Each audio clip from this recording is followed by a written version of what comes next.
Já, velkomin í úrvalið á laugardegi. Þá tökum við saman nokkur viðtöl úr rauðaborðinu og öðru þáttustundum úr vikunni og rauðum saman upp á nýtt. Það er svolítið pólitík hjá okkur, mikil samfélagsumræða. Við ætlum að byrja á vettvangi dagsins frá þættinum Synir Egils á síðastliðinn sunnudag. Þá mætti Árelía Eydís Guðmundsdóttir sem er borgarfulltrúi Framsóknar í Reykjavík, Katrín Oddsdóttir sem er lögmaður og Vilhjálmur Þorsteinsson sem er forritari og alltaf myndi ekki kallast frumkvöld líka. Og þau fóru yfir svona stöðuna í samfélaginu og fréttir vikunar pólitíkina og ýmis átakamál og meðal annars það sem að vakti einna mesta athygli í þessu spjalli sem að var allt áhugavert í sjálfum sér en þarna kemur fram mikil eldræða hjá Katrín Oddsdóttur strandeldi. Spennandi umræður fylgist með hér eftir augnablik.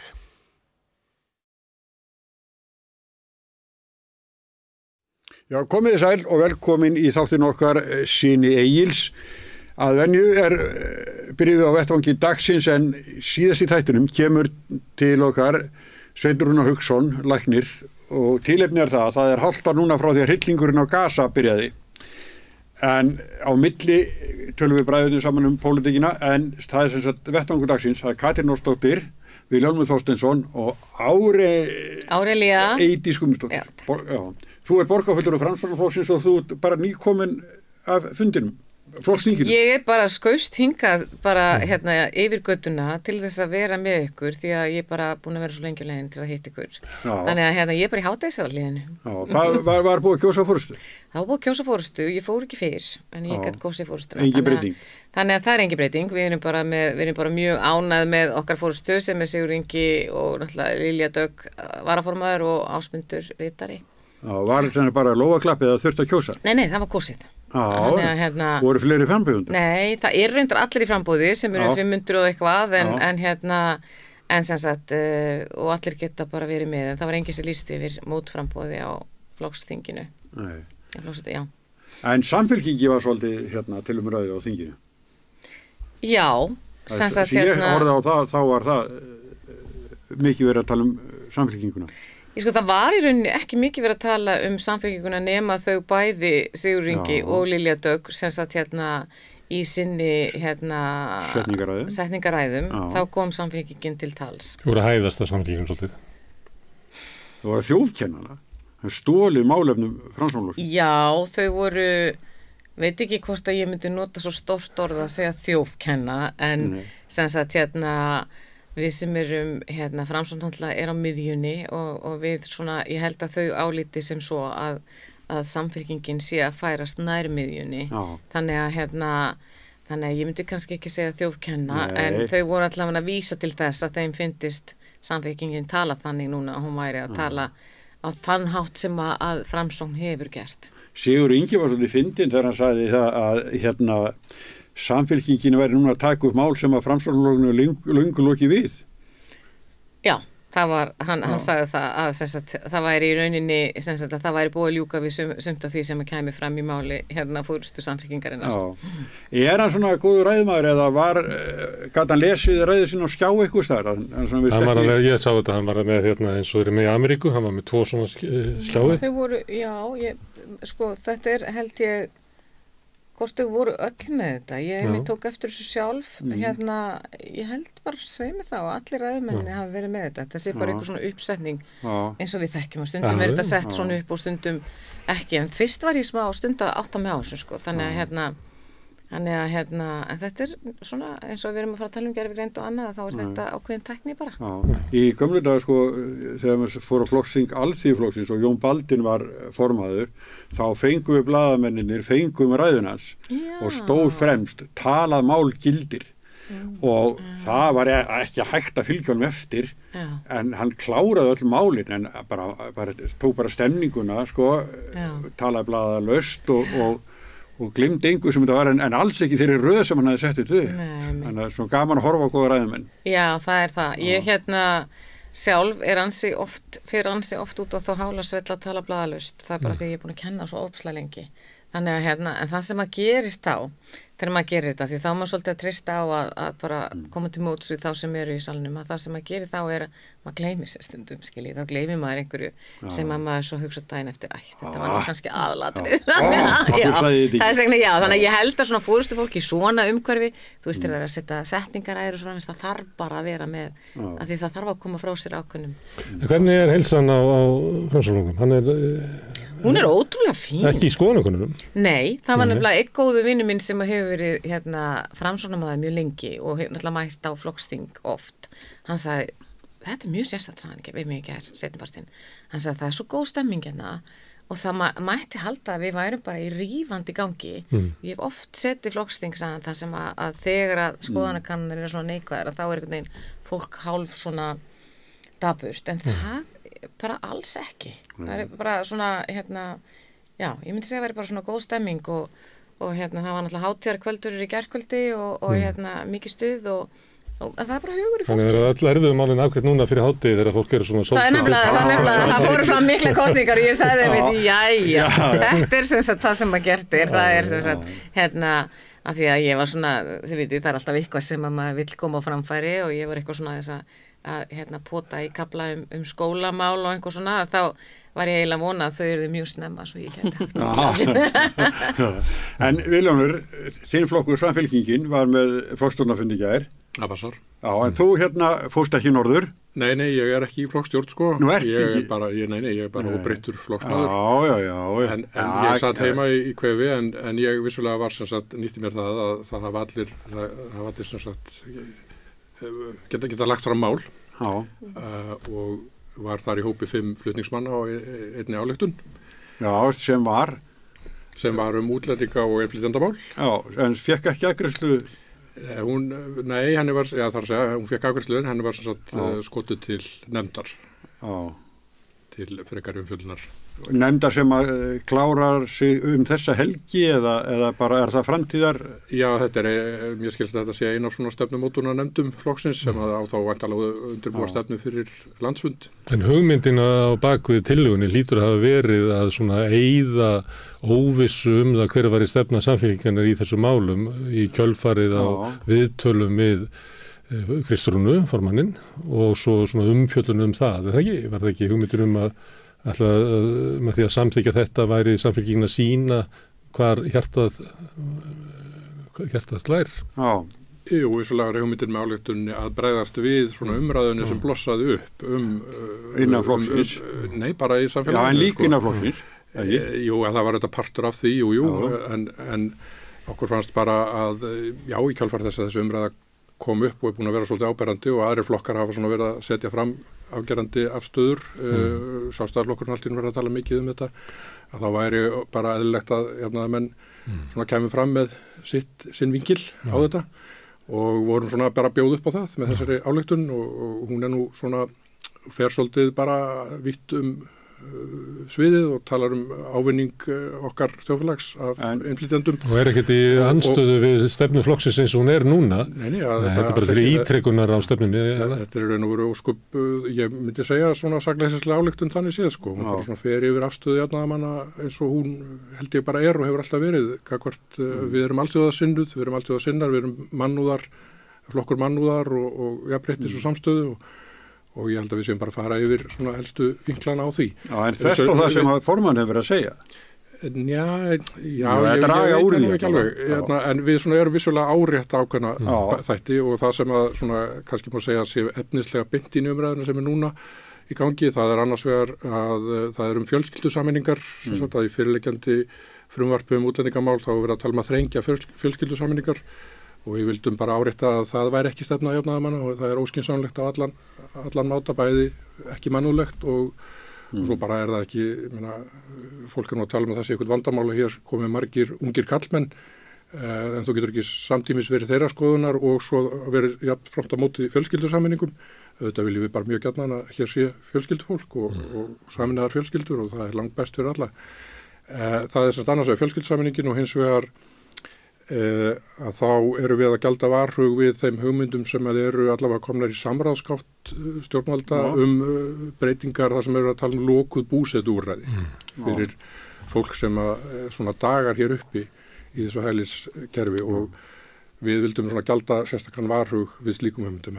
Heldur þau að nefndi sem fekk þessar tillögufyllunar, er þetta bara svona salthús? Ég held að sé að stefna Samfylkingarinnar, ekkert í tillögu í ályktuninni er gegn henni. Þannig að það að vísa þessu til eitthvað nefndar til umfjöllunar engin afgreiðsla á tillögunni. Hugmyndin á tillögunni var það að þessi fundur samþykti þetta til þess að eyða öllum vafa eða hver stefna flokksins var, en fundurinn ákvað það að ýta henni frá, þannig að það er ekkert efnislegt í þessu tillögum sem einhvern veginn stangast á við stefnuna núna. Alls ekki og ég var nú ekki sjálfur á fundunum en ég svona fylgdist með og hefur heyrt í mínum meðflutningsmönnum og enginn sem tók til máls á fundunum var neitt efnislega á móti þessum tillögum og ég þekki líka bara mitt fólk, þetta mínir jafnaðarmenn eru með stórt hjarta og þeir eru alveg örugglega efnislega sammála þessu öllu saman.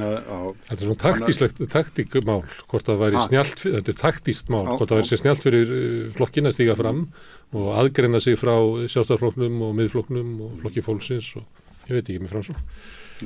En flokkurinn kaus að gera það ekki.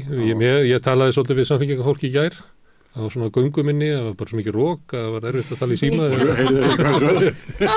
eitthvað ég sagði en þá heyrðist mér að þetta hefur verið svona lítið á þetta sem óþægilega tillögu að þessu væri svona beint gegn formanninum og af þeim ástæðum að þessu verið svona ítt í burtu. Þetta væri ekki gott að þetta er eiginlega fyrst í svona fundurinn sem að Kristrún mætir svona sínu fólki eftir að hún var klöppuð upp sem formaður, er það ekki? Svona þessi svona stóri fundur? Ég ekki alveg bókhald yfir það. Það eru þetta bara reglulega, eru haldnir þessi flokkstjórnarfundir sem eru þá æðsta valdflokksins og milli landsfunda.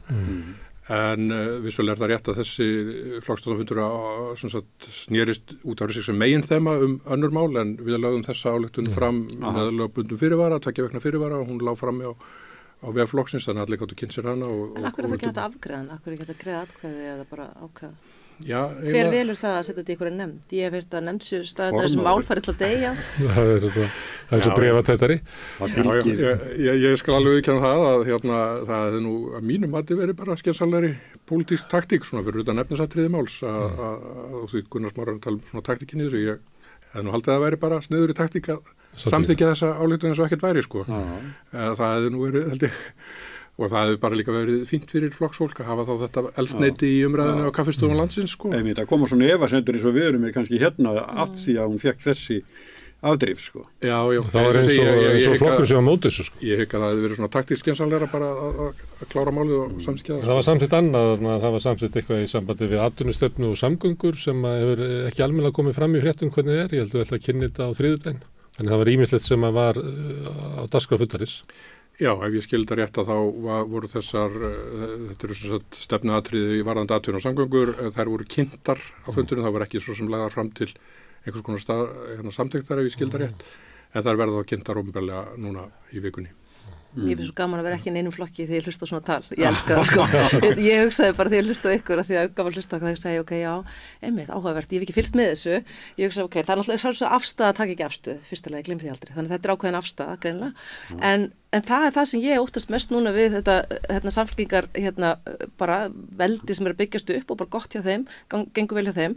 En þetta er rosa mikið byggt á okkur svona að sitja á girðingunni og kannski er það sem þau eru að ræna svolítið frá Framsóknarflokknum sem er svolítið þessi afstæða sem já við sjáum til, þú veist, en maður vill bara sem kjósandi og sérstaklega óflokksbundi kjósandi sem ákveður sig alltaf bara fyrir hverja kjósningar hvað hún kýs, þá vill maður svo mikið vita hvað fólki finnst hvert og eitt mál og bara að það sé alveg skýrt, af því það er nógu mikil óvissa fólkin í því að flokkakerfið er teiknist síðan bara upp með einhverjum ólíkindum eftir kosningar, en ef það var að bæta því síðan við að við viljum aldrei alveg að segja hvað finnst eða sína alveg á spilin og reyna þannig að halda öllu menginu opnu, þú veist, það er í rauninni ekki alveg heiðalegt við mér, en ég er ekki að segja að Samfylkingin sé ekki heiðaleg eða Framsóknarflokkurinn, ég er bara að segja að þú svo stjórnmálamenning sem hefur tíðkast þetta stundum með það að ætla bara að víkja sér undan flóknum málum og vona þannig að allir séu ennþá með er ekki endilega gæfuleg fyrir okkur sem erum að reyna að mynda okkur alvörunni skoðanir á málefnum sko. Þannig ég fagnaði bara að það sé reynt að gera eitthvað svona reynt að ræsa það út skilur. Ég held nefnilega kannski verið línan svo sem að mér heyrið Katrín vera að það sem að Samfylkingin ætlar að stela frá ykkur verður að næst verður kosið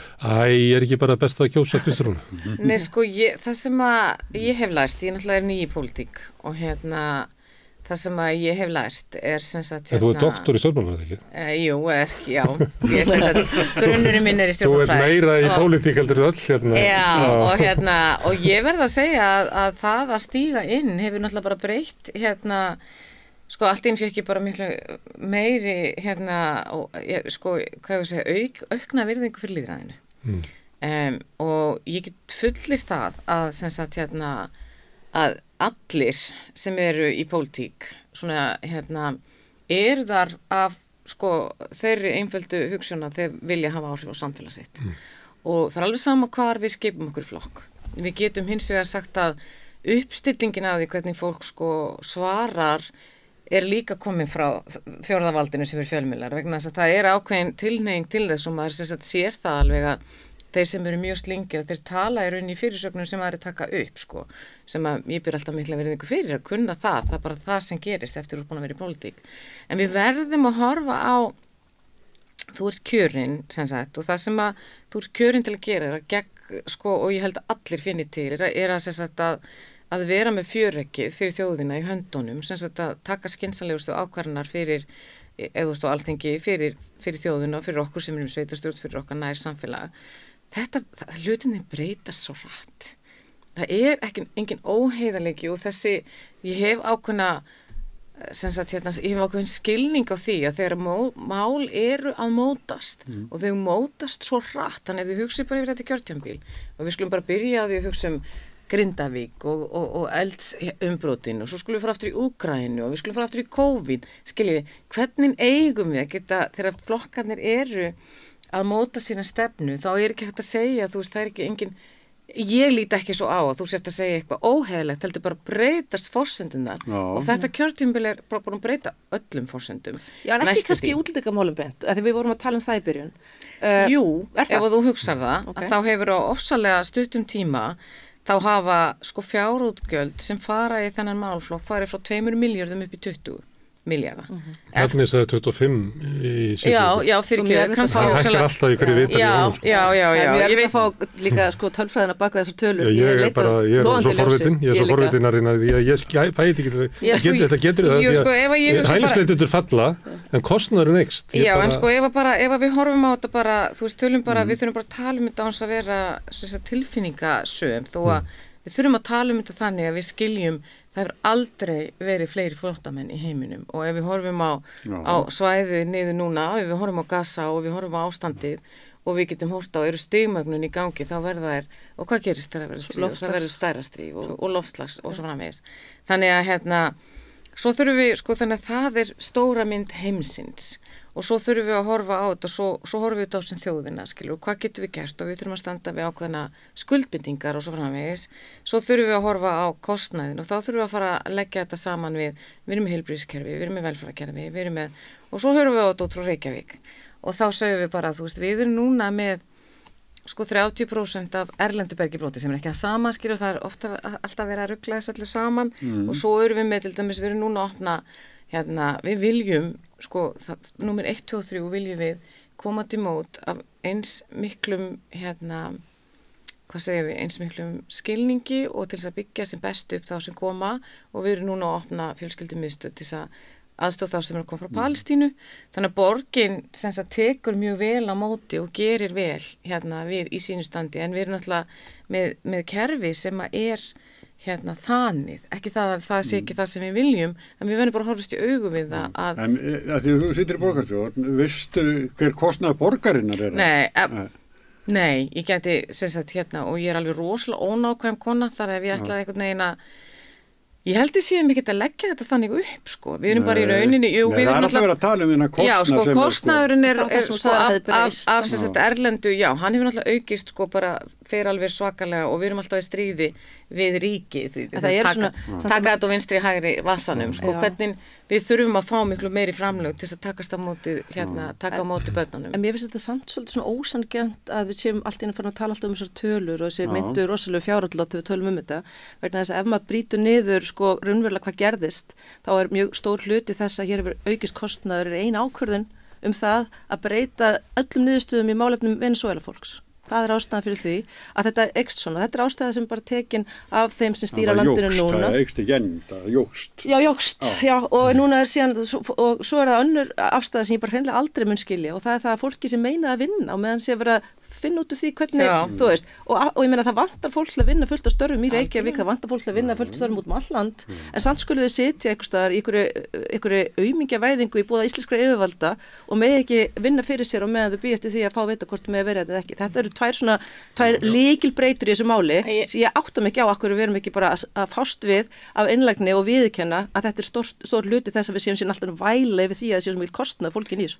Ég held við séum ekkert að væla, ég held sko bara svo ég taki orðið fyrir ekki og svo skal ég bara hætta því ég hef ekki mest að vita á þessu sko. En það sem er sko mjög áhugavert það að vinstri menn og hægri menn á Norðurlöndunum að sameinast í miðjunni gagnvart þannig að við erum í rauninni bara að fara sömu leið á Norðurlöndin og þó hefur þetta gerst miklu hraðar hjá okkur þar að segja hvernig í okkar sko hvað segir maður í okkar sko aðgerðum og hvernig við hugsum þetta ég held að séu fullt af hnökrum og ég held að þeir séu vegna þess að sko bara, þú veist, allar þær stofnanir sem sjáum þetta hafa farið í gegnum sko, þú veist, þetta margfeldi áhrif og þú veist, við þurfum líka sýna skilning á því að þeir stjórnendur og þeir starfsmenn sem þar þeir eru náttúrulega undir miklu meira álæg, þannig að ég held að það sé líka hluti af því, sko, ég held að það sé enginn sem að einhvern veginn vill hafa þetta öðruvísi heldur en gott. Vilhjálmur? Já, ég nú með tölur bara þetta og mér finnst þetta að vera mjög ýkt í umræðunni. Í fyrsta lagi bara svo eitt grundvallaratriði sem aftur hreinu, það að þessar tölur eru lækkandi verulega á þessu ári. Þetta var risastór kúfur 2022 og 2023, aðalega út af Úkraínu og Venezuela. Á þessu ári þá ef þetta heldur áfram á sama hraða, það er komna tölur núna fyrsta ásjörðungu þessu ári. Loksins. Sem eru þá 590 umsóknir vernd, þannig ef það heldur áfram á sama hraða þá er það 2400 yfir árið, meðan það voru sko 4200 í fyrra og 4500 í hitti fyrra. Þannig að það er meir en helmingslækkun. Þannig í fyrsta lagi lítur ekki út fyrir að þetta sé eitthvað að springa út, þvert á móti þetta stjórnleysi á landamærunum segir forsætisráðherra. Akkurat, en svo náttúrulega eins og ég segi langstærsti parturinn af þessu eru ákvarðanir sem við tókum, þar að að bjóða Úkraínu fólki sem er náttúrulega mjög stór partur af þessu, það voru 1560 manns frá Úkraínu í fyrra og það eru þá komna 350 núna af þessum 590 eru Úkraínu og svo var náttúrulega þessi dularfull ákvörðun Venezuela sem að ég sá í heimildinni að þau blaðamenn þar fór nú og spurðu Guðlaug Þór hvort að hann hefði haft einhverja aðild að þessari ákvörðun sem var tekin greinilega að opna allt í á Venezuela. Hann sór það allt af sér en það er nú samt enga síður dálítið skrýtnar tilviljanir þegar Guðlaug Þór raunverulega var að lýsa yfir þarna sérstakri vorkun gagnvart Venezuela búa undir Maduro og það var þegar Juan Guaidó var einhver kandidat hægra fólk sem átti að reyna að koma til valda í Venezuela.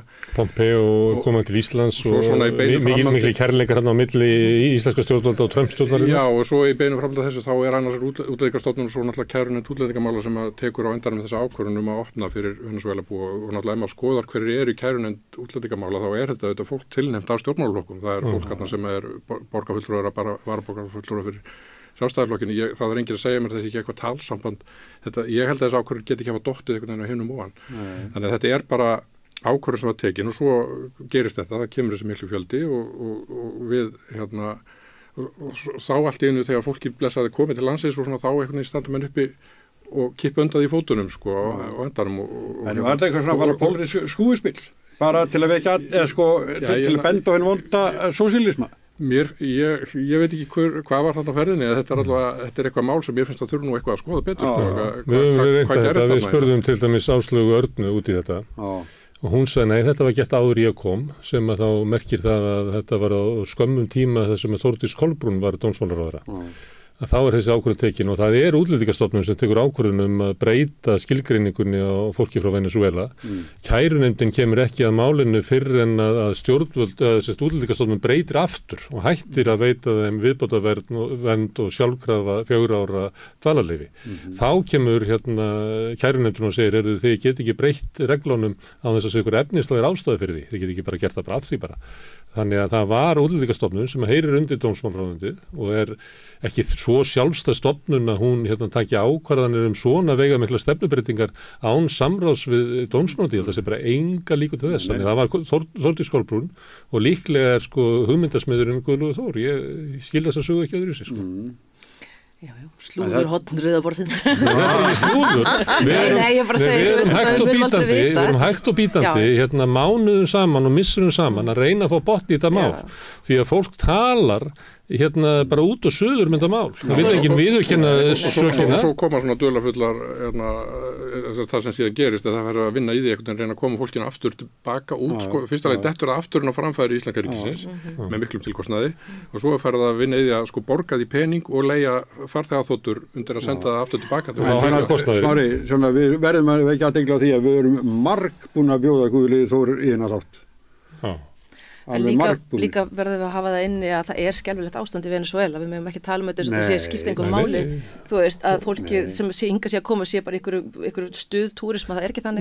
En þessi ákvörðun er sá að Ísland var eina landi sem ákvað að gera þetta í Evrópu og þess vegna kom hlutfallslega svona mikið af fólki frá Venezuela og það eina sem að sker hérna hingað komu fólks, flóttafólks frá öðrum Norðurlöndum. Já, og svo þetta nota sem afsökun til að segja, hér allt búið að breytast, við verðum að taka hart á útlendingamálum. Þetta nánast þessu okkur leikflétta, ég sammálaðir. Og svo kemur svona, fyndið svona anekdóta sem kemur svo út úr þessu að hérna fjölskylduhjálp Íslands, hún var farin að óperera á venezuelskum sjálfboðaliðum, það var þar knár hópur held í milli 20 og 25 mann sem var bara virkilega duglegur að reka hjálpa til í fjölskylduhjálp Íslands. Svo var þetta fólk bara því var allir sópa út á landi og það endaði á því að fjölskylduhjálp Íslands eiginlega lagði upp laupana.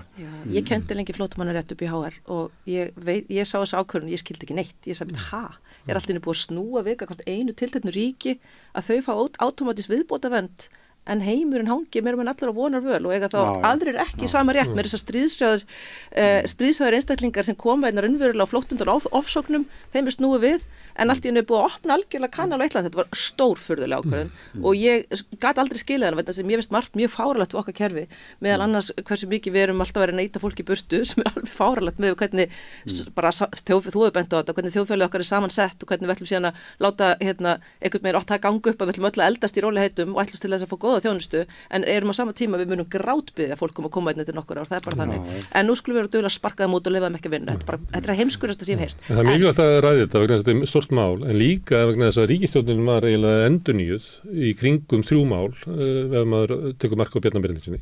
Það innflytjendamálin, aukin orku fleiri virkjanir og þeir ætla að ná niður verðbólgunni. Þannig að það bara búið að segja það. Þetta aðalmálið í íslensku pólitík í dag. Svo líka dálítið merkilegt að ég lagði það nú á mig að lesa glænýja stefnu Framsóknarflokksins í innflytjandi og útlendingamálum að ég kom hingað. Þú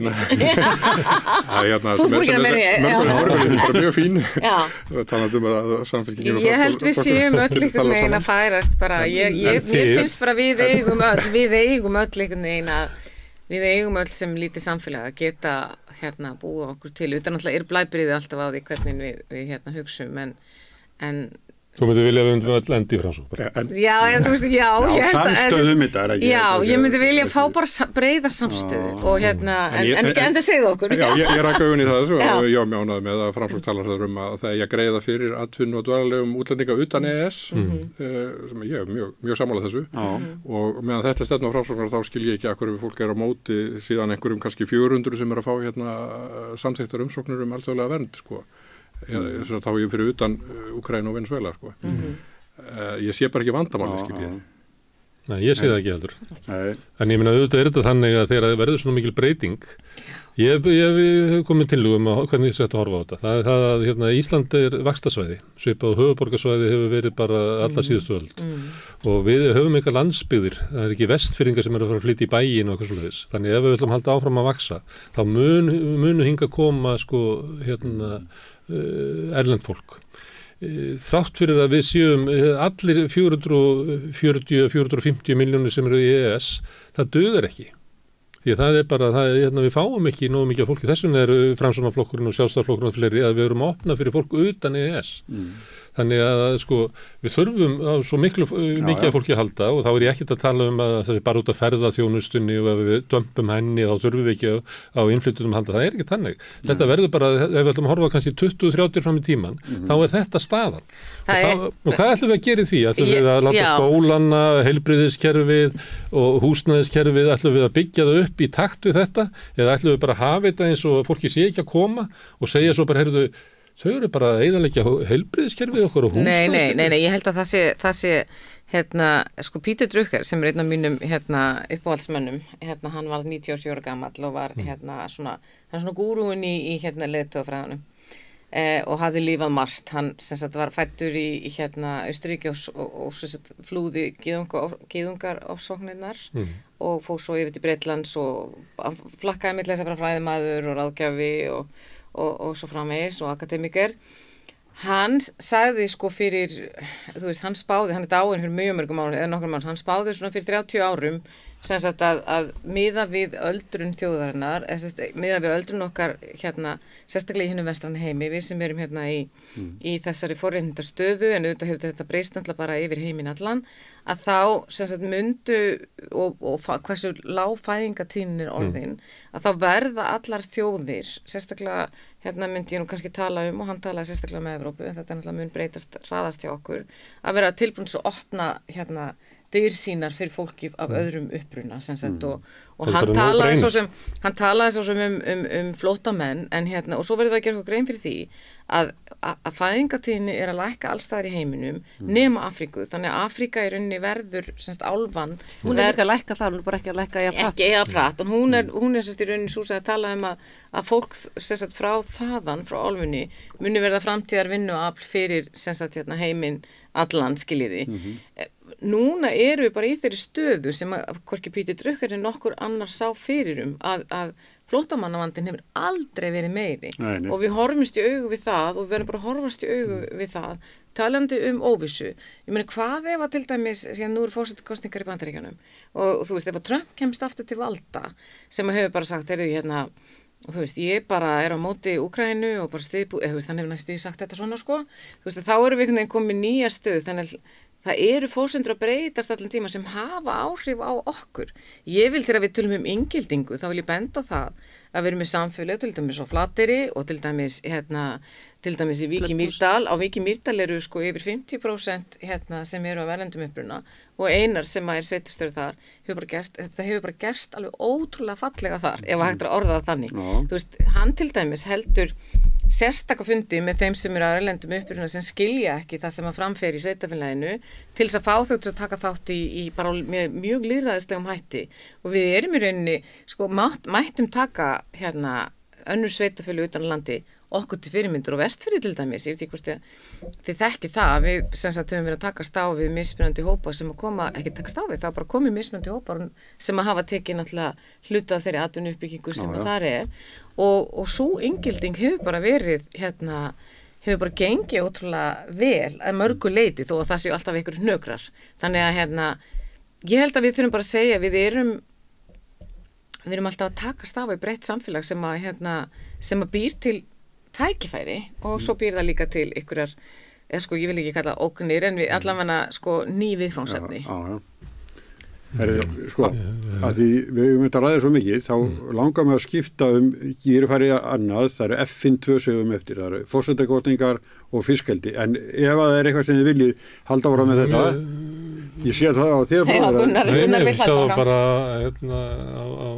Já, ég hef ekki bara bæta kannski við einu punkti sem þá bara í framhaldi þessu, þetta er alveg rétt með aldurspyramídan, hann er að breytast og mun alveg breytast í okkur eins og öðrum Evrópuþjóðum, það eru farin að sjá það nú þegar og þá fer þetta bara að vera líka spurningum að vera, samkeppnisfær að laða að okkur fólk til landsins nákvæmlega sem Peter Drucker sagði og það að vera sem sagt einhvern veginn að magna upp eitthvað svona útlendinga andúð og eitthvað slíkt, það er bara algjörlega gegn öllum markmiðum okkar og alveg stórskrítið hvað stjórnmálamenn sem að einhvern veginn ætla að fara í þá stefnu, hvað þeir eru eiginlega að hugsa fyrir framhaldið og framtíðina.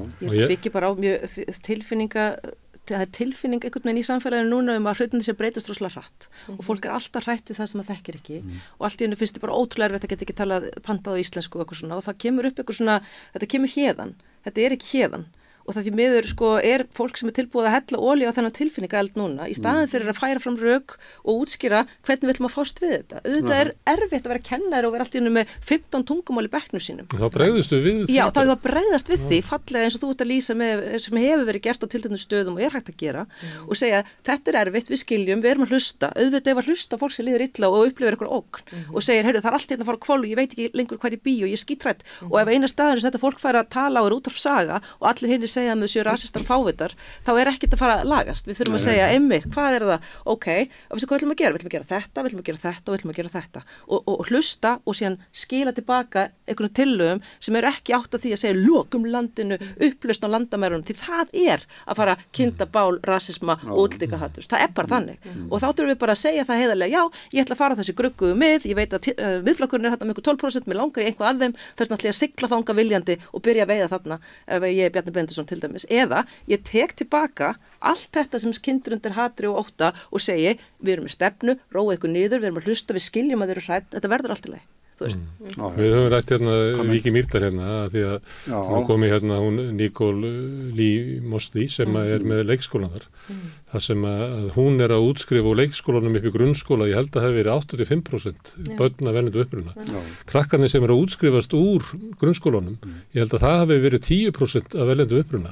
Þannig þið sjáu bara misgengið sem á sér staðinn í grunnskólanum í Viki Mýrdal og það þannig alveg þótt að þetta kannski blessist eitthvað stöður og svona, þá erum við ekki undirbúin undir þessar breytingar og það þarf svona, kennararnir sem að vinna í þessum vettvangi og það bara þarf miklu meiri stuðning og það sem verið að benda á að okkur vantar bara námsefni og okkur vantar bara svo mikið. Ég held að við séum frekar þetta sé andvaraleysi heldur en að þetta sé svona alltaf blessast og geti farið vel. Þetta getur farið vel ef við gerum eitthvað. Já, þetta í rauninni, núna til dæmis vorum við að álykta og það sem að við vitum að það vantar tilfinnilega námsefni og þess vegna hefur Ásmundur meðal annars verið að leggja til, núna erum við að fara að styrkja menntastofnuna sem gamla menntastofnun sem ég man ekki hvað heiti núna, en það bara fyrsta skrefið, við verðum bara og við þurfum líka námsefni niður í leikskólana.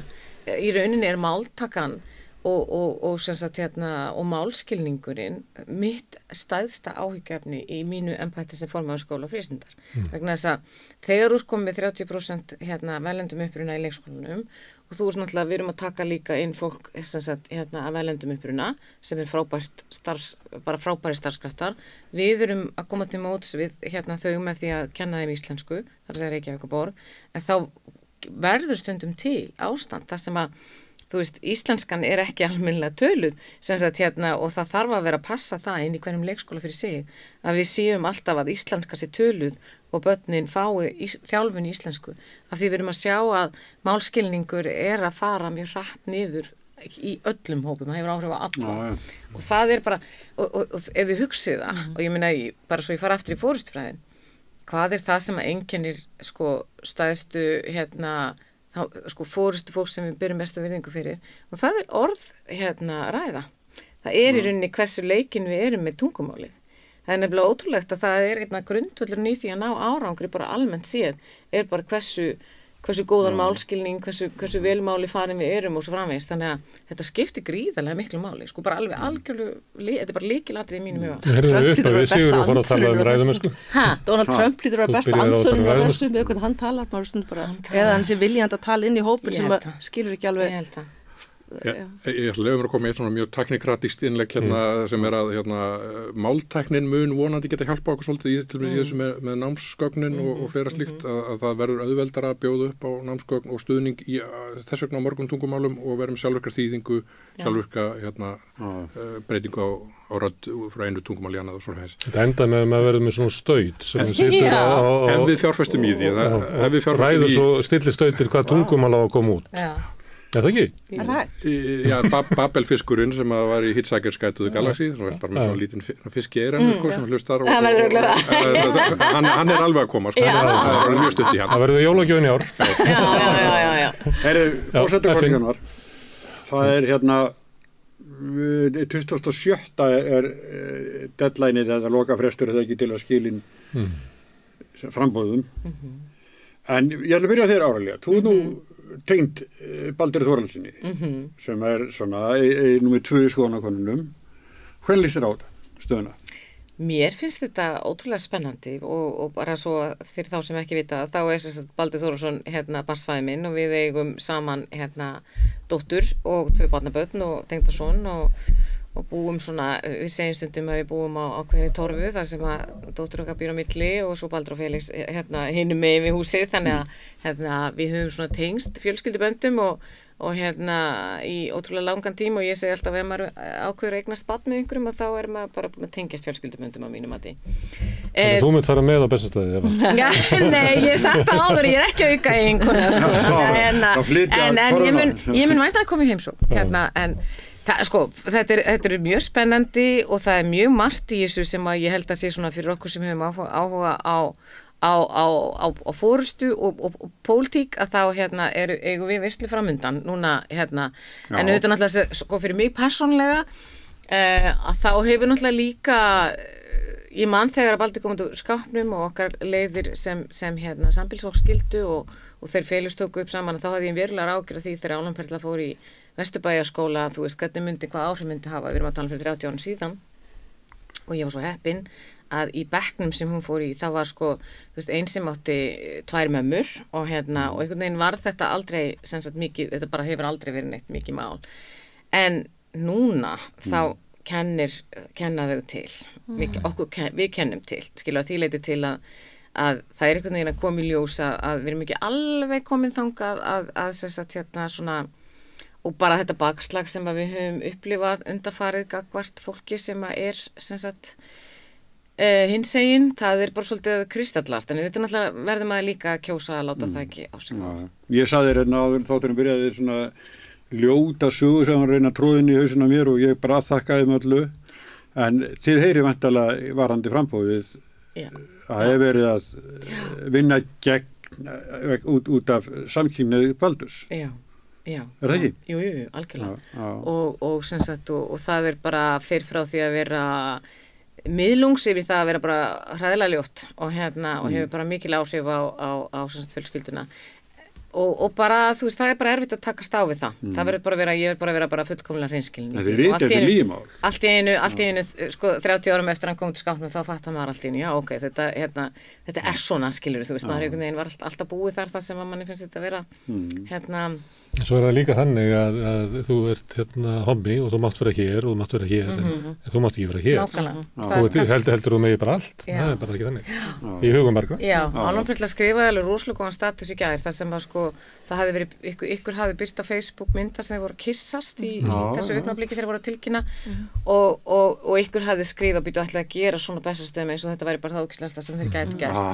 Og Álanperla mitt segir í sinni færslu mjög stolt af henni, hún segir er það í alveg þannig að við meðum ekki sína ást okkar en svo við snúum okkur á pólitíkinni, ég fer frá þessu persónulega og við snúum okkur á pólitíkinni að þá held ég að það er náttúrulega mjög áhugavert að Katrín þetta bara að fara úr forsætisráðherraembættinu og fara að blanda sér í forsætisembættinu Stökkva sökkvandi skútu. Já, mörguleiti og svona hvað segir það fórustuna og það allt saman og svo bara þessi nýja kannski staða með áður tiltölulega óþekkta konu Höllu Hrund sem að einhvern veginn svona hefur verið Spútnik og svo framvegis, þannig að það er margt í þessu sem er spennandi.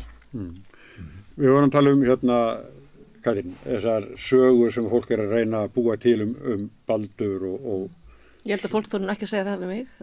Nei. En ég meina... En það myndur sannlega lemja við komum. Nei. Bara, þú veist, þetta er bara, það er núna okkar allra hlutverk að standa fram gagvart fordómum og gagvart því sem að kemur upp úr þessum ormagrifjum og segja nei takk, og það er hörmulegt að heyra að börninans þurfa að vera að gera það einhvers staðar á sínu persónulega Facebooki með tilhærandi sársauka, við verðum að gera það öll og ég meina ég er hinsegin kona og ég hef aldrei átt erfiðara með það heldur en að berjast fyrir eigin réttindum og ég get barast fyrir réttindum hvers sem er, ég er bara mjög hörð, en þegar maður kemur að því þegar ég er enda að berjast fyrir því að við mættum ættleiða barn, ég og Kristín á sínum tíma það var bara, ég var bara með hjarta hérna alls það sem ég fór og það er ekki hægt að leggja það á fólki sem er að taka hann í slag. Baldur Þórhallsson bara mjög frambærilegur og klár maður og hann vill bara vera forseti og hann vill gera það með eiginmanni sínum til margra ára sem er líka frambærilegur og klár maður og hvernig getur það verið orðið eitthvað issue að þeir skulle vera saman og fólk sé almennt að tala það hvort það sé heppilegt eða ekki, það er bara galið. Þú ert að tala hringitímana út af fyrir sögu. Já, en ég er að tala það er til dæmis þetta. Þetta er víðar en það held ég. Þetta er víðar en það, já. En maður sér þetta, ég sé þetta, ég markvist ekki eitt fólki af mínu Facebook sem eru aðrar og mjög stundum dramatískar óleitt skoðanir en ég, að því ég vil sjá þetta og ég vil ekkert vera einhverjum bergmálshelli, þú veist, og ég hef séð svona þarna og ég bara, ok, þá veit ég það bara, þið veitir, en það er líka þannig að ef einhver tíman mér gefst tækifæri á að tala við þessa mannesku, þá verður það bara samtal tekið og það ótrúlega pirrandi að þurfa að gera þetta, en heimur breytist ekki að sjálfum sér og ég bara mjög, ég dái staðum að taka hennar slag hvernig sem þetta fer, að því þá erum við bæðina að ræsa fram þessar vofur og fást við þær, en líka erum við bara normalisera það að hommar með að víst alveg sækjast að því að vera fórsetar í friði og einn daginn verður það þannig, hvort sem fólki líka betur að vera, rétt eins og einn daginn var það kona og það var alveg hörmulegt að vera á áhöfn skips beint og eftir því voru allir að lemja hvern annan því kallaveldið átti svo erfitt með þessa staðrend, allt í var í konu orðin hér fórsetið, þeir fóða bara blossaði ofbeldi okkur áhöfni hann sagði, þetta var bara hræðileg túrin eftir það, veitis var kjörin, það voru allir bara að berja hvern annan, það vissi ekkert hvað þetta að gera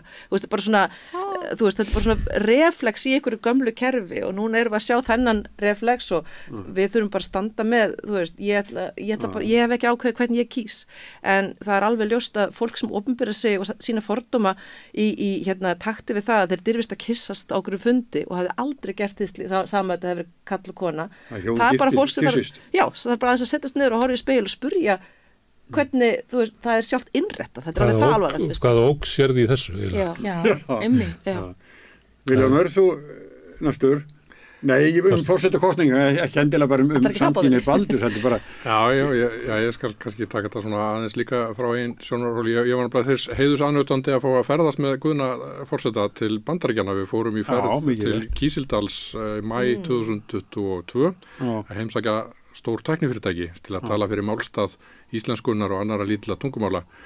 Og þetta var alveg stórkostlega gagnleg og skemmtileg ferð og það var líka svo gaman að sjá í svona nærmynd hvernig forsetun okkar kom fram þar. Guðni var alveg frábær í þessari ferð, skal ég segja ykkur. Hann er þvílíkt góður í að setjast niður með nánast hverju sem tala við viðkomandi á rétta stíinu og hann var geysilega góður fulltrúi okkar þarna, bæði með húmor og þekkingu og svo verði að viðurkenna bara döð vorkendunum. Þetta var alveg stíft prógram og fyrir utan það sem við gerðum saman í sendinefndinni, þá var hann með nokkra skuldbindingar fyrir utan það að fara og hitta fólk á fundum og halda ræður og þannig að ég vil nú segja að ég döðvorkenni þessu fyrir þetta sé alveg geysilega erfitt og slítandi á köflum sko. En Guðni stóð sér geysi vel þarna og ég verð að segja eftir þetta þá hef ég svolítið verið að máta frambjóðendur bara hvern sé ég fyrir mér í svona ferð og standa sér svona vel. En vissulega eru sem betur verð hver er niðurstaðan? Hver er standast Vilhjálms Þorsteinssonar prófi? Ég held að þau gætu þetta nú öll þessi helstu sko. Ég er ekki endilega búin að ákveða mig. Ég þekki nú Höllu Tómasdóttur frá fyrir tíð, ég ber mikið traust til hennar. Hún er geysilega drífandi og öflug og hefur bara sótt í sig veðrið með sínum miklu alþjóðlegu tengslum síðan að hún bauð sig fram síðast. Og þannig að ég var svolítið að fylgjast með henni. Svo verði ég að segja að Halla Hrund hefur komið líka alveg eins og stjarna inn í þetta. Ég þekkti hana nú kannski ekki beinlínis fyrirfram en hún var reyndar í þessari forsetaferð talandi það að við komum við í MIT í Boston á leiðin tilbaka og Halla Hrund er þar kennari, hún er með masterskurs þar og hún kom og hitt okkur ekki MIT hún er Harvard hún er á einu setrinu í Harvard já allavega, hún kom og hitt okkur þannig inn í MIT og hún er bara með heilmikið status þarna og er eins og fiskur í vatni í þessu umhverju líka, þannig að ég hef engar efasemdir hún er í þessum hópi sem getur gert þetta mjög vel, þannig að það er bara ágætt, við erum með marga valkosti þarna sem eru góður og Baldur og sjálfsögðu líka og ég vil nú viðurkenna að ég sjálfur er ég hef viss ónót gagnvart þessu einmitt með að sitjandi forsætisráðherra svona einhvern veginn fari beint úr pólitíkinni inn í þetta embætti, það hefði þá verið betra að taka svona kælingu upp á eitt kjörtímabil í millitíðinni sko. Þetta svona, ég meina þau hugrenningatengsl sem þetta vekur er að maðurinn sem maður mann eftir sem gerði þetta, það eru sko Medvedev og Putin sem er ekki kannski alveg fyrirmyndin sem maður vill hafa í höfðinu. Og talandi Guðna, að segja stuttasögu, ég var að fá hann í viðtalið mig á sjónvarpsstöðinni Hringbraut sem var og hún var frá Úkraínu sminkan og ég segi svona við Guðna, þessi kona hérna, hún er frá Úkraínu. Hvað, segir hún frá Úkraínu? Og svo fer ég bara og hún byrjar að farða hann og svo segir hún mér eftir á að hann skipti yfir í rússnesku og talaði við hann á rússnesku og ég sagði, góður rússnesku? Já, alveg stórfín. Og svo var hann svo flottur, svo sagði hann, svo byrja að heilsa fólkinu í Úkraínu, þannig að hún flutti fólkinu sínu kveðju frá forseta Íslands. Smart. Já, mjög smart. Hann búin að standa sig mjög vel. Já. Mér finnst líka mjög fallit hjá honum að afþakka eitt kjörtímabili viðbót vegna þess að það nú alveg ótrúlega sjaldgæft, sérstaklega þessu landi og kannski almennt, að fólk sem hefur fengið vald geti sagt sér frá því á þess að vera bara nagla fyrir parkettinu Guðni hefur nálgast þetta embætti á ákveðinu auðmýkt og svona gert mjög marga góða hluti með þetta. Hann hefur mikið verið að vekja athygli á alls konar góðgerðar, samtökum og starfi og sumt af því ekkert endilega opinbert, hann býður fólki til sín á bestastæði bara í svona viðurkenningarskinn og til að ræða við það. Þið voru bæði, þeir eru tvö hérna úr stjórnlagaráði, ekki? Það passar. Það nú, ef við aðeins tölum í samhenginu af því sem við vorum að tala ef við tölum að þessu stjórnlagaráð sem svona fyrirbæri, að því við erum alltaf að hugsa hvernig eru stjórnmálin okkar og hvernig gætu þau verið og hugsaðu hvað þetta var sniðugt að hafa bara mig og Villa og einhverja 23 aðra saman til að leysa eitt verkefni með engan möguleika á endurkjöri, engin möguleiki á sjálfshygli að þetta bara þetta er búið, neyðumst til að vinna saman að þetta er eina sem við eigum að gera, við eigum ekki að stinga hvort annað í baki, við eigum bara að klára þetta eina verkefni. Hugsaðu ykkur ef við hefðum oftar svona leið til að leysa, til og með stökum útlíkamálin, umhverfismálin, ef við gætum bara sett þetta í einhvern lýðræðislega farveg með nógu fjölbreyttum röddum og leyft fólki að hafa það eina verkefni án þess að vera alltaf að byrja að hugsa hvernig verði ég aftur meiri. En ég svolítið verið að hugsa, haldið ekki að stjórnmálin munu breytast núna? Ég hald svolítið gaman að því að það er ekki búið að flytja mikla fréttir en það hér, en sko að matvælaframleiðendur í Evrópu, þeir eru bara að mæta á dráttarvélunum og mér finnst það, þú veist, þess að mótmæla, mér finnst það einhvern veginn svona vera, ég veit, þú veist, ég ætla nú ekki að setja mig að fara að tala mikið hverju þeir eru á mótmæla, en það skiptir ekki öllum máli, en ég hef svona hugsað, er þetta ekki einhvern veginn, getum við ekki séð í þessu einhverju svona hreyfingu sem að væri svona í anda þess sem þú ert að segja, þú veist, kannski svolítið svona útópist og romantist að segja valdið til fólksins, en skiljiði, er ekki ykkur svona hreyfing yfir þá á? Ég held að þú veist þetta lýsa sko henni svo kvöldu gjá milli þings og þjóðar og því sem er bara ríkjandi svolítið held ég í okkar heimsluta, það er mikil gjá á milli, við getum kallað stjórnmálaelitunar og svo svona vilja almennings, við þekkjum þetta á Íslandi í öllum málum, þetta kemur mjög vel fram í afstöðun til Gaza, það sem að öll stjórnvöld í okkar heimsluta eru með svona harða afstöðu á meðan að almenningu, það kemur fram í könnunum hér að það er yfir 70% Íslendinga sem að styðja málstað Palestínu og þarfundagötunum. Þannig að mér finnst þetta að vera frekar... 70% móti fiskeldi? Já, fiskeldi, við getum haldið bara endalaust talið upp. Þetta er sérstakt vandamál í Íslandi, en held ég afstaða Íslensk almennings til stjórnmálanna og þjóðþingsins sé verri heldur en ég held að við þurfum að fara mjög langt austur og suður til þess að finna annað eins. Þannig að mér finnst þetta að vera, þetta er, ég er alveg saman að eitthvað svona væri lausnin, við getum tekið útlendingamálin, við getum tekið náttúruverndina, auðvitað eigum við að setja þetta í staðan fyrir að vera alltaf þessar sérfræðingarnefndir sem að ráðherrarnir búa til þess að koma með afstöðuna sína til þess að benda á að sérfræðingarnir svo þetta, akkur mættu ekki segja bara að þjóðin sagði þetta? Já, en það er líka eitt í þessu sem er svo áhugavert, vegna þess að við erum svo ofta að hugsa, hvað virkar best? Alveg svo, þú vitnar í leiðtogafræðin og svona, það er fullt af fólki búið að rannsaka alls konar hluti og eitt af því sem mér fannst áhugavert var því ég sá að ráðgjafafyrirtæki McKinsey sem er svona rosalegt dæmi, skilur svona algjört svona í raun og veru þú veist, en þeir eru búin að gefa út skýrslu sem þeir segja, það er miklu betra að vera með fjölbreytta stjórn í hverslags fyrirtæki eða hvað það er heldur en þess að venjulegu sérfræðinga. Þú tekur ekki 10 bankamenn og ætlir til að þeir geri gott móti í einhverju bankastjórn. Það er bara ekki þannig. Þetta er bara algjör hugsanavilla. Við erum alltaf að endurtaka sömu mistökin með því alltaf að vera að fá fólk sem er búið að mennta sig til þetta átt og hugsa þar leiðandi í einhverjum sílóm út frá sínu fæi og hefur kannski enga lifaði reynslu af því sem síðan gerist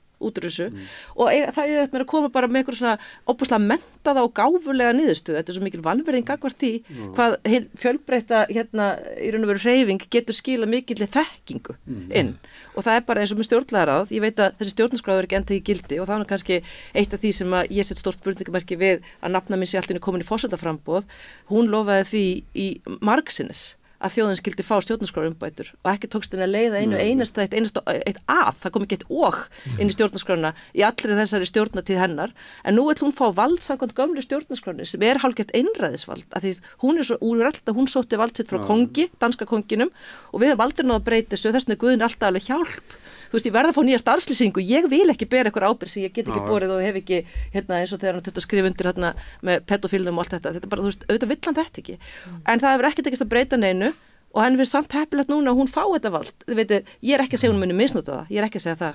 Ég bara að segja að þú getur ekki lofað að þú ætlar að fara í ákveðnar umbætur gagnvart þjóðinni sem eru grundvallar umbætur, sjálfur samfélagssáttmálinn, klikkað algjörlega á því og verið sérna ok, ég tek þá bara konungsvaldi þarna gagnvart þessu gamla. Þú veist, það finnst mér vera alveg biluð niðurstaða og ég veit hún kannski ekki að hugsa þetta svona, en þetta það sem að gerast. Það eitthvað aðeins söguþræði, sko. Söguþráður eitthvað beyglaður, sko. Já. En var þetta sem þið voru að segja svona nýjar lýðræðislegar aðferðir, það alveg til í fræðunum svona hugmyndir eins og deliberative democracy, þú veist, það sem verið að taka saman svona hópa af fólki sem að færa að setjast yfir mál og hafa aðgang að sérfræðingum. Kallar rökræði lýðræði, já.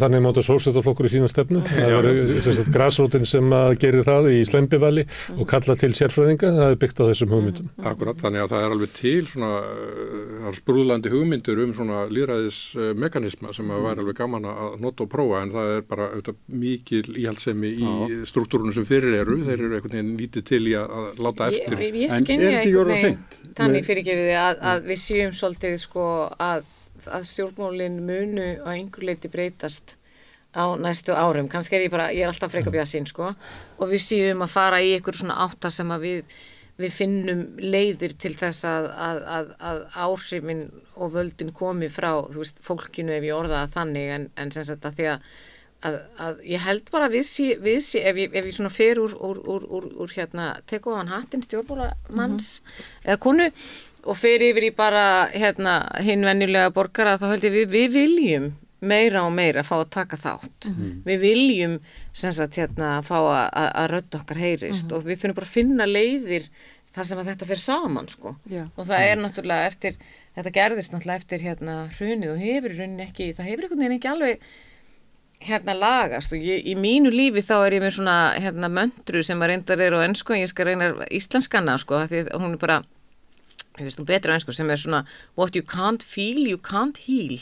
Það sem að þú getur ekki fundið fyrir, þá getur ekki heilað það.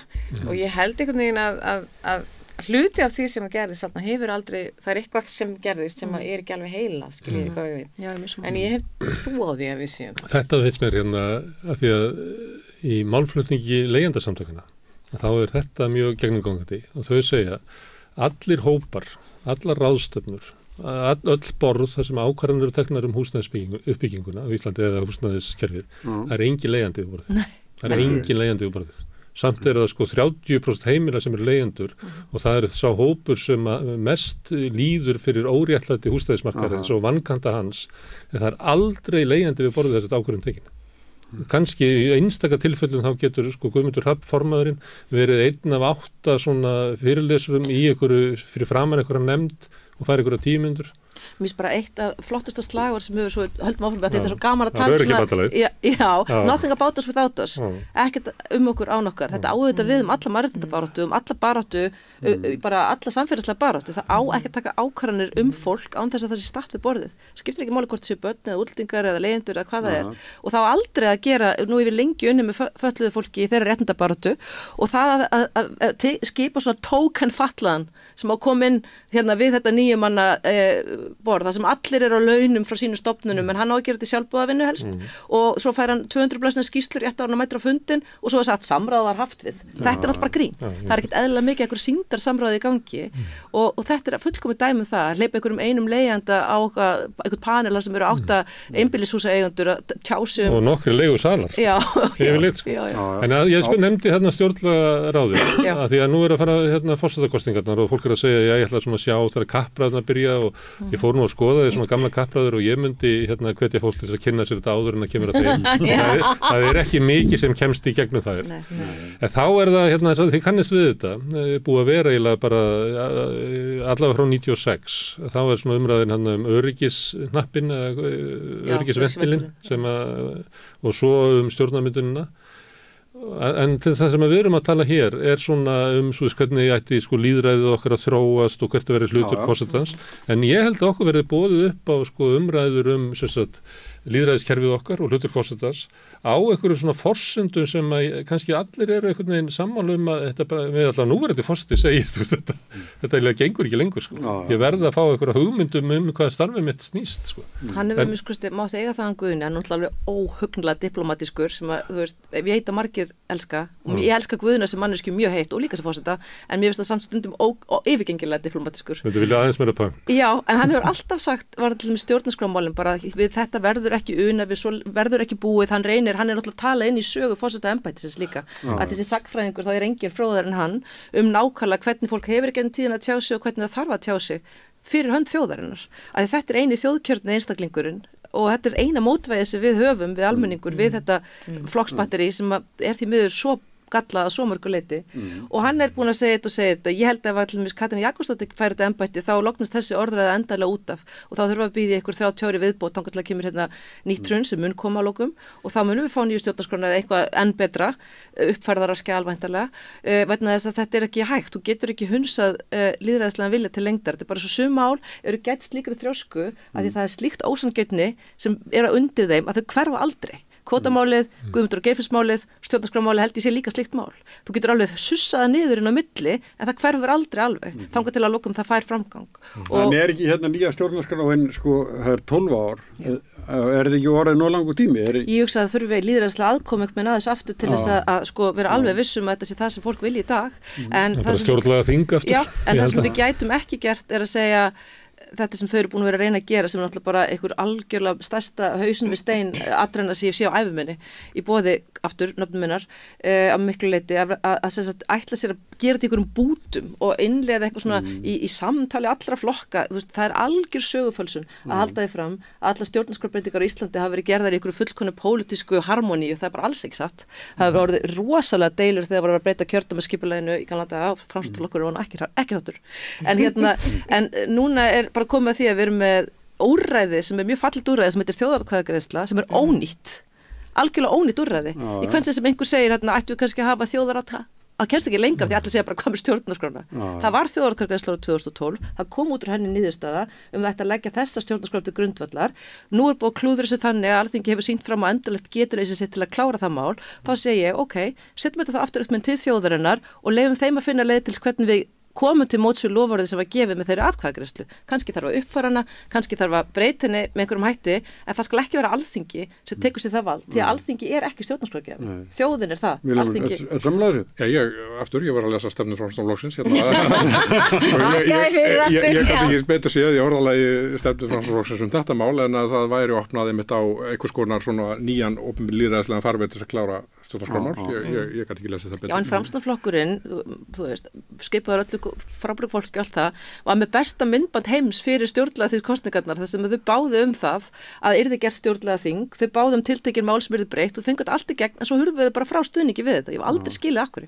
Af því það er allt sem Framsóknarflokkurinn sagði þessu frábæra myndbandi sem ég bara vona fólk finna á YouTube, það er ennþá til. Það eru náttúrulega fórustuskipti. Já, ég veit það. Og síðan eru fórustuskipti tilbaka, kannski er Framsóknarflokkurinn. Nei, það voru nefnilega ekki fórustuskipti beint þarna akkurat, það var ennþá sama fórustan þegar síðan afurðin kom, en þá hugnaðist hann bara ekki held ég að jafna við að atkvæða eða eitthvað, það var eitthvað þarna í skjælinu sem var ekki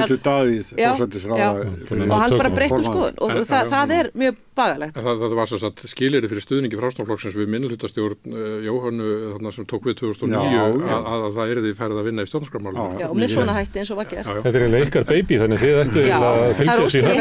Ég bara heyri það, ég verð bara játa á mig að sko þegar kemur á svona lögfræðilegum úrlausnarefnum þá er ég alltaf alveg bara Þetta er lýðræði, þetta er fórusta og lýðræði en sko ég er ekki, sko ég hef ekki kynnt mér þetta hlítar en ég er algjörlega sammála. Ég meina þetta er náttúrulega eitt af því, eins og ég sagði, þetta er eitt af því sem er svona úrlausnarefni sem við eigum einhvern veginn eftir að ganga í og eins og sagt í okkar stefnuræðu og þá talað það að við þurfum að opna fyrir það að endurskoða það. En ég myndi ekki vilja tjá mér neitt sérstaklega ítarlega eitthvað sem að ég veit þekki ekki nógu vel. Við höfum betra skil í þessu mann. En svo vil ég segja að við erum, þetta ákveður svona bara öryggisatriði öryggisvandamál að við erum núna alltaf í forstakostningum með einn eða fleiri frambjóðendur sem einhvern veginn að bjóða sig fram á grundvelli bókstafslesturs á stjórnarskráni og ég meina eins og Arnar Þór Jónsson sem hefur nú allavega einhver prósent í fylgi að hann svolítið að byggja sinn málflutning á eiginlega tölvört viðtækari skilningi á völdum forsetans sem hann svo sem í orðið kveðinu getur alveg hann sagði það hér að hann ætlar ekki að skrifa undir nein lög sem að koma svona automatís frá Brussel. Akkurat. Þannig að það er slatt í bóka. Stundum er það meirinn helmingur á lögunum sem afgreitt. Akkurat. Þannig að þetta raunverulega áhætt að við getum heila lent í því eða lent í það og eins og náttúrulega forstakostningar eru eins og þið þekkið að það eru mjög margir frambjóðendur þá var alveg hægt að ná kjöri með 20% atkvæða eða 15% og við gætum alveg, við höfum séð í öðru löndum, Jean-Marie Le Pen var komin yfir 15% atkvæða í forstakostningum. Við getum alveg lent í því að fá einstakling sem bara einfallega með svona skilning á stjórnarskránni og það einhvern veginn mjög erfitt að stoppa hann. Meira þess að eitt sem myndi ekki segja frá því fyrirfram en svo verður hann komin með að það er mjög erfitt að losna við hann. Þannig að þetta er stór hættulegt og þetta er eiginlega tifandi tímasprengja þessi stjórnarskrá okkar sem ennþá í gildi. Svo sjáum við bara dæmin og dæmin hannast upp. Sjáum við nýja dóminn frá Mannréttindadómstólnum sem sagði bara Ísland getur ekki einu sinni tryggt rétti frjálsra kosninga út af þessu kosningafjasko í norðvestur og svo bara vottuðu þau þetta sjálf daginn eftir. Meðal annars nafna eins og Nei, Svandís var með nefnd sem sagði kjósum aftur í þessu kjördæmi og Kata sagði nei. Þannig að það er alveg, þetta er ógeðslega alvarlegt hvað það er sótt að lýðræðinu en með svona smátöku aðferð. Þannig að þú finnur aldrei þegar það tekið af þér, það bara tekið smá og svo allt í einu pennaviskið bara tómt og það var bara alltaf að lána einn og einn penna. Nú er það setnaði fyrr, það er fiskaldi. Katrín, þú búin að tala mikið núna en þú ert þú ert að berjast. Ég er alveg spenntur að segja að það komi nafna mín Kata í ræðinu sem kemur núna. Já, hún er svona eiginlega lítið ábyrgt fyrir akkurat þessu. Það er nafna minn Svandís sem fær á baukinn að algjörlega nokkurn veginn svolítið að ósegju finnst mér. Hún er búin að fara að taka þátt í þessum nýjasta stóladansi, maður mann og allar lengur hver ráðherra í þessu landi, en hún er orðin innviðaráðherra. Og þar með fekk hún ábyrgðina sem Sigurður Ingi hafði á því að hafa eiginlega algjörlega klúðrað málum með nýju skipulagi í tengslu við strand- og hafskipulag fyrir sjókvíaldi. Og ef ég má bara aðeins þetta er mikilvægt mál. Þetta brennur mér verulega hjarta því ég hef eiginlega sjaldan komið svona utanfrá að einhverju máli og orðið fyrir jafnmiklu áfalli. Vegna þess að ég vissi ekkert um sjókvíaldi og hafði ekkert brjálæðislegan áhuga á því fyrir einungis nokkrum mánuðum síðan. En svo fór ég með að kynna mér þetta og fekk áhuga á þessu svo kannski margir í kjölfar þessar slysasleppinga sem varð í fyrra og hvers konar umhverju slys þetta væri allt saman og fór eitthvað að skoða þetta betur. Og þú veist, mér langar alltaf að skilja heildarmyndin og það er oft bara mjög pirrandi og flókið, sérstaklega á Íslandi. Þannig að það sem við gerðum við byggum til svona smá föruneytir hringsins sem eru svona kannski forsvarsmenn helstu náttúruverndarsamtaka og nokkrir lögfræðingar og við báðum bara, ég byrjaði bara að setja tölvupóst og bara byggjum fundi með öllum þeim forstjórum ríkisstofnana sem hafa einhvað með þennan málflokk að gera. Af því ég trúi á það að tala við fólk. Ég get alveg verið eitthvað og það gerist ekki neitt, en leður búin að horfa í augun á einhverjum og skilur nákvæmlega hvernig hann bregst við og sér hvernig líkamstjáningin og hvernig allt er, þá ertu oft bara búin að fá miklu betri upplýsingar heldur en að geta fengið með 100 skýrslum og einhverju. Þannig að við byrjum að funda og nú erum við held ég búin að fara á einhverja 7 eða 8 fundi með forstjórum og sviðstjórum allra þessar stofnana. Við erum eftir Hafró og svo erum við eftir að funda með Svandísi sem er núna komið með þetta í fangið þarna í 2. maí. Og sko það sem gerist þegar þú ferð að púsla saman svona mörgum púslum að þá myndast þú kannski svolítið eins og púsluvitið sem snýr öfugt. Þú veist ekki hvað er á púslinu að þú byrjar að ímynda þér eftir því sem myndin raungerist. Og þú veist, það er hræðilegt að sjá hvernig komið fyrir íslenskri stjórnsýslu í tengslu við þetta stóra mál. Það er hræðilegt. Það sem er að gerast, og ég ætla bara að segja það svona umbúðalaust að því ég hef enga að tapa, það eru bara einhverju norskir auðmenn að taka yfir dýrmætustu náttúruperlur Íslands með mengandi stóriðju í krafti þess að sé var bjarga einhverju brothættum byggðum og það er allur afsláttur gefin á leiðinni. Bara afsækja mig, það er allur afsláttur gefin á leiðinni. Matvælastofnun gefur út rekstrarleyfi þrátt fyrir að það liggi ekki fyrir byggingarleyfi eins og lög gerir ráð fyrir. Mannvirkjastofnun hunsar lögbundnar skyldur sínar að gefa út byggingarleyfi árum saman. Þannig að allar þær kvíar sem eru við landið eru raun í ákveðnu ólögmæti.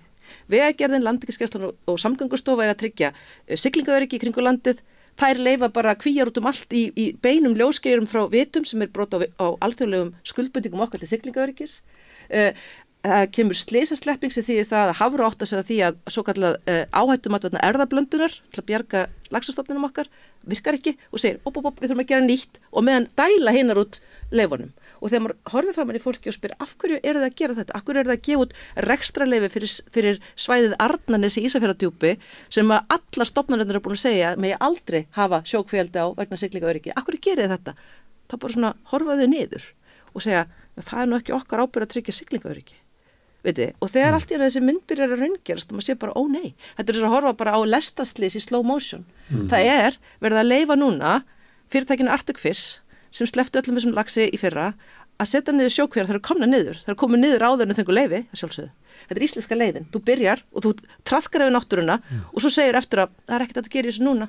Var þetta ólögumætt? Damn, já, ég borga smá sekt, já, ég kostum með skriljarða á baku mig, skiptir mig engu máli.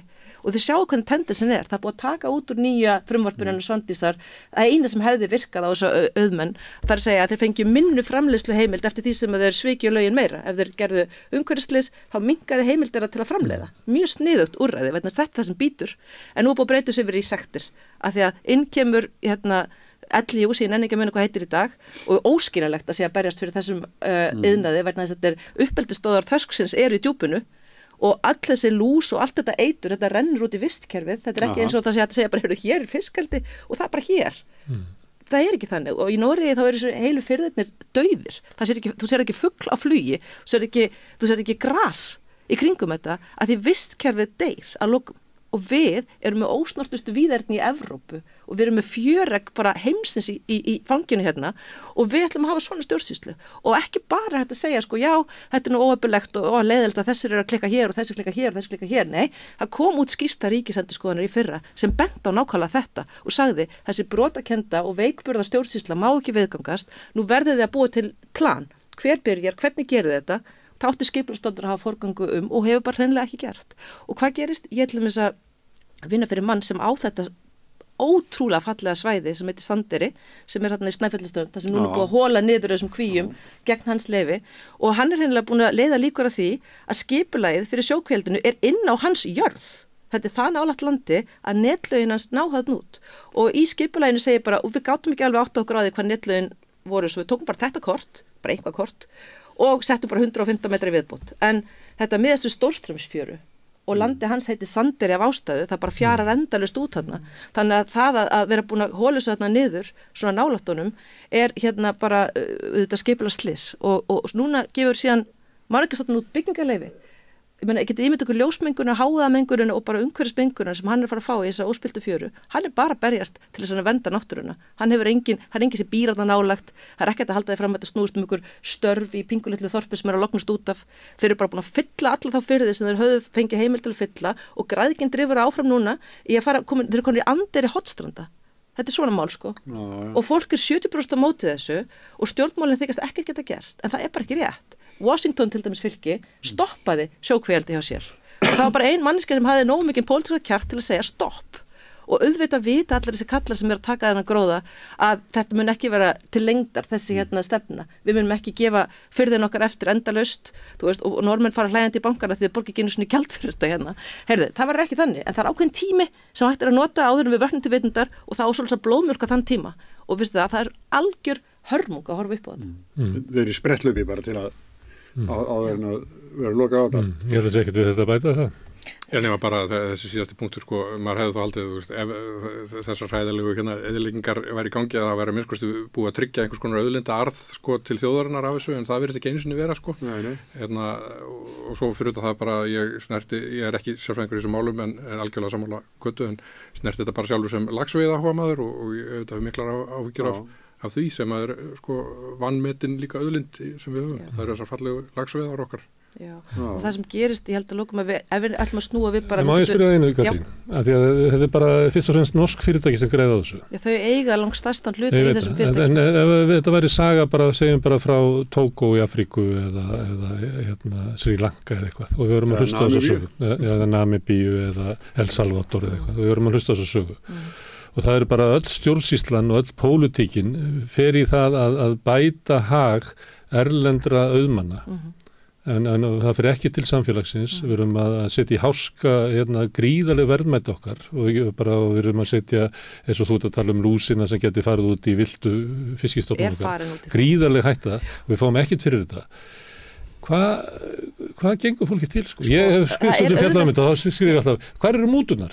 Það myndum að segja að þetta væri El Salvador eða Tógó eða Namibía eða Sri Lanka. Hvað eru múturnar? Já, spilling byrtist með ýmsum hætti. Þú veist, sumir segja að það sé dæmi spillingu að Daniel Jakobsson hafi einu sinni verið bæjarstjórinn á Ísafirði, svo formuða bæjarstjórnar og sé núna allt í orðið forstjórn eins af þessum fyrirtækjum og íti fast, hann íti mjög fast og ég fekk sko einhver skjöl þar sem hann er búin að senda bara tölupósta sem heita bara Facebook Katrín Odds og bara skamma mast fyrir það að ég sé að gefa það upp á mínu Facebooki sem sýnir nú kannski hversu fjölmiðlar eru kannski ekki mjög burður í þessu akkurat núna og þá lætur hann í kjölfæri færa bara einhver hnit fjær landinu hjá landeigandunum smá sandir og segja ég sótt alltaf þetta en þá er svæði alltaf komið út fyrir skipulagið þú veist þetta er svona, þetta er bara vanda bara þú veist undir þetta er algjört klúður ég held að það sem hefur gerst er eitthvað sem heitir á ensku regulatory capture og það er, ég var að leita íslensku þýðingu fyrir þetta og Hallgrímur Helgason kom ágætis orð sem var eftirlits yfirtaka eða eftirlits rán og það þýðir það bara að stofnanirnar eru ekkert með búin að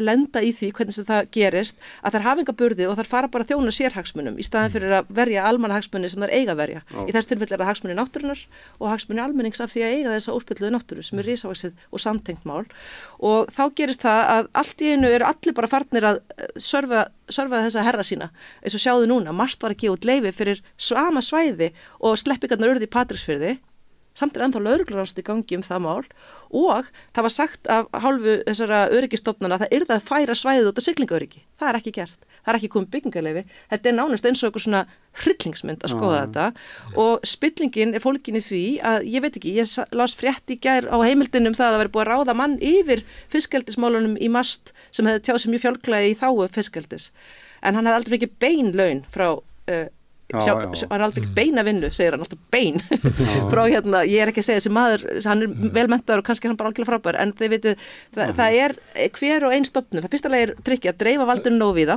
Það dugar bara frekjan. Já, hún dugar ansi langt á Íslandi. Freki kalliðin hefur gríðarlega og það er partur af heal it, feel it dæminu, við þurfum að fara að finna fyrir því hvað það er vont að leiða freki kalliðin að stjórna okkur og hvað við töpum ekki á því sem fjölskylda og ef við finnum það þá getum við staðið upp í hárunum á honum í næstu fermingarveislu og þá verður hann ekki að bleiðilegu næst. Þetta er svona dæmi. Þú veist, þú getur ekki verið hugrakkur af því að segja sért hugrakkur. Þú verður að vera hugrakkur einu sinni og gera eitthvað og þá verður hugrakkur næst. Þetta er bara Aristóteles. Og ef þú gerir ekki neitt eins og þau eru að gera núna öll okkar stjórnvöld því miður, þau líta bara í hin áttina og eru eitthvað svona, já það kemur bráðum nýtt frumvarp, eitthvað, þau eru bara búin að gefast upp.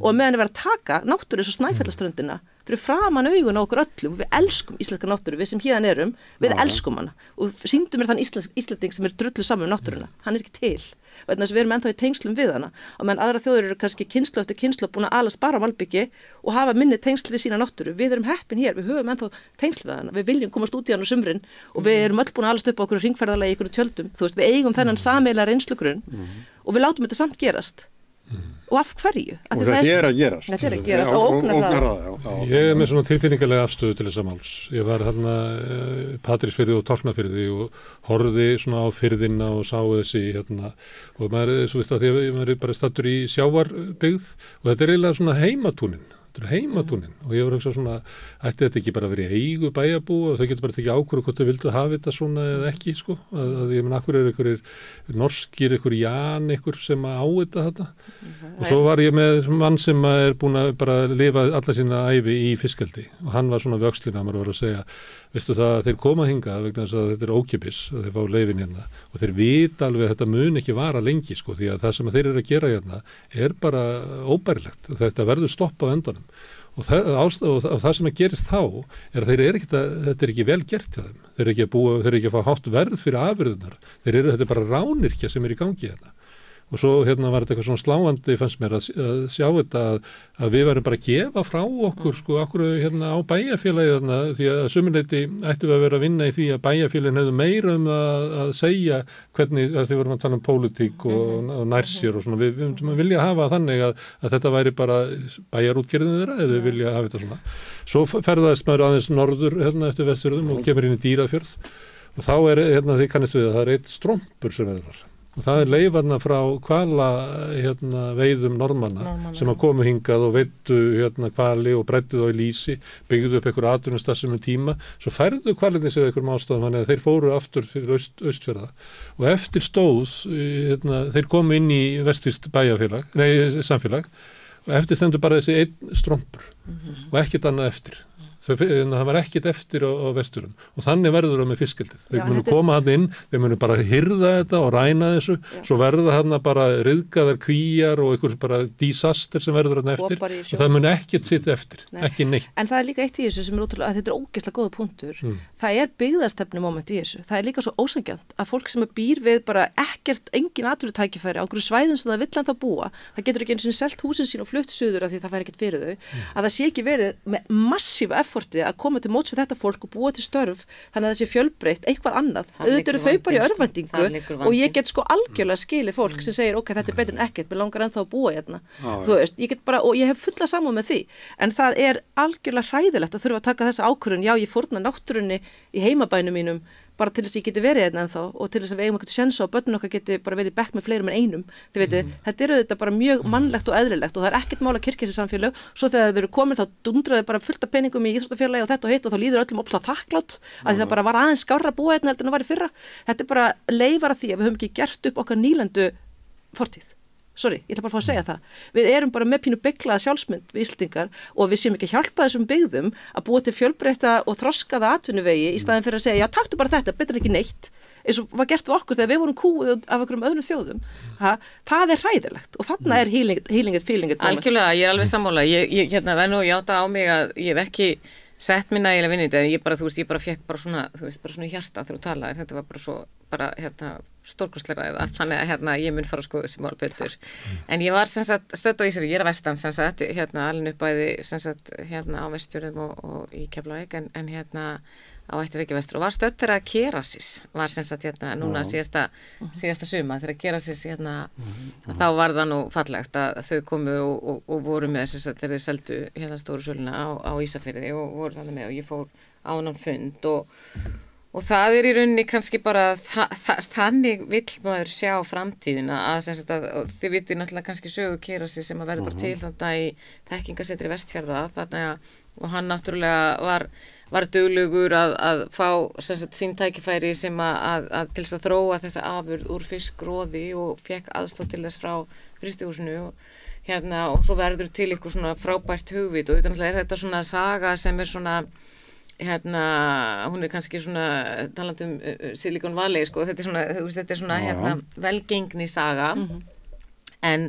saga sem sýnir hvað hægt að gera og það náttúrulega við þurfum á sama tíma þegar við erum að hugsa þessar byggðir þá erum við langan tíma búin að vera stundum finnst mér eins og að því það mikið hugvit og Háskólasetur Vestfjarða til dæmis Pítur Weiss bara búin að gera frábæra hluti þar sem að einmitt verið að hugsa strandlengjuna og það bara kemur hann að fylta fólki og sumt verður eftir og þannig að við þurfum bara að hugsa þetta út frá fjölbreyttum leiðum en leið að skilja þennan þessa þráfólks til að fá að vera á sínu stað og geta búið haft ykkur atvinnu þannig að En þetta svona einhverja stórkarlalega leiðir það snúriðja, það eitthvað svona meðan að eins og segir Kerasis svona dæmi hitt það sem þetta meira ég fór alltaf að hugsa að fiskeldi út og hvað gengur þetta, það gengur út á að búa til fiskprótein nú náttúrulega komnar það svona í fæðingu aðferði til að búa til svona gerfi kjöt það sem verið að nota genabreyttar örfur til að búa til og það meira þessi Íslendingur sem á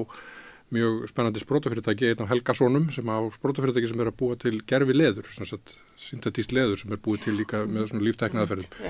akkur ættu við ekki að prófa það að búa til fisk og þörungum hægt að búa til alltaf anskotan líka Já, ef ekki frekar að við erum svo mikla líftækni og erðatækni þekking á Íslandi, ef ekki frekar að nota hana til að prófa að búa til gervifisk eða eitthvað, það væri miklu nær svona framtíðalægra Víða á landinu eru stórkostlega framkvæmdir á landeldi Já, náttúrulega það er skara miklu skara það er bara allt annað geim en svo getur ekki orðið slísasleppingar þar en það getur hins vegar orðið náttúrulega dýraníð og alls konar annað sem fylgir þessu og í raun mengun myndast oft í iðnaði og það sem ég veist áhugavert við þetta fiskeldistæmi það að þetta er ekki hagkvæmt út frá manneldi þú ert að kosta mjög miklu prótín í þessar dýr til þess að þau verði prótín sem einhver vill fá á okkur súsíbita það kostar meira prótín að ala þetta, einhver sojaprótín og þá er verið að fórna einhverju skógi hinum inn á jörðinni þannig að heildarmyndin er ekki fögur heldur Eitt í varðandi það er afstaða Seyðfirðinga að því að það hefur ekki gerð kannanir og ég held að 70% villit ekki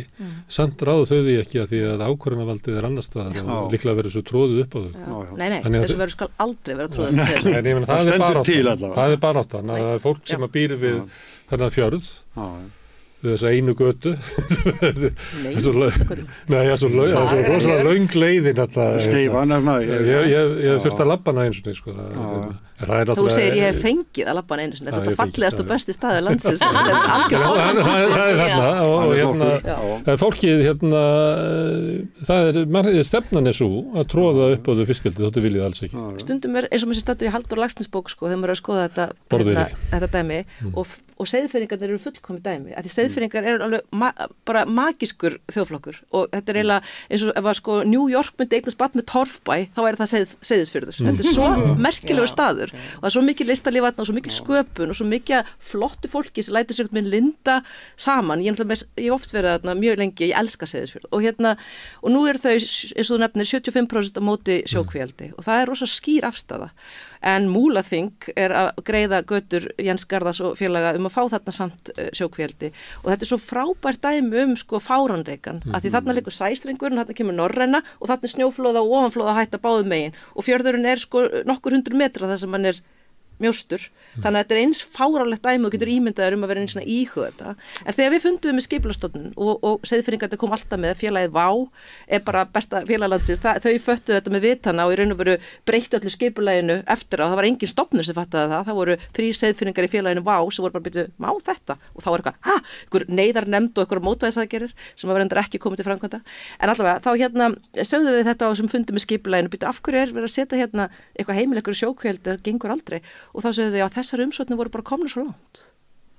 Heyriði hvað er verið að byrja? Að vera að byrja á því að þjónka við ykkur einkafyrirtæki sem eru mestmenntis eigu ykkur að exit kalla í Noregi að því þær eru komna svo langt.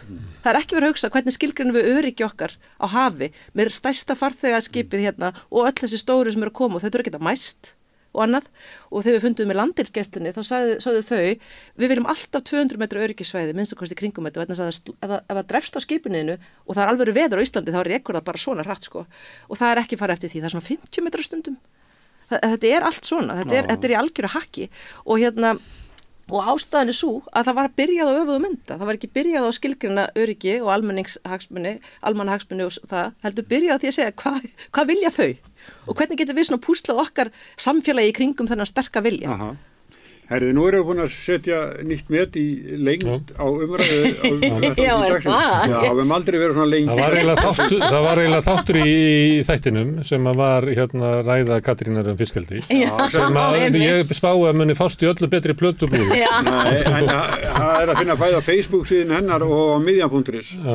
Svo þarf að texta það með að fá bara gerfigreindininn til þess að setja textana. Úkrainska texta. Já, ég meina, nákvæmlega. Það er áskorun að texta hennar vélbissu en þetta er mjög skýr en þetta þarf að fara á sig víðast Þá ætlaði þakka ykkur Árilja, Vilhjálmur og Katrín fyrir að vera hérna með okkur við sitjum eftir að venju og Sveinn Rúnar Hauksson er örugglega komin í hús hann er nábýlega að fá sér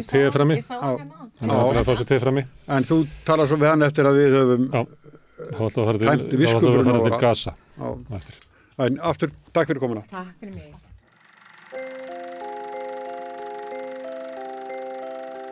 Tíminn.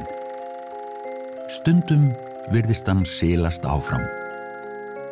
Stundum standa í stað og stundum eins og hann líði allt of hratt. Tíminn okkar dýrmætasta eign, því hann fáum við aldrei aftur. Þess vegna mikilvægt að nýta hann vel og selja hann ekki ódýrt. Við sættum okkur ekki við að tími sumra sé álitinn verðmætari en annarra og berjumst fyrir bættum kjörum. Fleiri augnablikum með fjölskyldu og vinum. Því augnablik eru lífsgæði. Lífsgæði sem við höfum barist fyrir í yfir 130 ár. Já, hann Björn Thorlags tók svolítið upp þráðinn frá þessu spjalli þarna á sunnudinum, sérstaklega þess eldræðu Katrínar Oddsdóttur strandeldi. Hann fekk Björg Evu Erlendsdóttur sem framkvæmdastjóri Landverndar til þess að svona leggja út frá þessu, hvað Katrín var að segja. Og svo fekk hann líka Hauk Arþórsson til þess að ræða það sem að Katrín var að segja, að stjórnsýslan hérna væri dauf, beitti sér ekki, væri svona eins og væri undirokkuð af einhverju valdi.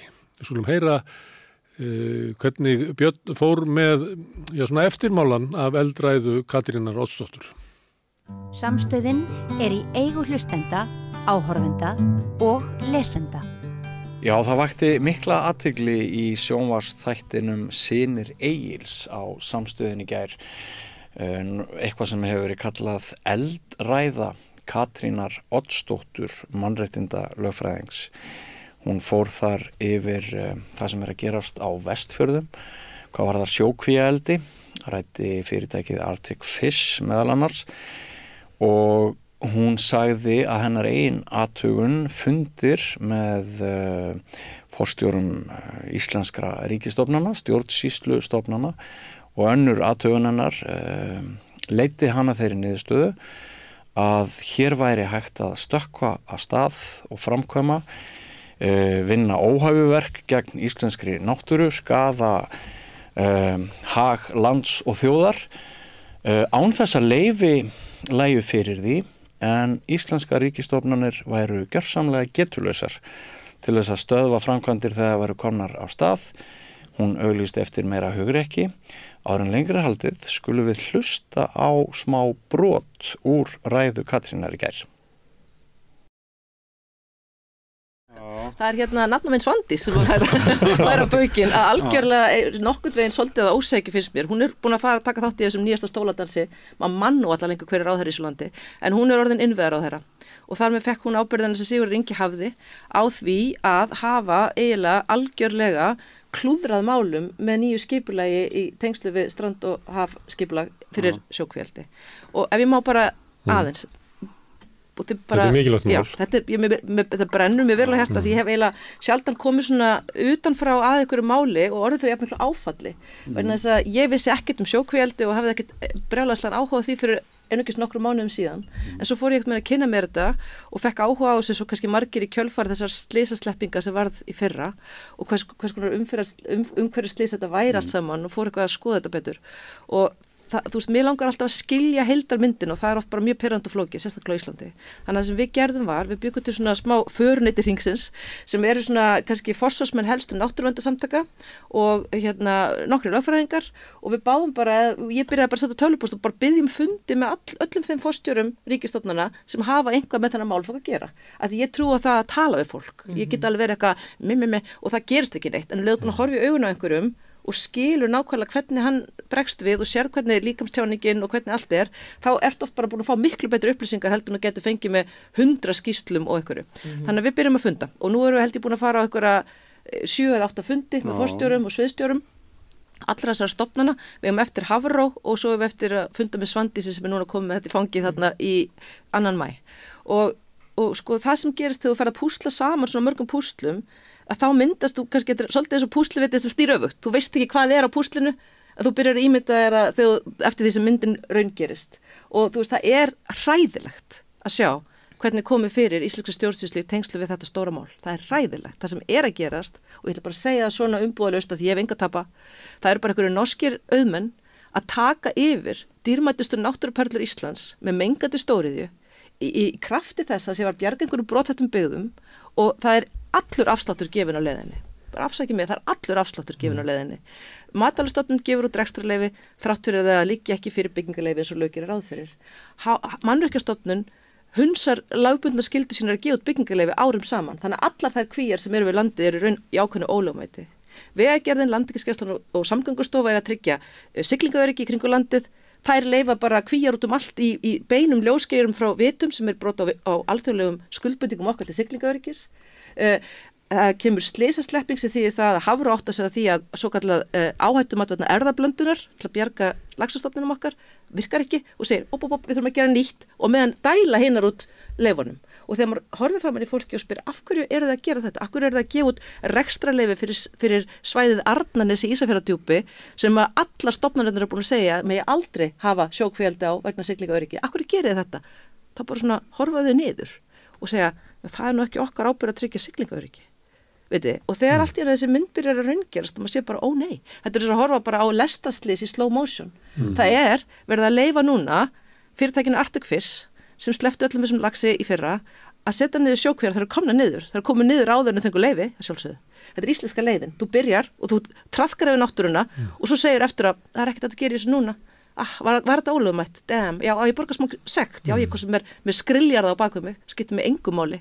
Og þið sjáu hvernig tendensin það er búið að taka út úr nýja frumvarpinu Svandísar að eina sem hefði virkað á þessu auðmenn, það er að segja að þeir fengju minni framleiðslu heimild eftir því sem þeir svikju lögin meira. Ef þeir gerðu umhverfisslys, þá minnkaði heimild þeirra til að framleiða. Mjög sniðugt úrræði, vegna þetta sem býtur, en nú er búið að breyta sig yfir í sektir, af því að inn kemur LIU síðan enn ekki að muna hvað heitir í dag og óskiljanlegt að sé að berjast fyrir þessum iðnaði vegna þess að þetta uppeldisstöðvar þörsksins eru í djúpinu og all þessi lús og allt þetta eitur, þetta rennur út í vistkerfið, þetta er ekki eins og það sé að segja bara, hér er fiskeldi og það er bara hér.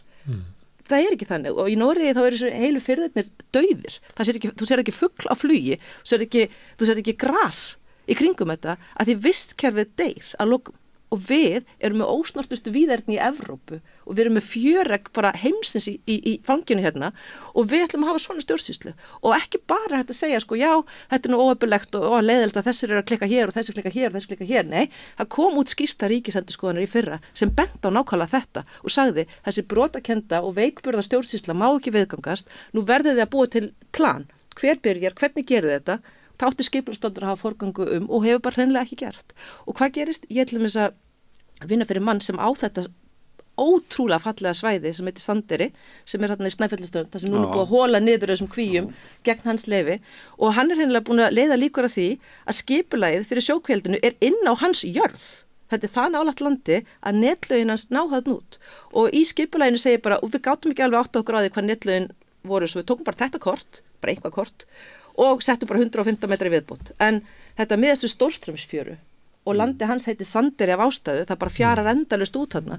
Þannig að það að vera búin að hóla þessu þarna niður, svona nálættunum, er hérna bara þetta skipulega slys og núna gefur síðan Mannvirkjastofnun út byggingarleyfi. Ég meina, ég geti ímyndað okkur ljósmenguna, háðamenguna og bara umhverfismenguna sem hann er að fara að fá í þessa óspiltu fjöru. Hann er bara að berjast til þess að vernda náttúruna. Það er engin sem býr þarna nálægt. Það er ekkert að halda því fram að þetta snúist ykkur störf í pingulitlu þorpi sem er að lognast út af. Þeir eru bara búin að fylla alla þá firði sem þeir höfðu fengið heimild til að fylla og græðginn drifur áfram núna í að þeir eru komin í Andeyri Hornstranda. Þetta er svona mál sko.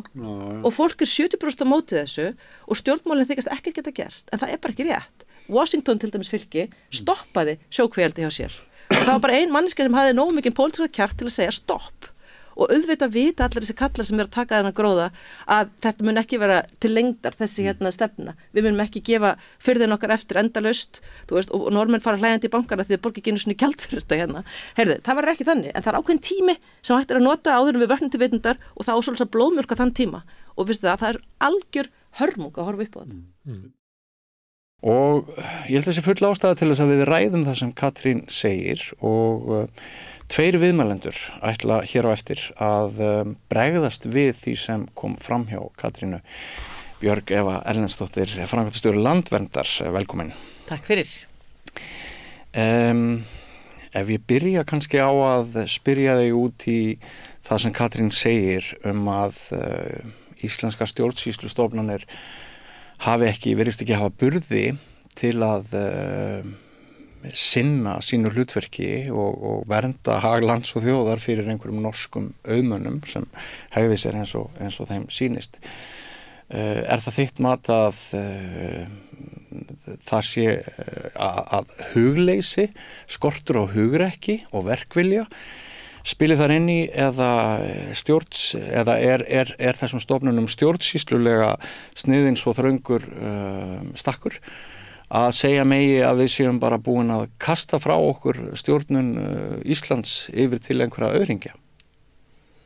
Já, ég vil nú bara byrja á því að segja, ég tek undir mest allt sem að ég heyrði í þessari eldræðu Katrínar Oddsdóttur og ég held að Landvernd í heild sinni þakki fyrir fólk eins og hana sem að tekur þessa baráttu eins og hún gerir, þakki fyrir hana og Björk og Jón Kaldal og Fiskasamtökin ekki veitir af vegna þess að þetta náttúrulega bara eins og Katrín lýsir þarna alveg rosalega vel að það virðist vera hægt að leggja upp með hvaða dellu framkvæmd sem á hvaða skala sem líka og svo bara þurfa allir bara að setja sig í spekingslega stellingar og greiða götu allra ævintýra sem að einhverjum auðmönnum dettur í huga að starta og þá afskaplega lítið tekið tillit til náttúru, til almennings, til samfélags áhrifa í heild sinni og ég vildi óska að þetta væri einskorðaðist við sjókvíaeldi en það bara langt í frá. Það bara, mér sýnist og ég hef sagt það áður að mér finnst ríkisstjórnin nokkuð lengi og í vaxandi mæli vera ríkisstjórn atvinnulífsins, jafnvel ríkisstjórn stórfyrirtækja sem enn verra og það bara rosalega litlar varnir. En eru stjórnsýslustofnanir framlenging á ríkisstjórninni? Þær eiga jú að starfa óháðar. Ég hef orðið vör við það í gegnum árin að stjórnsýslustofnanir að þær ekkert alveg óháðar pólitíkinni ef að það ríkur pólitískur vilji til þess að framkvæma og fara bara í hvað eina sem að atvinnulífinu dettur í hug að þá skapar það óneitanlega miklu erfiðara umhverfi fyrir þessar stofnanir. Að forstjórar og sviðstjórar séu undir áhrifum af ráðandi pólitíkus tíma. Já, það held ég við vitum, bæði þú og ég, að þannig hefur það verið alltaf. Þannig að í einhverjum tilvikum, svo ég víki þá aftur á upphafsspurningunni, sé þetta spurningum vilja, hugrekki eða hugleysi eða smitunaráhrif frá viðkomandi stjórnvöldum, frekar en að stjórnsýslulega sé þessum stofnunum settar svo þröngar skorður að þau geti ekki unnið vinnuna sína. Þetta sambland af mörgu og pólitískur vilji ræður augljóslega miklu og það alltaf verið að tala um það. Það þarf orku, það þarf atvinnu, það alltaf talað um það eins og það sé eitthvað svona hrikalegt atvinnustig í landinu og maður sé bara einhvern veginn aftan úr fornöld og vilji býta gras og sé á móti ljósaperum ef maður ekki sammála bara hvaða rugli sem bara það getur verið stórkostlegt eldi, fjallaflutningur, alls konar virkjanir, bara allt mögulegt sem að hugsanlega skapar einhverjum atvinnu einhver tíman, gjarnan á einhverju svæðum þar sem ekki einu svona vinnuafl og það fyrsta sem gerist þá það bara stórkostlegur innflutningur og vinnuafli til skams eða langs tíma, mikið álag á innviði, það fylgir þessu skortur á húsnæði, erfiðleikar í skólum, erfiðleikar í heilbrigðiskerfinu, allir innviðir verða undir miklu álagi og þegar upp staðið þá þetta ekki til gagns fyrir neitt nema þessi stórfyrirtæki sem vilja fara í þetta. Já, og nema í þessu tiltekna máli fyrir atvinnuhagsmuni örfára íbúa í deyjandi byggðum eins og Katrín Oddsdóttir orðar það. Hún segist hafa skilning á því að fólk sem býr út á landi og ég sem landsbyggðarmaður þekki alveg hvernig fyrirverandi, þekki það hlutskipti að búa út á landi á svæðum þar sem til dæmis hefur orðið ákveðin eigna upptaka vegna breytinga á fiskveiðistjórnarkerfinu að fasteignir hafa hrunið í verði, þá kannski ekki svo auðvelt að slíta sig upp og flytja frá Vestfjörðum eða öðrum byggðum sem að eiga atvinnulega við vandamál að stríða, maður skilur hagsmuni íbúana að berjast fyrir þó 1 eða 2 eða 5 störfum, en ef maður teflir því saman við almannahagsmunina sem þið hjá Landvernd eru með ákveðna skyldu gagnvart, þá verðist þetta að vera mjög ójafnleikur. Býtu, hvernig erum við með skyldu gagnvart almannahagsmunum? Þið starfið með það að leiðarljósi að vernda hag náttúru og samfélags fyrir til dæmis skaðlegum framkvæmdum. Já, ok, þú veist að koma úr þessari átt út af því að það er stundum talað að þeir sem eru að vernda náttúruna séu þá einhvern veginn andvígir samfélaginu. Nei, ég var nú hreint ekki að tala úr þeirri áttinni. Nei, ég bjóst nú svo mikið við því, en allavegana þá er ég líka utan á landi og það sem maður hefur séð það er að svona ofsalega stórar framkvæmdir eru að jafnaði ekki til gags og svo ég vísi nú í annan mann sem ég nefndi áður sem er Jón Kaldal. Hann skrifaði nú grein það að þetta væri ekki endilega eitthvað sem væri að bjarga samfélaginu á Vestfjörðum, þvert á móti. En svo förum enn aftur í þetta sko að er það boðaleg pólitík að erlend félög nái að vinna tjón? Það er nú ekkert smáraðis umhverfislegt tjón sem getur orðið á þessu sjókvíaeldi, raska náttúru og einu rökin sem Íslendingar getur svona hakað við í sínu bókhaldi sé að það verði til nokkur störf fyrir íbúa í hugsanlega byggðum sem þegar eru deyjandi. Bara auðvitað ekki og hvernig sem þessar byggðir eru þá er það bara aldrei boðlegt að vinna stór tjón á náttúru, bíða ekki eftir leyfum, gera hlutina einhvern veginn með öfugum klónum allt og stóra. Auðvitað er það ekki boðlegt og það er ekki boðlegt fyrir neinn og enda er það ekki almenningur sem er að kalla eftir þessu. Það er bara mjög mikil andstaða við þetta, en það sem er svolítið skuggalegt er að þegar að fólk svona, að þeir sem hafa sameinast gegn þessari allt of hröðu uppbyggingu í sjókvíaeldi, því það er alveg staðfest í skýrslum að þetta var of hratt, eftirlitslaust og ómögulegt.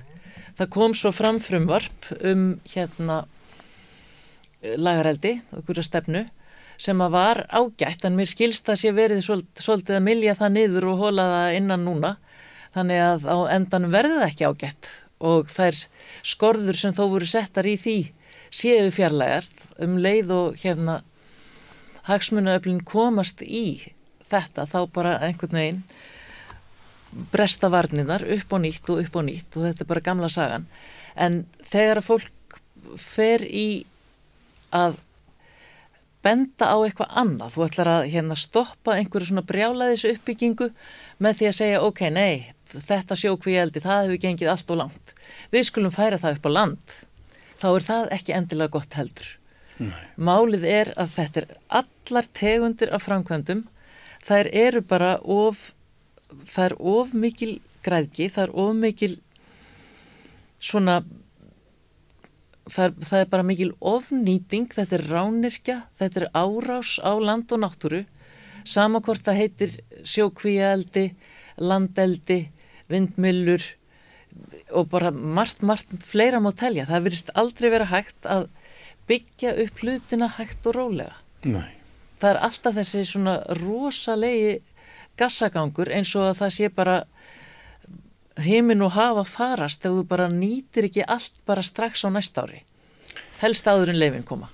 Ef þú myndir lesa frétt ríki í Evrópu þar sem fyrirtæki gætu hafið framkvæmdir á viðkvæmum svæðum og þeim voru bent á að það var ekki komin leyfi fyrir framkvæmdum og þú myndir heyra að það væri talað við forstöðumenn ríkisstofnana sem ekki hefðu gefið leyfi fyrir framkvæmdinni, en þeir sögðu, já, nei, við getum ekkert gert af því að þeir eru farnir á stað, þeir eru byrjaðar að framkvæma, en við getum sektað þá kannski pínlítið, við ætlum að skoða það. Hvernig liðir ef þú læsir frétt þetta í einhverju bara Evrópuríki, einhverju nágrannaríki Íslendinga? Ætli bara mér liði ekki þess að ég væri komin heim. En þetta sko, það getur enginn í hópi almennings skilið þessa stjórnsýslu að þetta sé hægt. Nei, sko, ef þetta er hægt þarna, hvenær getur það fólk tekið lögin í sínar hendur bara inn í þéttbýlinu, hérna inn í miðbæ Reykjavíkur eitthvað svoleiðis? Kannski síður, en nú talað mjög mikið skilvirkni og það þurfi að auka skilvirkni, það er pólitísk stefna að auka skilvirkni til þess að mér skilst flýta frekar fyrir framkvæmdum og það ekkit allir sem tala eins og þú núna, sumum finnst þetta bara ganga allt of hægt að fá öll leyfi til þess að fara í svona framkvæmdir. En til hvers erum við þá með hana stjórnsýslu fasa að það þurfi leyfi og það þurfi skipulag, það þurfi að horfa til margra þátta að það ekkert gert með þetta kerfi.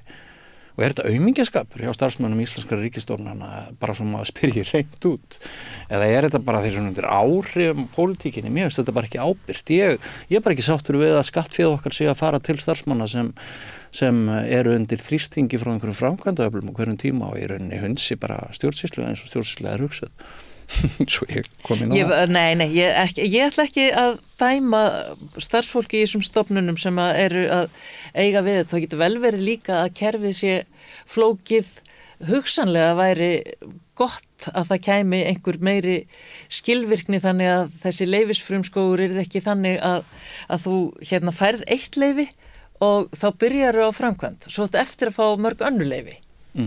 En þú ert komin með leyfið sem leyfir þér að byrja, kannski.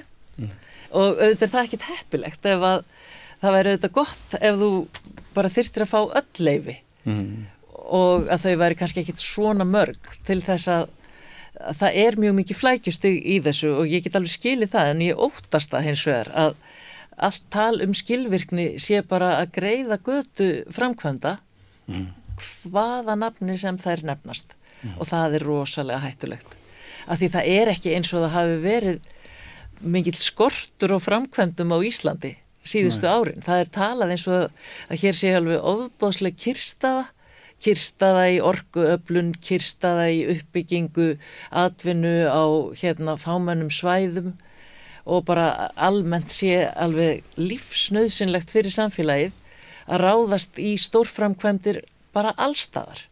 Bara á litlum svæðum. Ég er sjálf úr lítilli sveit þar sem að plönin eru svo ótrúleg að það var bara gert grín að því á Þorrablótinu að það væri verið stemt að því að breyta Árnesi í Gnúpverjarhreppi í New York á 10 árum.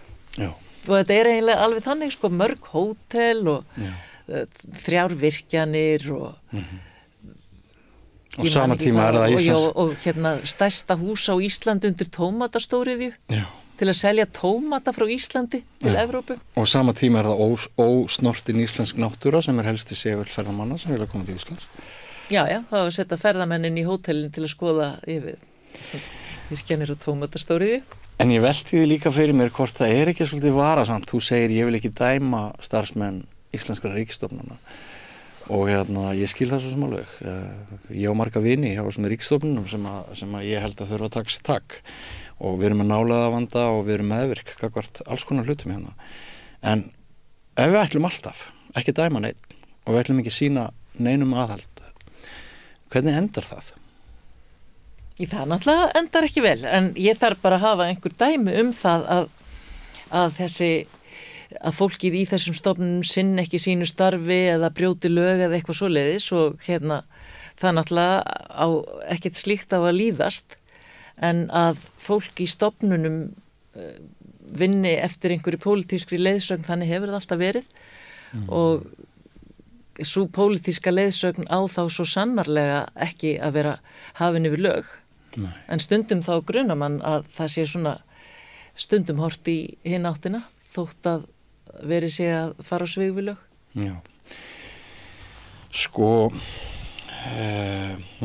Katrín líkir þessu við lestarslys í hægri sýningu og auglýsir eftir hugrekki og auknu sjálfstæði, ekki bara stofnana heldur starfsmanna í rimminu við peningaöflin. Þið í Landvernd, þið náttúrulega kannist við það að það getur verið dálítill munur á aðstöðu grasrótarsamtaka og aðstöðu afla sem að hafa peninga á bakvið sig.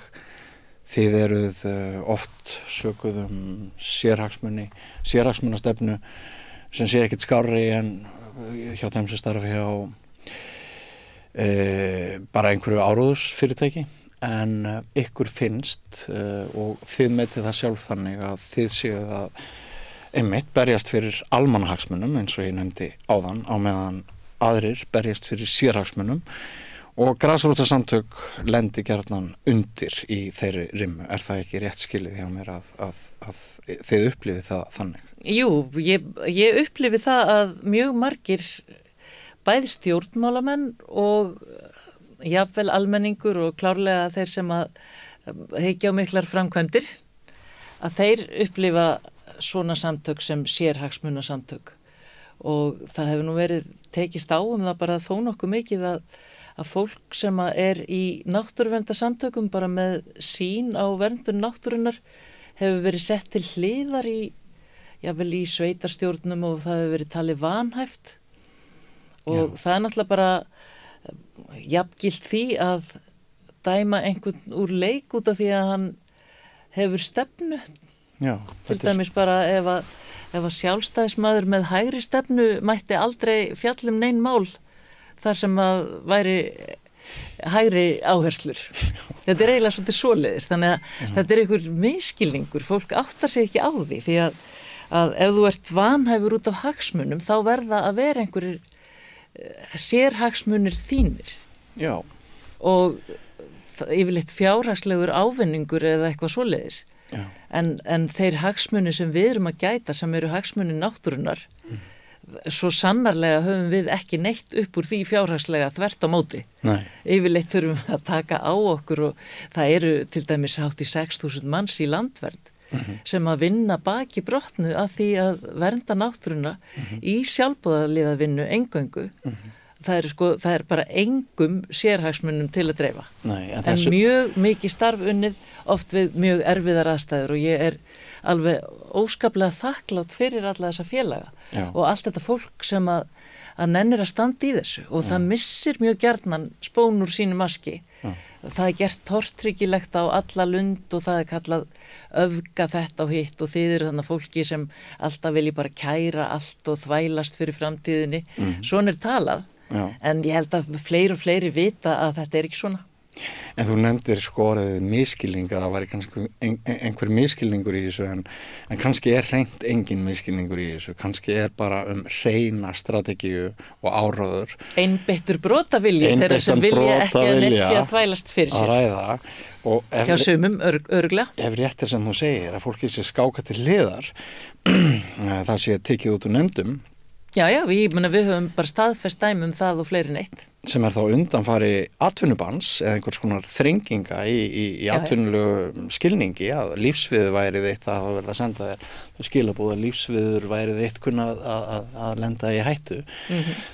Þá er þetta þetta ber allt keim af eiginlega bara liggur mig við að segja fasísku og stórhættulegu samfélagi. Já, ég vona að við séum ekki komin svo langt. En hvað finnst þér? Mér finnst við ekki verið komin svo langt. En viðvörunarljósin, þau sannarlega eru á lofti. Sko, þeir sem hafa mikla hagsmuni, mikla sérhagsmuni, þeir reyna að vinna að þeim sérhagsmunum eins vel og þeir geta. Já. Og auðvitað hvílir mikil skylda á stjórnvöldum, á sveitarstjórnum til dæmis, þar sem nú flestar framkvæmdir eru ákveðnar, á alþingismönnum, á ríkisstjórn, að gæta almannahagsmuna, en ekki að vera einhverjar svona aðstóðarfólk fyrir stórfyrirtæki. Nei. Það er bara ekki þeirra hlutverk. Nei. En mörgum stjórnmálamanninum finnst það vera sitt hlutverk. Já. Það er mín skoðun. Það er líka bara samfélag geta þróast til hins verra svo hægt að við tökum ekki endilega eftir því. Þetta gerir svo óbúslega hægt og það er margt sem bendir til þess bara þegar maður hlustar á Katrínu til að það sé alltaf, fólk seilist alltaf aðeins lengra og aðeins lengra sem er sem getur verið mjög hættulegt til framtíðar. Nú sko, en það samt, núna það ekki þannig að hlutir gerist hægt, þeir gerast hratt. Já, í þessu. Árás á íslenska náttúru núna, hún gerist hratt. Já. Og fiskeldið, það óx óskaplega hratt. Já. Og það alveg bara staðfest og það átti að rannsaka það sérstaklega, það gengur eitthvað hægt. Já. Og það eru margar fleiri atvinnugreinar. Ferðaþjónustan, hún hefur vaxið ekki hægt, heldur óskaplega hratt. Já. Og við sjáum nú hvaða áhrif það hefur. Maður er búin að vera að horfa á mótmæli frá Tenerife, þar sem að fólk að bugast út af þessari atvinnugrein sem að átti mörgu að bjarga og hefur gert það ábyggilega fyrir einhverja, en greinilega ekki fyrir almenning. Nei. Sem sefur í bílunum sínum og þarf að flýja til fjalla út af því að það ekki húsnæði. Já, það steytist nú í það hér. Ég segi kannski ekki við þurfum að flýja til fjalla, en það allavega alveg áhugavert að bera þetta saman og mér finnst að það ætti að gera það ætti að bera þetta saman. Já. Og það alveg sama hvaða allar atvinnugreinar sem að hleypur í ofvöxtur, þá kom alls konar ruðningsáhrif, alls konar neikvæð áhrif, en ekki bara jákvæð. Og okkur mjög tamt hér að tala bara, hérna atvinnutækifæri, það gott. Já. Býtu, og svo spyr maður, en vantaði atvinnu þarna? Það skiptir engu máli, þetta bara hagvöxtur, tekjur, mjög gott. Já. Þannig talar fólk hér og gleymir alveg að vega alla þættina upp á móti. Já, það gleymir framtíðinni, það gleymir sjálfbærni, það gleymir hagsmunum komandi kynslóða. Það bara partí, dags í dag, hjólum. Það bara mikið partí. Sem snúast. Þannig að ég bara alls ekki sammála því að neitt gerist hægt, það gerist skuggalega hratt. Mikið sem að gerast hér og væri kannski bara skárra ef það gerist ekki svona hratt. Mér langar aðeins að víkja talinu áður en ég kveð þig, Björg Eva, að dómi sem féll í Sviss nýverið, eða féll Sviss, dómi mannréttinda dómstólsins í Evrópu. Það sem tekið var tillit til þess að svissnesk stjórnvöld hefði ekki gert það sem þeim bæri að gera til að vernda hagsmuni nokkura eldri kvenna sem að fóru í mál og það bent á það að loftslagsbreytingar hefðu meiri áhrif á lífsgæði eldri borgara en margra annara vegna öndunar erfiðleika þegar miklar öfgar myndu verða í veðri sem fólk rekur til loftslagsbreytinga og þær höfðu betur sem sumum kom óvart. Við höfum séð harðarleiðara í Morgunblaðinu gegn þessu rugli og við höfum heyrt að umhverfisráðherra Íslands sem jafnframt orkumálaráðherra, hann nú ekkert allt og ánægður með hann dóm. Honum finnst að dómararnir hafi seilst aðeins svo langt í valdsviði sínu. Ég held ég geti ályktað það út frá orðum hans. Þín viðbrögð við þessum dómi og hverju mun hann breyta tengt því sem við höfum hér verið að ræða? Sko, ég fór á hádegismálþing þennan dóm, þennan ömmudóm í Sviss og það mjög mikill áhugi þetta fyrir þessum dómi í mínum kreðsum. Já. Og það vöknuðu nú gríðarlega margar og áhugaverða spurningar við að fylgjast með lögfræðingum nokkrum tala þetta á þessum hádegisfundi. En ég veit að málið til skoðunar í mörgum samtökum og til dæmis eru samtök sem nýstofnuð sem heita Aldin sem eru eldri aðgerðasinnar. Þar eru margar ömmur. Þær eru að fylgjast með þessu og fundum þetta núna flesta daga. Já. Og ég hef ekki heyrt viðbrögð okkar ráðherra við þessu. Nei. En þetta nú heldur ekki á þeirra valdsviði þannig að hvað þeim finnst þetta kannski ekkit aðalatriði. En við vitum öll og það bara gjörsamlega viðurkennt á einu sinni á ári að loftslagsmálin eru ekki á góðri leið. Já. Og það þurfi aðgerðir. Já. Og síðan kemur alls konar einhver þvættingur inn á milli og svo kemur aftur loftslagsráðstefna og allir viðurkenna að nú þurfi aðgerðir strax. Já. En þess á milli erum við nú meira svona liðka fyrir stórum aðgerðum sem eru ekkit sérstaklega loftslagsheppilegar. Já. Þannig að það eru miklar mótsagnir í þessu öllu. Já. En auðvitað það eitthvað sem að samtök þurfa að skoða. Það nú mjög mikið kvartað alltaf þegar svona grassrútasamtök fara dómstólaleiðina. Það kemur mjög illa við þá sem ráða að geta ekki bara sagt bara hætti þessum þvættingi. Við ætlum nú bara samt að hafa þetta svona. En þá eru til þessar leiðir þegar annað bregst og það verður bara notaðir. Já, það svolítið hressandi líka að eldri borgarar hafi fengið rödd í þessu máli. Við hlustuðum mikið á raddir okkar yngsta fólks fyrir nokkrum árum þegar Greta Thunberg hóf... Já, hún var nú nefnd í þessu samhengi líka. Já, en þá sem sagt fór fókusinn svolítið í þessum málaflokki á unga fólkið og rétt þeirra til framtíðar. En núna er við að sjá þetta frá hinni hliðinni, frá eldri borgurum.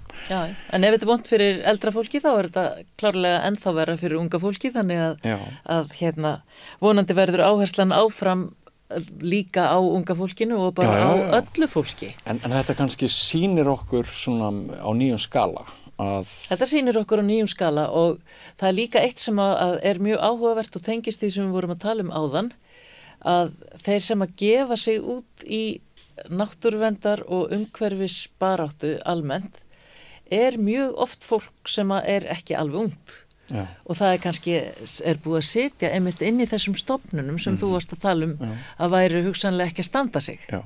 Svo kemur það út úr stofnunum og fer beinustu leið í umhverfissamtök með mikla þekkingu sem að kannski hefur ekki alltaf fengið að njóta sín af því að hún brýtur í bága við atvinnustefnu, við aðra stefnur og fólki sem er búið að vinna fyrir þessu, það er kannski búið að skrifa fullt af skýrslum og leggja mjög margt gott til mála sem er kannski fær ekki mikla athygli. Nei.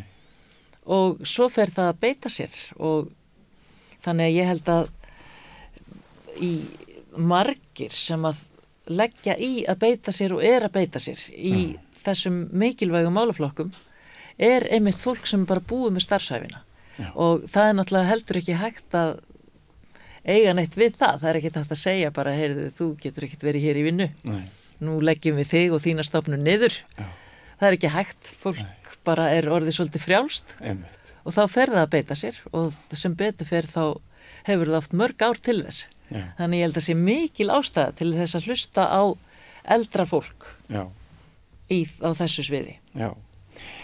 Ég meina loka spurningu, hún svona aðeins tengist þessu á ská. Þú hefur nú marga fjörunarsopið, búin að vera fréttamaður lengi, framkvæmdastjóri pólitísks flokks, ert núna hjá Landvernd. Þú ert eins meðvituð og ég það að ríkisstjórnin stefnir að frekari sameiningu stofnana. Kann að vera að ein ástæða þess að ríkisstarfsmenn beita sér ekki sem skyldi fyrir stefnu sem stjórnvöld að keyra áfram sé svo að öryggi þeirra sem vinni á ríkinu sé ívið minna núna vegna boðunar sameiningu en svona í meðalári. Og geti hugsast að það hefði áhrif á það sem Katrín Halldórsdóttir talar Mér finnst það alls ekki ólíklegt að það hafi áhrif á starfsfólk þegar að það gengur og veit að það á að leggja niður stofnuna þess eða sameinana öðrum og gera miklar breytingar. Þetta er alveg gömul saga og ný. Alveg hef ég verið þarna sjálf. Það hafi verið gerðar alls konar breytingar á ríkisstofnunum og oft hafa ýmis svona, maður hefur heyrt það í aðdragandanum að þetta stofnun hún hefur nú ekki staðið sér nógu vel og það væri hægt að hagræða mikið hér og það er alltaf mjög mikið tala líka hagræðingu. Þegar það er verið að sameina stofnanir þá er ævinlega talað hagræðingu og það þýðir náttúrulega bara eitt, það þýðir færra starfsfólk og þá hefur fólk ekki atvinnuöryggi og þá er ekkert óeðlilegt að fólk svona hugsi sig áður en það fer af mikilli hörku í einhver mál sem þau vita eru pólitíkin ekki þóknanleg. Af því að það er nú einu sinni þannig að fólk þarf sitt lifibrauð. Það skilja menn mjög vel þegar þeir eru búa til ný atvinnutækifæri en það skilja menn afskaplega illa þegar að ræða mikilvægar stofnanir opinberar, vegna þess að í hugum sumra þá eru bara opinber störf einhvern veginn bara byrði á vinnandi fólki.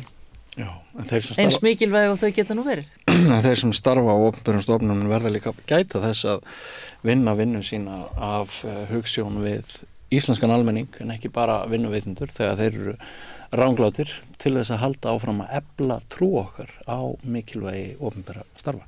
Já, og mjög oft þá held ég að það sé miklu erfiðara að vera í opinberu starfi heldur en fólk gerir sér grein fyrir einmitt út af þessu. Og við erum nú búin að sjá mjög mikla og harða gagnrýni á orkumálastjóran sem nú í forseta framboði og það embættismaður sem hefur verið sést meira til en til margra annara embættismanna, forstöðumanna stofnana og hefur komið þannig almenningi fyrir sjónir að hann sé bara standi fast á sínu fyrir almenning og það stofnun sem á að renna inn í aðra. Já. Og það eru frekar stórfelldar sameiningar framundan og það hefur verið talað það að það sé í hagræðingarskyni, auka skilvirkni, spara, allt þetta. Já. Þannig að þetta ekki auðvelt og við bara höfum mörg dæmi það úr fortíðinni að það hafi verið lagðar niður bara sléttaðar út heilu stofnanirnar sem hafa verið stjórnvöldum erfiðar. Þjóðhagsstofnun? Já, þannig að það þarf ekki að eiginlega að bara velta þessu fyrir sér og leiða eitthvað líkum að þessu, þetta bara svona. Einmitt. Kæra þakkir fyrir komuna Björg Eva Erlendsdóttir, framkvæmdastjóri Landverndar. Við höfum ekki sagt skilið við þetta mál, ég ætla að ræða við stjórnsýslufræðing hér eftir andartak. Farið ekki langt. Fjárhagserfiðleikar eru afgerandi meiri hjá eflingarfólki en öðrum á vinnumarkaðnum. Hvernig getum við réttlætt það? Efling stéttarfélag. Barátta fyrir betra lífi. Já, við höldum áfram þessari umræðu. Við höfum fengið annan gest til að ræða þetta mál. Hann Hauk Arnþórsson, stjórnsýslufræðing sem gaf út bókina Mín eigin lög, ekki alls fyrir löngu. Velkomin Haukur til okkar. Takk fyrir. Þetta sem Katrín Oddsdóttir nefnir að einkafyrirtæki geti farið sínu fram án leyfa, byrjaði að framkvæma og einu viðurlögin séu þau að það kannski borgi einhverja sektir og ástæðan fyrir því að það sé geta stoppað af sé svo að það hafið framkvæmdir, jafnvel þóttar séu í óleyfi. Getur þetta verið með þeim hætti sem hún lýsir og ef svo þetta tæk stjórnsýsla? Nei, þetta auðvitað ekki tæk stjórnsýsla. Þetta gerist nú ekki alltaf svona. Þetta gerist oft þannig að framkvæmdaraðilar tryggja sér sinn rétt með einhverju bráðabirgðaleyfi. Með einhverju leyfi þannig að þeir geta dælt peningum í verkefni og eru öruggir með það að ríkis eða hið opinbera vald sér skaðabóta skylt eða verið farið í bakið á þeim. Já. Þannig að það það sem maður hefur séð meira að mann byrja með eitthvað lítið í höndunum en eitthvað í höndunum. Já. Þannig að það vantar kannski eitthvað inn í þessa jöfnu að það þá einhver forleyfi eða eitthvað sem einhver ávinningur sem hefur orðið áður en fólk stekkur á staði eða hvað. Já, ég þóra ekkert að segja þessi dæmi sem Katrín að taka. Hún hefur kynnt sér þetta miklu betur ég og þessi lögfræðingar eins og hún sem eru raunverulega að vinna í þessum málum og fara með þau fyrir réttin, þeir eru náttúrulega með öll smáatriði málsins í sínum höndum sko. Já. Þannig hún veit þetta alveg nákvæmlega og það sem maður veit svona bara sem stjórnsýslufræðingur út í bæ að þrýstingur frá atvinnulífinu á ráðuneytin gríðarlega mikill og matvæla ráðuneytið kannski eitthvað erfiðasta ráðuneyti í þessu leiti varandi lobbyisma. Það annars vegar með búnaðarmálin, landbúnaðarmálin, það sem mjög hefðbundin þrýstingur að sem sagt búnaðars yfirvöld, búnaðar félagssamtök landbúnaðarins ráði öllu sko og hins vegar það þá sjávarútvegurinn og þarna var nú að koma inn nýr ráðherra og nýr ráðuneyti stjóri og þetta að mínu við til veikasta ráðuneyti. Já, að þú nefnir þrýsting og þú nefnir þrýsting atvinnurekenda á ráðuneyti. Ef sá þrýstingur heldur áfram og ráðuneytin þrýsta svo á stjórnsýslustofnanir, þá kannski ekki von á góðu, þá eru þær kannski ekki eins frjálsar og óháðar eins og þeim ber að vera. Nei, þær eru það náttúrulega ekki og þær eru það sko aldrei, þetta alltaf spurning það hvað þetta gengur langt. Það alveg eðlilegt að ráðuneyti taki tillit til atvinnuvegana og atvinnuvegnar eiga hafa sitt að segja við samningu reglugerða og samningu laga og hérna hvernig hægt að þróa hlutina áfram og þetta skandinavíska módelið og þegar að sósíaldemókratar í Skandinavíu fóru á stað með samstarfið við auðvaldið eins og þau kölluðu það sko 1940-50 þá gekk þetta alltaf út á samkomulag verkalýðshreyfingarinnar og sósíaldemókrata og atvinnulífsins og þannig að það sterk hefð á Norðurlöndum að lýðræði gangi út á það að atvinnulífið sé mjög sterkt. Hins vegar höfum við séð á Íslandi og það var kannski aðal lærdamurinn af hruninu þar sem að fjármálalífið bara gerði það sem ég sýndist bæði fenguðu þau lög sem þau vildu og svo gátt þau sniðgengi þau lög sem þau vildu af því að eftirlitsstofnanir voru svo veikar. Og eftir afregluvæðingu? Já, eftir afregluvæðingu og við höfum séð þetta ganga allt á land hér á landi og það ósku hættið því að einmitt í þessum greinum þar gangi þetta land. Er hægt að segja eitthvað það hvort atvinnurekenda vald sé orðið það mikið að ógni almanna hagsmunum? Já, sko það þannig að það liggja ekkert fyrir mjög mikla rannsóknir í stjórnsýslu og þetta til dæmis mjög stór og mikil spurning sko, hvað á atvinnurekendavaldið gagnvart almannahagsmunum að vera sterkt og hvernig getum við fundið einhvern samnefnar að það sem að almannahagsmunur og atvinnulífið fer saman sem gerist nú sjálfsagt oftast og það þannig að það mjög illa tekið, það gríðarlega viðkvæmni hjá stjórnsýslunni varðandi gagnrýni og því illa tekið þegar að hún gagnrýnd og einstaklingar sem það gera til dæmis í meistaranámi upp í háskóla, þeir fá ekki vinnu þannig að menn gera þetta ekki og nú búið að vera stjórnsýslunámi í háskólanum síðan aldamótin og það eru bara mjög litlar rannsóknir.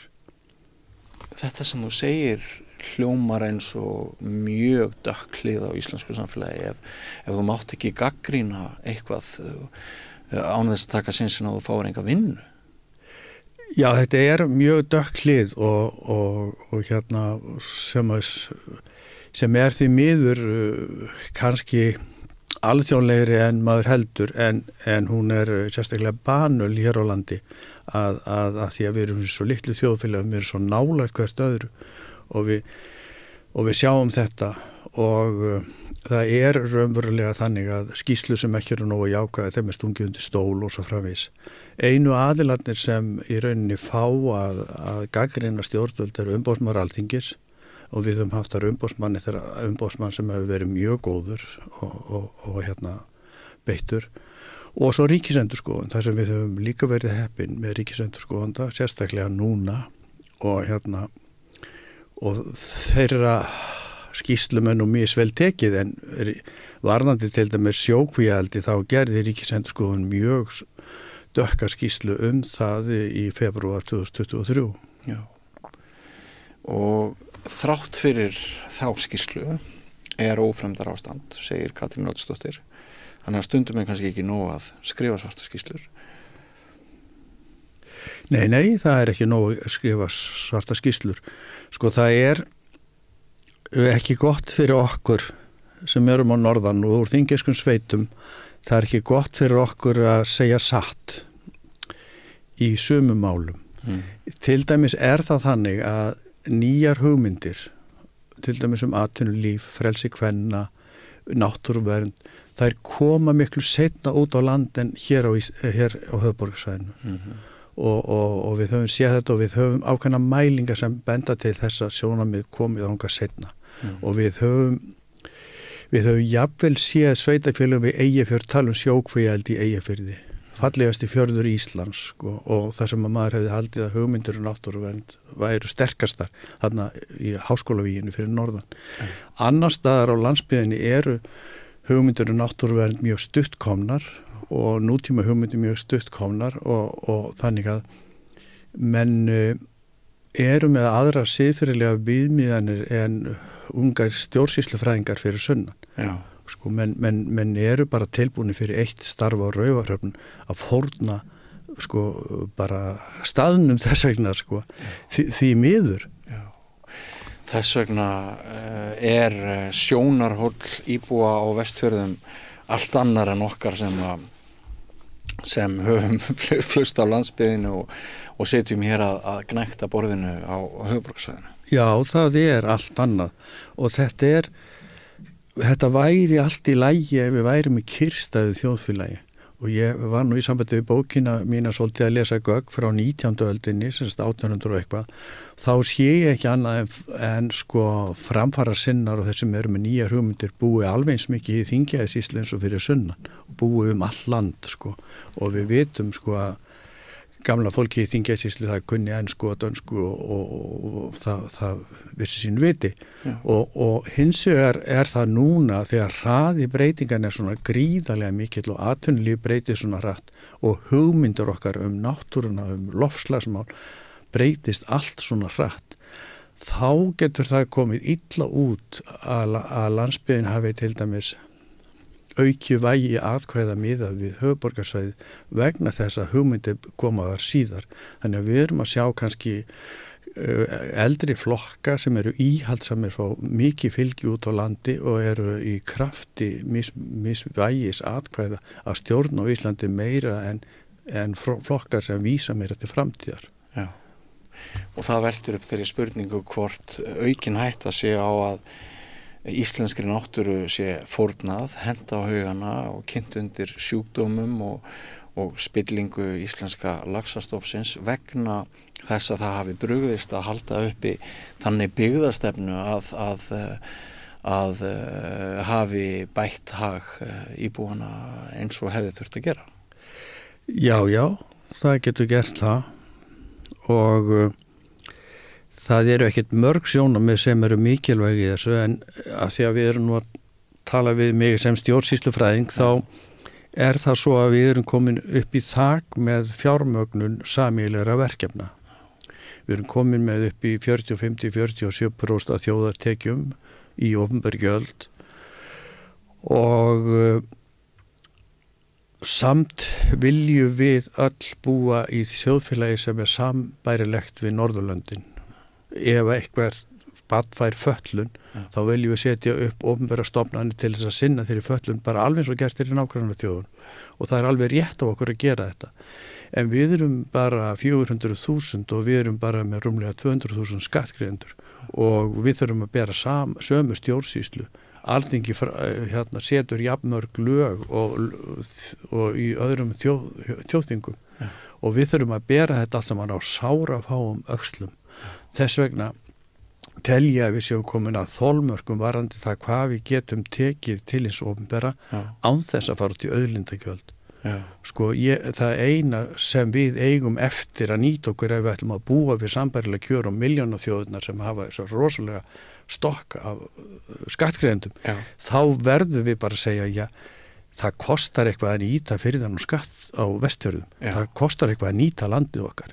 Og þetta eru sjónarmið til dæmis sem ég ekkert alinn upp við þegar ég ungur í Þingeyjarsýslu sko, þá líta menn ekkert svona á landið og jarðir voru mjög sko verðlitlar og við horfðum allt öðruvís á þetta og ég man að voru gerðar í kynninni vísur hvað það var ljótt í Mývatnssveit og ég man að þegar ég var barn þá fannst mér sko það var bara einhvern grjót í Mývatnssveit og það var svo ljótt og það var ekki fyrir ég var fullorinn sem við fórum að sjá fegur Mývatnssveitar. Svona hefur allt breyst. Af því að hún var harðgerð til landbúnaðar. Harðgerð til landbúnaðar og bara alveg ómuleg. Þetta minnir mig á kostulegt viðtal sem BBC Magnús Magnússon tók við Veigu í Nestlöndum held ég fyrir mörgum áratugum í Mývatnssveit. Þar sem hann spyr hana út í náttúrufegurð sveitarinnar. Og hún vildi meina að það væri bara fallegt í sveitinni þegar veittist vel í vatninu. Já, einmitt. Þannig fegurðin órofa tengd nytjahyggjunni og möguleikum þess að lifa af. Þess vegna höfðu kynningar eitthvað til síns máls. Já, nákvæmlega. Þegar þeim fann svona ljótt, veistur í Mývatnssveit. Já. Þannig að þegar við komum að auðlindagjöldum og þegar við komum að sýnin á landið okkar og hvað það feikilega dýrmært og nú vitum við all hvernig landið og ég einn af þeim sem upplifið það mjög sterkt. Við höfum átt felli ísi við hjónar, við höfum verið upp í 30 nætur á sumri út á landi bara og það eins og að vera í tjaldi sko og þannig að við viljum sem sagt auðlindagjöld og ég held að við séum komin upp á veg með skattlagningu þannig að við þurfum það. Þess vegna getum maður ekki. Það eru svo mörg sjónarmið sem gera það að verkum að við getum ekki hort á þetta sem að gerast á Vestfjörðum og jafnvel á Austfjörðum líka. Seyðisfirði sem svona einhverja eðlilega þróun. Við þurfum að grípa inn í þetta. Já. Og ein lausnin gæti verið auðlindagjöld að það myndi kannski minnka áhuga þessara afla til að koma hingað og stunda misgeðslega iðju ef það myndi kosta það meira. Já, það svo leiðis að normenn hafa farið þannig að þeir eru að flýja það þeir sem eru hér. Já, en tekurðu undir raddir Katrínar að ríkisstofnanir bara standi sig alls ekki sem skyldi? Nei, ég tek ekkert undir það í sjálfu sér. Við erum með bæði kannski eins góðar stofnanir og hægt að hugsa sér og eins slæmar og þetta svo misjamt. Til dæmis hafa verið mínar uppáhaldsstofnanir persónuvernd og samkeppnisstofnun sem báðar hafa sett nýja reglur síðustu 20-30 árin og breytt þjóðfélaginu hvernig það vinnur með hlutina og svo framvegis og þarna hefur mjög góðar og metnaðarfullar stofnanir. Síðan eru auðvitað til stofnanir sem standa sig illa og það eru stofnanir sem eru deilurum. Til dæmis við þekkjum þar sem erum á sveit að sjónarmið okkar í sveitinni varðandi dýravernd eru allt önnur. En eru á mölinni og mast eiginlega milli þils og veggja í þessu þegar við veit ekki hvað þau eiga að gera og mast fær mikla gagnrýni og þannig að stofnar eru alla vega. En svo ég klári þetta nú þá sem sagt það sem kannski erfiðast við ríkið er ekki sjálfa stjórnsýslustofnanir og embættismannakerfið þó ég geti nú talað lengi það, þá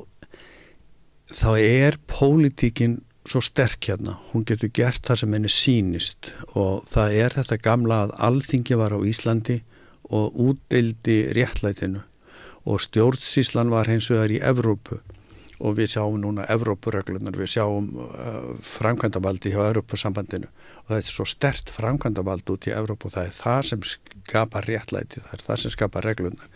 Hér eins og í Bandaríkjunum kemur lýðræðið á undan stjórnsýslunni og það lýðræðið sem sterkt og eins og í Bandaríkjunum þar sópað út mörg þúsund manns úr stjórnsýslunni þegar verða forsetaskipti og menn taka inn fylgismenn sína. Þannig hefur þetta svolítið verið hér líka hluta til að menn hafa tekið stuðningsmenn sína. Og bara það ef að tveir flokkar vilja fá fleiri ráðherrasæti en áður eins og gerðist núna við næstsíðustu stjórnarskipti þá bara öllu í stjórnaráðinu ruttað til og þá verða stofnanirnar svo miklu veikari og þá lenda málaflokkar milli ráðuneyta og menn fara að deila hver á hvað, með að fara að deila peninga, hvaða peninga fylgir hvaða verkefnum og þetta lama stjórnsýsluna, kannski árum saman, svona hlutir hjá stjórnmálunum. Þetta eitt pennastyrkja stjórnmálunum en fer mjög illa með stjórnsýsluna. Hver útgönguleiðin úr þessu? Já, stjórnsýslufræðingum eins og Gunnar Smári var að segja hérna frammi áðan, stjórnsýslufræðingar reyna náttúrulega sterka stjórnsýslu og faglega og ekki að hún sé mjög háð stjórnmálunum en hins vegar er einhver síður hægt að segja að hún má ekki vera of sterk, það þarf þetta valda jafnvægi alltaf og við getum sagt að starfsmannalögin hjá því opinbera séu ansi stíf hér á landi, það menn eru nánast svona de facto æviránir. Já. En heldur það sé svipa á starfsmönnum stjórnsýslustofnunum núna að rættir töluverða hagræðingu og sameiningu stofnana, fækkun þeirra og atvinnur ekki minna en ella og kann það að útskýra sleifarlag að starfsmennins opinbera þori síður en ella að setja sig upp á móti pólitískum vilja? Já, ég held það og svona upplausnar ástand er náttúrulega ekki gott í stjórnsýslunni. Það er svo mikilvægt samræmi. Þegar það eru 3 orð sem við segjum að eiga einkenna hið opinbera. Það er skilvirkni, það er að segja að hún sé afgreiði hratt og vel. Það er hagkvæmni, það er að hún sé ódýr fyrir skattgreiðendur og það er heiðarleiki. Það sem þú hefur ekki þetta og ert með spillta stjórnsýslu, þá kemur það alltaf niður á lífskjörum. Það er bara Þú hefur alltaf mæli kvarða á því hvernig stjórnvöld eru með lífskjörum. Þess vegna segjum við að stjórnun hefur verið best á Norðurlöndunum síðustu 2 mannsaldrana vegna þess að menn hafa það betra og hafa meiri mannréttindi þar en nokkuð staðar annars staðar sennilega í sögu mannkynsins. Og við viljum hafa stjórnsýsluna heiðarlega og eitt af því sem einkennir hana þá er samræmi. Þú þarft að láta alla fá sömu afgreiðslu. Og ef þú ert að breyta mikið stofnunum og ert með upplausnar ástand og menn veit ekki hvað þeir munum fá vinnu næst og svona, þá náttúrulega opnar þau möguleika fyrir óbrútna stjórnmála menn að knýja fram hjá stofnunum ákvarðanir sem þeir hefðu ekki ella fengið. Því að fólk getur ekki staðið gegn þessu. Þannig að ítök populistana eru mest í þannig árferði. Já. Það er það og það er að því að við erum að tala þetta, völd stjórnmálamanna versus stjórnsýslunar og þá er það klassískt deilumál. Og hér á 19. öldinni til dæmis þá er borgarastjættin að brjóta aðalinn og kóngana tilbaka og þá er hún með þessi gildi stjórnarskráin, reglurnar og við sjáum þetta ennþá hjá hægri aðilum. Helsti hægri flokkurinn í Danmörku heiti Venstre af því að þetta voru vinstri menn á 19. öld og það er þá sjálfstæðisflokkurinn hér sem þessar styður reglufestuna, styður dóm Hæstaréttar gagnvart stjórnlega þingi og svo framvegis styður rétta þjóðfélagið. En það hefur verið meira á sósíalistísku hliðinni og vinstra megin að menn hafa sagt tilgangurinn helgar meðalið sem er eitthvað að versta sem maður geta sagt í opinberu lífi því þegar þú þarf að segja tilgangurinn helgar meðalið þá máttu gera hvað sem þú vilt. Og þetta hefur svolítið loðað við stjórnmálamenn á Íslandi reyndar bæði til hægri og vinstri. Já. Ómetanlegt að fá þennan sögulega fróðleik sem samengi inn í umræðu dags í dag. Þakkaði fyrir þetta, Haukur. En mér langar að kannski rétt í lokin aðeins að koma inn á þessar umdeldu breytingar sem hafa vorið á búvörulögum og þú ert svo sem nýbúin að gefa þína bók Er þetta glæpsamleg ágreiðsla hjá Alþingi? Þetta er að mínu viti mjög sennilega ólöglega ágreiðsla. Í bókinni minni kemur fram, sem sagt, koma fram forsendur þess að þingin í Danmörku 1849 og svo Alþingi 1874 þau fara frá tveggja umræðina kerfi. Alþingi, gamla ráðgefandi Alþingi var með 2 umræður og hérastéttaþingin í Danmörku var með 2 umræður og menn fara í 3 umræður og það er ákveðið kerfi sem því fylgir og eitt af því sýnilega í því kerfi, það er lógist kerfi þar sem þú átt að gera ákveðna hluti og ég fer vel yfir þetta í bókinni og eitt af því sem þú átt að gera er ræða mál 3 og það sem er mikilvægast í málinu er 3. umræðin, það er langmest athygli að því að menn voru vanir 2 umræður og hún er svo mikill öryggisvendill, 3. umræðin. Og þegar Alþingi var og meira frjálslindi hjá Íslandi og menn gerðu nákvæmlega það sem menn sýndust á fyrir hluta 20. aldar, þá sá menn við þessu og byggu til 4. umræðina. Menn Alþingi rústaði lögum í annar umferð, svo bara bjóða til 4. umræðina og þá var málið löglegt.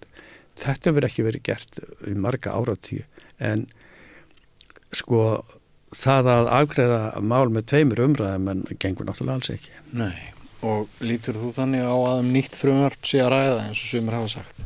Já, það er alveg klárt að nýtt frumvarp er að ræða því matvælaráðherra Svandís Svavarsdóttir gerði mjög vel grein fyrir frumvarpinu við 1. umræðu eins og þá er gert. Hún flytur framsöguræðu og hún segir hverju markmið frumvarpsins, til hverja það nær og svoleiðis og það sem breytist í 2. umræðu, það verða allt önnur markmið og það nær til annars hóps og svo framvegis, þannig að þetta eru lög sem ekkert hafa farið í umsagnaferli og engin ætlaði sér að setja fyrir en bara þarna. Nei, og svo er þessi samráðsgátt sem verður kannski harla ómerkilega, eða hvað maður á að segja, að sá vettfangur nýtist illa. Hvað var það vendingu málsins?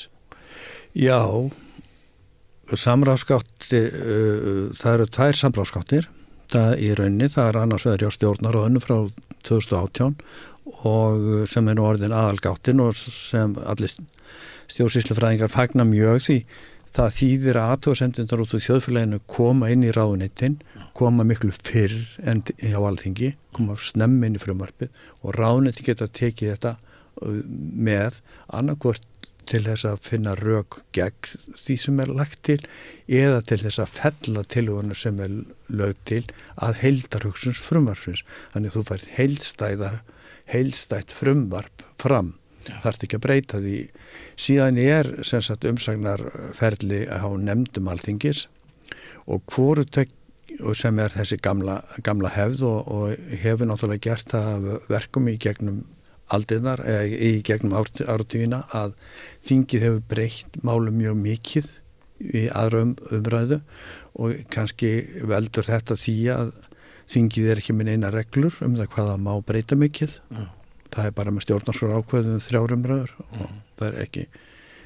Og þessu er öllu kippt úr sambandi og þetta er auðvitað stór mál sem er bókstaflega ekki tekið í stjórnarsáni vegna þess að það segir ekki beinum orðum að almenningur eigi hafa aðkomu að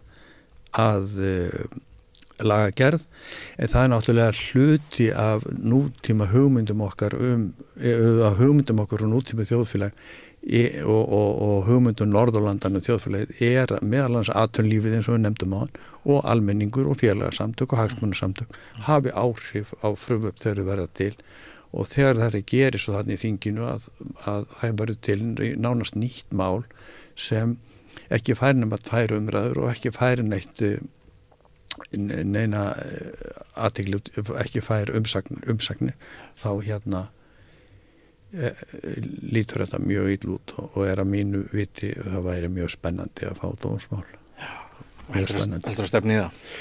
Ég er ekkit vissu það þykir auðvitað stór mál, það hefur bara einu sinni frá 1849 verið háð dómsmál í Danmörku það hvort þingið færi rétt að og ef að það væri háð hér sko þá væri það alveg stór mál að dómstólar færu að segja þinginu fyrir verkum og slá puttana þeim og mér finnst það mjög spennandi en ég gerir ráð fyrir að þá myndi Alþingi leggja málið aftur fram eins og það er vant að gera þegar það hefur, eins og ég nefndi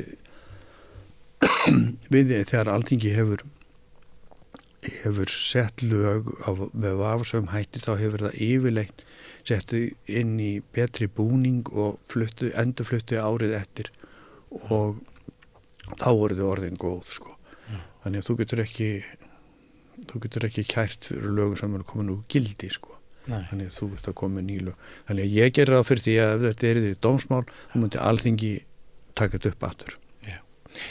Haukur Harðarsson, kæra þakkir fyrir að svara spurningum okkar þessi mál. Við vorum jú aðalega að ræða náttúruvernd og fyrirtæki og stjórnsýslustofnanir hvað annað varðar en þetta tiltekna mál en það verður fróðilegt að sjá hvernig þetta mál þróast. En við segjum þá þessa umræðu segjum henni slitið en höldum áfram. Erfiðleikar heimila verkafólks hafa hríðversnað frá árinu 2021. 6 af hverjum 10 félögum í Eflingu eiga nú erfitt með að ná endum saman. Hvernig getum við réttlætt það? Efling stéttarfélag, barátta fyrir betra lífi. Það meiri pólitík, þingið er þáttur innan þáttarins, það er þáttur inn í rauðaborðinu sem hann Björn Þorláks sér Þar fær hann fólk til þess að koma, oftast þingmenn, til þess að ræða þau mál sem er á dagskrá þingsins. Í þessari viku kom Sigmar Guðmundsson sem er þingmaður Viðreisnar, Guðmundur Ingi Kristjánsson sem er þingmaður Flokks fólksins og Þórildur Sunna Ævarsdóttir sem er þingmaður Pírata. Og þau ræddu málið, þau mál sem helst brenna, helstu átökamálin niður í þingi. Við skulum hlusta á þau. Allir þættir samstæðvarinnar eru fáanlegir á öllum helstu hlaðvarpsveitum. Já, komið í sæl og blessuð, velkomin í þjóðaréttin þingið sem er hluti af hlaðborði Rauðaborðsins á Samstöðinni í kvöld. Það eru árstíðaskipti, sumardagurinn 1. á morgun. Þess vegna er nú að reyna að sýna einhvern lit með að vera hér í gulu og þessi glimmeri líka. En ég veit ekki hve mikil glimmerstemning er hjá þeim sem kveðja þennan vetur pólitískt og þingið fjallar jú pólitísk álitaefni og flestir viðmælendur í þinginu eru að jafnaði þingmenn og það verður engin breyting á því í dag. Þátturum verður svolítið eins og brautarstöð. Sumir sem eru hér núna þurfa að víkja velli og vonandi koma aðrir nýir en það hefur samt verið svolítið erfitt að bóka þingmenn þennan daginn, mikið af fundum í dag. En við ætlum sérst að gera upp þingveturinn. Ef ég heiti Gísli Marteinn og ef þið værið að horfa á vikuna, þá myndum við kannski öll bara vera hér í einungis glaðlegri stemningu, reyta okkur brandarana og hvetja landsmenn til að sýna samstöðu. En samstöðin víkur að fleiri þráðum í samfélaginu heldur en því að vera bara þæg og góð og kannski munu umræður dagsins litast að einhverju leiti að því. En verið þið velkomin þið þrjú sem þegar eru komin, Sigmar Guðmundsson, Viðreisn, Þórildur Sunna, Pírati og Guðmundur Ingi, Flokki fólksins. Takk fyrir. Sigmar, ef við byrjum bara á þér, þessi vetur sem er að baki, þessi pólitíski vetur, hvernig hefur hann verið?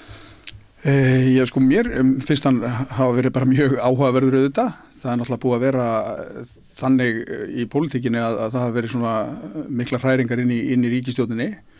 Bæði hafa menn verið að skiptast á ráðherrastólum alveg hægri vinstri og þá yfirleitt í kjölfar einhverja svona vandræðamála.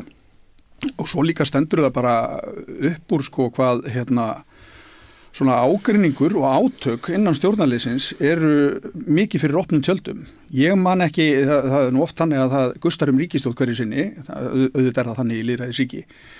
En þarna erum við hins vegar að sjá svo mikið óþol, sérstaklega 2 flokka, gagnvart því að vera í stjórnarsamstarfi með hinum flokknum, að menn ekki að fela þetta neitt lengur sko.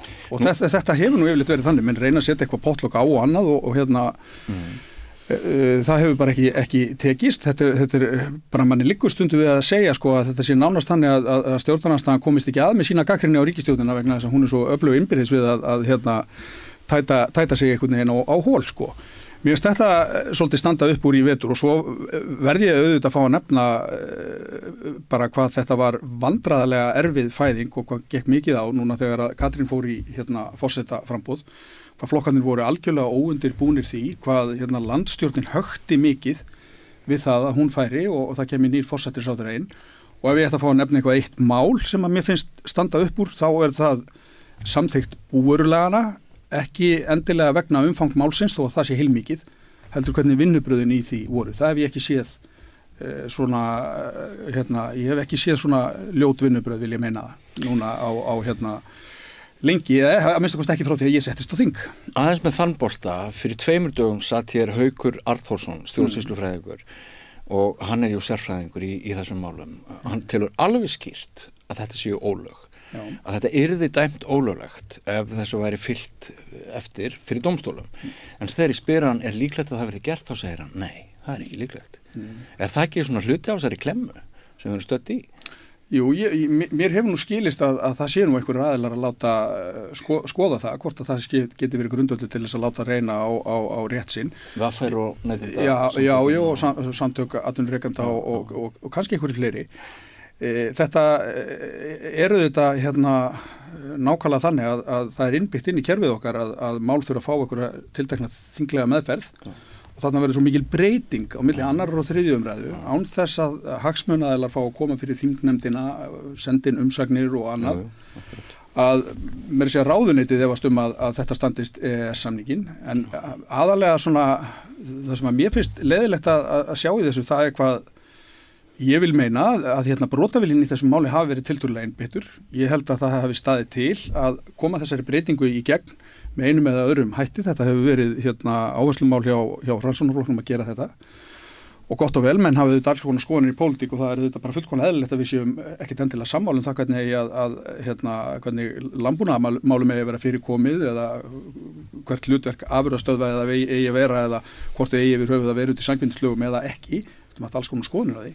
En við getum ekki kipt þinginu bara hálfpartinu sambandi þegar við erum að koma inn einhverju meiri hluta sjónarmiði í þessu sem að mér sýnust nú reyndar líka hafa verið svona hálfpartin þess eðlis að VG hafi sofið á verðunum og átt að segja á því eftir á einhvern veginn hvað var að gerast sko.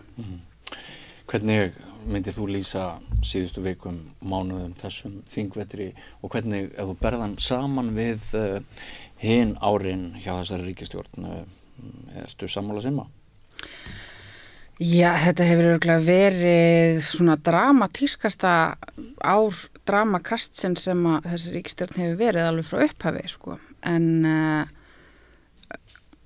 ég hef náttúrulega séð þessa þróun kannski verið að ágerast lengi og eins og ég hef talað þetta þá var þessi útganga Katrínar svona 3. stjórnarkreppan á bara mjög stuttum tíma þar sem við vorum með atburðarás sem að byrjaði á því að byrjaði eiginlega á þessum væringum hjá Sjálfstæðisflokknum út af hvalveiðibanninu og hvernig þið byrjaði að tala sko strax síðasta sumar og það náði hámarki svo í kringum umræðum vantrauststillöguna í janúar síðan auðvitað þegar að Bjarni segir af sér vegna niðurstöðu umboðsmanns sem allir hefði getað séð fyrir en voru, við skulum hafa það í huga líka, voru búin að aktíft tala niður og það ekki bara Sjálfstæðisflokkurinn, heldur líka Framsóknarflokkurinn sem að ítrekkað sögðu öllum að það hefði ekkert verið athugavert við þessa sölu, það hefði ekkert verið athugavert við að Bjarni hafi verið þarna ráðherra sem að koma að sölu sem að pappans tók þátt í. Þannig að þetta var gjörsamlega fyrir sér niðurstaða þótt að stjórnarlegar hafa reynt að telja okkur trú annað og reynt að tala okkur niður sem bentum á að þetta var ekki í samræmi við stjórnsýslulög. þau skipti, ég meina það var ekkit öruggt að þau getu haldið það út þá. Þau fara í eitthvað hópeflisferð þarna og komast að þeirri niðurstöðu að þeir neyðast víst til þess að halda áfram saman. Þó þau langið ekkert og finnist ekkert gaman lengur. Af því þau vilja ekki vinna með ykkur? Af því að þau vilja ekki hætta að stjórna og eru hrædd við kosningar. Ég held að Sjálfstæðisflokkurinn vilja augljóslega ekki vinna með okkur. Ég veit ekki með hinna 2 flokkana. Ég hugsa að þið láti svo nú alveg hafa það ef að það verður til þess að þau komast í ríkisstjórn sko. En við náttúrulega höfum verið mjög skýr með að við ætlum ekki að fara í stjórnarsamstarf með Sjálfstæðisflokknum, en það er svo sem önnur ennilega.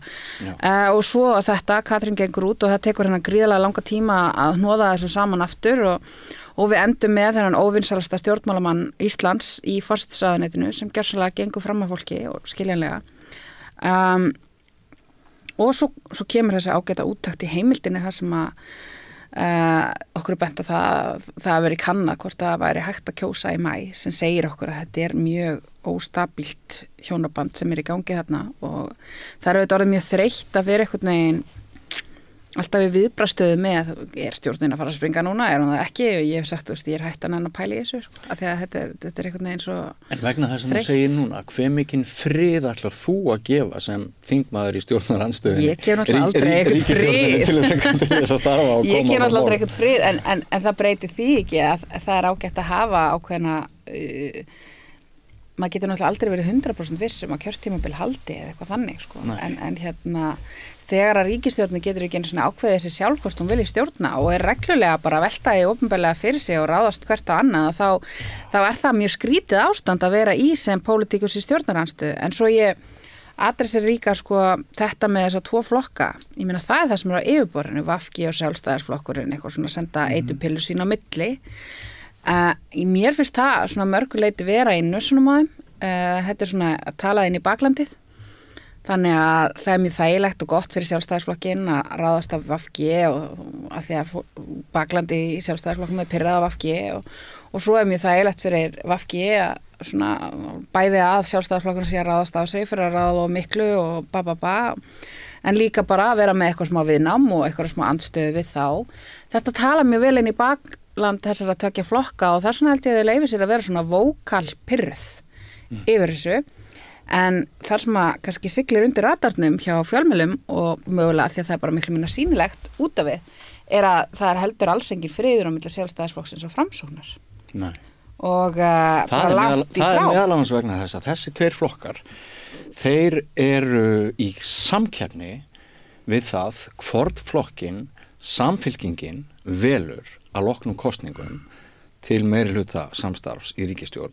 Já, ég held að heyri ég innan úr þessum báðum flokkum. Já, ég held að það sé kannski frekar sko, ég held að það sé frekar til dæmis það fyrir afskaplega töðunar að Sjálfstæðismenn hvað Framsóknarmenn eru duglegir að lofa peningum sem þeir eigi ekki. Já. Og eins og Sjálfstæðismenn hafa alltaf farið vel með það. Já, svo er það sko, ég meina þeir eru bara vanið því að ráða því hvert peningarnir fara, þannig að það fer auðvitað ógeðslega í töðunar þegar fólk þykist ætla að fara út fyrir það vald og taka sér eitthvað vald sem þeir hafi ekki og ég held að það hafi verið ég held að þeim hafi verið það mjög erfitt að afhenda Sigurð Inga lyklana á fjármálaráðuneytinu, ég held að þetta sé eitur í beinu Sjálfstæðismanna að það sé komið Framsóknarmaður í fjármálaráðuneyti og á móti að þá held ég að Framsóknarflokkurinn sé orðin rosalega pirraður á að geta aldrei gert nokkuð skapaðan hluta því að Sjálfstæðisflokkurinn hefur alltaf vítu að fjármagniði þannig að það er alveg áhugaverð staða sem er komin upp núna þegar að Sigurður Ingi er komið með lyklana á fjármálaráðuneytinu og hann þarf að fara að standa við öll stóru orðin og kannski sína eitthvað á spilinu hvort hann geti yfir höfu staðið við loforðastabban sem hefur safnast upp á öllu þessu tíma sem að þeir hafa í raun svona reynt að fela sig á bak við Sjálfstæðisflokkin með að sé ástæðan fyrir því að þeir hafa ekki getað staðið við sko. Guðmundur Ingi, hvaða einhvern gefur þú þingvetrinum og svona því sem við höfum orðið vitna á hjá ríkisstjórninni og meirihlutanum? Ég verður bara að segja alveg svo að þessi þingvetur er sá lélegasti sem ég síðan þessi 6,5 ár sem ég er búin að vera inni. Ég hef ekki orðið varfið áður fyrir en núna í vetur að það verður bara fundafall í nefndum vegna þess að það voru engin mál inni. Jú, þingmannamál voru inni en það máttu ekki eiga við þau og það voru engin stjórnamál hann inni og það var bara allt í upplausn og ég tekur þetta með þeim að þessi ráðherrakapall við erum með 3 ráðherrarna sem hafa sko virðast ekki virða lög og reglur reglur, til dæmis Guðmundur Ingi nafni minn, hann átti að búa til hagsmunafulltrúa aldrara sem var samþykkt einróma á þinginu, hann bjóð til pósthólf og símlíðinu á Ísland.is, þá har hann búin að afgreiða það, síðan Svangi Sagadóttir með hvalveiðimálin og svo Bjarni og þetta bara í skelfileg stjórn og ég segi fyrir mitt leyti að ef við horfum aðeins aftur í tíma hvernig þessi ríkisstjórn síðustu 6 ára hefur komið fram til dæmis eldri borgara. Það eini aðilar sem hafa ekki fengið krónu frá þessari ríkisstjórn í 6,5 ár, ekki neitt auka og ekki eins og fengið vísitöluhækkanir eins og á að vera vegna þess að það alltaf verið þessi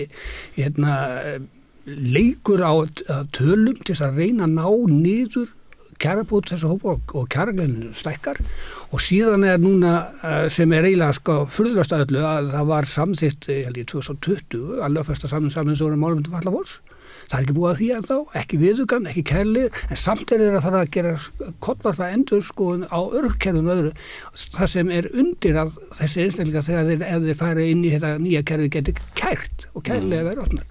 Og síðan komaði með svona frumvarpi sem endurskoða almannatrygginga fyrir öryrkja 800 krónu hækkun 803 krónu fyrir, þá eftir að skatta það og þá að vera eftir 1,5 ár ég meina og þeir sem verst settir öryrkja sem fatlaðir einstaklingar þeir að fá 4.000 krónu hækkun eftir 1,5 ár ég meina í hálfgerði verðbólgu upp á hvað 7-8%.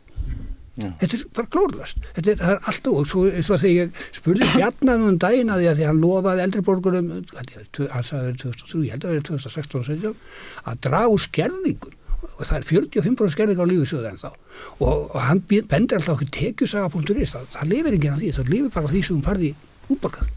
Já, Sigmar af því ég veit að þú þarft að fara fyrstur veit ekki alveg hvað mikinn tíma þú hefur en vegna þess sem Guðmundur Ingi nefnir með kyrrstöðuna sem var að nú það nú heldur betur búið að breyta því það streyma núna frumvörp fram, mjög umdeild frumvörp eins og mér skildist á annarkvort stefnu eða frumvarpi Guðlaugs Þórs daginn, þá eru til dæmis sveitarstjórnir að fá meira vald til þess að greiða fyrir götu vindorkugarða heldur en þau hafa fengið, það ekki örugglega rétt skilið hjá mér og svo erum við með þessa firði landsins lagseldið að frumvarp sem lagt á fram í gær að í rauninni norski rauðmenn getur bara eignast okkar firði til langframa til að stunda þar sína starfsemi sem mörgum gæti nú fundist saga til næsta bæjar Er það þín tilfinning að það að móka núna restin af þessu kjörtímabili þá að móka áfram umdeildum málum að það sé einhvern veginn búið að ná einhverju sátt sem áður var ekki? Já, sjálfsagt reynaði nú að gera ansi margt en ég held að það verði seint friður þetta mál sem að snýra fiskeldinu þá eru svona grundvallar atriði undir eins og það hvernig við förum með auðlindin okkar og hvernig við útlutum þeim gæðum sem að felast í því og þarna auðvitað verið að tala það að leyfin ekki lengur bundin við tíma þau eru bara ótímabundin eins og þú ert að benda á í þínum eingangi og það verður auðvitað engin friður þetta mál á meðan það lítur svona út sjáum auðvitað hvað gerist inn í þingnefndinu og umræðinni Já, ég meina auðvitað hefur talsvert verið að koma inn af málum en málafjöldin einn og sér hann auðvitað ekki mælikvarði á það hvað kemur mikið undan ríkisstjórn, það hversu mikið að málunum verður samþykkt og við vitum það auðvitað, ég meina það líka til að mynda eftir svona umdeildir hlutir svo, hvað varðar útlendingamál og annað og þar eru auðvitað ríkisstjórnarflokkarnir ennþá ósammála ákveðna hluti þannig að málafjöldin segir ekki alla söguna svo nú líka þannig að það ekkert langt þangað til að þingi fyrir 2 vikna hlé út af forsetakosningum það ekkert rosalega langur tími eftir þanniglega séð þannig að þau eru sjálfsagt einhvern veginn að reyna að berja í brestina með því að leggja fram fullt af málum en ég sé, við sjáum þetta kannski bara best á því að þegar þau eru að endurnýja heitin í 1000. skiptið þarna á dögunum strengja þess heit að halda áfram búin að kanna það eins og Þórhildur Sunna að benda á hvort það væri mögulegt að kjósa meðfram einhvern veginn forsetakosningum og annað að þá eru lögð til grundvallar 3 mál sem að eiga að vera áhersluatriðin út kjörtímabili. Þetta það sem að flokkarnir hafa svona einhvern veginn náð saman að séu mikilvægustu málin og þá talað útlendingamálin, orkumálin og svo baráttuna gegn vöxtum og verðbólgu.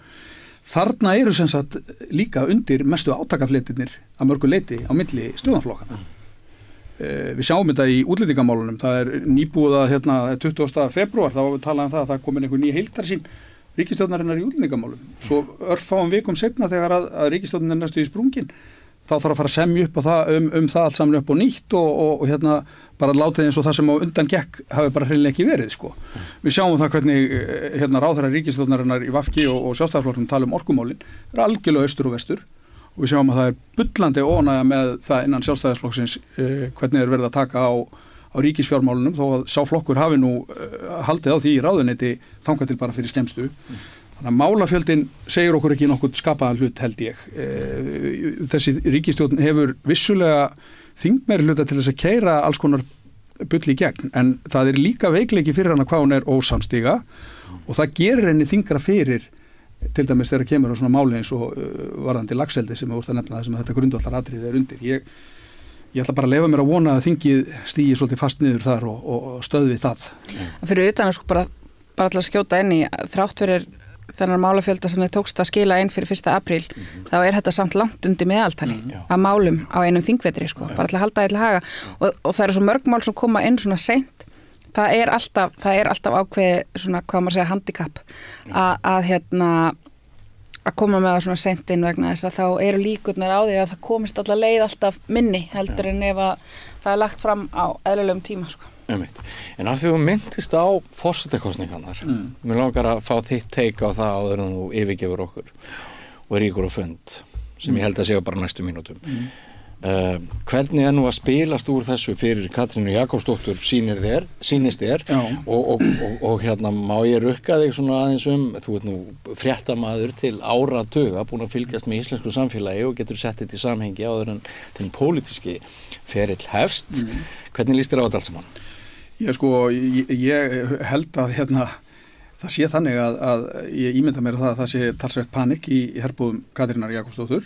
Ég held að þau hafi metið að þannig að hún ætti kannski svolítið greiða leið að þessu embætti sem við sjáum að ekki að gerast og það auðvitað að reynast henni þingra heldur en hún hélt og hún sé mjög vinsæl og það örugglega mjög margir bara sem að sjá svona hennar mannkosti og eiginleika í sjálfu sér vel eiga heima á Bessastöðum. Það flækist fyrir allmörgum að hún nýkomin úr þessu embætti. Þeir frambjóðendur sem að gera sig gildandi, ég nefni það Baldur og núna síðustu dögum höllu Hrund. Þau eru, sko Baldur náttúrulega bara með sama fylgi og hún og Halla Hrund á alveg þvílíkur uppleið og mér finnst hún vera svona svolítið að sækja fylgi á mörguleiti eða reyna að sækja fylgi á sama stað og fylgi hennar Katrínar liggur. Það er sem mér hefur fundist svona hinga til hún vera svona svolítið að leggja áherslu á landsbyggðina og eldri og íhaldsamir alltaf mikið að kjósa Hrund samkvæmt niðurbroti. Og það svona áhugavert að sjá þetta hvað hún mikill spútnik í þessari kosningabaráttu. Það mjög áhugavert að sjá það. En hins vegar sko held ég að við verðum að staldra við. Þetta allt saman mjög frambærilegir frambjóðendur. Það vantar ekkert upp á það. En mér finnst það ekki trúverðugt þegar að við erum að tala um það að forsetaembættið að svona eitt helsta vald forsetans, raunverulegt vald, málskotssetturinn sem á að vera svona einhver varnar leið gagnvart ríkisstjórninni, gjámilli þings og þjóðar hefur náttúrulega verið notað sem rök þegar að forsetar hafa verið að skjóta málum til þjóðarinnar þó að það hef ekki gerst oft. Við erum auðvitað þá með forseta ef að Katrín kjöri sem var höfuð þessara ríkisstjórnar, sem var formaður í flokki sem í ríkisstjórninni, hversu trúverðugur málskotsrétturinn, beiting hans eða öllu heldur ef hún ekki beitt í umdeildum málum eins og getur hæglega komið upp bæði núna meðan þessi ríkisstjórn klárar setuna og svo líka bara fyrir VG í framhaldinu og því hvort að þetta stjórnarmynstur eða ekki ef að VG í stjórn. Mér finnst þetta vera mjög mikið umhugsunarefni.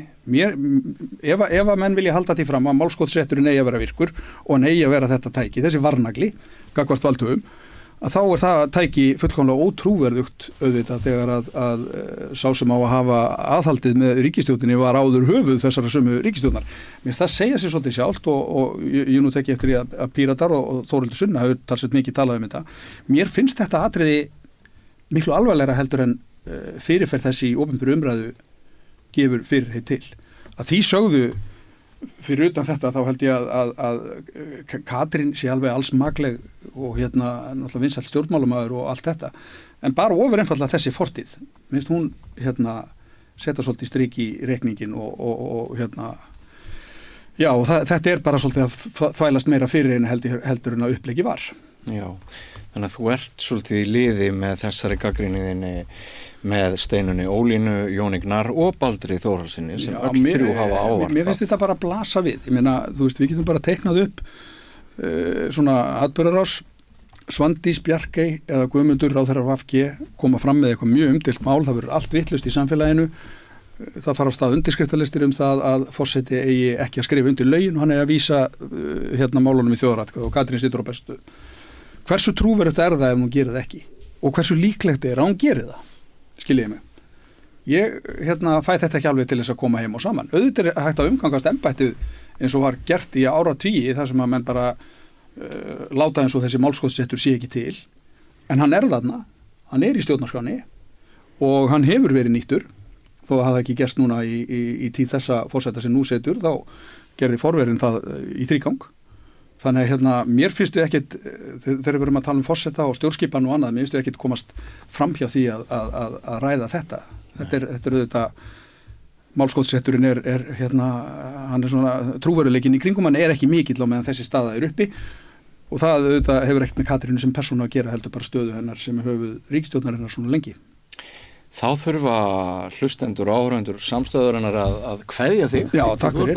Já. En þakka þér fyrir að koma. Bara takk fyrir mig. Og gleðilegt sumar. Sömuleiðis. Og ánægða með sumarbóliðin. Já, það er gott. Og glimmerið. Já, glimmerið. Bara takk fyrir mig. Þú mátt bara standa og fættur og yfirgefa samkvæmdina. Takk fyrir okkur. Já, eigum við að halda þessum bolta eins og lofti? Já, getur gert það. Ég tek undir með honum Sigmari og við höfum verið að benda á það í Pírötum alveg frá því að hún tekur þessu ákvörðun Katrín að hlutverk forsetans er að vera ákveðin öryggisvendill fyrir þjóðina. Hann hefur þetta vald að geta beint málum í þjóðaratkvæðagreiðslu og það er vel hægt að efast að Katrín geti beitt því valdi með hlutlegum hætti. Svo eru önnur atriði sem koma til varðandi þetta framboð og það snýst til dæmis að hlutverki forseta sem svona hann gefur stjórnarmyndunar umboð eftir kosningar sem er svo sem ekki fysiskt til og er ekki einhver struktúr í lögum, en þetta er hefðarhelgað hlutverk forseta sem ég held að yrði verulega skaddað ef að Katrín tekur við því og ætlar síðan að fara sama hverjum í raun afhenda eitthvað stjórnarmyndunar umboð. Hversu trúverðugt er það? Já. Ég held að eyðileggi að einhverjum hluta þetta hlutverk forseta. Vegna þess að þetta er svo huglægt mat hjá forseta, ég meina eins og þegar Ólafur Ragnar réttir framsókn 2013 stjórnarmyndunar umboðið af því að þau voru nú ekki stærsti flokkurinn en þau sigruðu kosningarnar og eitthvað svona, ég meina þetta er bara huglegar forsendur sem að forseti velur sér fyrir því hverju mann réttir umboðið sko. Það vakti athygli mín að daginn sem Katrín staðfesti að hún ætlaði framboðið að hún talaði eins og þetta væri ekki stjórnmálulegt embætti, þetta væri ekki pólitískt embætti. Já, hún sagði nú kveði ég hinn pólitíska vettvang, mér fannst þetta ótrúlega sérstakt vegna þess að þú getur ekki bara staðið upp og hvatt hinn pólitíska vettvang og látið þess og forsetin sé ekki pólitískt embætti. Ég meina að þetta er persónukjör og þetta er hluti af bara æðstu stjórnskipan landsins og auðvitað er þetta pólitískt embætti þótt að sko forsetin eigi að halda sig frá flokkapólitík að þá er þetta pólitíkus, þjóðhöfingin okkar er pólitíkus en sko og annað í þessu áður en að ég læta hana Katrín í friði sem ég get alveg tekið undir að er góðum kostum gett og það hefur verið ánægilegt ofta tíðum að vinna með henni og ég sé að hún er mjög flinkur pólitíkus. Mjög flink líka í að svara ekki spurningum. Já, hún er einstaklega góð í því. Það er alveg sérstakur hæfileiki sem hún hefur. Ég hef oft fundið fyrir því. Það hefur verið mjög erfitt að spyrja hennar spurninga vegna þess að hún eyðir eiginlega öllum tímanum, nú ætlum ég að hætta þessu. Nei, það síðasta sem ég vildi benda á varðandi þetta er bara þetta að fara úr embætti forsætisráðherra og beint í þetta. Mér finnst það bara ekki viðeigandi. Mér finnst það ekki vera í samræmi við góðar og gildar lýðræðislegar hefðir að gera þetta. Dómgreindarskortur. Mér finnst það ákveð ábyrgðarleysi. Já, mér finnst það einhvern veginn skortur á að skynja sína eigin stöðu og ábyrgð. Ég kann ekki að meta þetta og ég átta mig á því að mörgum finnst þetta óttalegt humbúk hjá mér. Og ég veit ekki hvort það var Össur Skarphéðinsson sem var að kalla þetta væl í Jóni Gnarr að benda á þetta að vera skrítið. Ég meina, Jón dregur upp þessa mynd, þú veist að það síðasta sem Katrín gerir er að fara á Bessastaði og svo fer hún og gefur blaðamanna fund á Bessastöðum, sko, það er hennar síðasta verk embætti forsætisráðherra og ég ætlaði að klára þetta með að yfirgefa hinn pólitíska vettvangi minn og svo heldur hún áfram sem forsætisráðherra í eitthvað tíma, þú veist, og eftir, það er ekkert langan tíma en samt, nokkra daga og þannig að hún kvaddi nú bara ekkert hennar pólitíska vettvang og mér finnst þeim eitt mikilvægt að benda á að fjölmiðlar eigi ekki bara að gefa henni það, að hún sé einhvern veginn, þurfi bara ekki að svara fyrir sinn fyrri feril að því að hún er frambóðið til forseta núna og þar með hafa hún hvatt hinn pólitíska vettvang, það er ekki þannig. Allt því svo þá viljum við segja eitthvað þessar forseta kosningar vegna þess að ég held eins og Sigmar að hún hafi talið sig eiga góðar sigurlíkur og ég held ennþá að hún eigi góðar sigurlíkur. Ég held hún sé alveg mjög sigurstrangleg vegna þess að hún er vinsæl, vegna þess að hún er góð mannkostum gætt, vegna þess að hún er ótrúlega vel þekkt og var forsætisráðherinn okkar og gríðarlega vel tengd og allt þetta.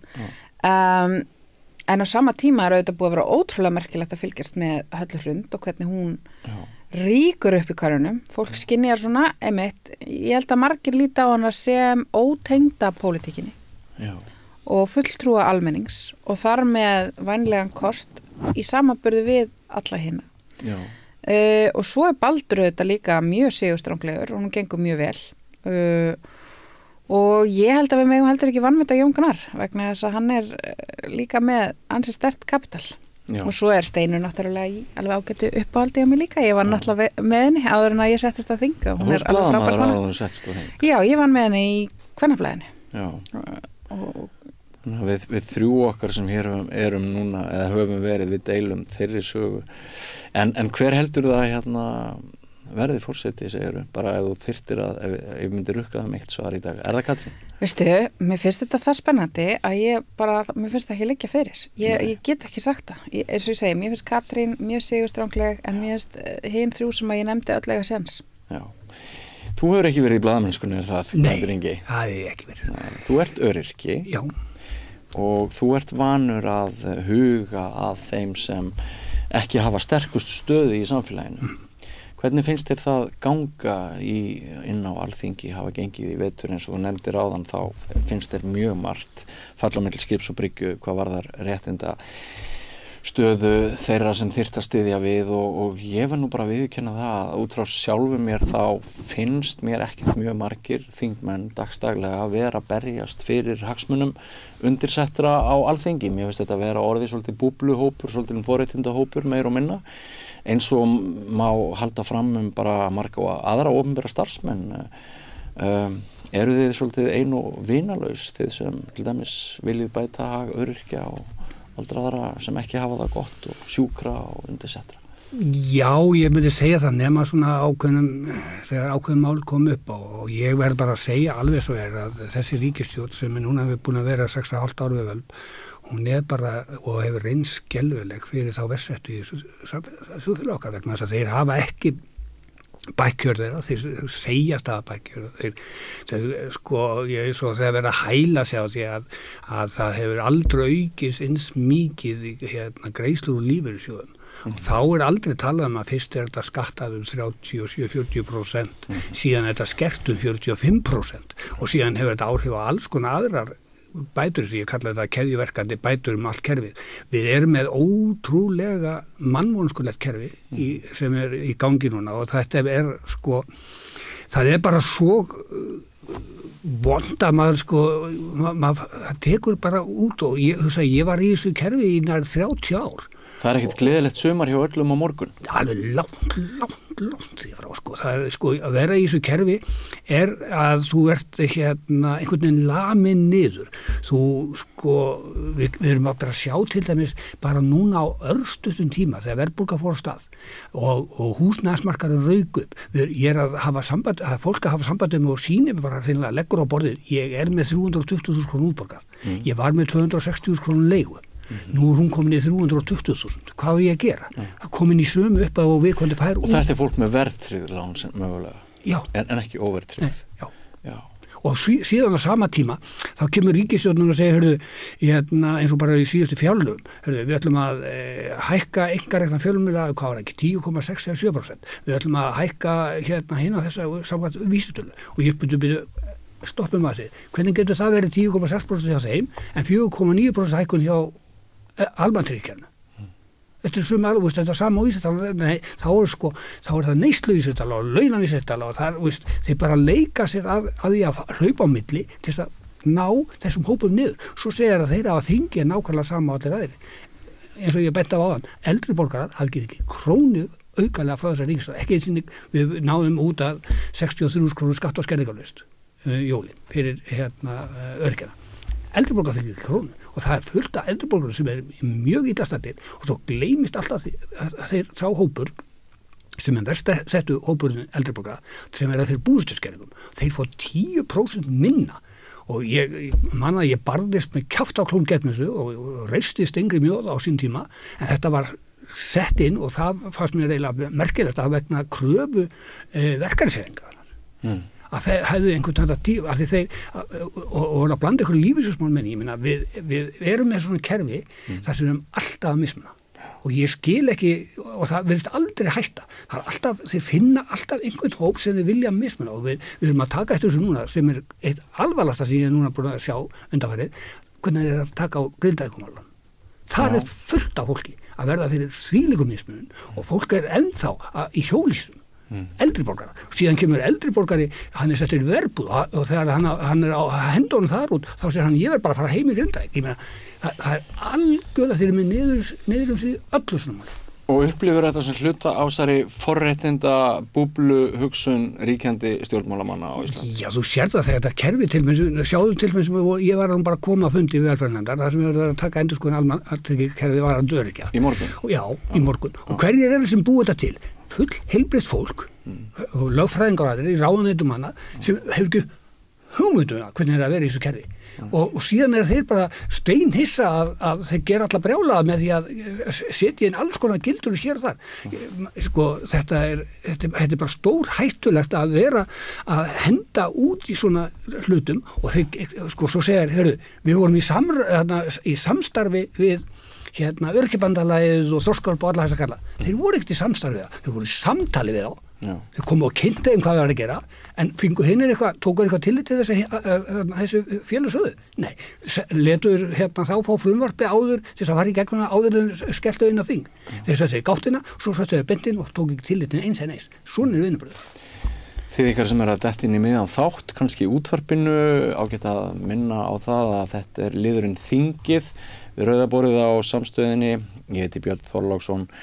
Með mér hafa verið 3 þingmenn í þættinu til þessa og það mögulega vona á fleirum, allavega einum framsóknarþingmanni, en við mögum eftir að sjá til hvort hann skila sér það ekki. Guðmundur Ingi frá Flokki Fólksins, Þórhildur Sunna frá Pírötum eru hér og Sigmar Guðmundsson var að kveðja frá Viðreisn.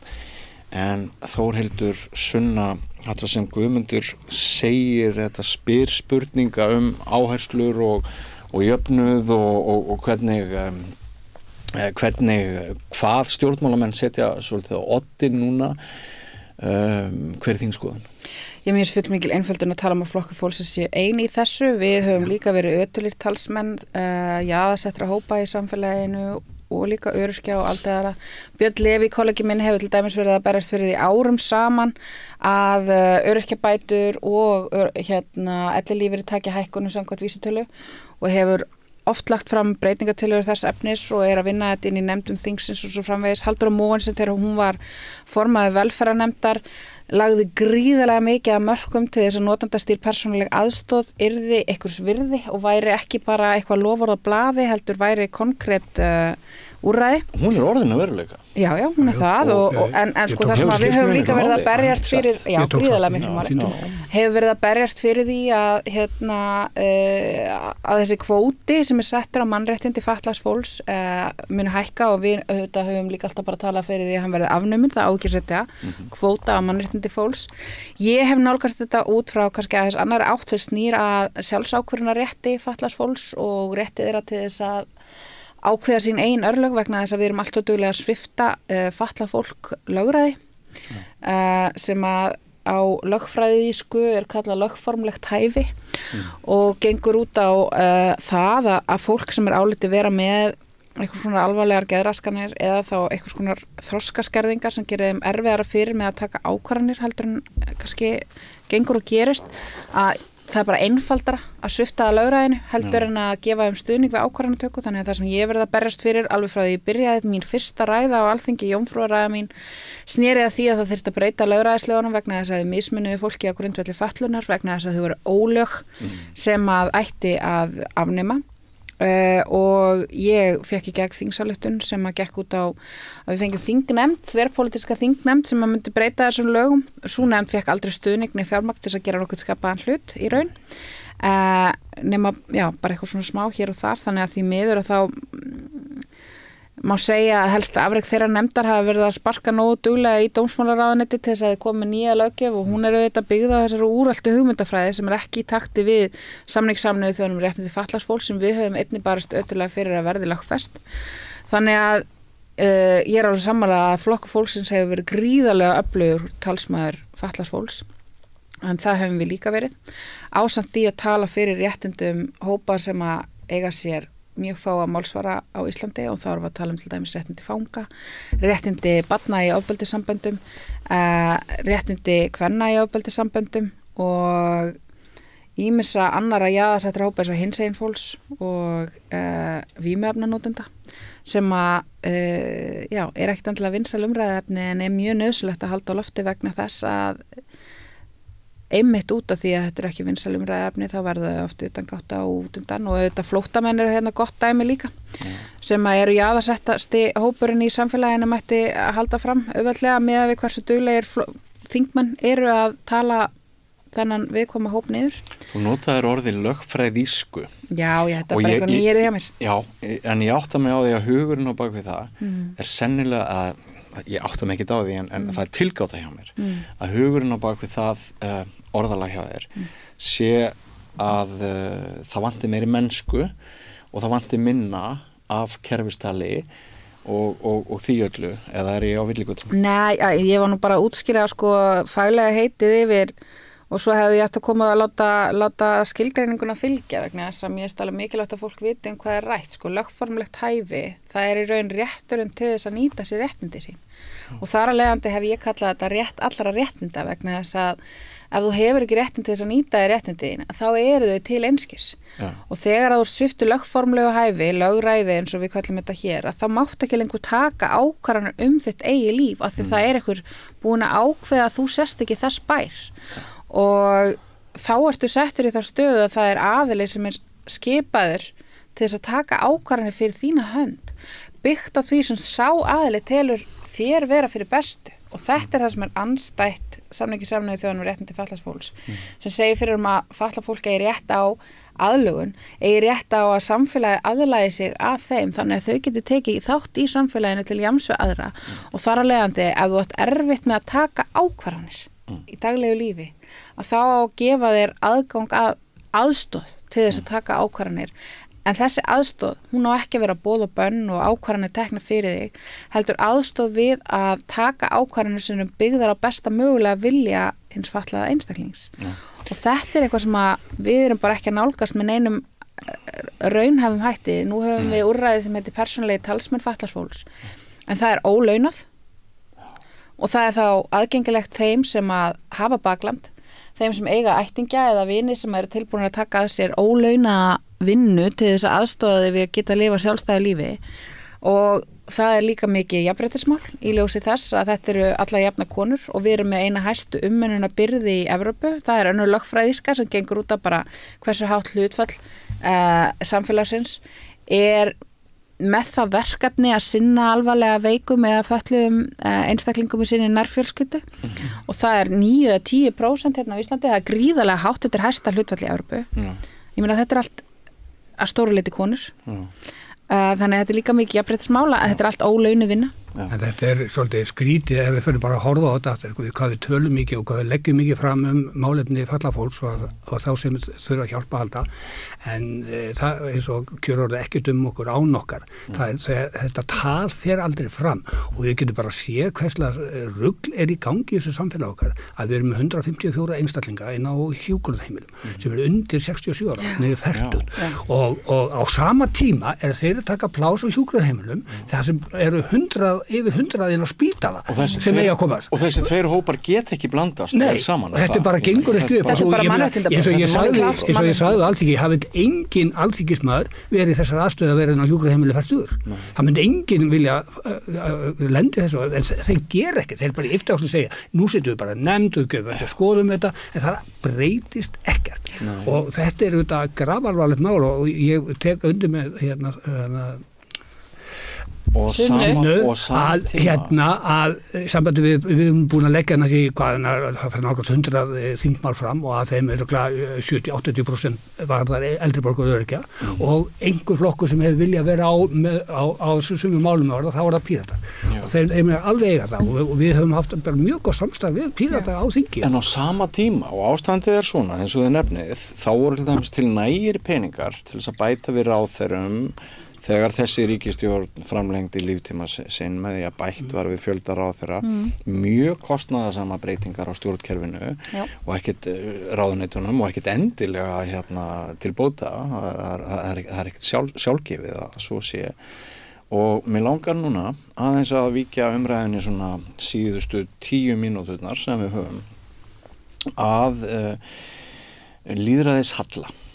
Þið heyrðuð allavega er í nokkuð sem að þú hefur heyrt í Katrínu Oddsdóttur sem flutti mikla eldmessu í sunnudagstætti þeirra bræðra hér á Samstöðinni síðastliðinn sunnudag Sigurjóns og Gunnar Smára þar sem að hún fór yfir hryllinginn líkum að segja vestur á fjörðum þar sem að hún lýsti getuleysi opinbera stofnunna til þess að gera eitthvað þegar norskir auðmenn koma hér inn í landið byrja að framkvæma án leyfis og stofnunna segja já það er ekki hægt að stoppa ykkur af því að þið eruð búnir að hefja framkvæmdir og svo endur þetta í einhverjum sektum og þetta er eiginlega bara svo steikt að maður átti von á því að lobbyistarnir myndu svara þessu af hörku næstu 24 klukkutímana það verður enginn sagt orð þetta virðist bara allt vera satt og rétt ég fekk til dæmis Hauk Arnþórsson stjórnsýslufræðing til þess að bregðast við þessu áliti Katrínar sem er meira en álit þetta er í rauninni rannsókn hún er búin að fara og tala við fólk hjá opinberu stofnunum og þetta ber með sér vísindaleg vinnubrögð af hennar hálfu sem er ómótmælt og við Haukur erum að ræða hér málin fyrir nokkrum dögum og þá talar hann það að þöggunarmúrin og sem sagt hans narratíf er þannig að atvinnurekanda valdið sé orðið svo mikið í pólitík, íslenskri pólitík að það hafi svo mikil áhrif á stjórnmálin sem aftur hafi svo mikil áhrif á opinberar stofnanir að við setjum upp með gagnslaust samfélag og svona erkidæmi þetta að mati stjórnsýslufræðingsins sem er doktor í sínum fræðum og ætti að vita hvað hann er að segja er að meistaranemar við Háskóla Íslands séu steinhættir að skrifa gagnrýnar ritgerðir rannsóknarspurningarnar séu ekki einu sinni gagnrýnar lengur vegna þess að sá sem ætla sér núna í íslenska menntakerfinu á vegum Háskóla Íslands að vinna rannsókn sem sýnir sem gæti leitt á sér gagnrýni á íslenska stjórnsýslu hann muni ekki fá neina vinnu og ég veit ekki ef þetta er svona hvert við erum komin en ég þarf að kasta þessu fram Gunnar Smári, svo ég vitni nú aftur til hans talaði gjörspillt Alþingi í færslu á Facebook í gærkvöld og skortur á trausti hjá almenningi gagvart hinu þessu, nánast öllu, hann alvarlegt vandamál. Ég held að séu flestir í ákveðinni krísu með atkvæðið sitt, hvort sem að verður kosið í haust eða að ári. En þessi lýðræðishalli og ofurvald atvinnurekanda í íslensku samfélagi, ef þetta ekki umræðefni þá veit ég ekki hvað. Þórhildur Sunna. Já, sko í fyrsta lagi þá vil ég ekki halda því fram að við séum gagnslaust samfélag. Nei. Og að Alþingi sé gjörspillt og ástæðan fyrir því einföld. Það hættulegt fyrir okkur sem að viljum sjá breytingar á íslensku samfélagi að láta eins og þær séu ómögulegar, eins og þessi sami rassinn undir okkur öllum að Alþingi.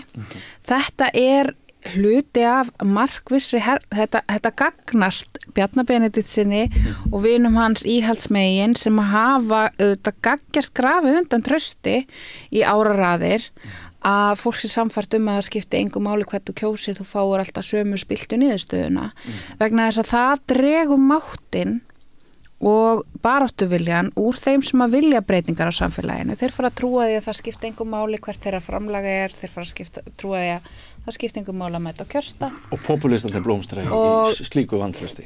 Íhaldsfólki, það mætir á kjörstað burt sér frá því hversu hátt vantraustið orðið. Vegna þess að þau vita þeirra atkvæði skipti máli og þeirra atkvæði skila sér í hús. Þannig að það hluti af ægivaldi íhaldsins að viðhalda þessari narratífu að það skipti engu máli hvert þú kýst vegna þess að þú fáir alltaf sömu niðurstöðuna og það að VG hafi farið í stjórnarsamstarf með Sjálfstæðisflokknum gerði heilmargt til þess að ýta undir þessa skoðun líka. Ég vil ekki láta það ósagt vegna þess að það þannig. Fólk trúði því að þarna væri svar við Sjálfstæðisflokknum og það fékk samt sem áður Sjálfstæðisflokkinu upp úr kjörkassunum þegar það greiddi atkvæði til VG. Þetta hefur auðvitað ýtt undir vantraust og það alveg ástæða til þess að hafa vantraust í garð stjórnvalda sem eru búin að ganga íslenska stjórnarráðið eins og skipti marka fyrir notu föt, eins og sína eigin einkaeign sem enginn eigi að skipta sér að nema 4 ára fresti hvernig sé ráðstafað. Þessi framkoma, þessi valdhroki og þetta virðingaleysi gagnvart í valdið sem að fólki hefur verið falið, það til þess fallið að grafa undan trausti og það ekkert skrítið að þessi vantraust gagnvart ríkisstjórninni. En ég held að það sé mjög mikilvægt að halda því á lofti samt sem áður að það öll sem að vilja breyta hlutunum. Það erfitt, það mun kosta tíma og þolinmæði og það þarf allar hendur upp á dekk til þess að gera það. Ég skil hvað þú segja fyrir ekki að aðeins áður en ég hleypi þér að. Ég skil hvað þú segja, en sérstaklega þetta með atvinnurekanda valdið. Já, varðandi það, sko, ég þyrfti nú að, ég get tekið undir að það ákveðið vandamál í fræðiheiminum hvað fólk orðið smeygt við að tjá sig gagnrýni stjórnvöld. Við höfum séð kannanir þar sem að svona það byrð þriðjungur allar fræðimanna viðurkennir að þau veigri sig við að tala opinberlega pólitískt umdeild mál vegna þess að þau óttast afleiðingar. Þetta fólk sem vinnur hjá háskólanum og svo framvegis. Ég get ekki tjáð mig það hvort að hvernig rannsóknarspurningar hjá meistarsnemum eru vegna þess að ég bara hef ekki skoðað það. Ég veit ekki til þess að það sé búið að sýna fram á þetta með einhverjum hætti. En það alveg rétt að það ákveðin það ákveðin lýðræðisógn á Íslandi sem að við höfum alveg upplifað í Pírötum að það hefur verið mjög erfitt fyrir okkur að trekkja á fundi til dæmis út á landi og við höfum alveg heyrt frá fólki eftir á að það hefði gjarnan viljað koma að það væri hrætt við að koma þegar það vildi ekki sjást á fundi með okkur. Það toxic. Já, það bara hrætt við að það geti mist vinnuna ef að sjást á fundi með okkur, sko.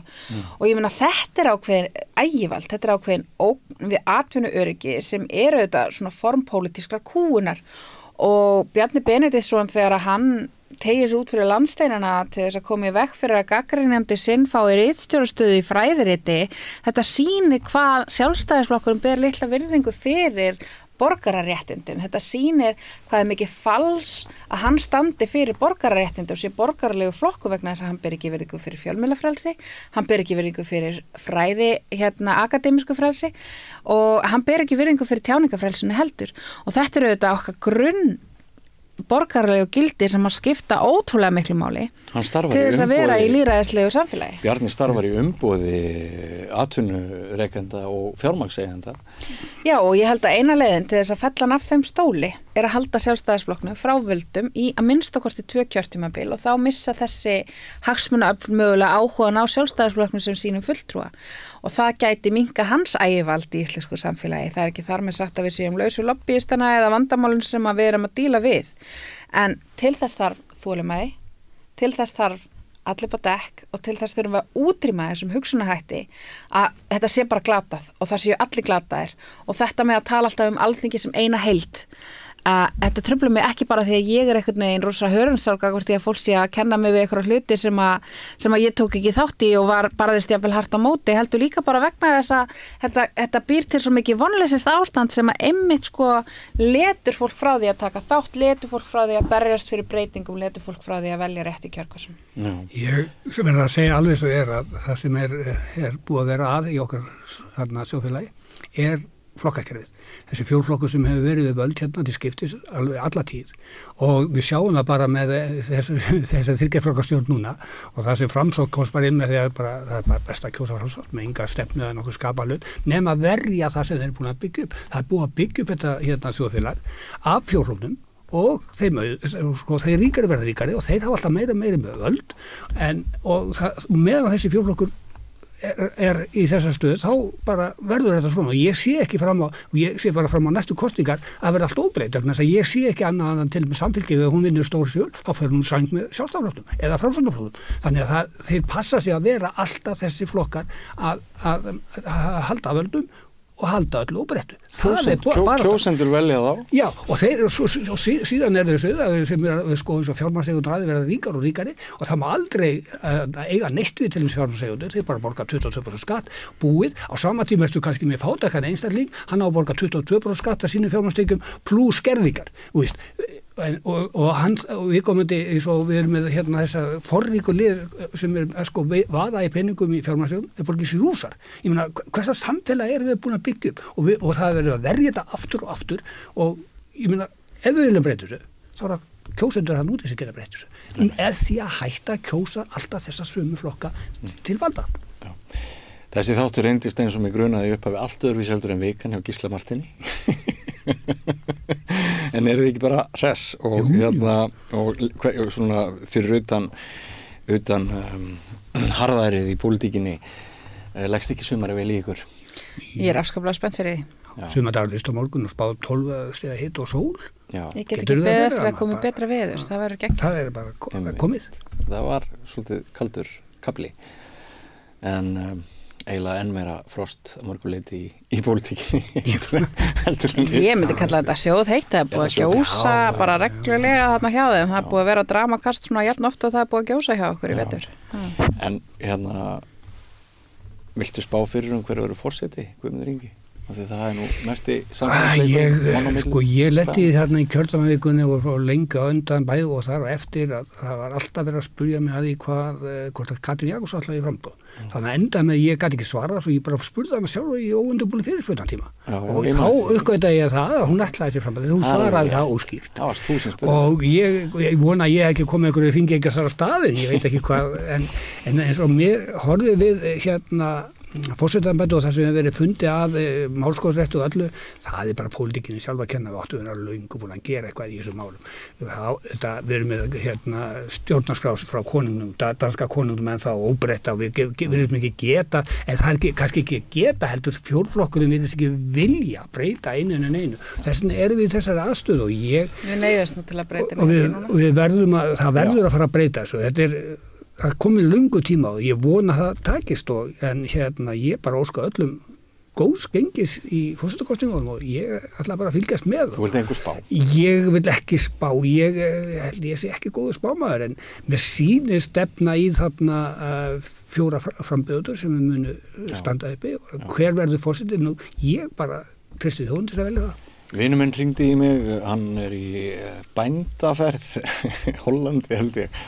Og þetta er svona hópur sem er búin að vera nokkra daga á ferð og upphafi ferðar þá var þetta þannig það var alltaf öll kvöld þegar borðaðar kvöldverður, þá var öll kvöld mikil umræða forstakostningar, hvort sem þú Íslendingur í útlöndum eða hér, þá þetta svolítið málana, það talað mest spennandi kostningar í áratugi og maður hefði dækt hvernig það fer, nema það að hann segir að fyrstu kvöldin hafa allt svona mjög opið, en núna segir þessi hópur búin að tala sér niður á það að hópurinn ætla að kjósa Höllu Hrund Logadóttur, hvað bændaferð í Hollandi. Ég veit ekki hvort það verður fórspóð þessi komast. Búið að spyrja þá á Tenerife og Kanari? Já, mér finnst þetta allt bara frambærilegir frambjóðendur, en mér er svolítið svona leiðilegt að sjá einhvern veginn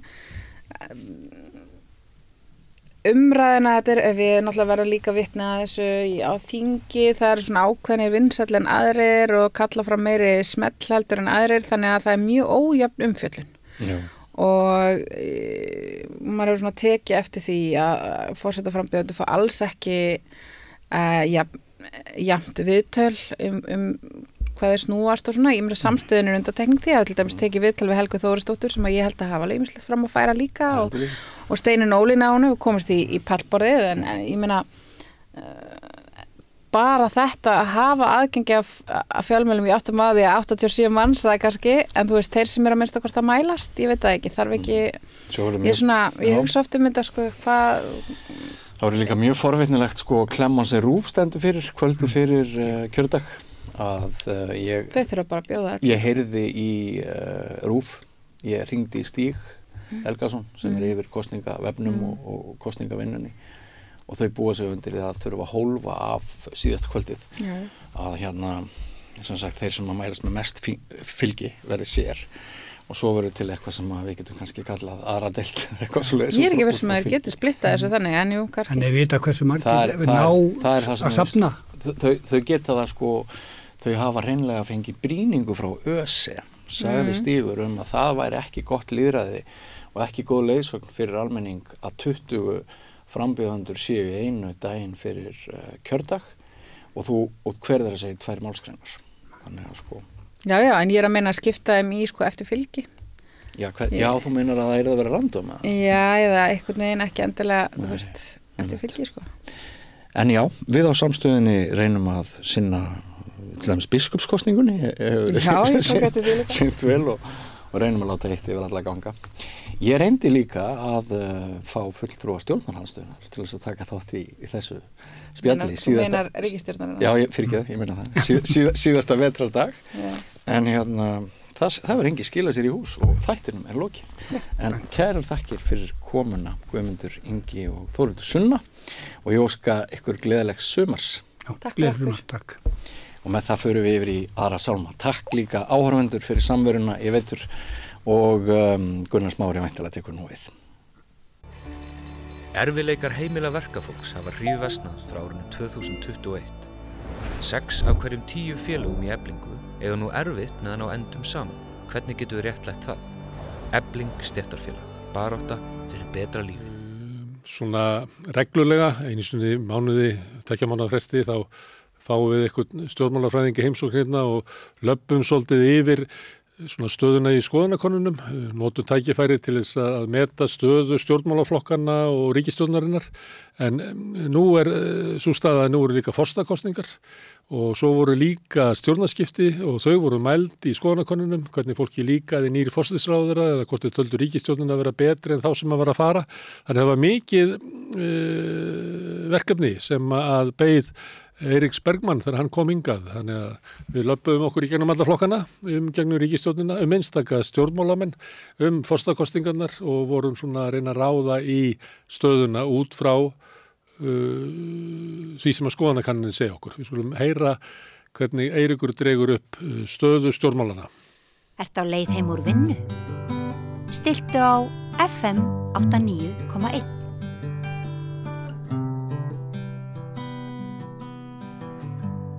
Já, það er síðasti vetrardagur í dag, þannig að kannski köllum við það sem við ætlum að gera núna, svona yfirferði yfir stjórnmálinn og í lok vetrar.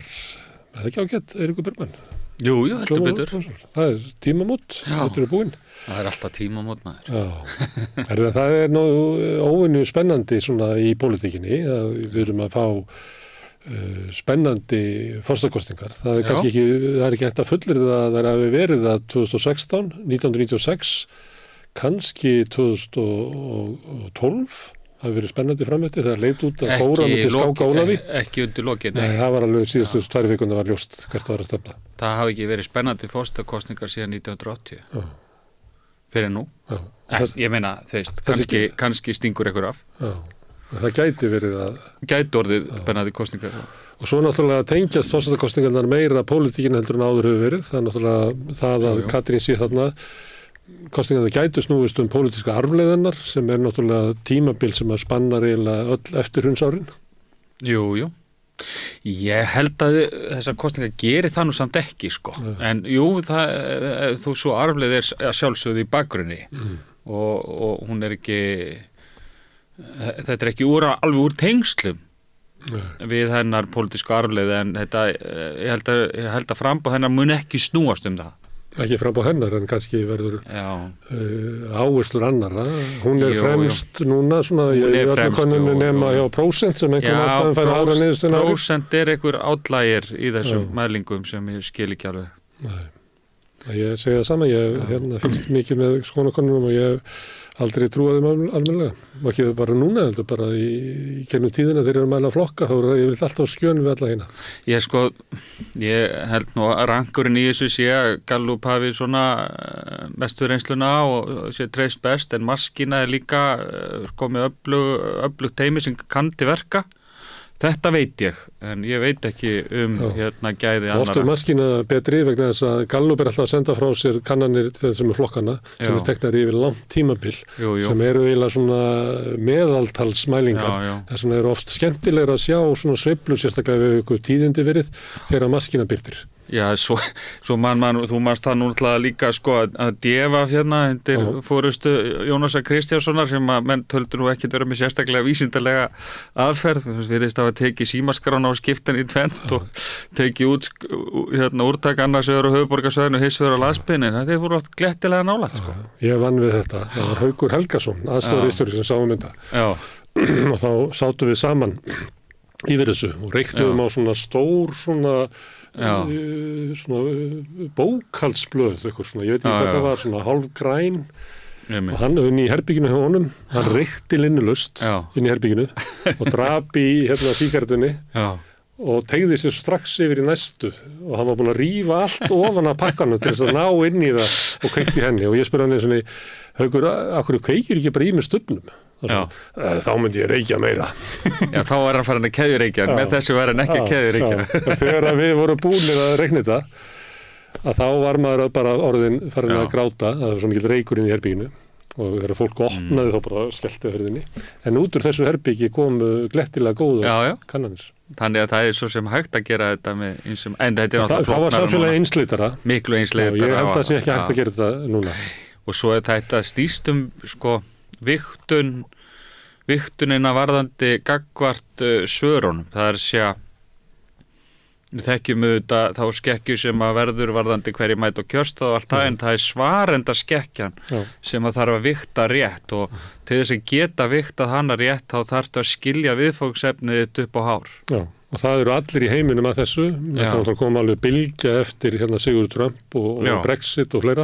Það sem að stórskona fyrirtæki mátu það bara að það væri einhverju alvarleg skekkja í því hvernig við höfum með þetta og allir fóru að reyna að vigta upp á nýtt og íslensku maskina og Gallup hefur örugglega tekið þátt í. Já, og þeir hafa náð því en til þess að geta það þá þarf það að skilja hvernig þetta vigta hverju eina spurningu.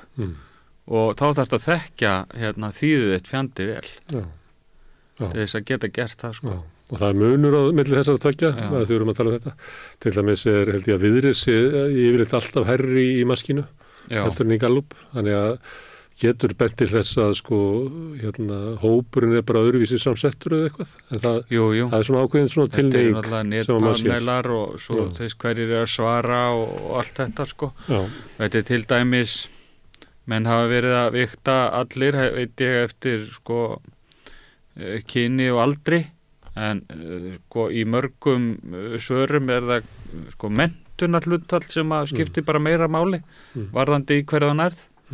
og og ég held að það sé til dæmis það sem geti verið að gerast núna í þessum. En við höfum ekki séð það í síðustu kosningum, við höfum bara að það íslensku könnunarfyrirtækin eru svona meira og minna á réttu trakki.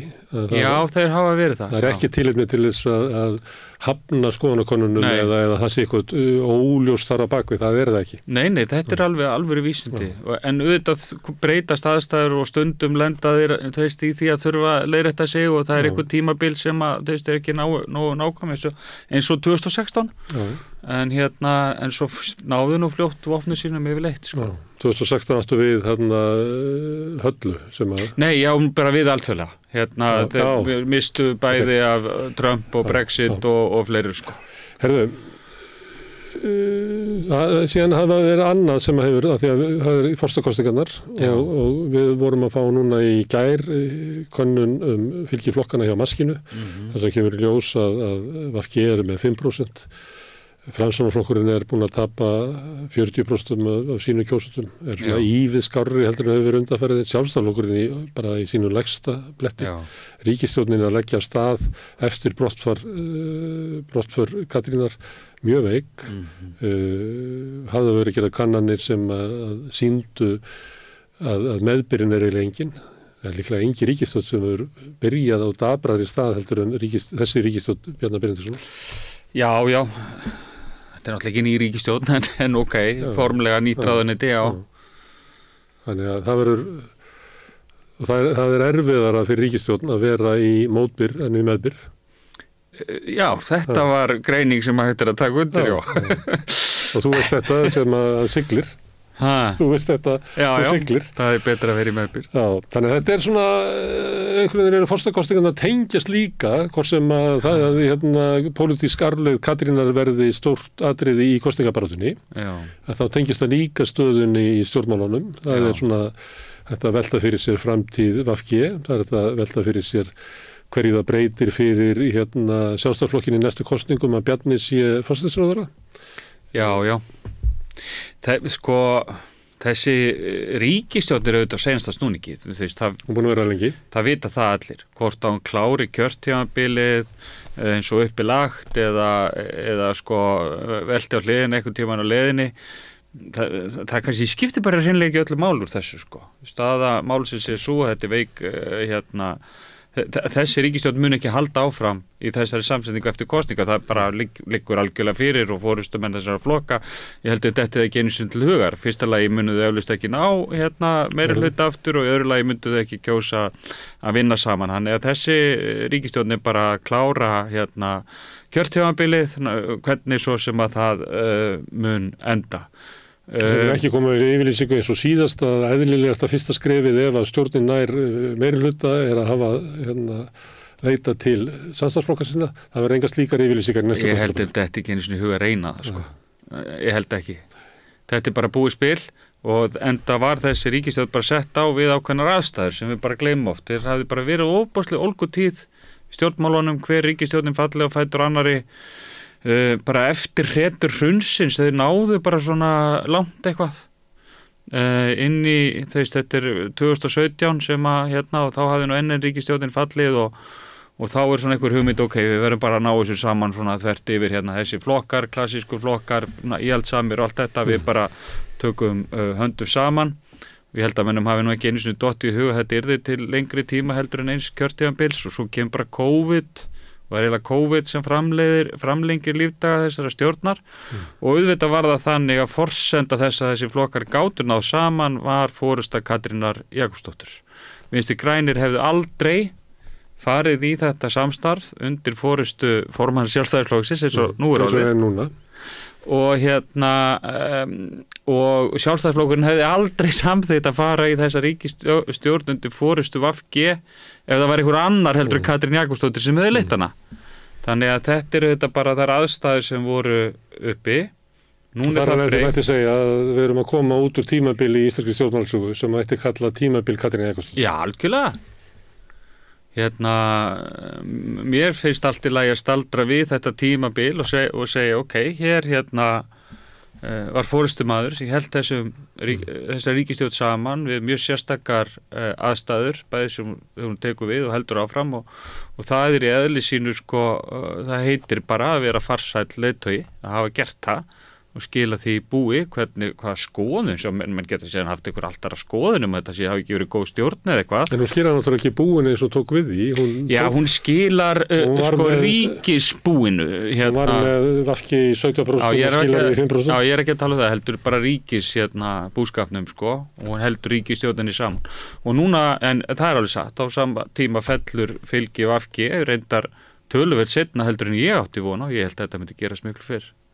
Það er COVID sem að kannski COVID framlengir stöðningin en að vinstri grænir séu ríkisstjórn með sjálfstæðisflokknum með 2 kjörtímabil, hvernig dettur í huga að það geti farið öðruvísi heldur en að flokkurinn missi nánast allt fylgi sitt, það bara en hvað gerir flokkurinn þetta?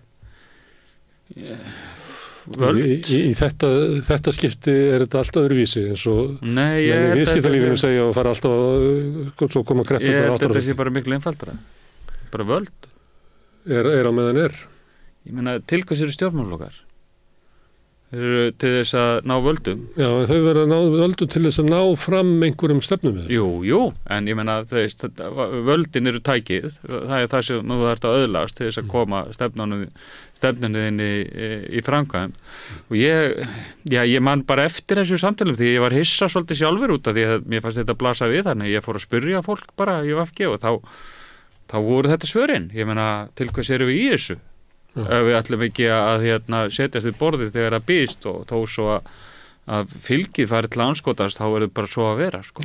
Við vorum bara að takast á við það þegar það kemur. Ég talaði við hann Pétur Árnason sem að skrifaði sögu Vinstri grænna fyrr í vikunni og hann sagði einmitt að það hefði verið svona tekið á við mótun VG, hvað svona flokkur er þetta? Er þetta andstöðuflokkur svip og enislistin sem að vil vera röddin á þingi til í vonum að geta dreigið miðju stjórnmánanna til sín og verið varðhundur og allt þetta eða er þetta valdaflokkur og það var ofan að þetta er valdaflokkur og flokkurinn er náttúrulega búin að vera við völd meir og minna frá hruni það vantar bara 4 ár. Já og það er Katrín Jakobsdóttir sem gerir hana ríkisforystu flokki og þannig að hennar bara hluti í Íslandssögunni stór. Já, en af því að þetta er VG sem að vill bæði vera grassrútin vill vera valdaflokkur forystan vill vera valdaflokkur að þá gerur hún flokkinn að forystuflokki en skilur hann við hann sem engiflokkur. Hún skilur hann eftir, jú, það er ég held að sjá þetta frá ýmsu sjónarhornum og þú getur túlkað þetta henni í hag eða óhag hvort bara eftir því sem þið langar.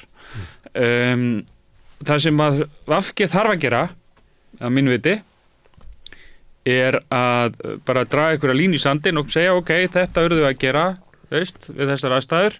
Nú eru þessar aðstæður breyttar, þessi ríkisstjórn heldur ekki áfram, sjálfstæðisflokkurinn er komin með forsætisráðherrastólinn, við ætlum bara að fara í andstöðu við sjálfstæðisflokkin og hægrið og byggja okkur upp sem róttækur vinstriflokkur og og bara við ætlum ekki að halda þessu áfram og þess vegna slíta þessu. En vinstri grænir þurfum þetta fyrst að velja sér nýjan formann. Og hann er að það kannski svona tefur á hverju er Guðmundur Ingi gagnslaus eða bara það verður að velja formaður verður að vera kosin af félagsmenn sínum ekki bara varaformaður sem gengur upp. Ég held að það sé það er tvennt í þessu. Það er annars vegar þetta sem þú nefnir að það er bara prinsippatriði að það dugir ekki bara, varaformaður tekur við til þess að taka við en svo þarf að kjósa formann og hann þarf að fá bara umboð sem formaður á eigin forsendum. En númer 2 að þá held ég að margir í þessum flokki líti fremur til Svandísar Svavarsdóttur heldur en til Guðmundar Inga með fullri virðingu fyrir honum. Þá held ég að það sé bara svo staðreind blasi einfallega við og hún er baráttu manneskja af kannski þeirri gerð sem að liggur nær bara arfleið Vinstri grænna aftar í sögunni sko. Þannig gerð af svona bardagamanni í stjórnmálu. Á nú kannski ekki langt að sækja það til höfðsins en líka fleiri sem að þarna hafa verið og hún fær veiga meira ráðuneytið heldur en nýviðtekni formaður. Það hafa verið svona áhugavert par í stjórnmálum og inni svolítið á Tony Blair og Gordon Brown. Gordon Brown var náttúrulega með ræturnar inn í flokknum og kunni flokkin utanaf og var flokkurinn en þegar hann kom svo til valda þegar Tony Blair var farinn, hann var ekki farsæll, þá var hans tími eiginlega liðinn. Hans tími var liðinn, ég held að það væri, ef þú ætlar endurnýja VG þá getur þú alltaf sagt að það er ekki komið tími til fyrir VG að fá bara nýja forystusveit sem er kannski svona 34 til 38 ára gömul. Ég menna þeir geta gert hvað sem er en ég segi bara þessi leið blasir alveg við mér, ég sé alveg þessa leið að fara bara, sækja bara inn á við, sækja heim, ná í kjarnafylgið, þetta er náttúrulega gríðarlega margt fólk sem bara farið frá stuðningi við flokkin út af samstarfinu við Sjálfstæðisflokkin og vilja bara hafa þennan róttæka harða vinstriflokk en svo kemur spurningin, er það trúverðugt eftir allt sem undan er gengið? Það er ekkit víst að öllum finnist það. En þetta, ef flokkurinn velur þá leið að þá þarf svona uppgjör við tímabil Katrínar Jakobsdóttur. Það þarf eitthvað uppgjör við það. Sem að mörgu finnst óþægilegt. Þér finnst það mér svo óþægilegt að tala um það. Nei, mér finnst ekki óþægilegt að tala um það. Mér finnst bara mér finnst bara flokkurinn geta gert, mér finnst engin mótsögn í því að gera bæði. Með því að segja, ok, hér var ákveðið frávik í sögunni, við urðum að gera þetta og við gerðum það. En við erum ekki þetta. Við erum svo litið annað líka, sko. Og nú þurfum við að sækja það, sko. Nú er annar tími sem að kalla á aðra taktík og... Já, mér finnst engin endilega mótsögn liggjaði því, sko. Nei. Ég meina, stjórnmálaflokkar er ekki bara einhver hreintrúar samtök, einhverja idealista, sko. Þetta er líka bara pragmatísk nálgun á að reka hér ríkið. Þetta blasir við hjá VG, erum með 5% í nýjum... Þetta er náttúrulega svakalega tölur, það er ekki þetta að líta fram hjá því. Og auðvitað er það óþægilegt fyrir Katrínu Jakobsdóttur að skilja við flokki. Ég er ekki að segja að það sé ekki óþægilegt. Hún hlýtur að vera döpur þegar hún horfir á það. Já, sjálfsögð. Og ég meina það blasir alveg við. En á móti kemur held ég að það hafi verið rétt mat hjá henni bursfröður svo forsetaframbóði að hún væri ekki manneskjan til þess að vinna þetta fylgi tilbaka. Hún yrði að fara frá og rýma fyrir öðrum til þess að taka við. Í yfirlýsingu sinni, þá segir hún þetta næstu því. Hún segir, þú veist, maður gæti umorða það ef að þú hefði stoppað með þetta á götu og sagði hvað var það sem Katrín sagði, að þá hefði ég sagt að hún sagði eiginlega að hún hefði átt að segja á því bara í vetur, að hún fær ekki lengur, hvorki með flokkinni eða ríkisstjórninni og hún yrði að fara. Já. Þú veist, hún sagði ekki alveg beint, en það er eiginlega sko, hvað þetta var í ræðinu og svona, þetta var eiginlega eina merkingi sem hættur að setja í þetta. Og ég meina, hún er ekki skroppin manneskja, hún fattar þetta alveg. Þannig að sko, auðvelt túlkan í málið hag, þá segiru Katrín Jakobsdóttir stjórnmálamaður sem skynjaði sinn vitnatíma, rýmdi fyrir öðrum og veitti flokknu tækifæri til að byggja sig upp þannig að hún var í farin. Ef þú vilt við túlka þetta í óhag og segir Katrín Jakobsdóttir manneskja sem að skipstjórinn sé stökk frá sökvandi skipi. Og það gallin er náttúrulega sá að þetta er sami atburðurinn. Ég yfirlýst ekki um að hún segi af sér og hún ætli í framboð. Ef þú mútu kljúa þetta á milli, að þá gætu við fjallað afsögnina sem það sem að þú ert að segja hún hafi mögulega verið og þá er hún svona gracious. Gallin er að þetta er eiginlega einhver tvíbaka sem er erfitt að ráða í. Af því að ef maður ætlar að túlka afsögninu á mikið, þá er eins og maður sé að banka niður framboði. Þetta er alveg tekið til þetta. Flókið, En herðu, förum yfir ríkisstjórnarflokkana, það er Sjálfstæðisflokkurinn og þú ert að segja að ríkisstjórnin sé búin. Hún er búin í þeirri merkingu að hún mun ekki halda áfram. Og það er ýmislegt sem að þú er heyrt fólk verið að segja það að það sé eitthvað svona samkomulag að slíðra sverðin og bíða og sjá til þangað til að kosið til forseta og þá verður öllu líkjum verður allt vitlaust og hún munir bara springa og verður kosið í haust. Það getur alveg verið. Það er ein lína. Önnur lína er það sem að raunverulega Bjarni Benediktsson boðar að þau tóku þessi þetta verkefni og það er ennþá eftir 1,5 ára kjörtímabilinu og það er bræðilegt að klára það og að sömuleyti finnst mér þegar Bjarni segir þetta að þetta sé hans metnaður. Ég hugsa það.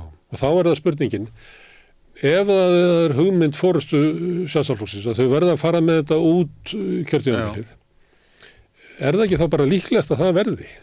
Því ef að VG gerir eitthvað uppsteytt, að þá hefur Sjálfstæðisflokkurinn einhverja leið á að lagfæra ríkisstjórnina með einhverjum öðrum hætti? Það held ég ekki. Þú heldur að Flokkur fólksins og Viðreisn segir bara nei? Hver á að hafa hag af því? Ég veit ekki. Þetta er nú líka bara show me the money, sko. Þú sagðir að stjórnmál snýrist völd. Þau snýrist en það er bara svo lítið eftir að tímabilinu til þess að þetta sé einhver raunveruleg völd, sko. Hver geti ekki Flokkur fólksins svo? Þetta er tækið fyrir okkar til þess að koma og hafa eitthvað völd skamman tíma, því að líkundan á að við verðum hluta næstu ríkisstjórn þegar kosningar er ekki miklar. Mér finnst þetta, sko, þetta scenaríu sem þetta leggja upp eru þetta ekki útilokað, en mér finnst þetta bara vera að færa VG þá bara, sko, það er bara að vera að leggja upp færi fyrir VG, sko. Þú veist, þá er VG með, prinsipfestuna, sko, og reisir fána réttlætisins og eitthvað og þau fá bara miljandi færi á að byggja sig upp, þannig að jú ég vil taka fram, það er ekki ég sem er að segja þetta. Nei, ég hef alveg heyrt þetta. Það voru hluti í Sjálfstæðisflokknum sem voru svona aðtuga. Ég meina þeir eitthvað á Viðreisnin og Viðreisn sagði nei. Ég meina þeir Flokkur fólksins, Miðflokkurinn sko ég sé ekkit annað en svo allt og þrönga skammtíma hagsmunni til þess að nokkur geri þetta. Mögulega 4-5 mánuði verja vantrausti til þess að kjósa okkur heppilegri tíma, eitthvað slíkt. En það þarf þá að vera eitthvað sérstakt mál og eitthvað slíkt, menn þetta væri bara drauma scenaríu fyrir VG, sko. En ef að staðin er svo að það sem mat Bjarna og forystu Sjálfstæðisflokksins að við verðum bara að halda út kjörtímabilið, að þá er Sjálfstæðisflokkurinn svolítið í veikri stöðu varðandi kröfur hinna flokkana. Jú.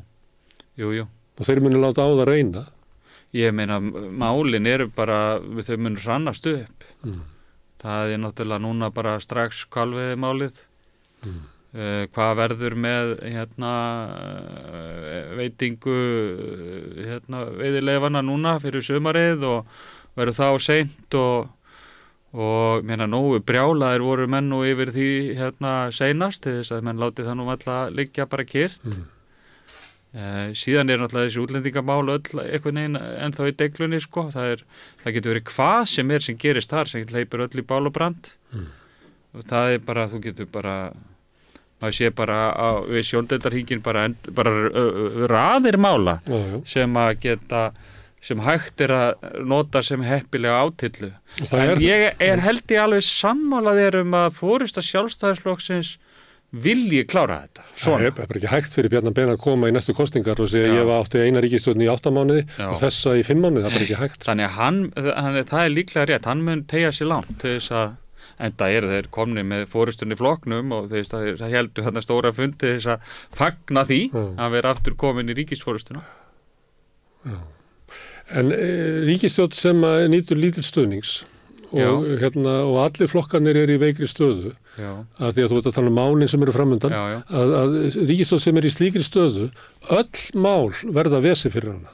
Því það er svo margir sem hafa hag af því að búa til einhver illindi og leiðindi, það eru þingmenn sem eru óttast framtíð sína og þurfa að skerpa á einhvern veginn svona ímynd sinni og eitthvað fleira. Þannig að þetta er ótrúlegt jarðsprengjusvæði sem að Bjarni Benediktsson ætlar að labba næsta 1,5 árið í gegnum. Við höfum séð ýmsar ríkisstjórnir lifa af slíkt ástand. Sko, ég var farin að sjá það á þessum tíma fyrir ári. Að þessi ríkisstjórn væri hætt að starfa saman að því leiti að semja sér til niðurstöðu mál, leggja þau fram sem stjórnarfrumvörp og ná þeim sameiginlega í gegn. Þetta farið að klofna upp í 3 aðskildar ríkisstjórnir þar sem hver flokkur réði sínum ráðuneytum og menn fóru fram að miklu leiti með stjórnun fram hjá lagabreitingum. Og svona fór að stýra með öðrum hætti heldur en auðsöðlega krefst lagabreitinga. Og síðan hefur nú ýmis vandræðagangur verið og þau hafa ítrekka reynt að breyta þessu ástandi, ná sér saman. Það hefur gengið til skamstíma og það var náttúrulega reynd núna og svo tilraunir yfirstandandi eftir að stóliskiptin urðu og Katrín fór út og Bjarni kemur inn, en ég held að þetta haldi ekki. Sem sagt að það gangi ekki að lappa upp á þetta og þetta verði bara skýrara og skýrara að við erum með þríklofna ríkisstjórn sem að muni starfa saman sem bandalag utanum hvern hluta ríkisvaldsins fyrir sig og þannig verði þetta einfallega rekið. Menn ná saman það nauðsynlegasta sem þú veist fjárlög og svona. Hjónin eru skilin þóttu búið saman. Já, það er bara einfallega þannig. Það vallaði borðið saman á kvöldin. Já. Ég geta bara jógurt út úr ískapnum. Já, það er bara búið hvert í sínu herbyggi á heimilinu og þau mætast á ganginu. Og það hefur alveg legið fyrir Já. En þetta eins og ekkert ástand sem alveg nýtt. Að þú tala þetta og þá það svolítið að því varst að tala hvernig ríkisstjórnin var mynduð. Já. Að þegar hún mynduð 2017 að þá var allt önnur staða í ríkisfjármálum, það var svona allt önnur svona hugmynd, það var efnahagslífið var að rétta vel úr kútnum út af ferðamanna bylgjunni sem var að rísa mjög. Það var mikið innstreymi inn í ríkissjóð, það hefur verið lágar skuldir út af uppgjörinu við slitabúin. Þannig að mörguleiti var þetta mynduð svona að nú þetta ríkissjóð sem myndi byggja hér upp innviði. Ég held að þetta meira sem þau hafa haft orð á því. Þannig að þetta var ríkissjóð sem var að fara að gera eitthvað. Það var þess að var innviða ráðuneytið nú eiginlega sett. Já, það var eiginlega gert 2021. Það var það en það er svona partur af þessari sömu hugmynd. En á millitíðinni síðan COVID og eitthvað fleira og þetta hefur eiginlega aldrei orðið. Þannig að þessi ríkisstjórn hefur ekki átt frá upphafstöðu svona hugmyndum það hvert erum við að fara sem hópur. Heldur eru þau bara alltaf að bregðast við einhverjum atburðum og ég veit að allir sem hafa unnið í svona hóp að það er mjög erfitt að halda góðu samkomulagi í hópnum svona sameiginlegur svona metnaði ef engin veit hvert við erum að fara Nei. Þannig það er náttúrulega ýmislegt komið upp á sem að hefur sveikt veginn Já. Það er ekki að segja að hún hefur bara sveikst frá því að vera hópur sem ætlaði að fara eitthvað yfir að vera hópur sem alltaf að bregðast við ykkur Það var náttúrulega aldrei samheldin hópur. Nei. Þú ert með flokkana á sikkorum enda stjórnmálarófsins hvað varðar efnahagsstjórnmál. Þeir ná saman annar staðar og eru nær hverju öðrum ásum. En á efnahagsásnum þá eru VG og Sjálfstæðisflokkur og sikkorum endanum Og þannig að þetta var aldrei hópur sem að hafði neina sameiginlega hugsun stjórn efnahagsmála. Guð minn góður heldur þú að Svandís Svavarsdóttir og Bjarni Benediktsson hafi einhverja svipaða sýn á ríkisfjármál. Þau ákveða að vera í sömu hljómsveit saman Þannig þau verða að spila í takt. Já, þú getur alveg verið í hljómsveit með einhverjum sem að þú veist. Framsóknarflokkurinn sem gleymist, hann var með flokksþing á sama tíma og það var flokkstjórnarfundur í Samfylkingunni. Og það var svolítið athyglisvert að það var svona einhver stemming hjá framsóknarmönnum það, eins og þau upplöfuðu það að Samfylkingin væri að sömuleyti með svona fylgi þeirra. Já. Og að þetta væru samkeppnisflokkar næstu kosningar. Og mér fannst Framsóknarflokkur svolítið upplýstjarfur, eiginlega frekar heldur en Samfylkingin, en öðruvísi sjó í sjálfum sér, flokksþing eða flokkstjórnarfundur, að mér fannst eins og Framsóknarflokkurinn teldi sig alveg geta skákað í samkeppni kosninga Samfylkingunni á þessu svæði sem að Samfylkingin er að reyna að staðsetja sig á sem að maður getur verið hæðin og sagt að það er ekki bara best að kjósa Kristrúnu einhvern veginn svona vil ekki gefa of mikið upp og við erum bara betra að trista okkur til þess að gera hlutina sem allir eru hvað sem er að gera. Mér fannst það svona komið svolítið óvart hvað var svona með svona spöng í Framsókn. Þetta er náttúrulega flokkar sem eru sprotnir og sumur út þeir eru stofnaðar af sama manninu Jónas og Hriflu skrifaði stoppskrá beggja flokka Framsóknarflokksins og Alþýðuflokksins sem er nú bara forveri Samfylkingarinnar og þetta náttúrulega stéttaflokkarnir, flokkarnir sem að berjast gegn auðvaldinu á sínum forsendum. Það nú ekki lengur þannig held ég. Nei, bara að segja sko, þetta eru flokkar sem að geta verið nær hvar öðrum heldur en við erum gjörna álíta í samtímanum. Út af því að bara rótin svo sama hugmynd. Það hagsmunir sko fólksins og það aðeins mismunandi hvert fólkið og en jú, já, það var dálítið, þeim fannst svona, eins og það finnst svo litið sárt að Samfylkingin hefði sko, stólið af þeim, reitt af þeim allar fjaðrirnar sko. En Samfylkingin hefði örugglega geta sagt líkt sama Framsóknarflokkinn hér einhvern tímann. Framsóknarflokkurinn hefur auðvitað bara liðið alveg óbúslega vel í þessari ríkisstjórn.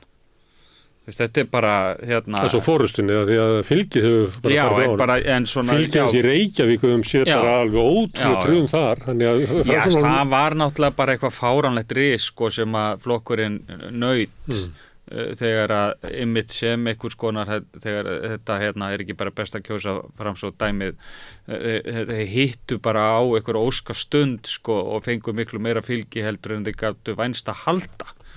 Þannig að það er nú ekki alveg sanngjarnt að bara líta á það sko, fylgisfall úr samhengi við risið sem að áður hafði orðið sko.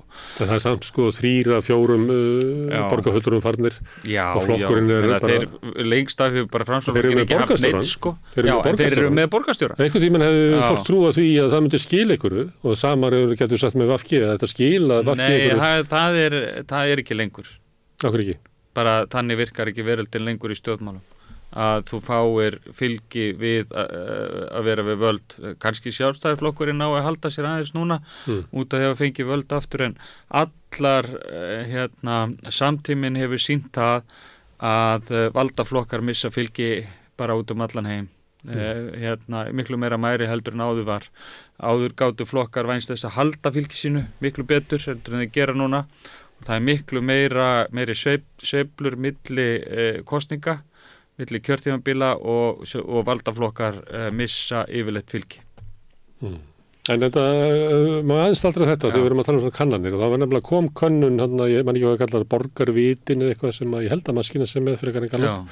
Og þar meðal annars spurt fylgiflokkana og þá kemur í ljós að meirilutin heldur bara sínu en fylgi Framsóknarflokksins fer yfir á Samfylkinguna og gott ef ekki Pírata eða eitthvað svoleiðis. Samfylkingin er náttúrulega bara á þessu ofboðslega flugu, það er stóra breytingin. Já, er á sama svæði og Framsókn sótti kosningasigurinn í þingi og borginni. Að einhverju leyti. Það er í þessu borgarviti líka spurt afstuna til borgarfulltrúa.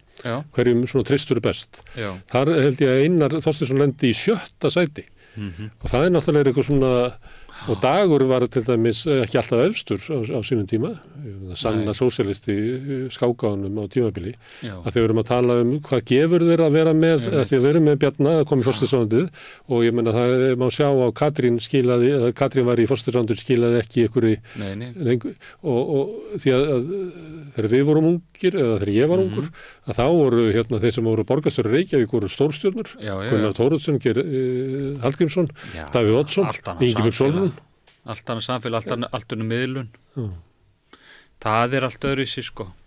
En út af því að nefnir þetta, og við vorum áðan að svona rammaði sinn sko Katrín Jakobsdóttir og hennar tíð og þú nefnir borgina, þá finnst mér líka full ástæða til þess að ramma inn tíð Dags B. Eggertssonar sem að líkur núna nýverið þá fór hann úr stólnum og ætlar líklega í landsmálin. Hann er líklega, bursi frá því, þá bara mér finnst sem stjórnmálafræðingur og bara maður sem fylgist með stjórnmálum hér að þá finnst mér líka rétt út af því að þetta er alltaf svo aðdagsis og það er allir að aðdagst í öllum að það má líka svona staldraðins við arfleið fólks.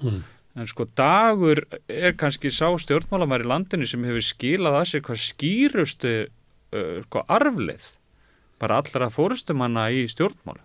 Hvernig þá? Sko þegar hann kemur fram og er að taka svona við fórustu þú veist í samfylkingunum á Reykjavíkurlistanum og því öllu að þá lýsir hann einhverju framtíðarsýn hvernig hann sé Reykjavík fyrir sér, hvernig borgin eigi að þróast og svona, og svo hann meira og minna í þeirri forystu í svona ólíkri samsetningu, lengst það sem borgarstjóri en líka sem svona ofan í vélarúminu þegar annar borgarstjóri og svona, og hann smá saman breytir borginni eftir forskriftinu sem hann lagði upp, og menn geta bara verið sammálunum eða ósammálunum hvort þetta sé góð eða vondþróun og hvort það náðu þessu, ég geti nefnt við til borgarlínin ekki komið, flugvöllurinn ennþá nei, ég veit að það er endalaust, þú getur talið upp alveg fullt að lista en í grófum dráttum þá breytir hann borgin í svona einsleit norræn borg, svona frekar hversdagsleg og ekkert sérstaklega gróskumikil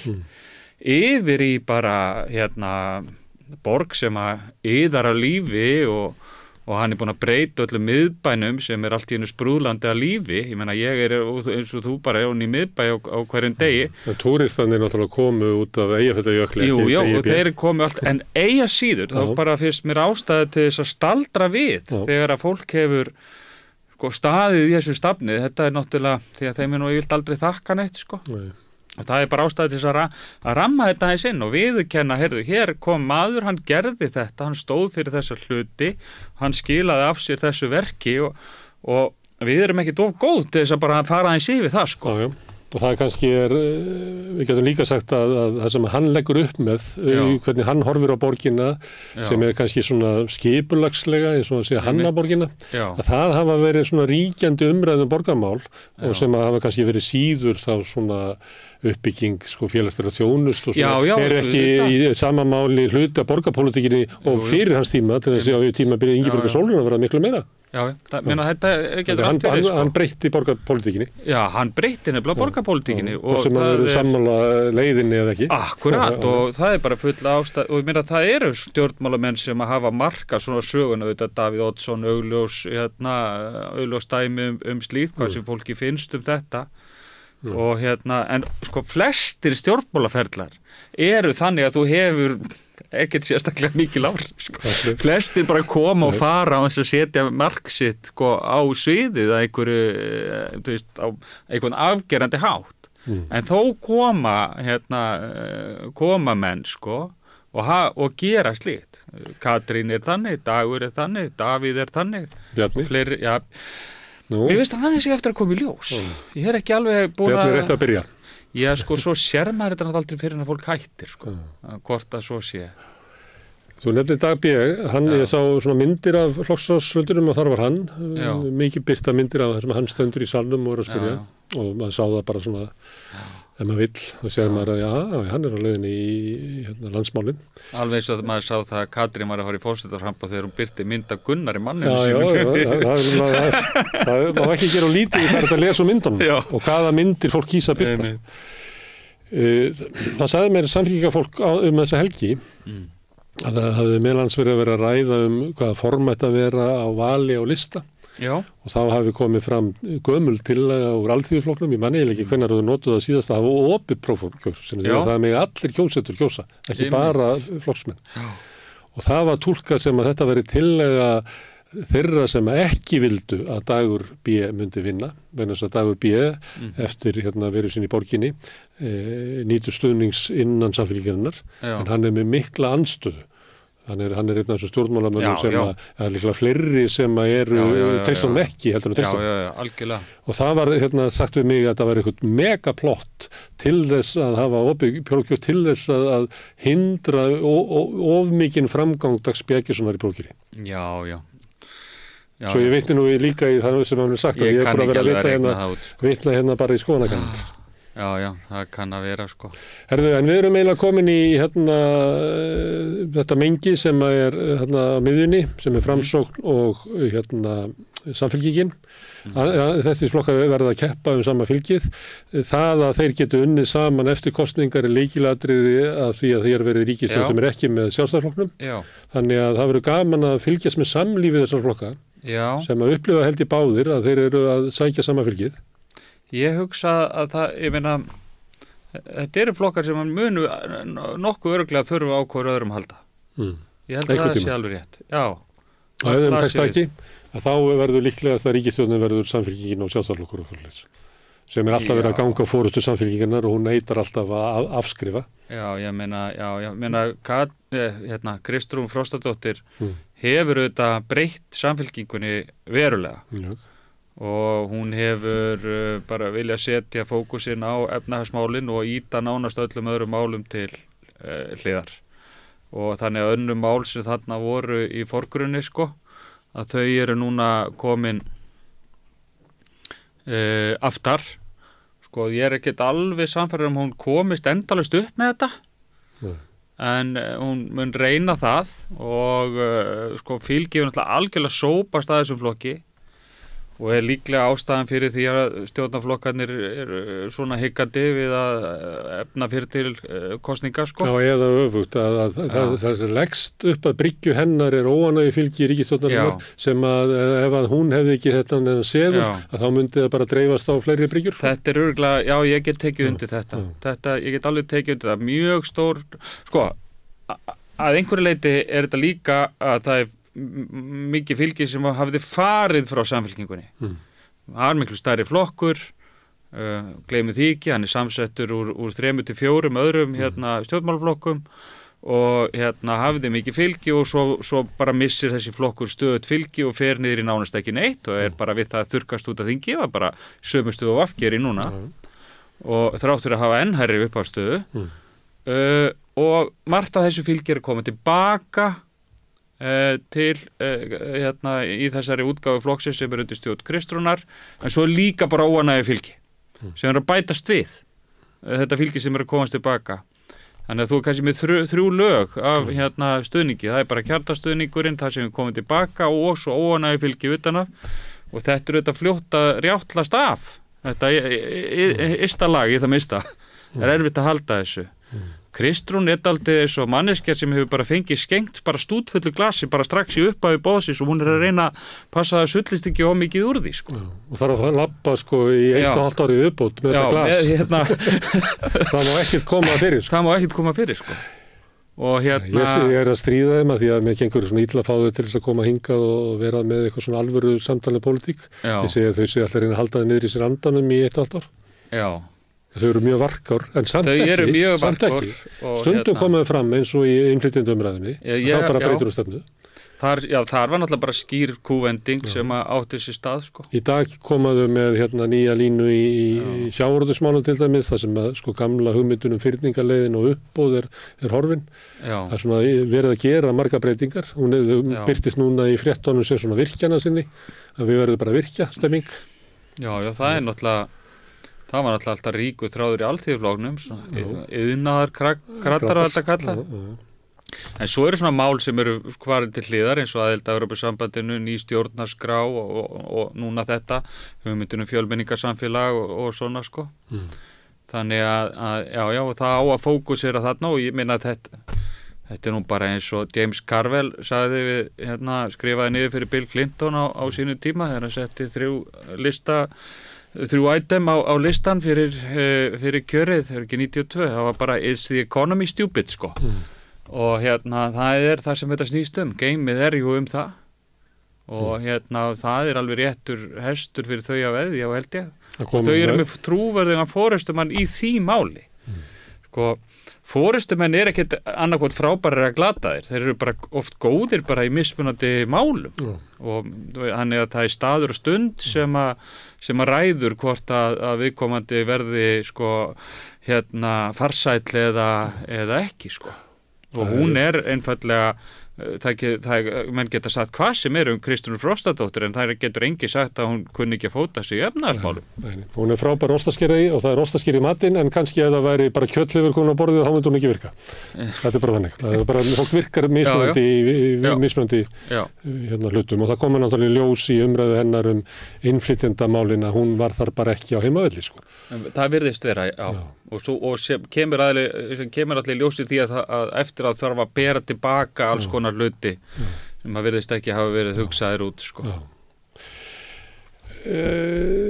Samfylkingin er að bæta við sig en það er líka Miðflokkurinn. Já, hann er eiginlega kannski áhugaverðasti flokkurinn akkurat í augnablikinu finnst mér, bara á þessum punkti sem við erum á núna, þá miðflokkurinn eiginlega áhugaverðastur sko. Mér fannst eiginlega einn fyrirsögn pólitík, það var viðtal við Bjarki Olsen, nýjan ráðherra og fyrirsögnin var Sigmundur Davíð skemmtilegasti þingmaðurinn og það að því að Sigmundur í svo miklu meðbyr, hann náttúrulega sýnir alla sína bestu hliðar. Sigmundur Davíð rífandi skemmtilegur, þegar hann skemmtilegur. Það hefði engi sagt þetta fyrir 3 árum. Nei, hann getur líka. Þá var það bara svart ský yfir höfðinu á Sigmundur Davíð. Svo hefur hann allt og hoppið sér, þess á milli. Já. En hann í svona, hvað heitir þetta svona þegar fuglandi fara, það bara uppstreymi? Já, það uppstreymi hjá, það ágætislýsing, það uppstreymi hjá Sigmundi og miðflokknum og það sem enn betra fyrir þá að þau búa við svona sígandi lukku. Þetta upptröppunin hæg og róleg, hún ekki svona stökkva. Og sömuleiðis stefnubreiting og áherslubreiting að Sjálfstæðisflokksins ýta undir þetta? Já, ég meina það hefur, straumurinn hefur verið að færast til þeirra. Þeir eru ennþá á sama staði, í farveginum, en vatnið bara að renna að þeim. Ég held að Sigmundur viti þetta alveg því hann alltaf að ýta undir Brynjar og Jón Gunnarsson og fleiri. Hann veit að því herra sem þessi menn hafa og því meira sem að forystan í Sjálfstæðisflokknum þarf að taka tilliti til þeirra, því meiri verður straumurinn hjá honum.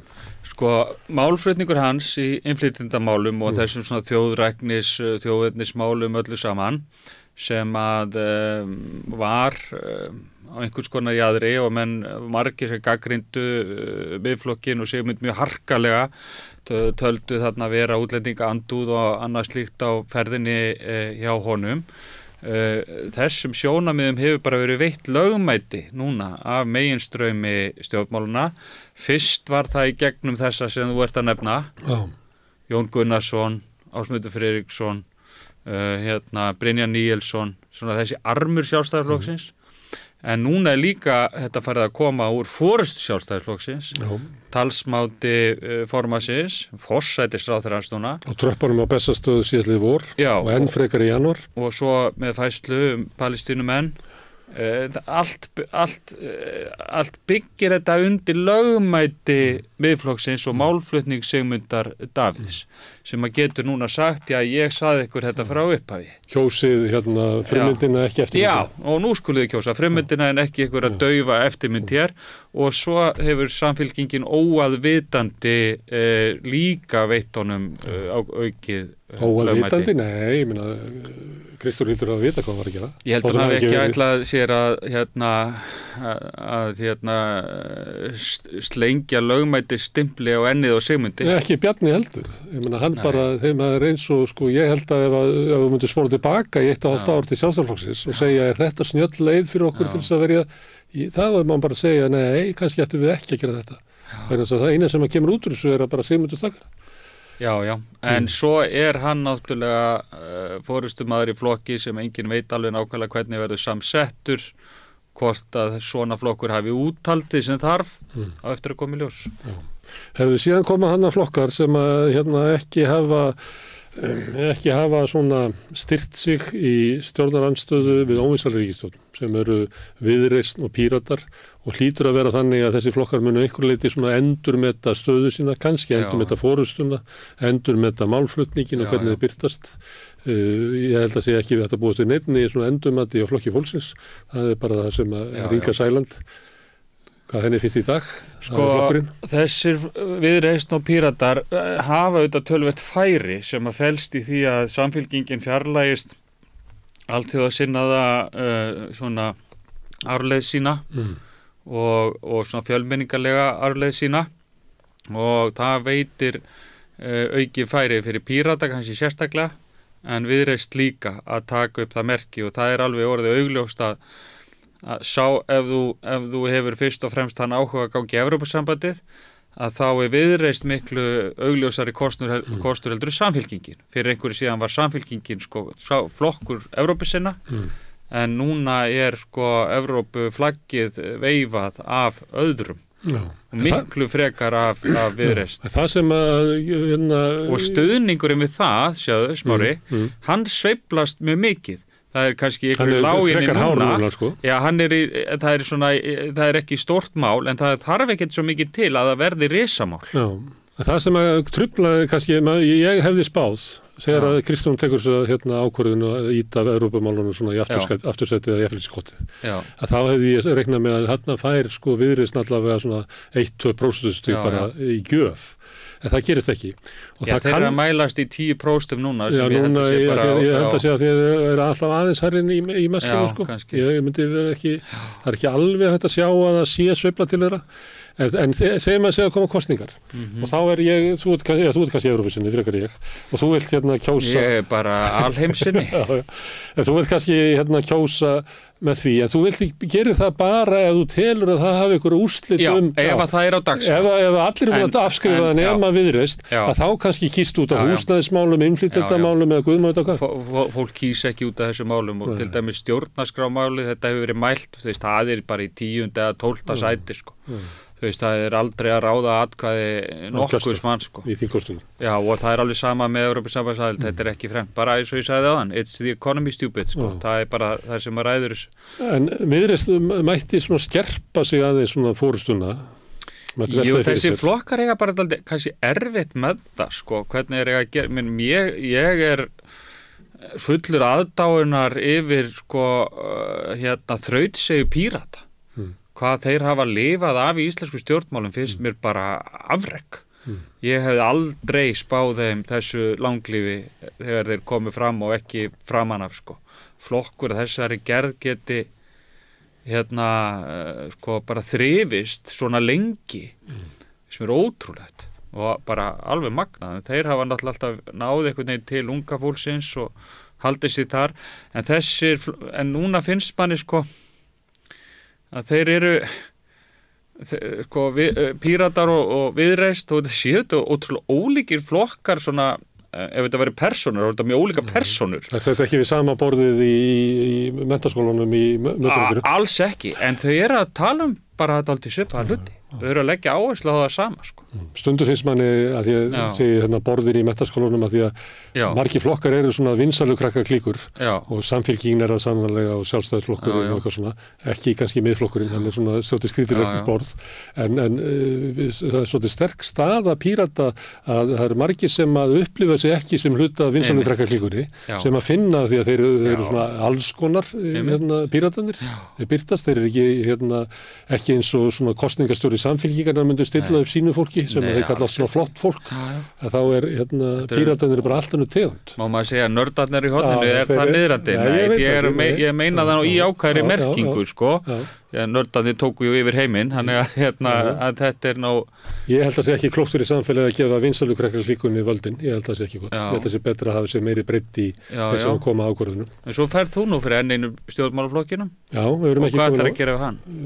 Við vorum með fundum það í síðustu helgi og verðum aftur næstu helgi, sem er bara verið að fara yfir það hverjus erindi okkar inn í það við kallum þetta inn borgarlegu stjórnmál. Sjálfstæðisflokkurinn náttúrulega er ekki forusta sem er að sækjast eftir vinnu á þingi eins og ég geti sagt á Pírata eða Viðreisn eða eitthvað. Heldur tökum við þátt í verkalýðsbaráttu og við tökum þátt í endurreisn hagsmunasamtök almennings og við erum að búa til breiða pólitík almennings alveg frá pólitík götunar. Þannig að við erum ekki háð í bara einhverju veru inn í þingi eða sveitastjórnum eins og aðri flokkar. Þannig að alltaf þegar það ekki fyrir að líða kosningum, þá förum við í svona bara innri skoðun það hvert er erind okkar. Því að ef við ætlum að bjóða fram Sólstjórnarflokkin, þá er Sólstjórnarflokkur svo miklu meira annað heldur en áðar, en þetta er ég skal bara bjóða sem áhugamann stjórnmálafræði á fund. Þú ert búin að smíða þessa retorík, til góðu. Þannig að þetta er bara okkar grassrút er að fara yfir þetta og skoða þetta. En við varandi Píratana, ég ætla aðeins að skjóta einu viðbótu það, af því að við munum það fyrir einhverju ekki svo löngu síðan að þá sátu þingmenn Pírata bara í 1,5 kjörtímabil. Birgitta hætti og Helgi Hrafn hætti og Jón þeir hættu. Það er ekkert lengur núna. Allar svona reglur fara út úr klukkan þegar svona flokkar lifa. Þetta var líka, í kvennalistanum á sínum tíma. Þá voru svona reglur bara, 1 eða 2 kjörtímabil, ég man ekki hvað það var og svo bara leið og að því kom, þá breyttust það reglur bara. Þetta eins og bara einræðisherrum út í heimi, það lengist alltaf að breyta stjórnarskránni. Ég meina að Þórhildur Sunna og Björn Leví verða í forystuflokksins í þessu kosningu. Allt sem að hefur eitthvað allar félagslegar heildir sem að hafna hefðbundnum strúktúr neyðast á endanum til þess að gangast honum á hönd ef þau ætla að lifa af til framtíðar. Það er bara eins og sagt er það gerist ekki dán hugsjóna en það endist ekki dán stofnana. Nei. Napóleon er eðlilega niðurstaða frönsku stjórnarveldingar. Já, ég meina ef að þú ætlar að hafna lýðræðislegum strúktúr, ég skal umorða þetta út af því að þá stuðast ykkur við þetta. Ef þú hafnar bara klassískum strúktúr, sem til dæmis bara eitt af þessi skipti mestu máli í stjórnmáli það sem við köllum bara recruitment structure, það er hvernig endurnýjar stjórnmálaflokkur sig, hvernig veitist umboð, hvernig færist umboð á milli manna og svo framvegis og þú þarft skipulag til þess að gera þetta. Ef ekki svona skipulag er til staðar, þá það bara tuttin á skóllóðinni sem að situr upp, sem endar með því að ráða öllu og það verður til klíka sem að svona verður ráðandi og þeir sem til ekki klíkunni verða bara út undan og svo framvegis og þá leysist þessi skipulags bara heildu upp nema að hún seti sér þessar sömu reglur og gilda bara almennt í félagsskap, hámarksetu og þar svona góðan. Já, eða bara strúktúr, hver á að vera, hver hefur umboð til að gera hvað, hvenar og hvers vegna, Herðu, þetta yfirferð okkar flokkana og ríkisstjórnina, en nú eru forsetakosningar. Já. Tökum svona smá desert. Ok. Það náttúrulega Katrín Jakobsdóttir, við erum búin að svolítið fjalla það, eftir að koma í ljós hversu mikið aðrir frambjóðendur snúa sér að henni. Já. Og hvort að hvernig kosningabaráttan, maður getur alveg séð fyrir sig kosningabaráttan sem getur verið henni erfið. Já, ég get alveg séð það og ég aðeins að böglast með þetta í hausnum. Ég sagði þegar ég sá fyrstu könnuna þar sem hún kom inn í 32%. Þá segi þetta, það er ekki tekið upp kampavinnið í kosningaskristofu hennar, af því að áður, ef maður fer 2016 að þá kemur Guðni inn í 59%. 1996 að þá kemur Óla Ragnar inn í 61%. Já. Þannig að það að koma sem átti að vera bara eins og var stundum talað að hún myndi bara strauja þetta. Já. Að þá fannst mér 32% vera erfið vegna þess að hún er ólíklegri til þess að hækka en hún er líklegri til þess að falla. Heldur en það flestir. Ég hef bara svo takmarka heila getu til þess að sjá svona hluti fyrir, þannig ég þarf að hafa miklu fleiri akkeri til þess að geta fóta mig í það að sjá hvernig svona leiðir, en eitt af því sem maður hefði geta séð sem ekki er orðið, að það er náttúrulega þegar að þessi skipti verða, þá snýst allt Katrín, það bara þjóðfélagi hverfist hana. Og þessi skipti og allt það. Og það hefði alveg getað orðið. Það er eitt scenaríu sem maður hefði getað séð fyrir sér. Hún hefði hreinlega stungið af. Það var svona möguleiki, fannst mér. Og svo komu kannarnar og maður já, kannski. Það var einhver könnun sem sýndi að það gæti verið þannig. En svo hefur margt orðinni mótrætt eftir þetta. Og ég held að stæðsti skugginn sé að ríkisstjórnarforystan hafi farið til Sjálfstæðisflokksins og Bjarni Benediktsson hafi sest í stól forsætisráðherra og það séu svo margir í hennar náttúrulega stuðningshóp sem að hafi svona óbræði munni aðeins yfir því hvernig það allt saman fór. Og það sé kannski bara aðeins erfiðara fyrir hana.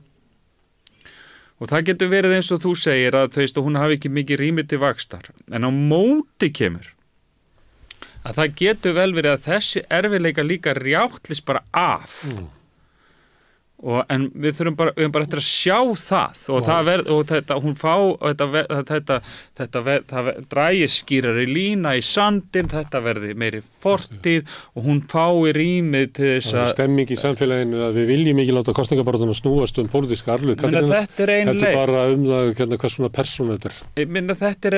Þetta er ein leið. Annað sem getur gerst að Hallar Hrund sem að bara kom, hún svona svarti hesturinn í í þessari baráttu. Hún eiginlega hið ljósa mann. Hún hið ljósa mann og hún kemur á ská og bara þjóðin að kynnast henni og bara hreinlega falla fyrir henni á einhvern nátt. Hún minnir á Vigdísi og hann reynda búið að hanna það þannig að hún muni minna á Vigdísi og hún kemur þarna inn og hún kemur allt í hennu inn á stað þar sem allt í hennu er bara möguleiki. Eitthvað sem maður hefði haldið fyrirfram að væri ekki möguleiki. Það eitt af því sem hefur verið viðtekið sannindi og stendur upp úr öllum svona kosningaspekulöntum í landinu að þú verður að vera vel kynntur fyrir þjóðinni til þess að geta unnið forsetakjör.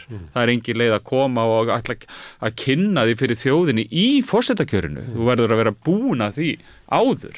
Hún var sannarlega ekki, hún var þekkt í einhverjum kreðsum en hún var ekki landsfræg.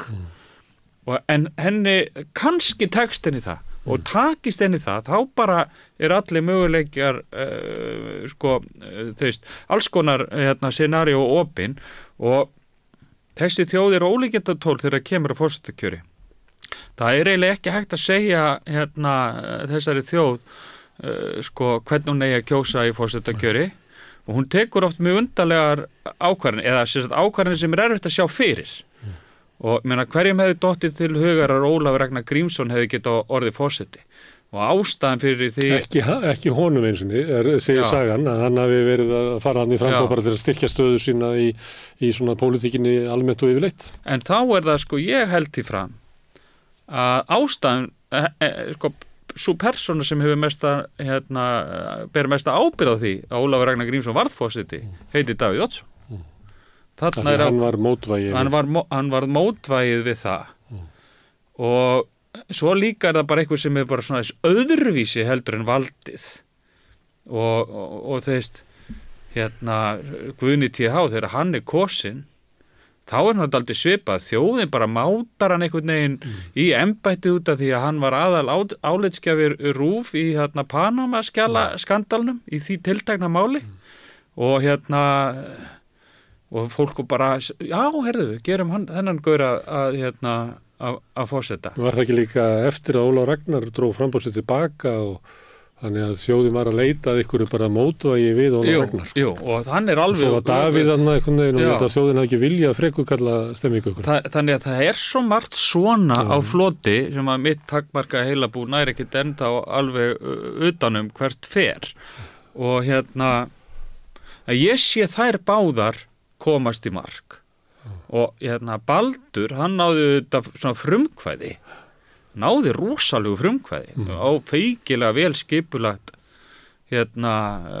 skipulega baráttu upp af undirbúningurinn var langt bestur af þeim sem ég hef séð en hvort að framsetning frambóðsins framsetning frambóðsins og þetta tvíeykismál sem náttúrulega ekki raunverulegt því að forsetin alltaf eitt Það samt þannig að það hefur alveg frá Ólafur Ragnari þá hefur maki fengið miklu stærri sess báðar eiginkonur hans og núna Elísa en sem hefur spilað bara stóra rullu í forsetatíð Guðna en ég sé hvernig það eru fjórir á brautinni það ekki alltaf gaurinn sem fremstur í gegnum hlaupið sem endanum vinnur og það að sömuleyti þá að því að svo langt það eru 5 vikur og þú segir að þjóðin sé ólíkindatól og þá eftir að komi ljós í hvaða farfi kosningabaráttan fer þannig að ég myndi ekki vilja spá fyrir endaloki núna, ég myndi segja bara það eru of miklar hindranir og þoka á leiðinni til þess að það sé eitthvað vitið í það ekki hægt ég held að þetta sem þú ert að tala sem svona ólíkindatólið sem þjóðin að því að við gætum sagt til dæmis eins og Kristján Eldjárn var kosið 68 það var Viðreisnar stjórn búin að vera í langan tíma og hann var að einhver leiti svona mótvægi við það hann svona var með einhver svona rætur eitthvað svona í herstöðu andstæðinga og svona hann var einhver staðar hann var ekki Viðreisnar stjórnarmaður og svo hann kosinn og hann nýtur gríðalega hann kosinn með eini sem kosinn með meiri hluta atkvæða nýtur gríðalega stuðnings svo kemur Vigdís og hún náttúrulega hefði aldrei verið kosin að það verið 2 umferðir líklega ekki en Íslendingar slísuðust til þess að kjósa hana og urðu rosa ánægði með það þannig að þó hún hafi komið inn með lægsta fylgið þá þá hefur hún líklega svo sem að nýtur mestra innegnar. Það er líklega engin nokkuð tíma að njóta slíkra virðingar, sko. Þetta er bara annað samfélag. En mér finnst aldrei aðtýrlist. Það er að klára, því að fórsetið kemur inn með látt en nýtur gríðalis fylgis. Svo þegar kemur að næstu kostingum, þegar það var að kjósa arftaka hennar, þá vil fólk eitthvað allt annað Vigdísi. Og þá er Ólafur Ragnar kosinn og hann fer hann inn og hann nýtur bara mikil stuðnings lengst af. Og svo þegar hann er búinn, að þá vil fólk eitthvað allt annað en hann. Þannig að þetta er svona, þjóðin er næstu svona, hún er mjög skrítin. Hver er ólíkastur Guðna TH? Já, en eins og hún er ánað með forstana, að næstur að fara að velja, þá vil hún bara allt annað. Eitthvað annað, það er alveg rétt. Og ég held að þetta er aldrei skiptið máli. En mér finnst, þegar hún telur upp þessa fyrir forseta, þá sé ég erindi hvers fyrir sig, dálítið skýrt. Kannski sér maður það bara í endurlitinu, það getur verið. En við þú veist, erindi Kristjáns eru þetta bara dálítið skýrt, hann er fornleifa fræðingurinn, hann hefur verið að, þú veist, hvað heitir nú bókin Kuml og Haugfé, eitthvað svoleiðis, og hann er búin að mennta þjóðina í sögu sinni einhvern veginn. Og þú veist, í gegnum sjónvarpsþætti og maður sér þetta alveg fyrir sig. Já, hann er svona sammenningatann, hann er tákmynd, hann er maður sem getur litið upp til borðið virðingu fyrir og hann er svona hann er alþýðlegur höfðingi eitthvað. Hinn kosturinn var atvinnur stjórnmálamaður. Já, svo var bara þau sem hafa búin að fara í gegnum hjaðningavígin, og þannig að ég sé þetta erindi. Vigdís mjög skýrt erindi. Þú veist, hvort sem hún kýs að nota það erindi ekki, þá er það kvennamómentið sem að bara veitir henni auðvitað hennar rosalega byr og gerir henni heimsfræga fyrir vikið. Og líka held ég í hennar frambúðinu, ég er svo gamall, að það var líka svona kynslóðaskipti því að hún var allt öðruvísi. Hún svaraði öðruvísi, hún var með miklu minni svona hátíðleika og fleira. Hún var náttúrulega með snjöll tilsvör. Já, hún var bara eins og vorið, bara fersku vindur 1980, þar sem þjóðin hafði 1978 fælt meirihluta sjálfstæðsmanni í borginni, A-flokkarnir voru við það ná meirihluta 78, þannig það var svona ég var náttúrulega ungur á þessum árum, þetta voru í mínu ævi, en mér tengi hennar kostingu svona einhver löngun til þess að bara fara frá gamla Ísland og fara að gera eitthvað nýtt. Þetta er mér í barsminni bara, ég er 10-11 ára þegar hún er kosin og en ég man eftir, ég bara upplifði þetta í gegnum móðu mína, hvað þetta var, sem er nú ekki þeim megin í stjórnmálum endilega, en hvað þetta var ótrúlega mikilvægt fyrir hennar sjálfsmynd og svona von upp á framtíðinu eitthvað að þessi kona yrði kosin og hún fór með mig 10 ára gamlan þú veist að þegar hún svalinnar þegar hún er kosin og allt þetta og henni fannst hún vera að upplifa söguna og þannig að það erindi er skýrt. Ólafur Ragnar aftur líka skýrt erindi. Það er mótvægið Davíð og allt þetta og það er svona, þú veist, sterki svona stjórnmálamaðurinn töffarinn sem mætir við þær aðstæður og það reyndi nú heldur betur á það. Og svo Guðni, það er bara, þú veist, við vorum kannski bara komin að stapir að við vissum ekki hvað embætti þetta var lengur, Ólafur Ragnar var búin að gjörbreyta þessu embætti og gera þetta eitthvað annað. Við þurftum bara gaurinn sem kunni embætti. Við var eini maðurinn sem þekkti sögu þess og bara gat útskýrt fyrir okkur hvað þetta væri, Gallinn er það að hann hefur komið og greint lýsinguna og sagt að þessi starfslýsing virkar ekki og segir við þingið þið verðið að laga þetta. Já, og hann er samt maðurinn í landinu sem þekkir hann best. Já, og hann segir við þingið þið verðið að laga þetta. Já, það er ekki hægt að vinna eftir. En þingið mun ekki gera það. Nei, getur ekki. En þá er spurningin, út af því að við þetta aldrei áhugavert, hvert er erindi þeirra sem eru núna á frontinu. Hvert er erindi Katrínar Jakobsdóttur? Já, mér finnst þetta ekki eins skýrt. En aftur og þá er málið að kannski sér maður það bara í endurlitinu, maður sér það ekki fyrirfram. Þau verða að stilla fram einhver erindi. En þau þurfa að gera það og mér finnst ekkert þeirra að hafa skýrt erindi en ég get heldur ekki gert á kröfu á þau núna að ég skynji erindi hvers og eins strax, mér finnst það ekkert sanngjörn krafa en bara þetta kom eiginlega bara upp í hugan þegar þú varst að þylja þetta er líka ákveðin galli bara við hvernig kosningabaráttan er háð, af því hún er háð í svo þú mátti ekki segja neitt og þetta snýst alltaf svona tón og blæ og engin má raunverulega vera að ræða neinn issue vegna þess að forsetin er raunverulega ekkert að ræða einstök mál og þannig oft verður kosningabaráttan svona eins og sé verið að tala eitthvað, en það er ekki verið að tala það sem að kannski myndi skipta máli. Ég var að skoða gömul umræðina 2016 bæði í Ríkissjónvarpinu og Stöð 2 og kom mér óvart hvað þetta var, fyrsta lagi hvað þetta var tense, kannski var það því að Davíð Oddsson var þarna í salnum, ekki í góðu skapi, en þetta var bara rafmagnað andrúmsloft bæði í stóru umræðinum og líka það sem voru 4 efstu á Stöð 2 og líka mér fannst það bara, ég bara náði ekki hvað þetta fólk var að tala Þú veist, það sem var borið upp, það sem þau átt að taka afstöð til, var bara meira og minna eitthvað svona skringilegt, Þannig að það kannski eftir að koma í ljós að nú er kosningabaráttan öðruvísi. Við erum til dæmis hér með svona podcast eða eitthvað og ég hef tekið viðtal við alla frambjóðuna nema Katrínu og ég hef séð að þau fara mjög víða það allt. Þannig að umræðin er núna að mörguleiti öðruvísi og fleiri stöðum. Já, þetta er bara miklu brotakendari samfélagsumræði í dag.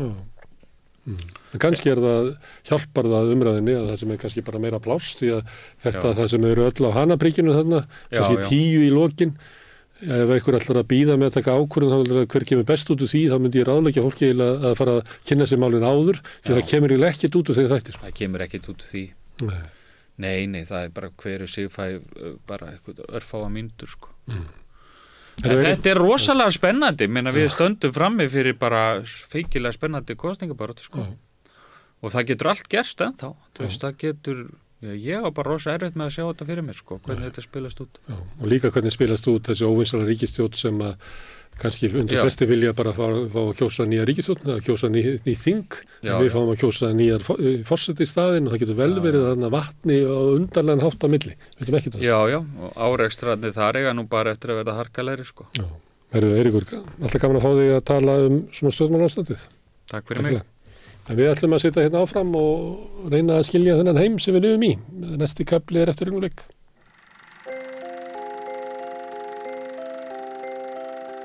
Tíminn. Stundum virðist hann silast áfram. Stundum standa í stað. Og stundum eins og hann líði allt of hratt. Tíminn er okkar dýrmætasta eign, því hann fáum við aldrei aftur. Þess vegna er mikilvægt að nýta hann vel og selja hann ekki ódýrt.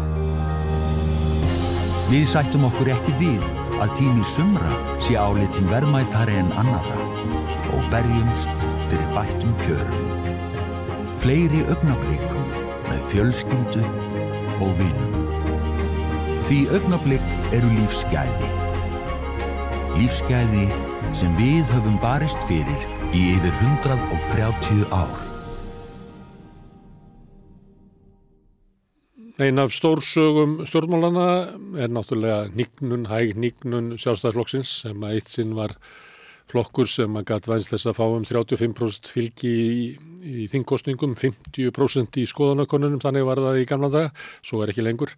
En önnur stórsaga er hnignun VG sem að mældist með 5% fylgi í fyrstu mælingunni sem að var eftir að Katrín Jakobsdóttir hætti sem formaður og skellti sér í forsetaframboð.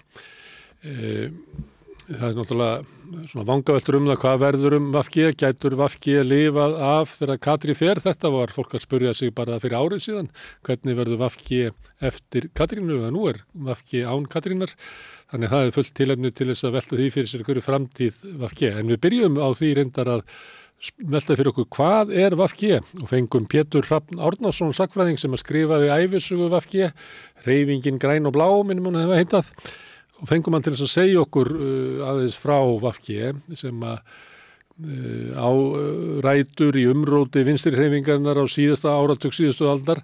Þar er komið líka fram ólík sjónarmið hvort að svona flokkur, svona vinstramegin við krallaflokkin ætti að vera valdaflokkur og sækjast eftir völdum eða hvort hann ætti að vera andófsflokkur, halda upp í gagnrýni og stjórnvöld, svipað og sambærilegir flokkar gera stundum í Skandinavíu. Niðurstaðan var svo að VG vildi vera valdaflokkur, en kannski vildi stór hluti grasrótarinnar að flokkurinn væri einhvern veginn allt annars konar flokkur.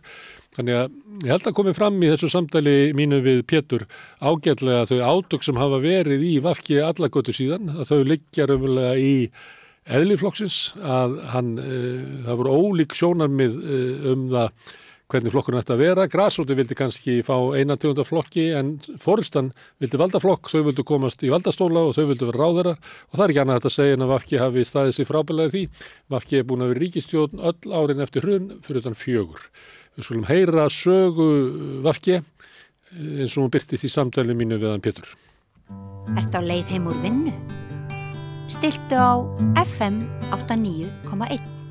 Já, við ætlum að tala pólitík og við ætlum að tala VG sem er náttúrulega á tímamótum, og þá er kannski snjallt að fara þess aftur, leita upp af sinns og horfa yfir farin veg.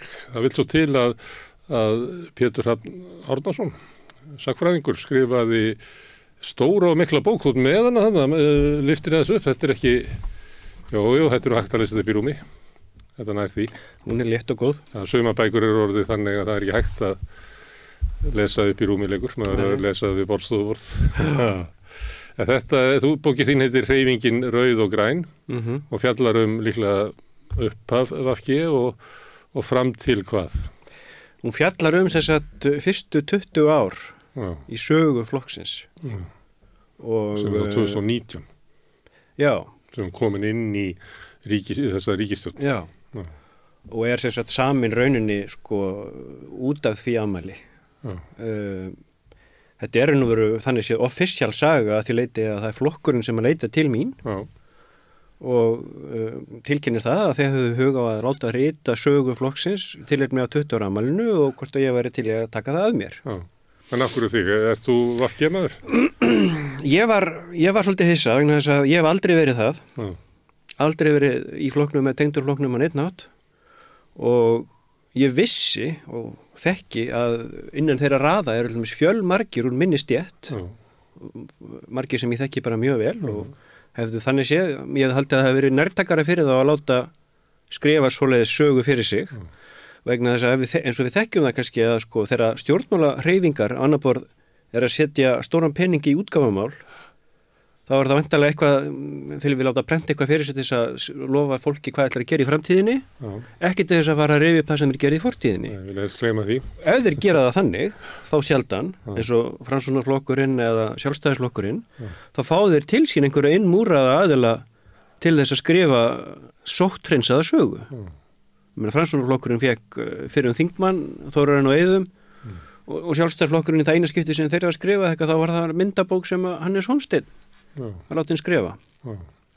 En VG fer þess að aðralegi, þeir... Herðu, þá þrautið þín að búa til sögu úr þessu. Já. Og þú þetta vita, hver er þessi aðalpersóna? Hvað er VG? Má ég byrja þar?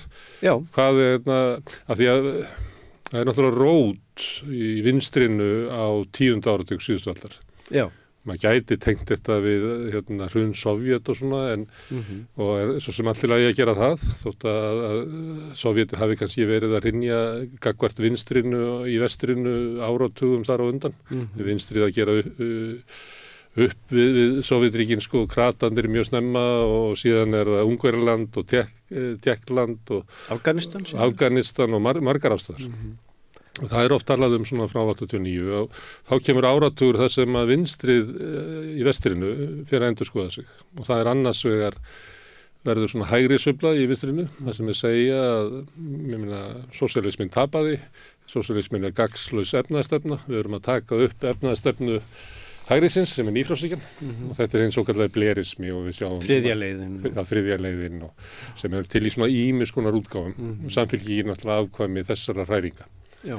Síðan var önnur sem var það að já, það má vera að sósíalismin virki ekki og eitthvað svona, en sósíalismi var náttúrulega farvegur mannréttindabaráttu á 20. öld. Hann var farvegur fyrir kvennabaráttuna, hann var farvegur fyrir réttindabaráttu jaðarsetta hópa, hann var barátta fyrir umhverfinu og friðarbarátta og eitthvað flera. Og þannig að við ætlum að búa til flokk í kringum það. Og VG sannarlega hluti af þeim með. En svo náttúrulega blæbrigði á milli landa. Já. Og þá hvað var það sem kom saman í VG sem því þetta eru ólíkir hópar ef þú reynir að draga upp það mynd af því hverjir mættust og ákveða nú ætlum við að vera VG saman Það er náttúrulega fyrsta lagi sko sá undirliggjandi strengur í kannski félagshyggju fólki á Íslandi alla 20. öldina að það var þessi leitin að stóra vinstriflokknum, að sameina vinstrimenn sem að náttúrulega alveg frá þriðja áratug 20. aldar sko þá inn á lok aldarinnar sem sagt verður hugsjón eins og bara leita heilaga grali að stofna stóran vinstriflokk sem að gæti verið alvöru afl til mótvegs við stóran miðjuflokk og svo stóran hægriflokk. Þessi hreyfing, hvað er náttúrulega fyrstalega ákveðin byr með falli Sovétríkjanna eins og þú nefndir á hann. Þannig að það sem að áttu vera sundrandi þráður á milli jafnaðarmanna og svo sósíalista, hversu gagnrýnir þeir voru á Sovétríkin og svo hversu hlindir þeir væru NATO aðild eða ekki, það áttu bara ekki lengur að vera issue. Herinn var að fara, gerðu flestir áfyrir, þannig að það ætti enginn þurfa að vera að rífast það. Þannig að sá þáttur náttúrulega að hverfa, smátt og smátt. Og svo það annað sem að sko kannski svolítið stór póstur þarna á miðjum 10. áratugnum. Það að það var að verða til svona ákveðin eilíðarvél í íslenskri pólitík. Það að segja samstjórn Framsóknarflokks og Sjálfstæðisflokks. Hún verður til hérna 1995 og ég held að mjög margir sem að tengdust alþingi pólitískri væringum á þessum tíma, þeir vissu það. Þetta væri fara að vera þó nokkur kjörtímabil sem reyndist rétt. Þannig að þá eru þarna 4 flokkar. Og annað við maður skjóta inn að náttúrulega R-listinn 94, hann sýnir sko árangur af samstöðu. Þannig að það verður svona trúum að lausnin á að rekja valdaflokkana frá völdum er samstaða. Já, akkurat. Býst ég við að það við spilaði. Algjörlega sko. Þannig að þá eru þarna 4 flokkar sem að þar að auki, eins og þú varst að benda á höfðu verið núna með reynslu á samstarfi gegnum R-listan, að þeir eru komnir þarna kannski ákveðna endastöð og það eru þá sko þjóðvæki, alþýðubandalag og alþýðuflokkur, gömlu A-flokkarnir eins og eru voru kallaðir og svo svo kvennalistin sem að hafði verið svona að kvarna stúrunum fylgið svona síðustu árin þarna fram á miðjan 10. áratuginn. Og kannski var komin á þann svona stað í líftíma sínum að hann hefði þurft svona endurnýjun, kannski þriðju kynslóðina eða eitthvað slíkt og kannski var ekki sá þróttur í félaginu sem að kannski var áður sem hefði getað gert það. Já, og svo líka það að í kvennalistanum var náttúrulega svolítil svo stefna sko að hann væri róttækur andófsflokkur en ekki valdaflokkur. Og ætti þar leiðandi ekki heima í formlegu við ríkisstjórnarborðið. Þannig að heldur hann ætti heima í sölum alþingis með háværa rödd þar fyrir ákveðnum baráttumálum sem að svo skila sér svolítið inn í sérstaklega fyrstu ár Vinstri grænna. En þessir 4 flokkar eru komnir hérna ákveðna endastöð, byrja að tala saman bara fljótlega snemma í lok árs 95 fram á árið 96 fótur fyrir því að við leggjum þessa flokka niður, stofnum einn stóran. Og lengi vel lítur það svo sem bara út þannig að það geti bara gerst. Meiri segja flestir þeir sem að svo síðar urðu leiðandi að stofna VG, þeir taka þátt í þessum undirbúningsviðræðum en heldast svo lestinni og það eru nokkrar ástæði fyrir því. Ég meina, við náttúrulega nefndum að það er ákveðin þáttur í utanríkismálum sem að var sem hafði verið sundrandi faktor en var að fjara og þar að segja kalda stríðið og hrun austurblokkarinnar en á móti náttúrulega að verða til annar þáttur í utanríkismálum sem var svolítið að taka við því kefli að verða sundrandi afl og það er afstæðan til samruna Evrópu. Já, Evrópusambandið. Og það lá náttúrulega fyrir að annar hluti þessara vinstrimanna var mjög fylgjandi því og hinn ekki. Svo, eins og ég segi, svo erum við komin hérna inn á seint á árið 97 og þá fer svona þess að kvarnast úr þessum hópi alþýðubandalagsmanna sem að vilja taka þátt í þessu samrunaferli. Þeir fara svona sjálfir nokkrir að hittast á eigin báti og það eru þá hérna sérstaklega 3 einstaklingar. Þá báðu allir 3 þingmenn alþýðubandalagsins nema einn að erindar þannig sé skilgreind sem þingmaður óháðra. Þess að síðasta skipti sem alþýðubandalagi býður fram, þá verður þetta kallað alþýðubandalagið og óháður. Þetta er Ögmund. Já, og þá er það Ögmundur og hann er hérna við borðið með Hjörleifi Guttormssyni og Steingrími Jósefssyni. En býtu, var það ekki þannig á honum að fyrst þegar bauð sig fram að þá var alþýðubandalagið óháður? Og var ekki svo eina kostningar þar sem var alþýðubandalagið? Nei. Því hann lýst þessu held í sinni bók þannig að afstæð hans var að því að hann var formaður BSB, að þá hefði hann ekki sko fullt umboð til þess að bjóða sig fram í flokki. Þess vegna hefði þetta verið gert svona. En síðan þegar hann var búinn að setjast inn á þingið og aftur endurkjöri formaður BSB, að þá taldi hann ekki verið ástæð til þess að vera með þetta óháður lengur. Þar sem að félagar hans í BSB hefðu raunverulega samþykkt ákvörðunina með því að endurkjósa.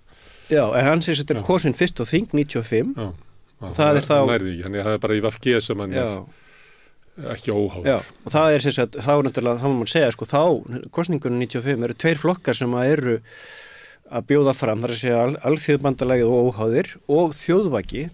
Menn voru alltaf að stofna nýja flokka í gamla daga til þess að reyna samin af vinstrimenn.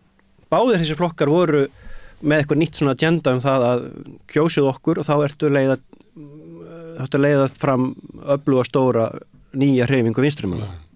Það er eitt þarna með þennan klopning vinstrimanna.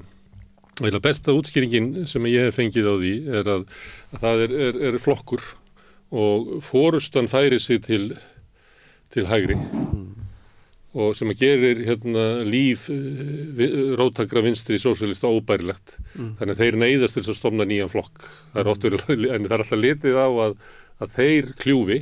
En raunverulega má horfa á það þannig að hinn linnulausa ferð forustunar alltaf til hægri og inn að völdum íslensk samfélags inn að málamiðlunum og leiði til þess að flokkurinn er ekki svo flokkur sem ég ekki í og ég verð að stofna nýjan. Já, það er náttúrulega það sem er og þetta er náttúrulega það sem að gerist sko á fljótlega jafnvel nokkuð snemma á líftíma VFG er að það reynir á, jafnvel bara þegar hann er flokkur í stjórnarandstöðu að það eru þarna aðeinar eins og Óli Kommi heitinn sem er þarna mjög duglegur við stofnun flokksins, sérstaklega á Norrlandi. Hann er ekki langt lið og ég menn ekki hvort það eru 2002-2003 sem hann segir sig úr flokknum út af því að hann var að skynja að þetta yrði eitthvað miðjumóð sko, málefnilegt miðjumóð. En þetta þarna með að forustu að færi til hægri og vinstri sósíalistar verði að búa til nýja flokk, það skiptir máli í samfylkingun og VFG, af hverju VFG verður til. Það má alveg stilla því þannig upp að hluti hópsins, en reynda lýsið þú þessu eins og það hafi verið fyrst og fremst kannski þingmenninir sem eru hvatamenn, þannig að VFG er kannski ekki svona þessi grasrótin í einhverju flokki sem að yfirgefur, það er ekki alveg þannig, en það mætti stilla þessu upp í þessari sögu að átt að færa allan hópinn til hægri, þetta er náttúrulega, blertímin er þarna, og það er eðlilegt að kannski róttakari sósíalistarna inni sjáu fyrir sig býtu flokkur sem verið að fara að stofna, hann getur alltaf verið minn flokkur. Nei, en eins og ég segi svo líka sko er að flokkurinn var kallar VFG kannski líka í tvennumskilningi hérna upphafi. Það er að segja þetta eru róttakir, þetta eru svona established vinstrimenn, en þetta var líka fyrir grassrót. Og þeir reyna aktíft allir sem eru að koma að þessu frambóði að laða að nýtt fólk og fá fram jafnvel fólk sem hafi aldrei áður verið merkt pólitík inn á frambóðslista og meiri segja í sömum kjördæmunum í fyrstu kosningunum hérna 99 það eru fólk sem hafi aldrei komið nálægt pólitík sko, sem að leiðir eins og Suðurlandi og Norrlandi vestra og þannig að sko, en sannarlega þeir aðilar sem eru þarna fremst í stafni, það eru vissulega menn sem að voru tengdir sérstaklega þá alþýðubandalaginu, það eru Steingrímur og Ögmundur. Hluta til Hjörleifur en náttúrulega Hjörleifur bara ætlaði sér ekkit aftur á alþingi, þannig að hann hann svona málefnalega er mjög virkur en tekur svo ekki þannig sér þátt í einlegri kostningabaráttu þarna í fyrstu kostningunum 99. Þegar að þeir ná að, sko, þeir eru að stofna hennar flokk með tómar hendur. Eignir þessara flokka, Alþýðubandalagið átti reyndar aðalega skuldir, en Alþýðuflokkurinn átti þó nokkrar eignir. En samt formlegar eignir þessara flokka, allir flokkslistar, innringilistar og allt þetta dót sem að fólk þarf að nota þegar það er að vinna í kostningabaráttu, þetta fór allt til Samfylkingarinnar. Þannig að þeir sem eru að skipuleggja kostningabaráttu fyrir VG, þeir standa hérna með tómar hendur, kannski eins og sem hlutu til sem þið þekkið, þurfum við að gera þetta bara frá minni, hver var áttur í grundaferði sem þetta er að hringi og tekst samt hannig að koma að leggja hreyfingu sem að nær þarna 9% fylgi og 6 þingmönnum sem að þótti þá ekki til sigur. Það er líklega þá eitthvað svona dómur það að það var hljómgrunn fyrir þessu, þetta var ekki óanægju klofningsframboð tveggja þingmanna. Já, einmitt, alls ekki. Það er ekki að flokka þannig. Og þá horfum maður kannski á söguna að það sem er þessi hugmyndum að sameina vinstrimenn hérna á Íslandi. Þetta er ábyggilega flókin saga og tengist kjördæma skipan og einhverju fleiri, þú veist hvenar það gerist að flokkandi ná að verða stórir, sko. Það er betra, það verða frekar til stóri flokkar, það sem eru fáir þingmenn í hverju kjördæmi og þau verða allra stæðst það sem er bara einn. En það sem eru margir þingmenn í kjördæmi, að þá, eins og þess núverandi kerfi, er eiginlega kerfi sem er svona 7-9 flokkakerfi.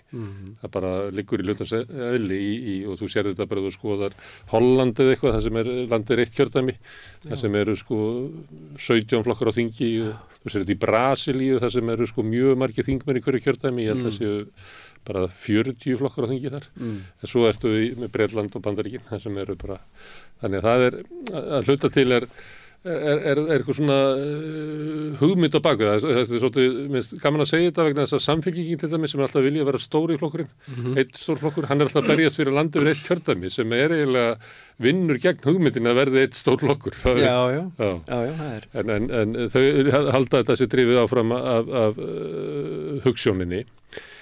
En þegar maður horfir á Íslanda þessa klofningu á milli krata og svona róttækari sósíalista, þetta er það til í Skandinavíu, þá höfum við róttækari sósíalistaflokka, en það náðist að mynda svona, þeir eru breiðari krataflokkarnir þar heldur en hér.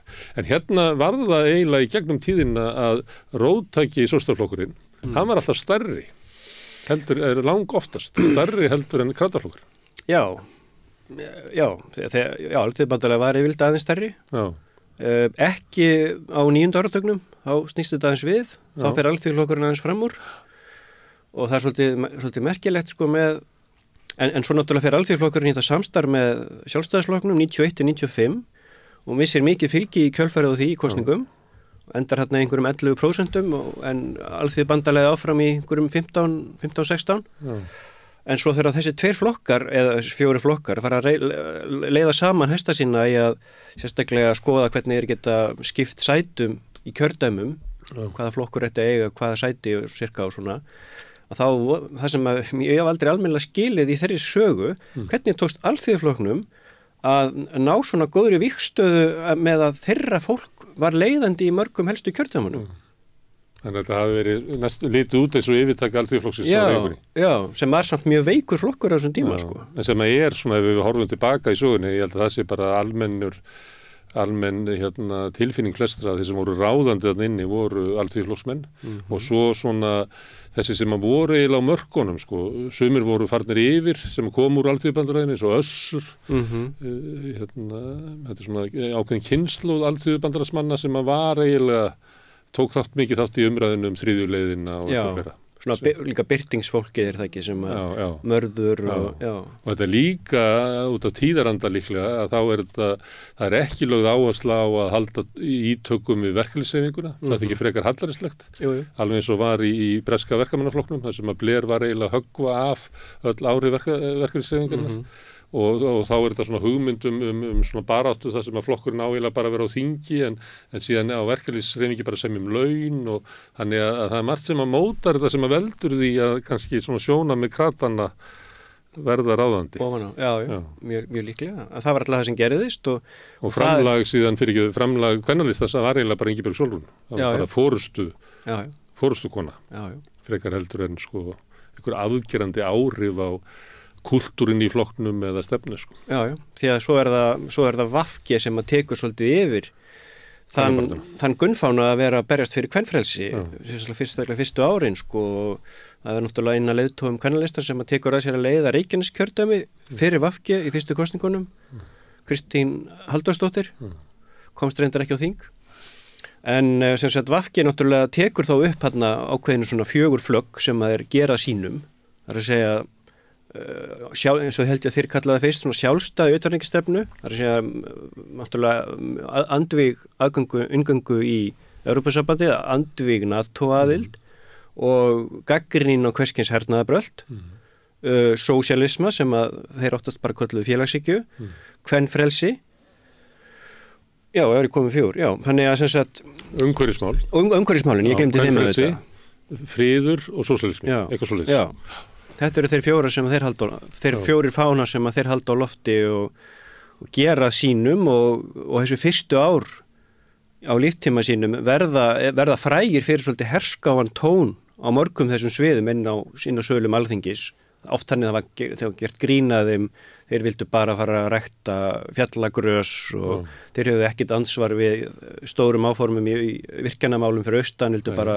Þetta er Kárahnjúkaárin. Þetta eru Kárahnjúkaárin og þannig að þeir skiluðu bara auðu í atvinnumálum og fá gagnrýni á sig fyrir alls kyns svoleiðis vildu vera netlöggur því að þeir væru gagnrýnir á óheft aðgengi að ég veit ekki hvað ég segja, klámsíðum og ýmsu slíku sem þá var í umræðinni.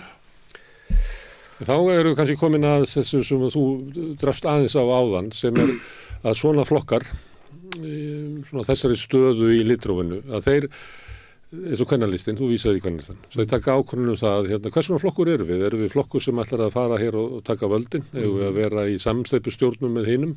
Eða eigum við að vera gagnrýnisröddin og toga stjórnmálin til okkar með vasklegri framgöngu í ræðu og riti? Og þetta sjáum við í Skandinavíu að það eru flokkar sem að raunverulega fara aldrei inn í ríkisstjórn en hafa þessa stöðu, geta veitt ríkisstjórnum varið á vantrusti gegn einhverjum framgangi mála en því miður hefur svo hefði ekki orðið til á Íslandi þannig að fyrst birtist VG kannski sem hreinn svona andofsflokkur. Já, hann gerir það og innan hans sem kannski var náttúrulega ekkert mikið á yfirborðinu og þá tekist þeim á þetta, eigum við að vera svona flokkur eins og kannski sumpart nær enheiðslistin í Danmörku sem einmitt einn af þessum flokkum sem að kannski á góðum degi tilbúin að verja ríkisstjórn falli en ekki að ganga inn í hana. En sem sagt, ég man ekki hvernig það endalega ákveðið en sem sagt, það slegið út á borðinu.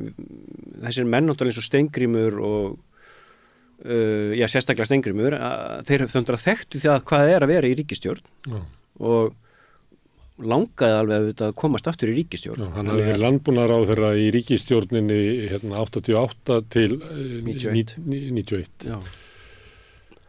Og þannig að það verður bara slegið út á borðinu. Þannig að í fyrsta sinn sem að þessi eilíðarvél sem ég kallaði svo sem að ríkisstjórn Sjálfstæðisflokkur Framsóknarflokks, fyrsta skipti sem að hún högtar og augljóst að mótorinn að breiða úr sér. Það er að segja eftir kosningarna 2007. Það sem var einsmanns meirihluti, þau hingu hefðu getað haldið áfram. Já, þeir hefðu getað haldið áfram ákveð að gera, sérstaklega íhaldið ákveður að gera það ekki. Nei, þeir treyst ekki Framsóknarflokknum. Nei. Og ég man eiginlega, þegar ég fattaði að þessi ríkisstjórn var dauð, það var í umræðu þetta á Stöð 2, þar sem Þorgerður Katrín sem þá var varaformaður Sjálfstæðisflokksins sat í svona spjalli með Bjarna Harðarsyni sem var þingmaður. Og ég sá á svipnum á Þorgerði Katríni, hún ætlaði ekki að treysta á líf ríkisstjórnarinnar á þessu manni. Nei. Já, og svo var Kristinn H. Gunnarsson var hann ekki líka. Það voru svona nokkrir órólegir framsóknarmenn sem sjálfstæðismenn mátu sem svo að þetta er of dýrt fyrir þá að fara í ríkisstjórn því að þeir þurftu að kaupa þessa menn viku eftir viku. Líklega horfaður einhvern veginn þannig á það, bara þetta sé of dýrt.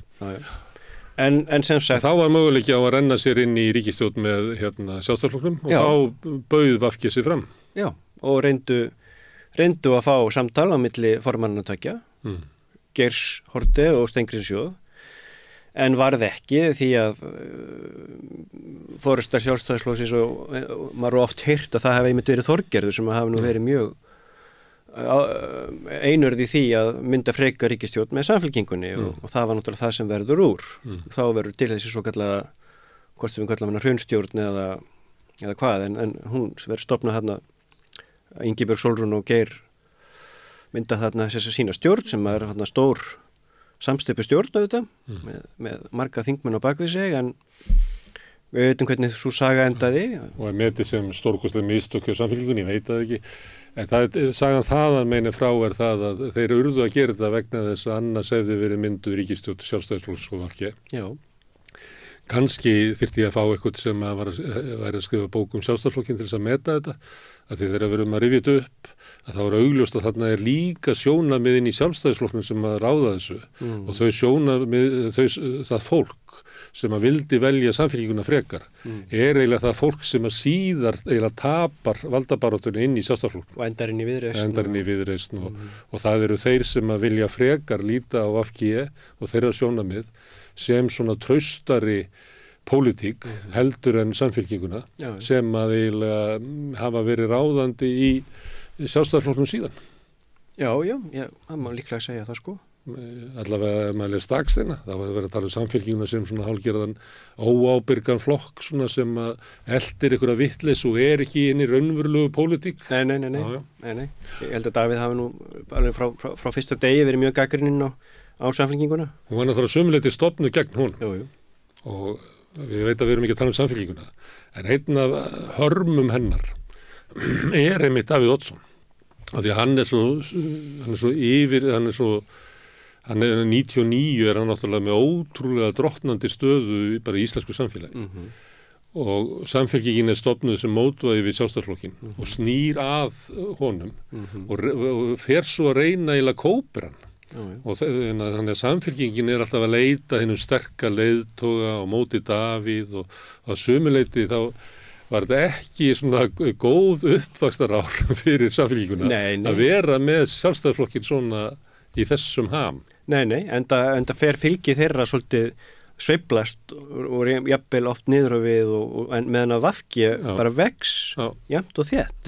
Þeir fá hérna sko 9,1% í fyrstu kosningunum, missa smá fylgjarindar 2003 en svo eftir það í kosningunum 2007 og svo náttúrulega sérstaklega 2009 þá fer fylgi þeirra bara lóðbent upp sko og þeir enda þarna sem flokkur með yfir 20% fylgi í kosningunum þegar eftir að ríkisstjórn Geirs og Ingibjörg var farin og það er mynduð þarna minnihlutastjórn með VG og Samfylkingu. Stuðningi Framsóknarflokksins gegn því að það yrði sett í gang vinna við endurskoðun stjórnarskrárinnar. Alltaf gaman að rifja þetta upp. Alltaf gaman að rifja það upp sko. Veitu hvernig það endaði. Og svo stjórn svo fer í kosningar hérna í apríl 2009 og Samfylking er enda nær líka ágætis kosningum, hún vex, en VG fer í 23% fylgi ef ég maður rétt og bara sjónamunum fyrir neðan Sjálfstæðisflokkinn sko. Og þá gerist það sögulega að A-flokkanir, eða vinstriflokkanir, ná hreinu meirihluta á Alþingi sem aldrei hafi gert áður. Já, þeir eru saman með 34 þingmenn. Já. Og þá kemur sko saga sem að er erfið en kannski má ein útgáfanaðinni væri að þegar það loksins skerðist þá kom í ljós að þessi flokkar vissur ekki hvað þeir ætluðu að gera við þeir höfðu týnt sér einhvers staðar á leiðinni þannig að það sem að þeir gerðu var bara endurreisa sko þetta kapílíska kerfi sem hafði hrunið. Það er svona við róttakeri sósíalista það getur sagt þessu. Já. En það komur líka náttúrulega kannski í ljós að þetta fólk saman var kannski ekki besta tími til þess að vinna saman þegar það áreindi. Þannig að það var sundrung mjög fljótlega. Já. Það fyrir náttúrulega kannski eftir í hvernig maður lítur á það. Ég myndi nú segja að það sé ýmislegt sem að þessi vinstri stjórn gerði sérstaklega bara í hvernig tóku á efnahagsmálunum sem að hafi tekist vel. En hvort við gagnrýna manna fyrir bara hreinlega að færi sér mikið í fang. Það var allavega einn póstur sem ætti að vera gagnrýna fyrir. Það er mjög klassísk greining að það er stjórnarskrármálið umsókninu með ESB að þeir ætla að breyta öllu. Stokka upp sjávarútvegskerfið. sjávarútvegskerfið, þeir stokkur reyndar upp ráðuneyti líka, fækkuðu ráðherrum og þeir stóðu í ýmis konar tiltektum. Já. En þannig að strax að sumari þegar verið að mynda málefnasamningin fyrir stjórnina, þá sem sagt kemur í ljós að Samfylkingin mjög hörð á því að það verði sótt aðild að Evrópusambandinu. Og VG hafði í kosningabarátunni sagt vegna þess að það lá í loftinu, við munum það, að það yrði gert. Það lá bara í loftinu. Þannig að þeir sem höfðu áhuga á að kjósa VG, þeir vildu bara sannarlega vita, ef við kjósum ykkur, þá örugt mál að þeir þá var standi í lappirnar og það verður ekki sótt aðild að Evrópusambandinu. Og það má svo sem alveg segja sem svo að allavega ákveðnum stöðum að þá var því svarað þannig að það verður bara ekki gert. Við munum ekki samþykja það. En gerðu það samt. Og það verður náttúrulega bara fleygur í flokkstarfið í VG öll þessi 4 ár sem að þessi ríkisstjórn í gangi og ásamt yfir ýmsum öðrum erfiðum ákvörðunum. En það var það náttúrulega bara mjög erfiður póstur fyrir VG að kyngja allan tíman. En kom aldrei til greina að setja þetta í þjóðaratkvæði? Jú, það gerði það. Var það VG sem að vildi það? VG vildi það. VG vildi að... En Samfylkingin hafnaði? Samfylkingin hafnaði. Það er nú lýst hérna að utanríkismálanefnd sem þá var stýrt Árna Þór Sigurðssyni, hún lagði það til að þetta yrði afgreitt hann í staðan fyrir að setja þetta inn, lendingin var svo að setja þetta inn í Alþingi. Alþingi myndi gera þingsályktun að ríkisstjórn Íslands yrði falið að sækja aðild að Evrópusambandinu. Og það Ögmundur Jónasson reyndar sem að kemur með þá lendingu. En þar til hafði VG viljað að Samfylkingin bara setjum þetta frekar bara í hönd þjóðarinnar, kjósum þetta bara strax í sumar, fáum umboð fyrir þjóðinni og ef það hún sem að segir að já, við viljum að þessi sótt aðild að þessu sambandi, þá hver erum við þá að reyna að stoppa það og það hefði verið miklu auðveldara fyrir VG í sínu flokkstarfi að segja við sína flokksmenn ekki viljið stoppa vilja þjóðarinnar í að þá minnst að kanna þetta. Það ekkert síður algengt að þeir sem ekki vilja vísi málum til þjóðarinnar heldur en að þeir sem ætla að fá þjóðina til þess að samþykkja sína leið. Við getum vísa bara í Cameron og Brexit. Já, akkurat. Önnur leið varðandi þessa ríkisstjórn, svo getur náttúrulega skrifað nokkrar bækur bara þessa ríkisstjórn, Ein leið það náttúrulega að hún verður til í búsáhaldabyltingunni. Það sem að og við þekkjum það og það svo sem umræðu enn þann dag í dag það þess að áhrif almennings á stjórnmálin. Þú kannski fylgst með því hvernig Sjálfstæðisflokkurinn reyna að ýta frá sér þessari undirskriftasöfnun gegn Bjarna og við fengum atkvæðin en það lýðræðið flókið fyrirbrigði og það skiptir máli fyrir stjórnvöld að vera með almenning með sér. Og fyrst ríkisstjórnin eiginlega mynduð, bæði minnihlutastjórnin og svo kosningarnar fara fram eiginlega í búsáhaldabyltingunni. Og þar náttúrulega svona tækifæri fyrir ríkisstjórnin að vera með mál í takt við það sem að líðurinn, almenningur að biðja Kannski stjórnarskrármálið hluta því Já, það var það. Líklega ekki ESB, ég held að það hef ekki verið svona krafan. Eins og ég mann það, þá var það líka að það eru svona sveitarstjórnarkosningar 2010, það sem að þessi 2 stjórnarflokkar fá svolítið á baukinn. Það sem ég ætlaði að klára var að búsáhaldabyltingin virk, en hún byrjað að fjara út þarna haustið. Já. Og það svona kaflaskipti í þessari stjórn, hvort að líðurinn með henni, svo fer hann aðeins tilbaka og svo kemur hann bara á mótenni gríðalegu afli þannig að ég veit ekki hvort þetta nái hveitibrauðsdögum sem þessi ríkisstjórn hafði Nei, það bara fljótlega alltaf snemma árinu 2010 sem byrjað að mótmæla mjög hefturlega og sérstaklega svona stundum eins og setningu Alþingis þegar þingmenn að labba úr Dómkirkju inn í gamla Alþingishúsið og bara verða fyrir aðkasti. Það bara kasta steinum og eggjum í þingmenn. Í eggið í gagnu á honum sem hann nefndir Árna Árni.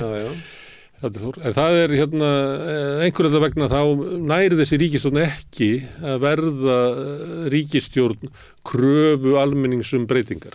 Þau eru að tala það í ýmsum málum, en að sumu leyti kannski þetta mál sem að þau höfðu haft á dagskráni áður. Já. Það má svona velta fyrir sér. Hversu vel svöruð kröfum götunar. Já, það má vel vera sko. Því að það var krafið bara húsnæðisöryggi. Já. En svo á móti kemur geta þau bent á og gera að það hafa verið gerðar óháðar kannanir á hvernig það ríkisstjórnin sem tókust á við mjög alvarlegan efnahagsvanda eftir bankahrunnin árinu 2008, það verðum að tala um það kannski Ísland, Írland, Grikkland, Portugal, og borðnar samlar sérstaklega þær efnahagsaðgerðir sem verið gripið til, og þessi ríkisstjórn, hún hefur þó fengið þann svona dóm að hafa gert það með eins með minnstum sásauka fyrir hérna tekjulitlu í samfélaginu. Mun betur til dæmis heldur en Írar. Það voru hækkaði skattar á fyrirtæki og fjármagnseigendur á þessu tíma. Það komið á alvöru þrepaskiptu skattkerfi. Það var gefið í barnabótakerfi og þau kerfi einhver leyti vaxtabótakerfið. Það var farið og skattlagt fyrirtæki. Auðlegðarskattur? Já, auðlegðarskattur áður á, eftir að ríkisstjórnin Framsóknarflokks og Sjálfstæðisflokks hefði lagt af eignaskatt 2005. Það var farið að skattleggja félög í aflöndum. Þegar þú átt félag í aflandi þá var bara skattlagt eins og það var ekki til, sem að aðra þjóðir höfðu tekið upp fyrir hrun, en fjármálaráðherra Sjálfstæðisflokksins ekki tekið upp, þráttur mikla hvatningu víða að taka það upp. Þannig að það var ýmislegt svona slíkar tildektir sem voru gerðar. Já. Og það má sjá að það hækkar hlutdeild velferðarkerfisins af landsframleiðslu hækkar, hluta til vegna þess að landsframleiðsla minnkar á þessu tíma, en það er sama. En þetta með Gini-stöðullinn svo kallaði, en hann fellur alltaf þegar það verður eigna eignabrunni eins og eftir seinni heimsstyrjöld eða eitthvað slíkt. Þannig maður veit ekki hvað af þessu voru aðgerðir, en það eru gerðar svona aðgerðir. En það sem að sveið mest var fólk var að missa heimili sín, og ég veit ekki hversu mikið menn að veltaði fyrir sér eftir á að var þetta ástæðulaust að gera þetta. Ein ábendingi við það að þú þarft ekki að henda fólki út á götu, það má bara leigja íbúðuna sína, og svipaði svona hugmynd og raunverulega verið að gera við Grindvíkinga í dag. Að þú mátt við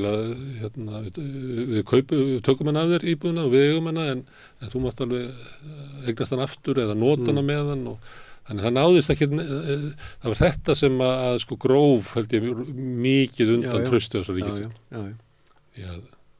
Og það sem var lagt upp með að stofna, sem var kannski bara ekki dvolega gott hugtak, en þegar þau kynntu stofnun og málefnasamningin í Norræna húsinu þarna í byrjun mæ 2009, þá var það sagt að við ætlum að stofna Norræna velferðarstjórn. En náttúrulega peningarnir í kassanum voru bara svo skortnum skammti að það voru lítið sóknarfæri fyrir velferðarstjórnmál. Og ef þú hefur lítið tilbaka og skoðar í þau fáu skipti sem við hefum haft vinstristjórnir, þá hafði hann fyrsta lagi þurft að hafa stiðið sig við miðjuflokk til að ná meirihluta á Alþingi, en þeir náðu alltaf að koma með einhvern svona aðgerða pakka, einhverja umbætur í félagsmálum eða menntamálum jafnvel. En núna þarna var engin tækifæri til þess, því að í ríkiskassanum þá skorti 1 króna hverjum 5. Já, og þvert á móti þarna var skorið niður mikið í heilbrigðiskerfinu, og ef við varum að segja svo heilbrigðiskerfisins, að þá var þetta svona vendipunktur sem að heilbrigðiskerfi hefur ekki náð sér eftir. Þarna er hoggi niður lífeyri til öryrkja og eftirlaunafólks, sem að veldur því að til dæmis kjör öryrkja fara frá lægstu launum, dunga niður og hafa ekki náð sér þar aftur. Og ég held að öryrkjabandalagi meti þetta á 100.000 krónur á mánuði í dag, en þetta gerist allt á þessu tíma. Að það eru gerðar alveg heiftarlegar svona niðurskurðar aðgerðir. á þessu tíma. Þó svo að megi síðan benda á annað sem er gert, til dæmis að það sem var talað á þessu tíma og hefur benda á síðan, og Steingrímur hefur örugglega verið að benda á að þarna var alþjóða gjaldeyrisjóðurinn að fallast á skattahækkanir sem hann er vanalega ekki til að gera. Nei. Ég myndi vilja skjóta því að móti að ástæðan er svo að það hefur verið lækkað svo mikið skattatir hérna.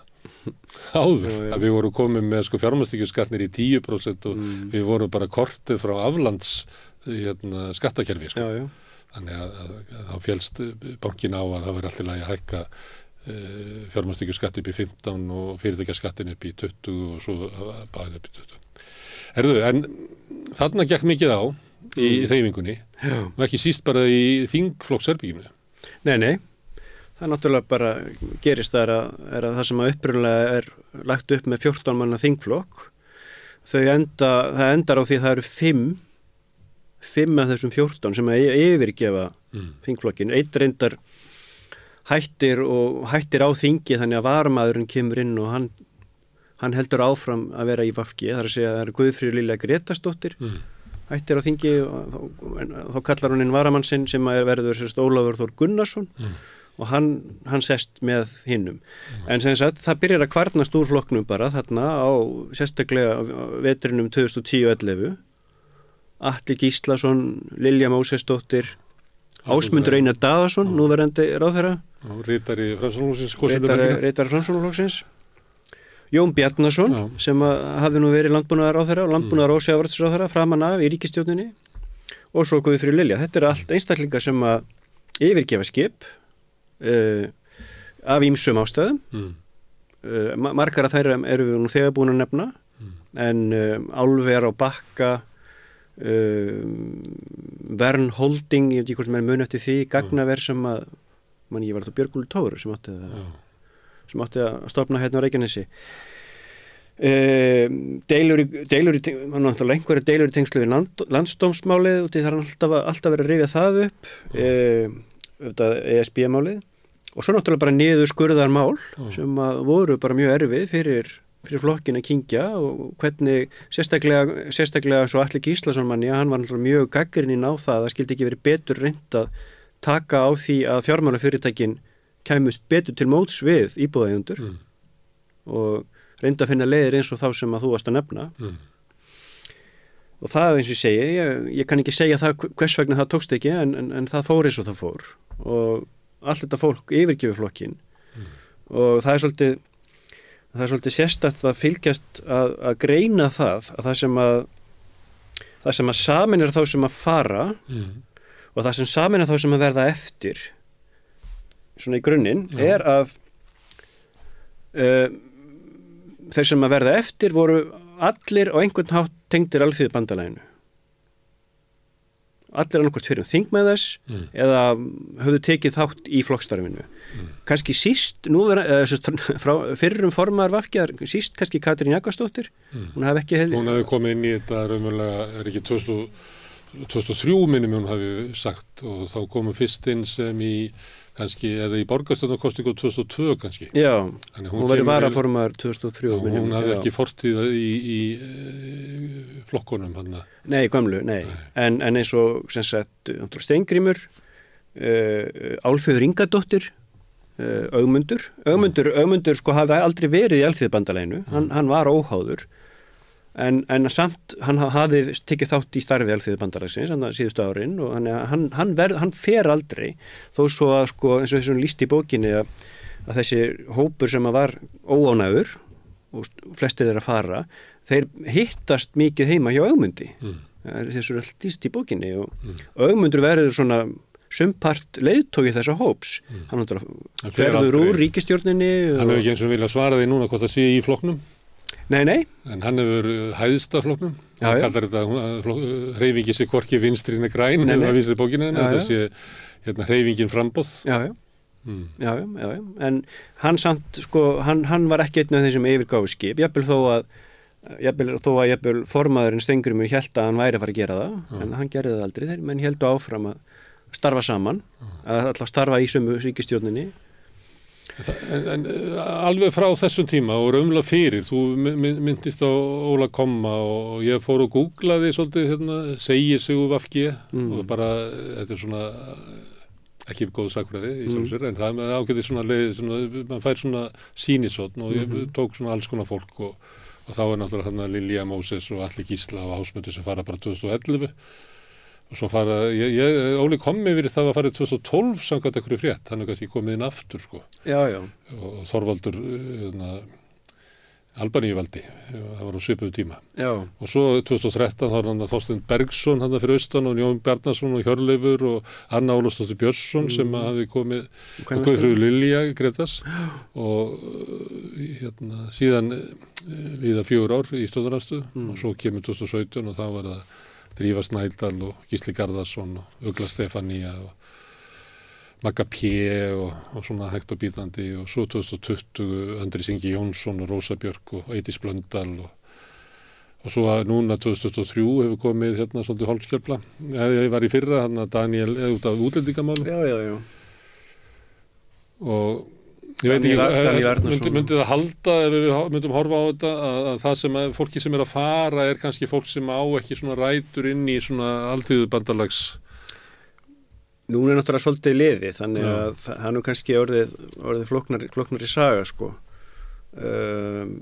Ég býst nú við að þannig að núna til dæmis þeir sem skipa lista VG í dag eru nú mjög fáir með sterkar rætur til alþýðubandalagsins. Það er kannski einna helst bara Svandís og var hún þó, þannig séð aldrei kjörin fulltrúi í alþýðubandalagsins. Hún var ærlista.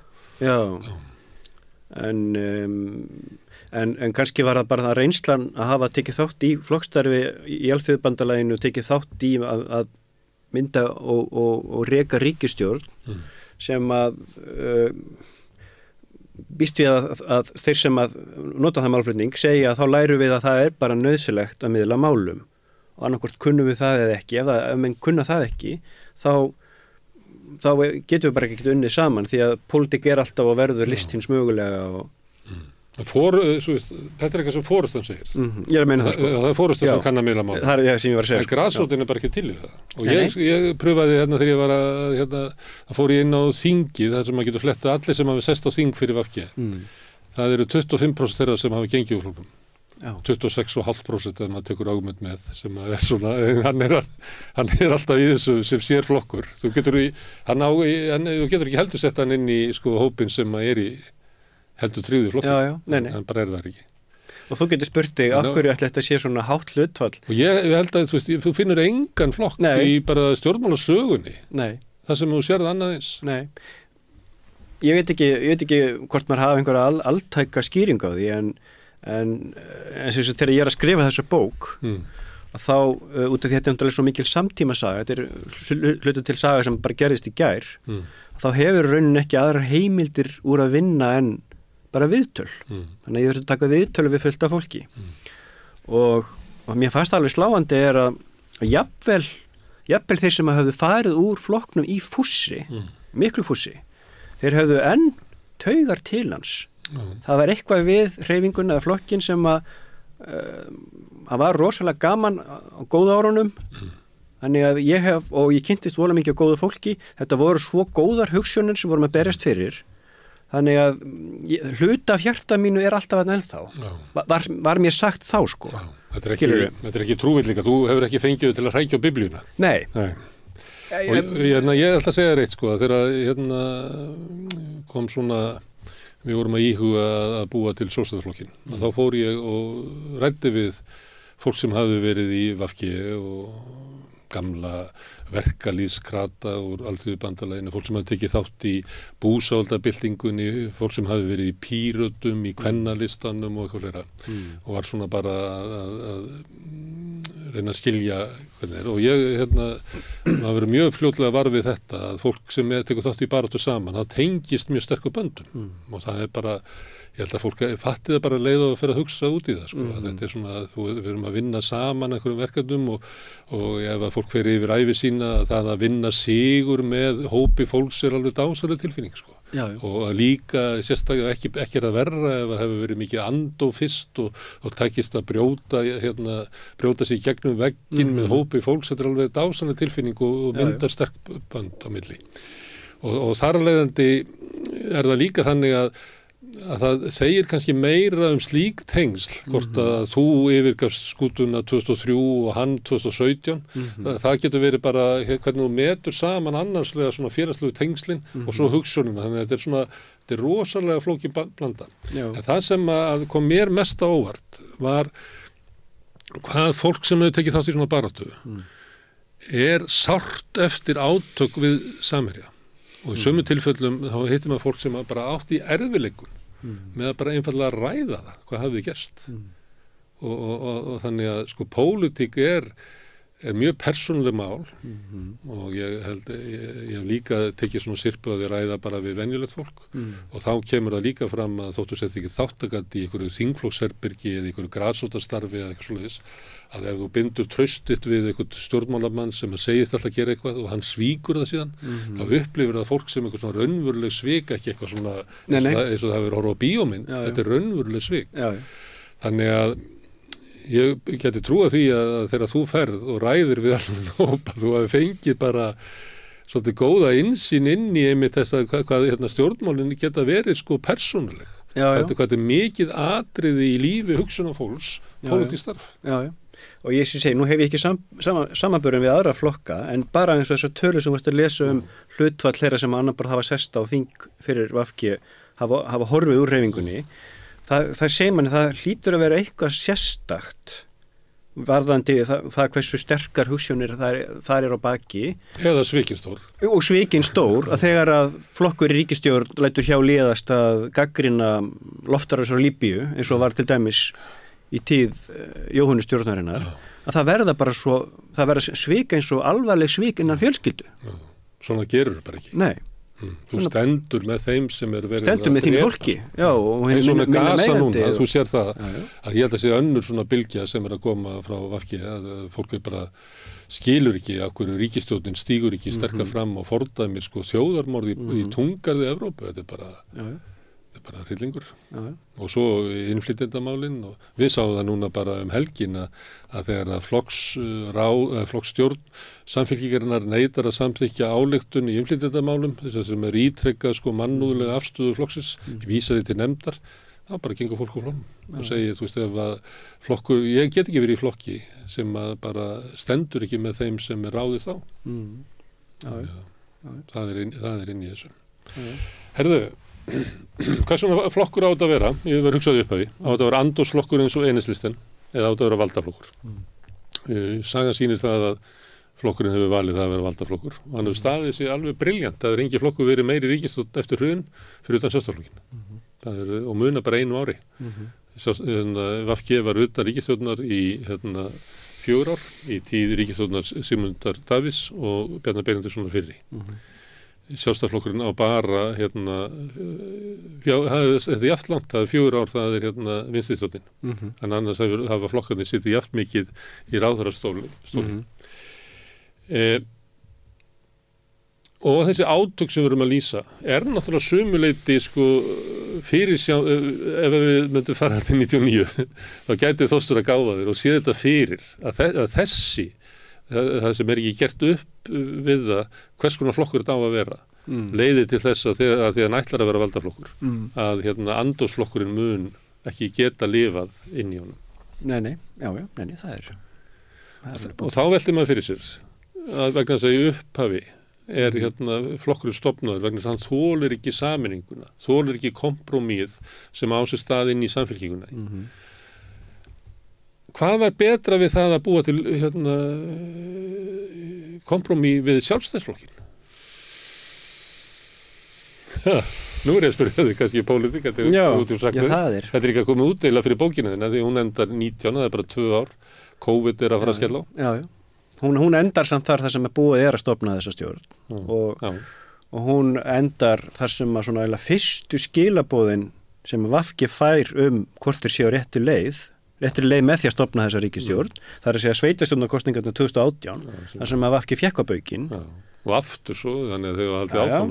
Já, þannig að hún er skrifuð í þessu umtali en svo tala maður við flokksforustun og segir, já, sjáðu hverju við getum komið áleiðis. Það er hérna baráttumál, heldur þú alltaf ef að Framsókn og Sjálfstæðisflokkur og ég veit ekki, Viðreisn hefðu myndað 3 flokka stjórn, heldur þú að þau hefðu væri núna að berjast fyrir þessum málaflokkum? Kynrænt sjálfræði? Þau náðu því í gegn. Já. Þau náðu í gegn þungunarofinu. Þau náðu ekki hálendisþjóðgarðinum og það margt sem þau náðu ekki í gegn. En það er helst í þessum málum og einhvers staðar sá ég vera bent á þetta og þetta er svona ókeypismál. Kostar ekki krónu. Nei. Það er það sem þau náðu í gegn. En það sem þú ert að segja og ertu glendur fólk sem að þú tala við, sérstaklega í fórustunni, að þetta var mjög ríkt þarna 2017 að segja að þau varu eiginlega svona skaðamingun.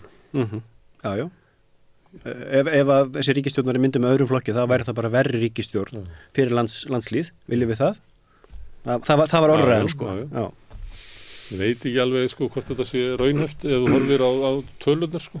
Nei. Ég hef aldrei almennilega átt að mig á því hvort það hafi verið ógnin, hinstjórnin hafi verið í fæðingu.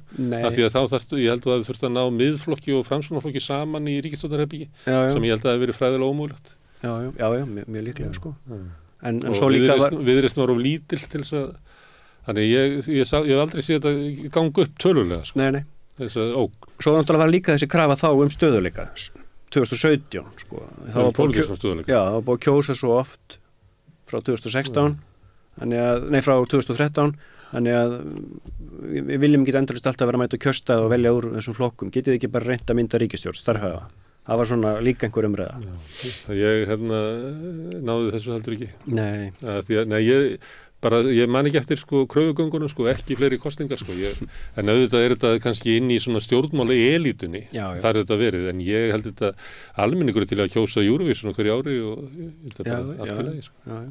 Og því að það var svo lögð mikil áhersla af stjórnmálafólkinu að þetta veri krafa almennings að því ég bara skynja hana eiginlega hvergi, sko. Nei, kannski var til heimabrúks. Við viljum bara góða ríkisstjórn, sko. Við viljum réttláta ríkisstjórn, við viljum ríkisstjórn sem að fer eftir, sko, vilja almennings. Ég held að almenningur hugsi bara þannig, sko. Já. En það var ríkisstjórnin líka myndu þarna því að það var stöðuleika framlögin voru komin, staði ríkisstjórn var góð og ég held allir flokkarnir, VG, Sjálfstæðisflokkur og Framsóknarflokkur hafi litið svo á að nú væri tækifæri til svona innviðauppbygginga þannig að það mætti gera ýmislegt sem VG og Framsókn vildi án þess að það yrði halli á ríkissjóði og það var lagt upp með það. Það væri svolítið svona góðsend tíð fyrir stjórnmálamenn framöndan. Mér varst það vera stemmingin. Síðan náttúrulega kemur COVID og ýmislegt annað og þannig að flokkarnir hafa aldrei verið þessari stöðu. Nei. Og þannig að ég held að það hefði verið svona hugmyndunum að þetta gæti orðið gott vegna þess að sko staða ríkissjóðs væri svo góð. Já. En svo kom náttúrulega þessi faraldur. Já. Sem að bæði er erfiður að því leiti að hann náttúrulega var reyndi á ríkissjóð en hann gaf líka náttúrulega stjórnmálamönnum ákveðið svona plattform. Hér og annars þar. Já. Og skiptið lengu máli sko hvaða stefnu stjórnmátt höfðu. Já. Eða í öllu löndum nutuðu sko traust. Já. Unnu á. Unnu á en síðan hins vegar eftir COVID að þá hefur komið svona bakslagilega í flesta en þessi ríkisstjórn, hún náði einhvern veginn inn í COVID áhrif það var kosið aftur 2021 það voru samkomu takmarkanir í snemma árs 2021 þannig að hún kemur inn í kostningarnar í COVID sem Davíð þreytist ekki á að benda á þetta þetta var kostningar þar sem var búið að taka stjórnmálinn úr sambandi og þetta snerist bara traust gagnvart stjórnvöldum. Herðu, heldur að verði annar kafli af önnur bók? Já, það er komin önnur 5 ár. Er þetta ekki í, hvað ef sakfræði? Nei, en nú ekki því. En nú ekki framtíðasakfræði? Nei. Næstu 20 árin? Já, það er komin önnur 5 ár, þannig að það mætti bæta kafla við bókina. Ég segi, það er já, ég er nú sakfræðingur þá meira að kunna að rýna eitthvað hér sem gerðist, en hvað mun gerast? En ég býst með að þetta sé erfitt. Þannig sé nokkuð ljóst. Þú kynntist náttúrulega það sem að eins og er kannski bókin segir manni og ég hef verið rekast á förnum vegi sumt af þessu fólki sem að ég var að taka viðtal við að þau segja mér mikið var gott að við réðumst í að skrifa þessa bók vegna þess að hún geti verið flett upp í henni og sjá, þetta er svona erfitt núna þetta var jafnlega enn erfiðara 2011 þannig að bókin hjálpar okkur að rifja upp að við höfum nú farið gegnum ýmislegt og örugglega munum við líka rísa upp úr þessu. En ég held að ég við blaðamenn alveg eins og, eða sagnfræðingar alveg eins og blaðamenn, að þegar maður safnar saman upplýsingum hérna og þaðan og svo segir maður eina sögu, að það var nú oft þannig að enginn sáttu við hana, því þetta er náttúrulega ekki saga eins. Nei. Þú er líklega fengið svona... Já, en... Fólk ánætt með að kapla í þessu en hallaði þarna og hinn og... Já. Það er óhjákvæmilegt þegar þetta er svona eldfimt efni. En sagan er líka margrættað, þannig að það kemur fram ólík sjónarmið. Ég get þó sagt það og ég segja það þarna í inngangi bókarinnar að ég, þegar ég er ráðinn, þá fer ég allum svo fund formanns og ég ber þetta undir hana og segja, ég getur ímyndað mér að þetta sé nú flókið efni, ég sé alveg, það eru deilumál og það er fullt af fólki sem er reitt. Og hún bara sagði strax við mig, já þú bara gæti þess að báðar raddir fá að hljóma og það var það sem ég gerði og aldrei á neinum tímapunkti reyndi forystur flokksins að hafa áhrif á þau hvað ég skrifaði. Aldrei reyndu þeirra editera þann kafla sem að ég afhendi þeim, svona vil ég að bókin sé. Herðu, þetta er merkilegt, bæði bókin og saga af AFG er náttúrulega stórmerkileg stjórnmálasaga og sem að við munum kannski reyna hérna svona næstunni að tala við fleiri þessu. Áhugavert. Pétur, kæra þakki fyrir komuna. Já, takk fyrir mig. Með því að ganga í leigjendasamtökin styður þú baráttu leigjenda.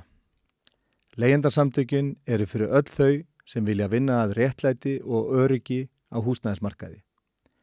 Leigjendasamtökin.is Við höfum hugaði hérna við Rauðaborðið að fá til okkar svona hópa sem að hittast reglulega og ræða landsins gagn og nauðsyn eða eins og sagt er. Þetta getur verið í sundi, í heitum potti, þetta getur verið á kaffihúsi eða í kaffistofu, í stórum fyrirtækjum. Þetta getur eiginlega verið hvað sem er stundum út á landi, er þetta á bensinstöðum. Þannig var það lengi vel í Grindavík, þar er Ólís og þar hittist fólk, aðalega kallar á morgnana áður að fór í vinnu og reddu landsins gagn og nauðsynar. Við vildum svolítið endur lífga þennan hóp sem að skiljanlegum ástæðum hittist ekki lengur í Ólís því að það eru fáir sem að búa í Grindavík og fáir sem að mæta þar í morgunkaffi áður að fara í vinnu.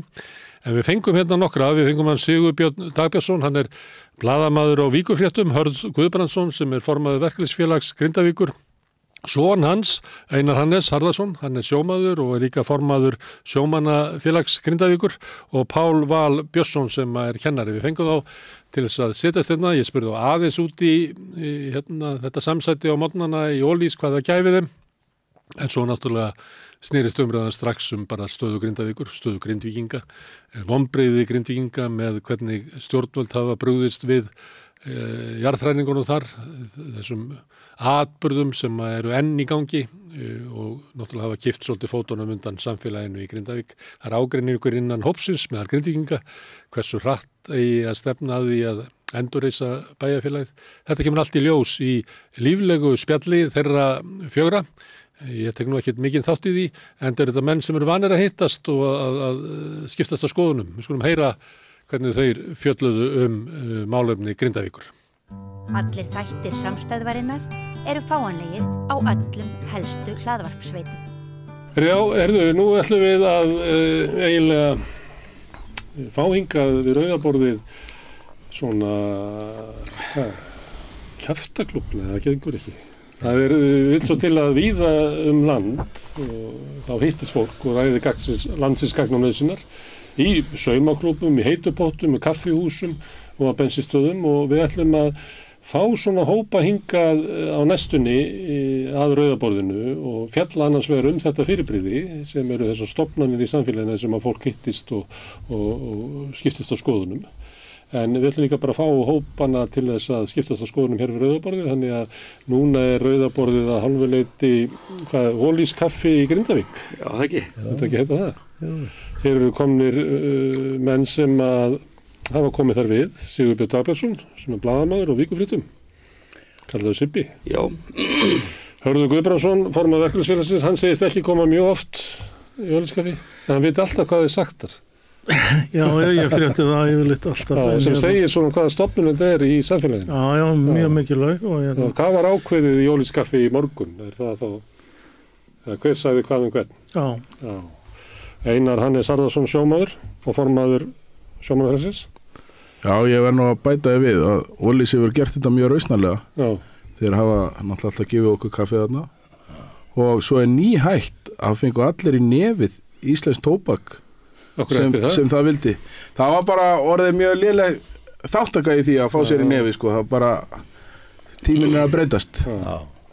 Og Páll Valur Björnsson kennari. Já. Er þetta aðalega kallar, ein kona kannski? Í þessu Ólís kaffi og svo Bull og Píp er þetta, það er heila betra nafni yfir þetta. Já. Bull og Píp. Bull og Píp. Já, ég myndi að segja 99% kallar. Já. Þið farið þannig reglulega? Akkurri? Já, það gerðum það. Já, kannski. Ég var í hérna Grindavík í, gærmorgun eða fyrradag? Já, gærmorgun. Og ég var svo eini. Já. Það var frekar fátt. Í kaffinu? Já. En hvaða gildi hefur þetta? Þetta er til út á þetta heim, sko. Við getum farið bara torg á Miðjarðarhafið og eiginlega hvar sem er, að það er allstað svona hópar sem að hittast það sem að fólk er að. En hvað hefur þetta verið lengi við líði? Þetta var áður en að Gauti bróðir tók við það ekki. Hann opna klukkan 7:30 og þannig mæta menn bara áður en farið vinnuna, fá sér kaffisópa og rétt taka umræðanum leikinn kvöldun áður eða eitthvað svo lesi eða einhver þjóðmál og svo eru menn að droppa við yfir daginn. Þannig að þetta er oft bara fjörlegar. Mjög líflegt og mjög skemmtilegt. Líflegar samræður. Já, mjög. Ég kom að það í síðustu viku, tvisvar frekar en þrigarsvar. En er þetta ekki rand íhald? Er ekki Grindavík svona íhaldsbær? Já, ég myndi halda það. Er það ekki meiri part en Íslandi íhald, svona ramt íhald og afturhald? Ég er nú ekkert alveg sammáleikum með það, sko. Þegar ég var í bæjarpólitíkinni þá var Sjálfstæðisflokkurinn minnstur af fjórflokknum, sko. Já. En það breytti ekki því að þetta var íhald samt, sko. Já. Hvort er meiri hitt í umræðinu þegar við erum að tala um pólitík eða enska boltana? Í dag, klálega pólitík held ég. Já, klálega. Það er nú ansið fyrir. Það var lítið fyrir ykkur í Manchester að United að tala. Ég var ekkert að reyna að eyða þeirri umræðu. Þetta alveg tekið það við. Við erum að fara að verða byggameistarar. Já, til hamingju með það. Samfærum með það. Við bókum þess að segja fyrir leikin. Nákvæmlega. Það er ekki víst að ég segja það eftir leikin. En í dag brenna held ég málefni Grindavíkur miklu meira á okkur heldur en einhver enskur fótbolti, sko. Og þið eru ekki að vera að ræða forsetakosningar eða þeir eru hittist? Já, við værum örgulega búin að gera það og við værum alltaf verið eðlilegt, sko. Ég er eiginlega búin að ákveða hverja ég ætla, Halla Tómasdóttir ég er mjög hrifinn af henni. Það kemur nú til vegna þess að maðurinn hennar er bestu vinni.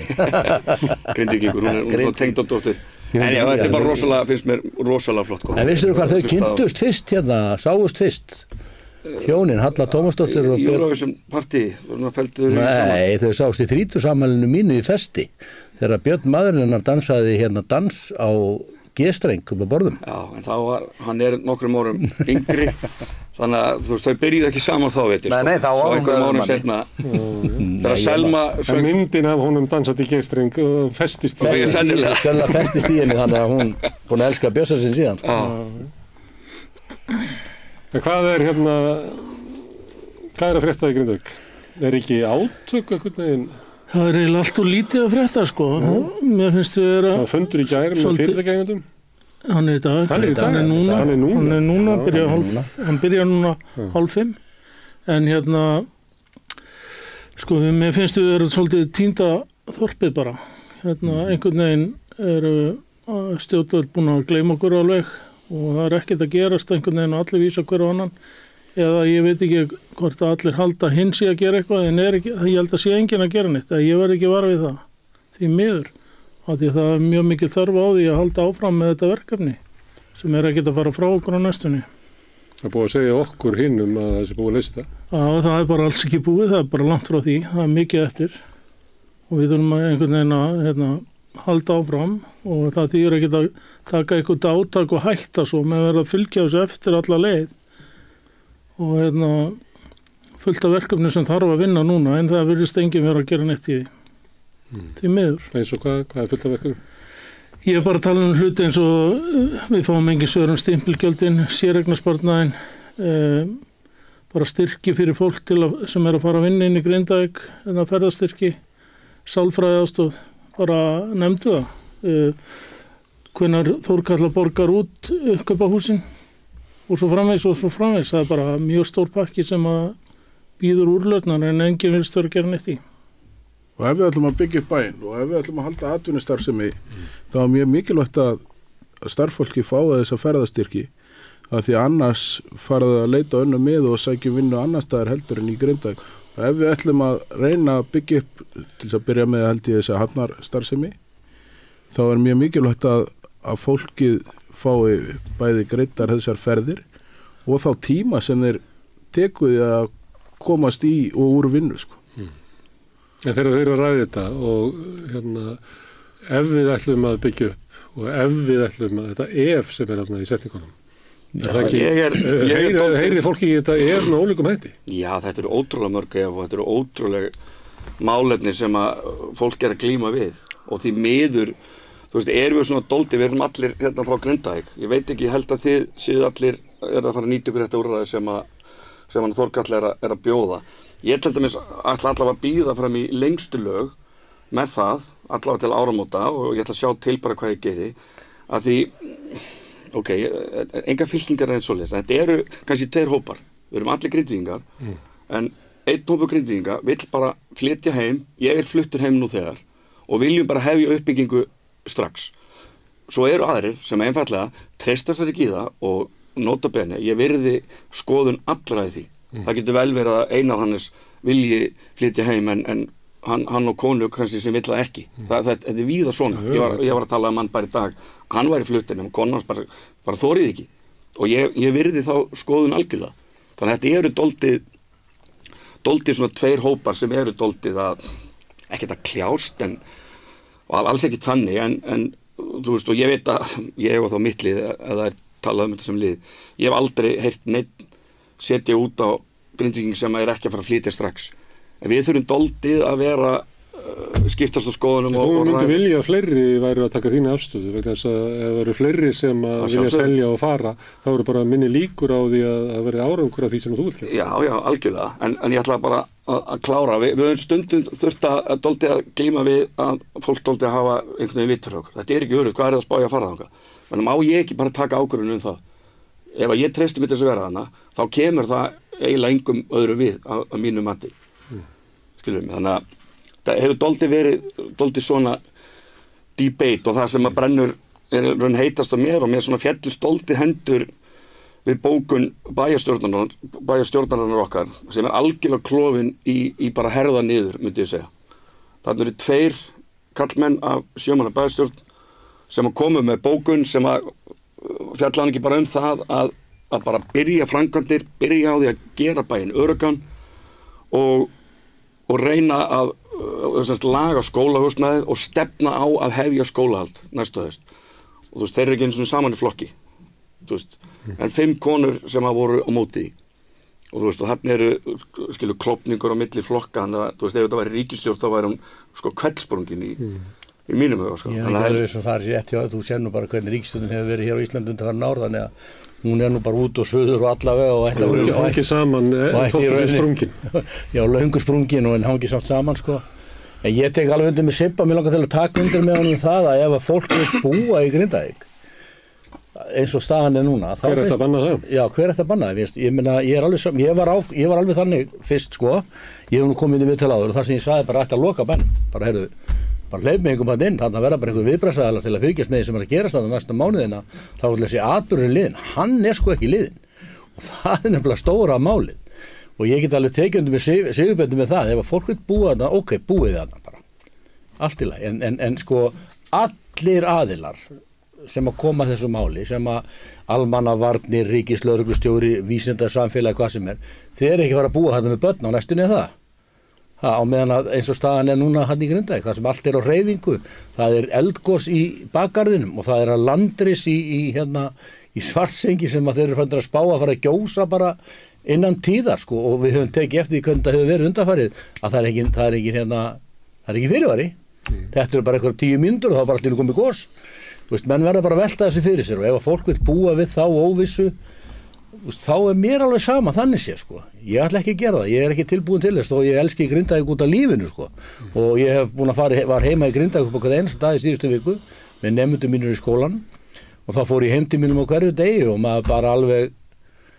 maður bara leið kvalir af heimþrá í rauninni sko, en reyndar þessi varnargarður sló aðeins á heimþrána því að hann að koma hann að vestu fyrir bæinn og mun sennilega bara loka bænum sko, sem já.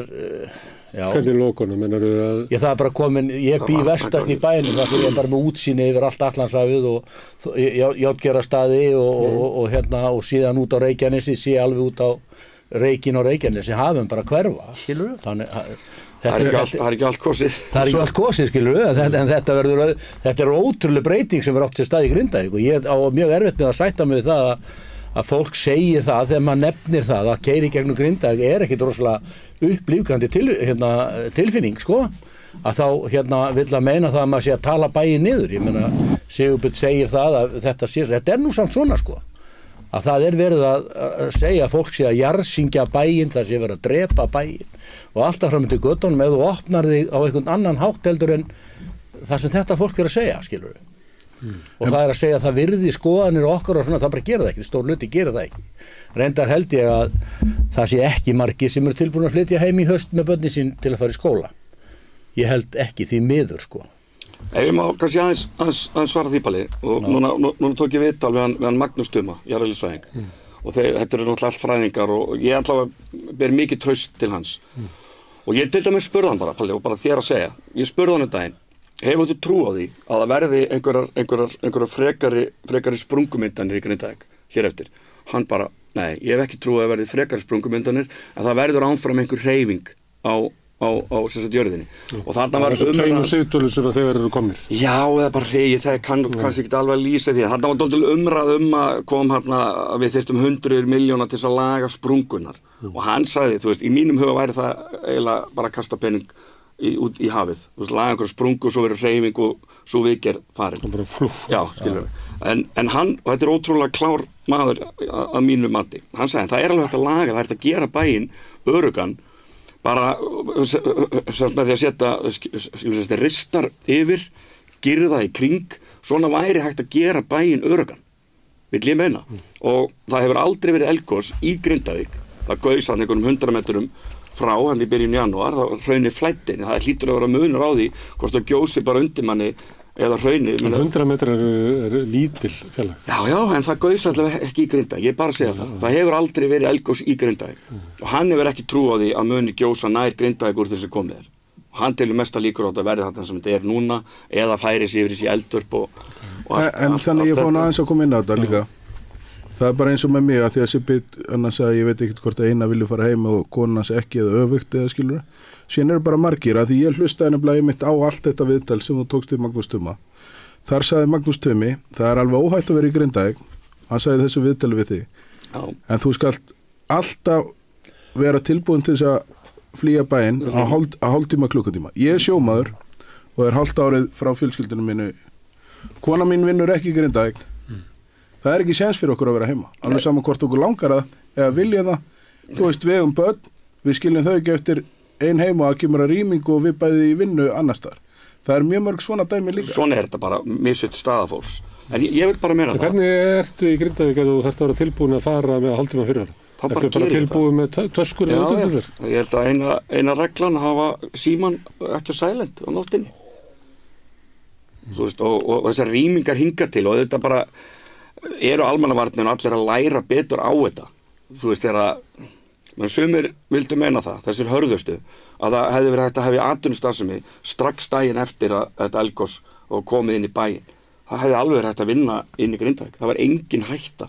En þarna var bærin samt rýmdur í 2-3 viku það voru held ég og ég held að við séum öll orðin sammála það, almannavarnir og þau að læra þetta verkalýðsfélögin, fyrirtækin að við okkur var haldið allt og lengi frá bænum og í raun og vera á öruggasta tíma við höfum allan að tala fyrir því stuttu eftir gos er besti tími og við held að við séum öll orðin sammála það, þetta er bara eitthvað sem við lærum saman sko. Það held ég að sé engin spurning. Þannig ég vil bara einfallega trúa því að mjög margir Grindvíkingar og foreldrana og ég var til þess bara dóttir og ég var 2 afadrengi og ég bara spurði hana bara aðeins í gær, hún var dálítið sigruð bara eftir þessa fréttir með að verði ekki SAP-skólar og verði ekkert skóla þetta Grindavík og ég er svona bara þú veist, það er verið að reyna og þú veist. Svo líka verið að bíða til næsta gósi. Það verður bara fyrir utan vartangarðana. Veistu það? Já, þú veist, alltaf Magnús Tumi hefur ekki trúað að verði gos. Ég meina Benedikt Ófeigur hafði ekki trúað þér í gos í Eldfjalli hérna á næstunni þegar hann byrjaði bara að gjósa fyrir aftan hann í viðtali. Já, en þú veist, þú mátt hafa þínu skoðun. Ég er að segja það sem við höfum lært í þessu, það sem mér finnst við hafa lært mest í þessu, ferðu öllu saman, að auðvitað er þetta alltaf að verða nákvæmara en þeir bara geta ekkit sagt til það hvað næsta eldgos kemur upp og þeir geta enga við sagt til það hvað næstu jarðskjálftar verða og sprungumyndanir. Mér finnst það mjög óábyrgt að Magnús Tumi að segja það. Ég held að verði ekki fleiri sprungumyndanir í Grindavík. Ég meina ef það kemur svona aftur 10.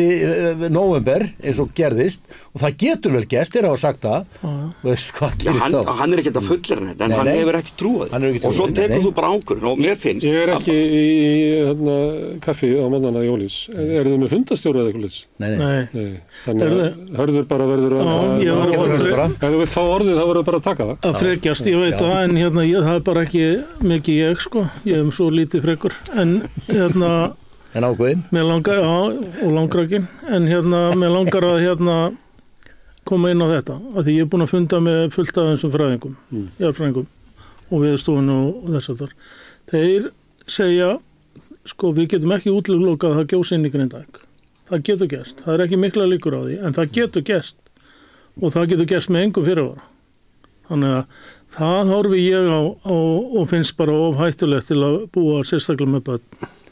En þeir sem vilja taka áhættuna af því sjálfur, þá gera þeir bara það. Akkurat, mér finnst þetta snúast val. En þú getur ekki, sko, þetta snýst líka það að setja þrýsting á einhvern, að koma heim og fara að vinna þarna og svo framvegis, skilurðu. Þannig að... Þú þarft að passa það sem... Já, ég þarf að passa upp á það nefnilega. Ég er ekki neittu til þess að vinna þar gegn betri vitund af því annars missi ég bara tekjuna mínar. Já. En hefur það verið? Það hefur alveg verið í gegnum tíðina, já, og það er mikil valda ójafnvægi, hvort þú ert eigandi fyrirtæki eða starfsmaður á gólfinu, skilur þannig að það er ekki saman sömu að jafna, þannig að maður þarf að passa mjög upp á þetta. Þú meinar að ef ég segi, þú mætir svo bara morgun og þá segir þú já vegna þess að þú verður að fá launatekkan, þótt þú hefði viljað gjarnan segja nei. Það er bara oftar. Og ég meina við vorum bara fyrst eftir þessa atburði í því dag eftir dag að leiðrétta það að fólk sem þorði ekki heim til Grindavíkur það var reki og vinnu, það var síðan afturkallað eftir samtal við okkur, þannig að það er þetta, og þetta er bara ákveðin kúnar aðferð. Já, svolítið. Og við þurftum að standa og berjast með fólkin okkar til þess að það héldi vinnunni, margir hverjir. En er þetta þá það sem hver og einn þarf að hugsa, hverjir eru líkurnar að það gjósi inn í Grindavík? Það eru 0,01%, en ef það gerist að þá er það 100% skaði fyrir mig og fjölskyldu mína.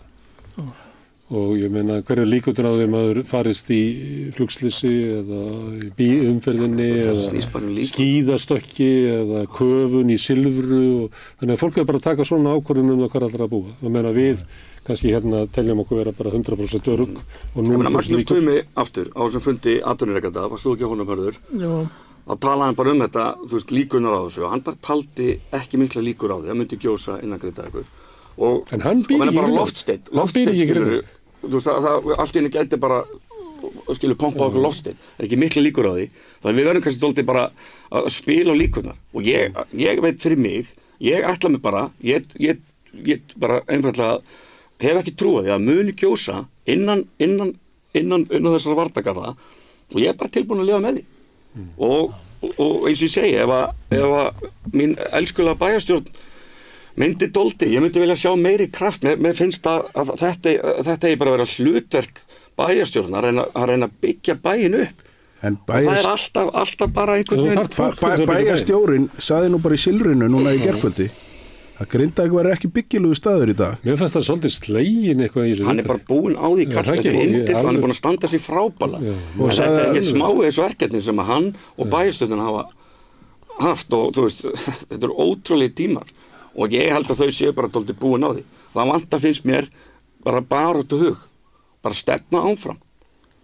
Já, en svo erum við nú búin að funda nú mikið með ráðum þjóðanar. Það er nú sagt að ef við ætlum að fara í varalegar viðgerðir á sprungumyndinu í Grindavík, viðgerðin er búin að skjóta á það svona, til þess að byrja með þyrfti að setja 10-15 milljarða í það. Það þarf að taka ákvörðun það, hver á að borga það. Bærinn hefur ekki bólmagn í að borga það. Þannig að... Nei, ég meina varalegar viðgerðir væri ekki vitulega finnst mér, af því að það er hreyfing áfram. Ég vil frekar alltaf Magnús Tuma að bara gera einhverja bráðabirðar viðgerðir á sig, setja ristar yfir og já, þá gera aldrei sé náttúrulega réttast að fara að skoða það hvað það kostar til þess að byrja með. Það er örugglega, það hlýtur að vera mun minna heldur en hitt myndi nú halda sko. En hann sagði að Vegagerðin væri eittir á þeirra sem voru síðast, já, hann sagði að þeir voru búin að ásamt Vegagerðin að kanna svona hvað þessar sprungumyndinum myndi kosta, væru 10-15 milljarðar til þess að byrja með. Og þeir þá að tala um að fylla upp í sprungumyndinum? Er einhver að tala um það? Já, það laga er sko. Ég held að það þurfa að taka þær allar svona niður eða ekki rétt. Fleiga þær niður. Svo fyrir stórt grjót og svo sendur niður. Þetta séu 10 milljarðar. 10-15 milljarðar. Þetta er ekki smá framkvæmd sko. Það lítur að vera að borgaði ríkissjóði. Bæjarsjóður lítur að fara að tapa sko. Mér er þótt aðeins að ríkið. Já, ríkissjóður setur bara skatt á fólk. Hvert er útsvarið ykkar þeir sem að búið ekki í Grindavík? Fer það til Grindavíkur eða það? Grindavíkur. Þannig þeir eru með eitthvað svona aðsetturstöðu. Já, við erum bara búið. En er það ekki þá Vogar og Reykjanes bæir bráðum að vera þreyttur á Grindvíkingunum sem koma að nota alls konar þjónustu og borga ekkert útsvar? Vogarnir orðnir þreyttir. Það hefur heistoltið frá Vogum sko. 10% nefndi í skólanum. Tekur svolítið hjá þeim þetta. Tekur í þeim, að vera að fá þetta fólk inn sko. Hvað heldur að vera lausnin á þessu?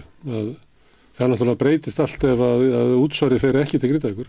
Men þetta er kannski kalt en mér finnst þetta bara að vera rosalega einfalt og ég er sammála þessar ákvörðun bæjarstjórnar að hætta með þessa SAP-skóla. Þú veist, það fólk sem ætlar að flytja, það hlýtur bara einfallega að þurfa að flytja sitt lögheimili og börnin fari í skóla og þá leikskóla þar. Ég veit ekki hvernig þetta á að geta gengið upp öðruvísi. Þú veist, ef þeir eru að flytja í og allir bara áfram að borga útsvarið í Grindavík en börnin samt í skólan, þú veist. Ég ætla að borga áfram útsvarið í Grindavík en kona mín í Kópavogi. Já, það er þetta að skipta einhvern svona, já, ok. Eins og svona leiðir færar. Það er reyndar ein frétt í þessu sem er dálítið merkileg, sko, að það fækkaði 200 manns einhvern áramótin frá 10. nóvember. Já, svo fjölgaði ekki. En það fjölgaði á móti 85 sem voru þá Grindvíkingar sem fóru að borga heim, skráðu sig í Grindavík, þú veist eins og skipstjóri sem bjóð á Spáni, eða býr á Spáni, að hann allt einu fór að skrála heimil sitt í Grindavík til að útsvari færi þanga til þess að hjálpa til við það sem var að gera, skilur. Og þetta er nú svona nokkuð stór frétt myndi segja, sko. Þannig það er ekkert allir að fara frá Grindavík, þú veist það er líka einhverju að horfa til þess að bærin geti haft tekjur. Þá er hjartafólksins er grafið í Grindavík þótt að búa á Spáni. Og það er nefnilega, lögin eru þannig sko að hjón þurfa ekki að vera með lögheimili á sama stað lengur og þú mátti í raun og veru vera með lögheimili hvar sem er, því fyrir svona 2-3 ára þá kom frétt hjá RÚV það væri 3 með skráðu lögheimili í stjórnarráðinu. Sigmundur Davíð með sitt lögheimili á Hrafnabjörgum 3 og eyðibýli í Fljótsdal. Svo var einbýlishús upp í Berg frekar en Hólum held ég sem voru ekki 83 innflytjendur sem bjuggu þar með lögheimili. Herðu, en eitt er að tala um að við erum búin að tala um ráðamenn og menn eru að skoða og það hljómar alltaf eins og að sé engin svona sérstök plön í gangi. Það veit ekki hvað kostar að laga þetta. Nei, ég veit ekki hver er þetta ákvörðun, hver er þetta borga, er þetta ekki svolítið svona hrátt allt saman? Jú, við höfum nú sagt meira segja hjá þér áður held ég einhverjir við þetta borða það vantar algjörlega einhvern samræmgastjóra, verkefnistjóra yfir þetta verkefni. Af því að þetta á mjög mörgum stöðum, þetta mörgum ráðuneytum, svo bæjarstjórnin og alls konar. En það engin sem heldur utanum þetta verkefni og svo eins og núna hefur maður á tilfinninguna að haldi allir að einhver annar sé að gera þetta. Það íta ábyrðin yfir næsta.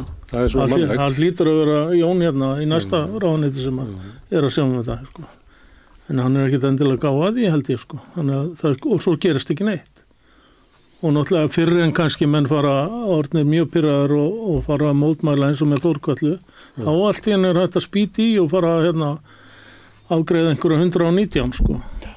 Ég man eftir því þegar ég kom hérna í þáttjöðin hérna fyrir löngu síðan eða fljótlega eftir þetta gerist þá sagðist ég ekki skilja það í svona samfélagi eins og hérna Ísland sem eitt af ríkustu löndum í heimi að þegar við erum ekki að lenda, þetta ekkit fyrstu náttúruhamfari sem Íslingar að lenda í, sko. Við erum að lenda hérna í snjóflóðum og mannskæðum snjóflóðum og aðþarfum göttunum. Hversni í ósköpunum ekki til á Íslandi náttúruhamfara sjóður sem eru í bara dálítið hressilegur peningur, sko. Við sjáum hvernig þetta í Noregi, hvernig olíusjóður þar Akkur þetta ekki til á Íslandi sem að svona ríkt land og akkur ekki bara leið og svona hamfarir gerast, akkur ekki bara náttúruhamfara teimi bara kallað út, þar sem að menn taka bara yfir stjórnina við aðstæður, vissulega með heimamennum líka, því það verða að vera heimamenn við stjórn líka og við erum með fullt af frábæru fólki þannig eins og Otta Sigmansinni og þeim í björgunarsveitinni. Við erum með Hjálmar Hallgrímsson meðal annars sem er formaður bæjarráðs og hefur verið lögreglumaður á Suðurnesjum í 40 ár og þekki hverja þó og hvert stein þarna og ég menn okkur er þetta ekki gert. Veistu, ég verð að segja alveg svo að mér finnst bara allt sem að við kemur að þessum málum vera okkur til háborinnar skammar og alveg eins og þeir eru að nefna hérna, það ekkert gert. Það var sagt á sem íbúafundi Grindvíkinga að vera gripnir og þá að grípa Grindavík og þá enginn að fara óbættu frá garði og svo maður að hlusta hér á fréttir og annað, það eldri borgarar sem að húka einhverjum inn í herbergjum og 70 manns á vergangi og hinir bara þessi 3800, við vorum bara látin rýma og bara bjargið ykkur.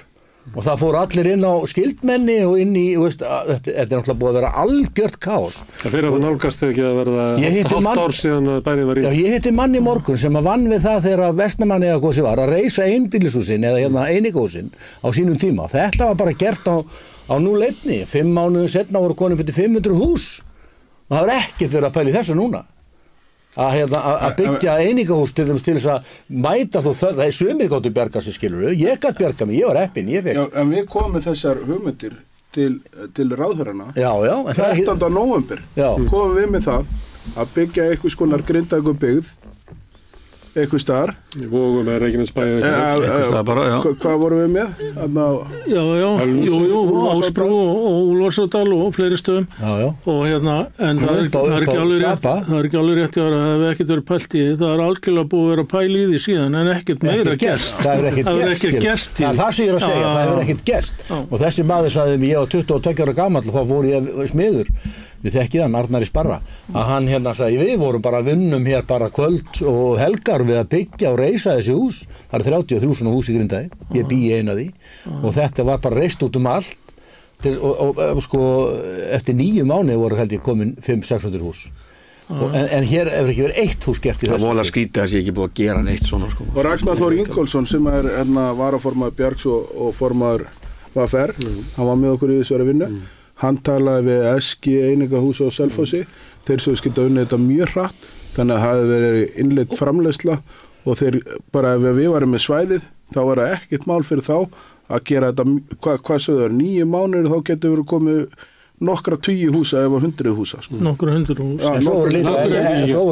Svo kom líka frá Norðurlöndunum. Já.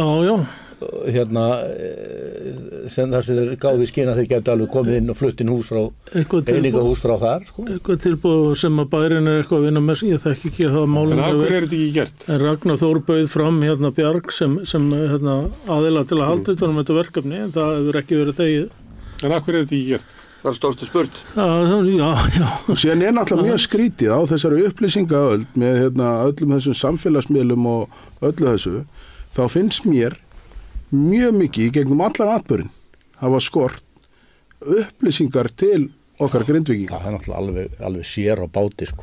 Mér finnst það bara búið að vera alveg hryllilega lélegt sko. Það eru engar sko, í rauninni, bara engar og það er ótrúlega skrítið til dæmis að bæjaryfirvöld, nú ætlum ég ekki að vera gagnrýnda fólk, en þetta nákvæmlega hefur farið í gegnum sama og við og ég er ekkit alveg sammála því kannski að bæjarstjórnin sé svona klossprungin, þetta er bara fólk í vanda og það er að fara eftir leiðbeiningum annar staðar frá eins og með það að vera ekki með skólahald og annað vegna þess að þau telja að Grindavík sé bara ekkit örugg og það er að taka þessar ákvæður fyrir utan 2 menn sem eru á öndunum meiði og það er kannski bara allt í lagi, þeir megi alveg hafa þá skoðun en upplýsingagjöfin er engin, hún er bara akkurat engin, hvorki frá ríkisvaldinu neða bæjaryfirvöldum. Til dæmis er búið að vinna mjög stóra skýrslu SAP-skólana sem Ásmundur Einar lét að gera og þar kemur fram að SAP-skólanum koma mjög illa út. Þetta höfum við bara ekki fengið að sjá. Og líka í þessari ákvörðun sem var tekin með að vera ekki með skólahald eða þessa SAP-skóla ákvörðun var ekki látið fylgja með en samt mun bærin sjá til þess að börn komist til skóla og í Sandgerði eða hvað það verður. Það verður bara rúta sem að sækir börnin. Fyrir það börn sem eru þá inn í Grindavík. Já, fólk sem ætlar að flytja og ákvörðu var þetta ekki látið koma fram. Það skiptir dálítið miklu máli. Þú veist að börnin komist á skóla, þá getur ákveðið að flytja inn í bæinn. En ef þú átt barn á leikskóla, það er dálítið flóknara, held ég sko. En þú veist, enn og aftur, að ég náði ekki að koma því aðan. Ég sem spurði mína dóttur í gær þetta og hún sagði bara að ef að málin yrðu gerð þannig ef ríkið eða bæjaryfirvöld eitthvað myndi bara taka ákvörðun að gera bæinn öruggan og stefna að hefja skólahald ef bæinn orðinn öruggur og skólahald myndi hefjast, hvað myndi þú þá gera? Hún bara, þá er ég bara flutt heim og ég myndi vilja sjá bara krafti að bjóða upp á þannan möguleika. Þá þarf það að gera bæinn örugga fyrst. Já, að sjálfsögðu. Það er hægt að laga þessar sprungur til hann að bráðbera, setja ristar yfir, gera það í kring. Það er alveg hægt að gera bæinn örugga. Þú ert svo ákafur að fara, þannig ef ekki að spyrja þá sem er það kannski síður, hvað þyrfti að gera til þess að bæri var öruggu til þess að þið myndu vilja fara tilbaka? Mér finnst algjörlega vanta, nú kemur bæjarstjórnin með þessa tilkynningu að það verður ekki skólahald í Grindavík næsta haust og það er bara ákvörðun sem er tekin í bæjarstjórn. En ef að hlutinni breytast og þegar þeir breytast og þessi atburður hættir, það hættir hreyfingin undir Grindavík, það hættir eldgosi hérna í Sundknúkum og það hættir landris, þá bara breytum við kúrs og förum á fulla ferðin í Grindavík aftur. Mér finnst bara, það vantar að þið segi það. Og hérna það þarf eitthvað að segja það. Já, mér finnst það bara að þurfa að segja það leið og atburðin er úr sögunni. Hvenær er atburðin úr sögunni? Já, það bara hefur ekki hugmyndum, það getur verið eftir 10 á 15 bara aðeins fyrir vestan ykkur og það muni valda jarðhræringum og jarðskjálftum inn í sprungunum hjá ykkur menn þetta verður langklaup aftur Magnús Tumi. Þetta verður langklaup. Já, nú að fá Magnús Tumi að ég veit það. Þú verður bara að gera það heldur. Þú er búin að enda sig heilt vitt.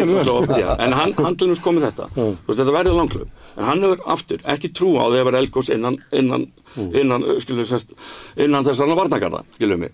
Þannig að við getum alveg lært að lifa með þessu. Og eins og hann sagði, honum finnst ekki make a sense, þótt hann hefur ekki notað það eitthvað betra, að eyða milljörðum í einhverja varnargarða og á svo ekkert að styðja uppbyggingu í bænum bara 1 og 3. Hvað er þetta að verja? Til hvers hvað er verið að verja ef á ekki bara hefja uppbyggingu? En ég hef nú heyrti Magnúsi Tuma líka, ég heyri þetta bara ekki alveg eins og þú sko. Þannig að maður heyri kannski mismöndi eftir hvað maður svolítið þannig. Sko, ég heyri það að hann segi að bærin er alls ekki öruggur. Eins og sakir standana. Og þessi atburður er alls ekki búinn. Og ég myndi aldrei flytja þarna með börn. Þannig að það er það sem ég heyri hann segja. Ég heyri hann segja þetta líka. Já, þú veist, það er hans valstrákar. Hann fullan rétt á að velja það. En fyrir þá sem eru tilbúin og ég veit að það eru bara börn eru inn í Grindavík núna. Það er bara kona sem ég veit sem að bara, hún er bara flutt með börnin sín og þau eru bara alveg örugg. Hún algjörlega treysti þeim fullkomna. Á hverju ekki bjóða upp á valið?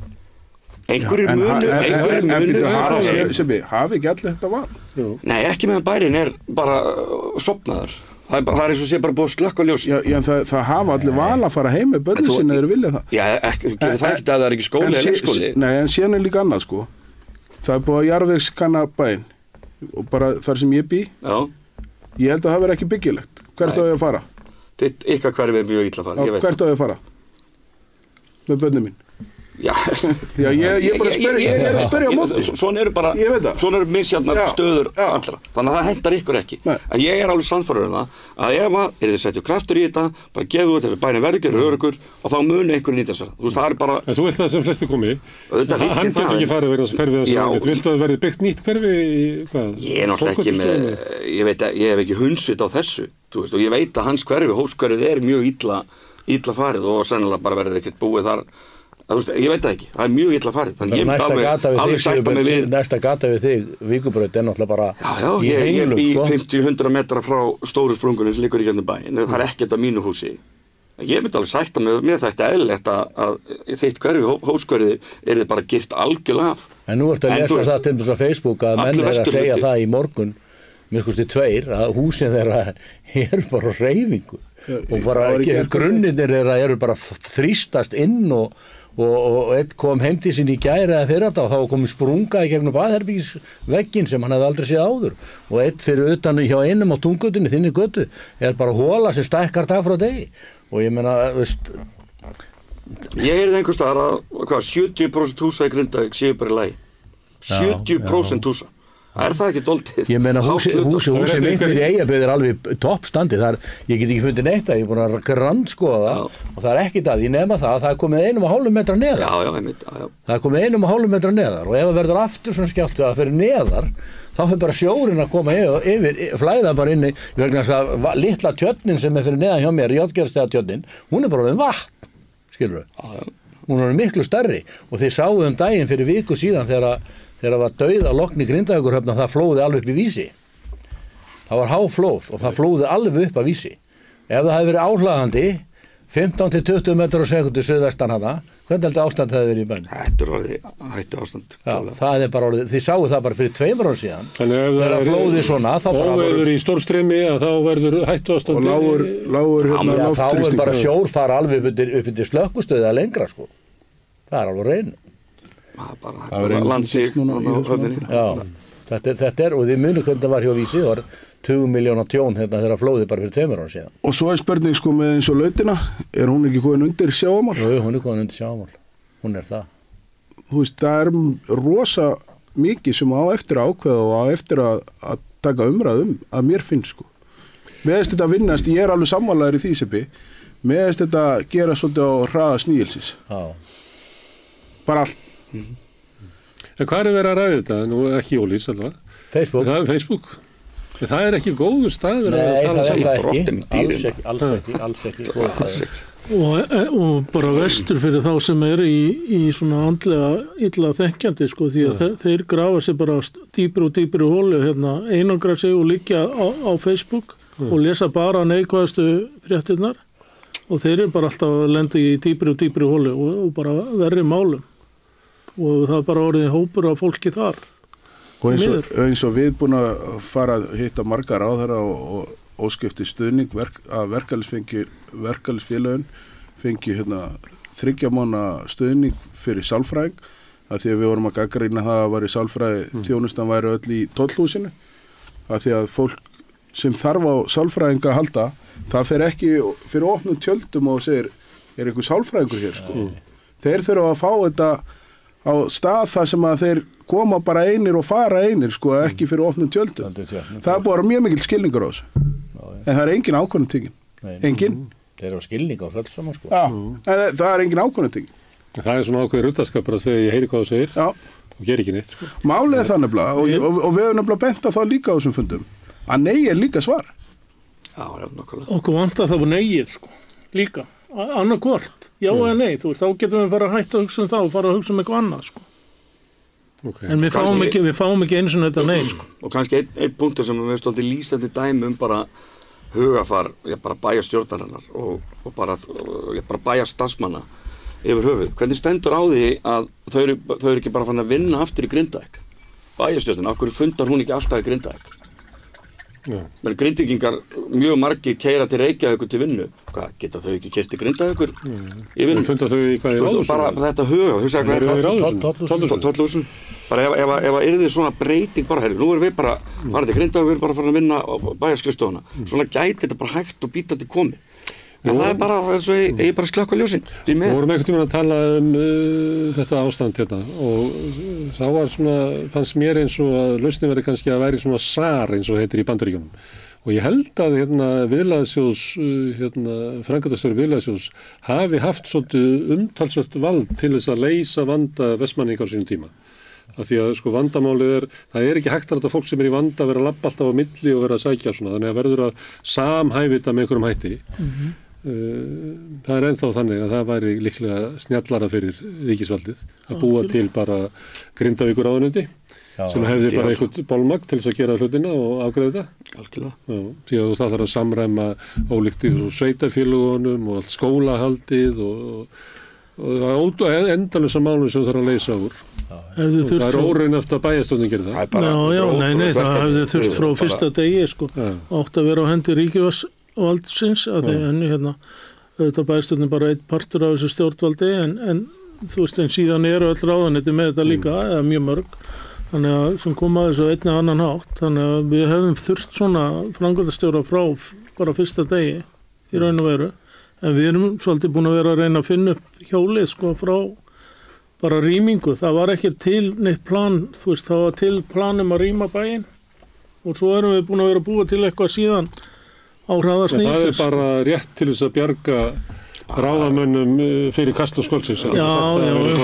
Já, svo bara eins og með Þórköllu fasteignafélagi sem að fara í þessu uppkaup, að skulle engin Grindvíkingur vera þar í stjórn, algjörlega galið. Það eitt sem að kom ég veit ekki hvort voruð að hlusta þegar það var, þá kom Sigrún Ólafsdóttir sem prófessor í félagsfræði og við vorum að spyrja hana svona samfélag sem að orði fyrir áföllum og hún sagði að fyrsta rannsóknin sem var gerð til þess að meta svona hvernig samfélag koma í gegn áföll, hvort þið ná að reisa sig við eða aftur eða ekki, dró fram bara megin niðurstaði þeirra rannsóknar að þar sem að íbúðanir sjálfur eru þáttakendur í ákvarðunum og uppbyggingunni, þar gengur vel. Það sem það ekki, gengur ömurlega. Og það bara að þú veit eiginlega taka hættun á það að samfélagi jafnis ekki. Ef þú hleypir ekki fólkinu í samfélaginu að ákvarðunum. Það verður að vera hjarta í þessum ákvarðunum. Þetta sama ég nefna á hann, það er bara til náttúru hamfara teymi sem fer í gang og svo bara með heimamenn. Við höfum fullt af fólki sem er búið að vera, björgunarsveitirnar eru nú alltaf, það er nú búin að standa vaktin hann síðan 2021 síðan það byrjaði og þannig er við mann sem var með formaður Landsbjargar og menn sem hafa unnið ég nefndi Gunnar Tómasson meðal annars og fleiri menn sem hafa unnið að þessum málum fyrir Grindvíkinga og Slysavarnafélagi mörg ár og sem getur verið innanhandar og þekkja þetta svæði allt saman. Alveg hægri vinstri og auðvitað verða þeirra einhvern veginn að endurspegla raddir samfélagsins. Mér finnst samfélagin svona, það er alveg ömurlegt að vera að fylgjast með þessum umræðum á Facebook. Það er þyngra en tárum taki að sjá þessa kannski, að ég veit ekki, þessi illindi jafnvel og orða þess sem fólk lætur út úr sér gagnvart bæjarstjórninni, bæjarstjóranum og öllu sem að gerast og þeir sem ekki eru alveg gangandi á því að fara heim, þetta verið að jarðsyngja bæinn eins og ég nefndi á hann, slökkva ljósinn og ég veit ekki hvað og hvað. Þetta óþolandi. Ég held þetta hafi líka verið svona í Vestmannheim. Það að því að sagan sem við heyrum frá Vestmannheim svo að fólki flúði þarna byrjað blessunarlega voru allir bátarnir í höfninni einhver hélt á sunnundaslærinu og allir komust og svo fórum við og byggðum upp bæinn aftur en það var bara helmingur sem fór tilbaka þannig að þeir sem ekki fóru tilbaka þeir eru bara ekki hlut af sögunni og því ég held að þeir hafi verið bara mjög fljótlega bara afskrifuð úr sögunni þannig ef að þú vildir ekki og þá erum við að tala að flytja aftur á toppin á virku eldfelli Já, en með þess að þegar þú segir helmingurinn tilbaka eftir 2 ár þá voru 47% komnir til Vestmannaeyja eftir 2 ár en það fólk sem ekki sneri tilbaka það ekki í hluta sögunni sem við erum alltaf að segja Vestmannaeyjar En Vestmannaeyja gósi stóð í 6 mánuði svo var það bara dautt það var bara þannig en þetta er búið að vera núna í 4 ár þessar jarðhræringar í kringum Grindavík og núna þetta búið að vera 6 mánuðin tæpa núna hérna bara síðan jarðhræringan 10. nóvember og það við erum ekki að sjá fyrir endan á þessu við erum ekki að sjá það, við erum ekki að sjá að þetta sé að klárast því miður, það væri dásanlegt ef þetta allt í einu bara stoppaði og allt fínt, þá getum við farið á fullu í byggja upp bæinn og keyra þetta allt í gang en menn eru tvístígandi út af því hvernig ástandi er á náttúrunni sko. Það er stundu sem að heyri svona sögur að Grindvíkingar sé að hitta hvort annan í opnum húsum sé að keppast að kaupa Já, það er sorglegt sko. Er það raunveruleikinn? Maður heilt alls sögur af því sko.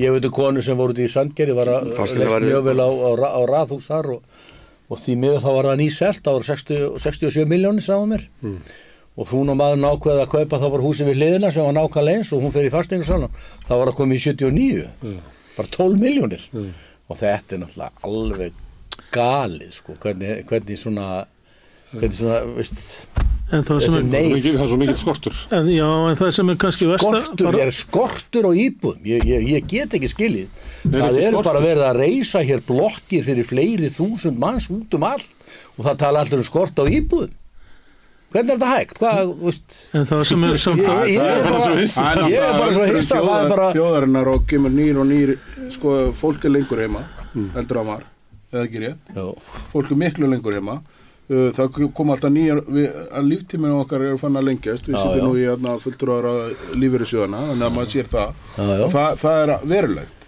þannig að við bara auki líftíma ég held að innflutningur á fólki verulegur landsmennu fjölgar 3,1% ári 20.000 ári þannig að það er nú alveg eðlilegt að við sem að byggja það er að tala um það það sem við erum að byggja það dugir enga veginn til þess að halda í við þessa þróun sko. Það er enginn hérna við Rauðaborðum ofta fram húsnæðismál, það er enginn haldið fram að setja nóga húsnæði fyrir að tala ekki fyrir Ég segi bara, ég er átt að velta þessu fyrir mér ég keyri hérna allt og Suðurnesjum og hér í Reykjavík og Kópavogi og það er bara verið að byggja blokkir í hérna bara íbúður í 100 og maður velti verið sem býtu hvað og svo bý ég niður í 101 og hverjum einasta mótni þegar ég er að keyra á staði vinnuna klukkan í kringum 7 þá bara hrynja út úr öllum íbúðum hann í Þingholtunum fólk með kynverjar með ferðartöskur sko. Þetta er svo mikið Airbnb dæmi þetta er alveg en samfélagið því það er náttúrulega hérna það er að sundrast aðeins ef ég má skjóta inn í það sem er samt að fara vest með okkur alveg í augnablikinu það eru hérna brúalánin af því að mjög margir Grindvíkingar eru búin að festa sér húsnæði og hérna tóku alvarlega áætlanir Þórkötlu tímasetningu og eru núna að borga hérna 11-13% vexti á brúalán þannig að þau tóku lán í trausti þess að fá afgreiðslu frá eða festu sér íbúð og hérna það getur verið rosa áhætta með því að hérna, hún er borguð við afhendingu en ef þú ert ekki búin að borga ákveðinni dagsetningu þá þarftu að redda einhvern veginn og bankarnir eru að redda brúaláni 11-13% vöxtum hérna sem er bara eins og yfirdráttur maður hefur ertabla upp í 17% sko yfirdráttur nei sko þessi brúalán og þetta er rosalega dýrt fyrir mjög stóran hópa Grindvíkingum í dag og ég held að Þórkatla hafa enga skilning á þessu einhvern veginn, þau eru bara að draga lappirnar Þegar að fólk er að selja hérna, hús í Grindavík, færið það sambarlegt hús annars staðar eða?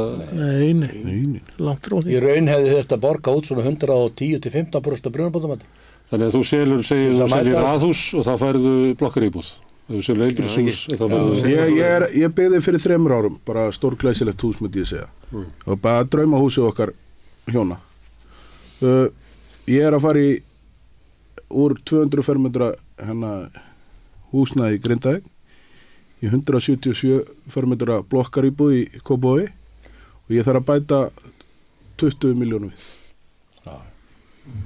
Það segir dótið. Þetta er bara að sagja allra held ég. Bara eftir á hvað staðir eru skilur. En þetta er svo stórkostlegt að hugsa til þess að þetta er fólk í neyð.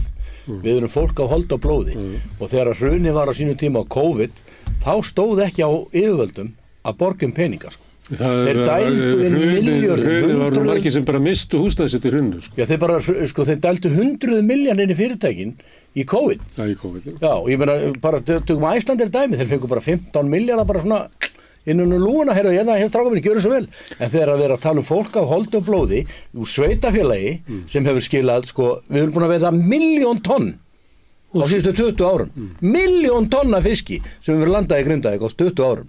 Hvað er það í gjaldeyristekjum? Það eru fleiri 100 milljarðar fyrir utan svo Bláalónið. Að það skulle vera eitthvað vöflur á stjórnvöldum að grípa Grindvíkinga. Þetta gerir mig gjörsamlega bila þegar ég hugsa þetta. Að við erum fólk á hold og blóði. Og síðan erum við skattlögð í þessu neyð okkar. Já, í neyð. Við þurfum að borga full stimpilgjöld. Þú veist, 1% skatt. Í staðan fyrir okkar til að hafa verið að við fengjum sömu meðferð og fyrstu kaupendur sem var helmingurinn af því. Og því bara ekki svarað.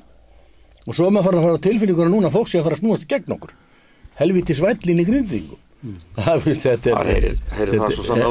er svo galið maður það var líka í Vestmannakosinu það var gamalt sko það manni eftir því að kom svona þannig tónn upp sko en ég held að hafi verið þú veist hvað var að taka mark á þú veist það eru ykkur 400.000 mann sem búa hérna auðvitað slatti af ílgjötnum fíblum sko ég meina fíblin eru allstað maður á ekki heimtingu á því allir séu í lagi alla daga en svona heilt yfir hefur nú þjóðin tekið okkur algjörlega þá við höfum stuðning þjóðarinn held ég hvað sem en þetta er alltaf eins og þið segir það er innanum og sama við fólk sem er alltaf bara eitthvað öðruvísi sko og getur greinlega ekki sett sig í spór fólk sem er að samfélagið hérna íþróttafélagið til að þá heldur betur og söfnuður það heldur okkur svolítið saman ennþá sko það verður saman eitthvað tákn hjá okkur í vetur fólk er að koma saman á leikjum og fyrirtækin hafa verið að styrkja bara stórkostlega núna á síðustu leikjum í körfuboltanum hafa fyrirtæki verið að koma og skrifa undir samninga þegar maður er að tryggja áframhaldandi rekstur allan að meistaraflokkana í einhver ár, 1-2 ár. Hvað eru búin margir á þessum heimaleikjum í úrslitakeppninni? Alveg bara ekki 1500-2000 og maður er að sjá svona að við Sibbi höfum nú farið á flesta leiki sko og Palli undanfarin ár en núna er maður að sjá fólk sem maður hefur aldrei séð á körfuboltaleik það er í raun og veru bara að koma til þess að hitta samfélagið sko. Þetta var eins og heimaleikir Barcelona það hafi ekki farið þar þá lítur maður svona í kringu sig og sér það að þarna eru bara gömul hjón þarna eru bara ættir sem hafa setið þarna af því þetta er hluti af sjálfstæðisbaráttu Katalóníu að sitja þarna þannig það er hluti af sjálfstæðisbaráttu Grindavíkur að mæta á völlin og vera þar það er kannski ekkit vita af hvað síðastu leikur sem ég fór á hjá Manchester United þá var ég á Stretford End sem við kallaði sko og þar satt ég við hliðina á fernum hjónum sem öll voru búin að eiga ársmið á þessu stað í 50 ár Var þetta jafnaldræðir? Nei, ekki alveg þeir voru aðeins eldri en samfélagið eins og það að hittast á mótnana og drekka kaffi og svona það er náttúrulega við erum svo tvístur út allt að það er ekki þannig. Ég meina kaffivagnin út á Granda, þar eru gömlu kallanir að hittast held ég. Já, ok. Það er eina svona sem ég veit um. Já. En þetta var eins og í Grindavík nú Vélsmiðjan til dæmis, Vélsmiðjan er opinn og þeir hafa haldið opnu og þar eru menn að koma og kaupa nesti og tala saman sko. Svo var Jón Gauti með opið í Ólís í síðustu viku og það var ósköp notalegt að koma þar og setjast inn og kaffi. Það er mikilvægt að hitta náungan og spjalla við hann. Já. Þess vegna gerðu það líklega á leiðinni í vinnuna. Af því þetta er bara hluti af að halda sig við félagslega. Algjörlega. Gaman að takast á pólitík og í enska boltan og sérstaklega annað Liverpool tapaði eða United tapaði og þetta eins og ég nefndi á það þetta misti Ólís mikið þegar Halldór frendi Sigurbjarnar dó, hann dó núna í stuttu síðan og hann var náttúrulega svona ógleymanlegu maður sem að lyfti þessu öll á hærra plan og svona er lífið náttúrulega, það er bara svona við töpum allir endanum. Já, við töpum allir endanum þannig. Það er eina sem við veitum fyrir víst. Já. Herðu, takk fyrir að koma hingað í þetta spjall Grindavík en svona í þeim ramma við erum líka að velta fyrir okkur svona hvaða gildi þetta hefur að fólk hittist og spjalli saman. Já. Þetta er svona hluti af lýðræðiskerfinu, óformlega lýðræðiskerfi. Það eru svona spjallhópar víða land. Sigurbjörn, Hörður, Einar og Palli, kæra þakkir. Takk fyrir mig. En við ætlum að setja hérna áfram í rauðaborðið og fletta yfir í næsta kafla. Hvernig getur við réttlætt að 60% Eflingarfólks eigi erfitt með að ná endum saman? Efling stéttarfélag, barátta fyrir betra lífi. Herðu, hérna í lokin ætla ég að spila viðtal sem ég átti við hana Valgerði Pálmadóttur. Hún er nýdoktor í hugmyndasögu í Háskólanum og hún var hérna með fyrirlestur hérna fram í Bólholtinu í Alþýðuhúsinu, Vorstjörnin Alþýðuhúsi síðustu helgi, eða í vikunni þar sem hún fjallaði kvennaverkvöll hér og nú en líka þá og þar, bæði í fortíðinni og líka út í heimi og við varst gaman að spjalla við hana og við rættum náttúrulega kvennaverkvöll en svo rættum við bara kvennarhreyfinguna sjálfa, hvort að hún væri á tímamótum og hvernig tímamótum. Þannig að í lokin ætla ég að spila hér spjall kvennarhreyfinguna. En áður ég gera það, þá ætla ég að hvetja ykkur til þess að gerast áskrifundur. Því að ef okkur tekst að safna fleiri áskrifundum þá munum við eflast hér á Samstöðinni, búa til meira efni og þessi efnilega sjónvarpsstöð verður enn efnilegri og kannski einhvern tímann í framtíðinni stór og sterk. Það er markmið okkar að byggja hér upp umræðuvettvang og fréttastöð og fréttamiðil sem að er í eigu almennings, sem er í eigu áhorfenda, áheyrenda og hlustenda og lista. Því að staðan er svo, eða uppbyggingin er svo hér á Samstöðinni að áskrifendur að þeir geta kosið það að láta áskriftinu sína renna sér félagsgjöldin í Alþýðufélagið og það er Alþýðufélagið sem á og rekur Samstöðina. Þannig að með því að gerast áskrifandi, borga 2.500 krónur á mánuði, að þá fáið ekki einvörðungu allt efni sem við búum til hér og tryggið að annað fólk hafi aðgengi að því líka og takið þátt í því að byggja hægt og bítandi upp sterkan sjálfstæðan miðil sem að veitir ekki af þegar flesti fjölmiðlar eru í eigu eða undir stjórn valdsins að það veitir ekki af að fá sjálfstæðan miðil. Að þið getið fengið allt þetta efni, fengið hennar miðil, en jáfnframt allavega svona í fermingavislum stert ykkur á því að þið eigið fjölmiðil í félagi með öðrum félögum í Alþýðufélaginu. Pæliði því ef þið hafi verið að hugsa þetta lengi, en ekki látið vera að því, þá hvetið ykkur til þess að gerast áskrifendur bara núna. Því það skiptir máli að fólk látið verða að ákvörðunum sínum, því að það eykur okkur kjark og þor og þá því fyrr mun Samstöðin verða það sem okkur dreymir og hún geti orði mikilvægt afl í íslensku samfélagi. En framundan er síðasta viðtalið sem er kvennarhreyfinguna. Ertu á leið heim úr vinnu? Stilltu á FM 89,1. Já, herðu, við ætlum að fjalla kvennaverkvöll og hingað er komin Valgerður Pálmadóttir sem er nýdoktor í hugmyndasögu hérna við Háskólann og þú varst hérna með erindum helgina kvennaverkvöll og mér langar að fá þig hingað til þess að fræða mig það. Ef ég má byrja kannski af því að þú varst að spanna svona til það langa tíma og getum við byrjað einhvers staðar uppaf en við getum líka byrjað við enda. Það var kvennaverkvöll hérna í haust og við vorum svolítið hérna bæði fyrir það og eftir það svona að reyna, þú veist, hvað var þetta? Af því að það voru svona, það náttúrulega fólk upplifði, eða fyrst og fremst konur, upplifði svona mikla svona samstöðu og eitthvað svona kraft en svo er maður alltaf að spyrja sko, en hvað? Hvað var hérna, hvað gerðist þarna, hvert er þetta kvennaverkvöll að fara? Af því það eru náttúrulega femíníska hreyfing er alls konar, með alls konar hólfum og stundum ekki svona mikil samstaða, en þarna er eitthvað svona samstaða og þá var alltaf spurningin, en hvað? Og það, ég kom með alls konar sjónarmið, og kannski alls konar sjónarmið og það er ekki þeitt svar. Já, þetta er góð spurning. Og þetta hefur einmitt kannski verið aldrei svona, já, þetta er svona spurning sem að tengist þessari kvennaverkfallshreyfingu mjög náið.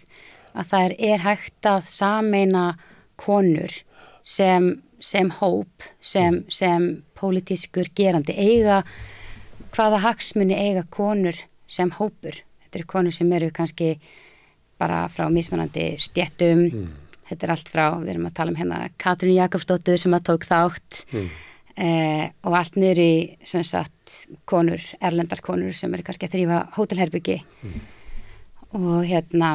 Þetta er frá þeim sem hafa rofi glerþeggi og til þeirra sem að kannski lifa í glerbrotunum neðst. Já, einmitt.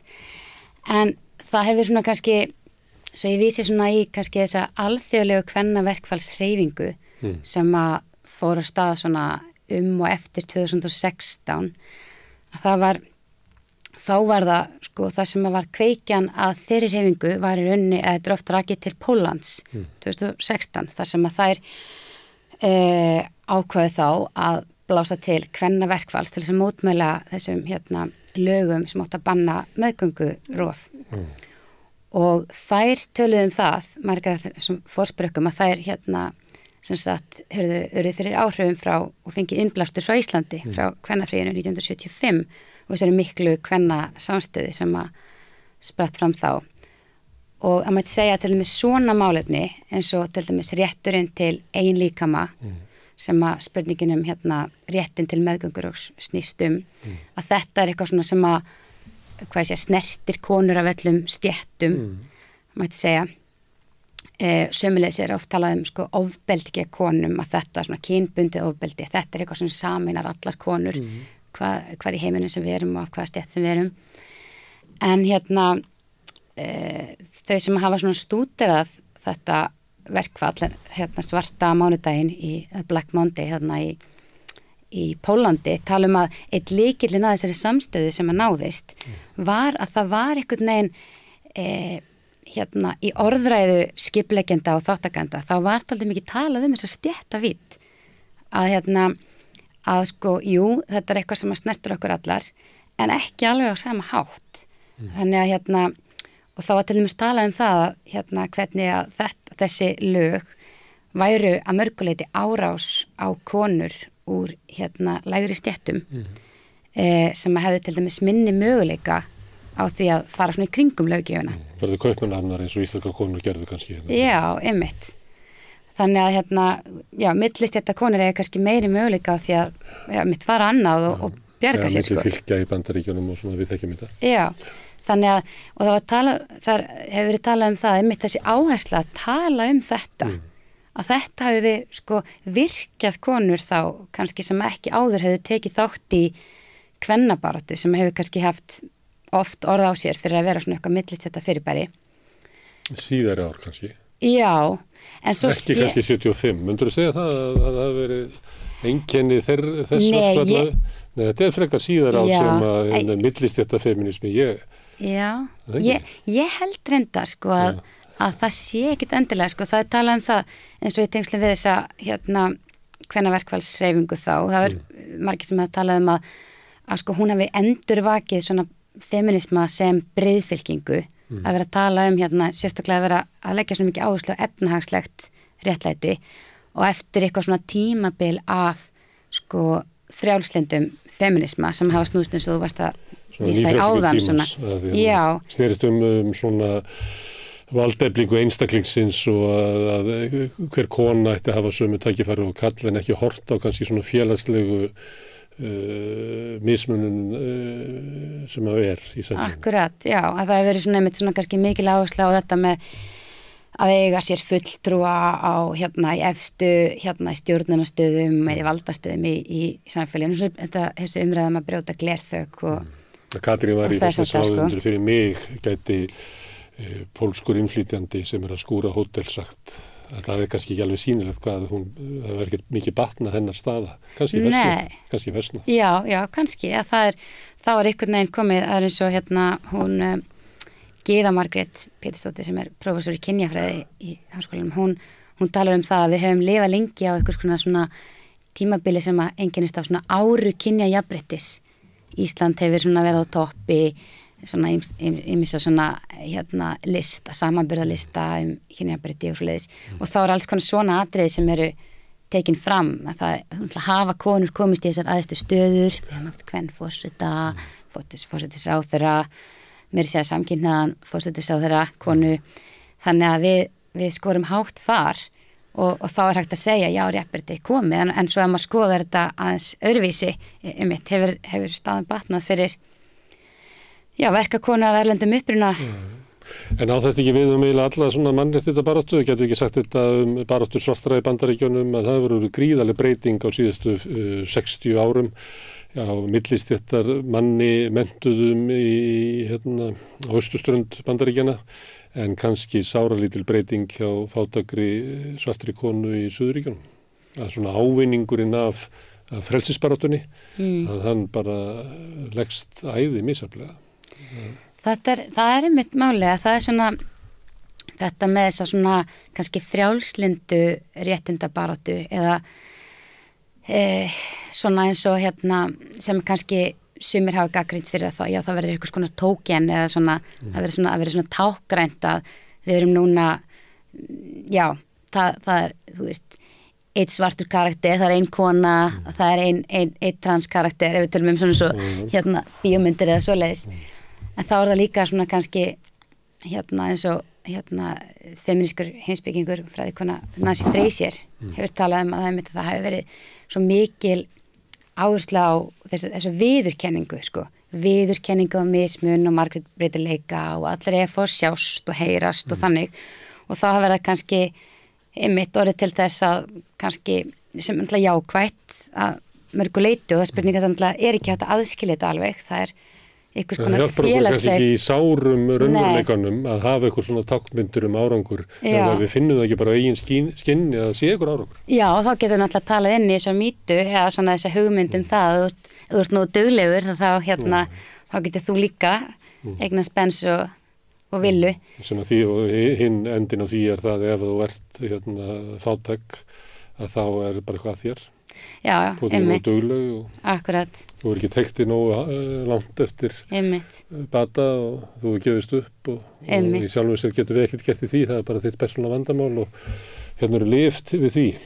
Það er einmitt. Og svo, en þetta hafa einmitt feministir á Íslandi gagnrýnt með frasanum sem var skamstafið í K-B vafdi eða konur þurfa bara að vera duglegri við að það er náttúrulega líka hluti af þessu, þetta svona ábyrðinni varpað á einstaklingin en þá er svona einmitt svona þá er það spurningu svo hvernig er lykillinn að einhverju svona fjölda samstöðu eða endurvekja eða svona, hvað ég segja endurvekja feminisma sem fjölda hreyfingu eða svona finna þessa róttækni í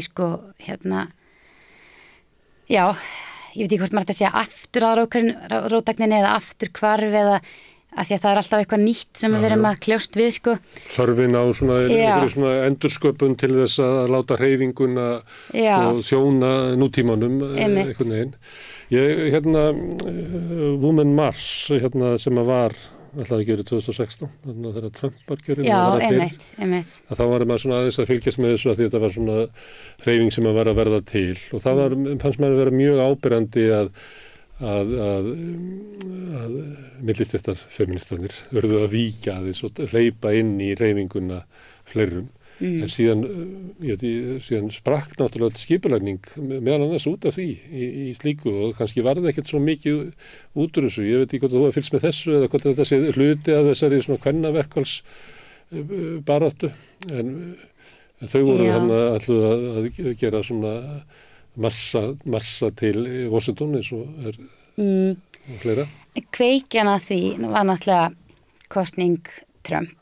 Og ég myndi segja að þetta sé svolítið hluti af svona sama sögulega mómenti að það er þessi Women's March sem að spratti mitt var það ekki kveikjan að því þegar Trump sagði eitthvað grab them by the pussy og svo fóru konur að búa sér til svona bleikar einhverjar pussyhúur og þannig Og svo er það náttúrulega MeToo-hreyfingin sem að sprettur fram á svona svipuðum tíma og Íslandi voru búin að líka í okkar eigin, það hafði verið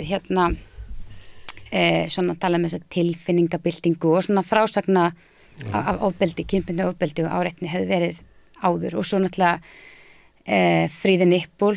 Þetta er svona, þú veist að þetta er náttúrulega líka eitthvað, þessi reynsla af kynbundnu áreiti og áreitni og ofbeldi er eitthvað svona sem er sameinandi afl. En þá er það einmitt svona, ef við erum ekki með svona einhvers konar intersectional greiningu á það líka, að tala stéttavíddina, að þá kannski á þetta til að verða kannski að einhver liti brotlaust eða þá að þetta verður svona þá sér maður ofbeldi í svona einangrað frá annars hvernig samfélagið skipulagt.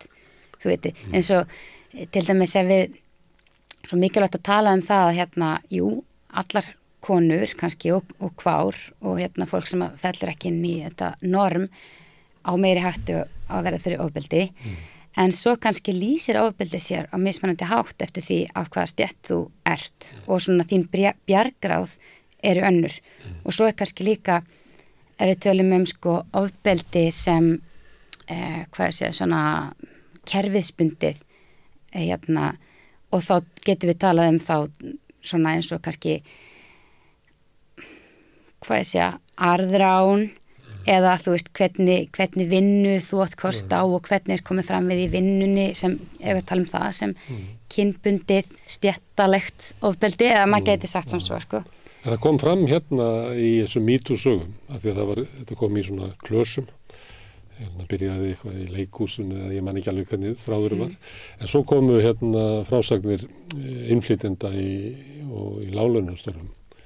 Og þá fannst mér nú afhjúpast að eins og kannski maður átti alltaf að vita að ofbeldi grasserar í ójöfnu valdahlutföllum og það sem að ójafnvægið mest og það sem að bætist við bæði stéttalegt og eru innflytjendur og kona að þá magnast ofbeldið upp og mann fannst þær sögur einhvern veginn vera einhvern veginn að ég sé gera lítur hinu það var eitthvað svo ég veit ekki, bara svona naktar einhvern veginn og bara þú veist skynjaði bara enn frekar öryggisleysi kvennanna sem einhvern veginn eru bara dæmda til að lifa í heimi sem þær hafa bara ekki völd inn í.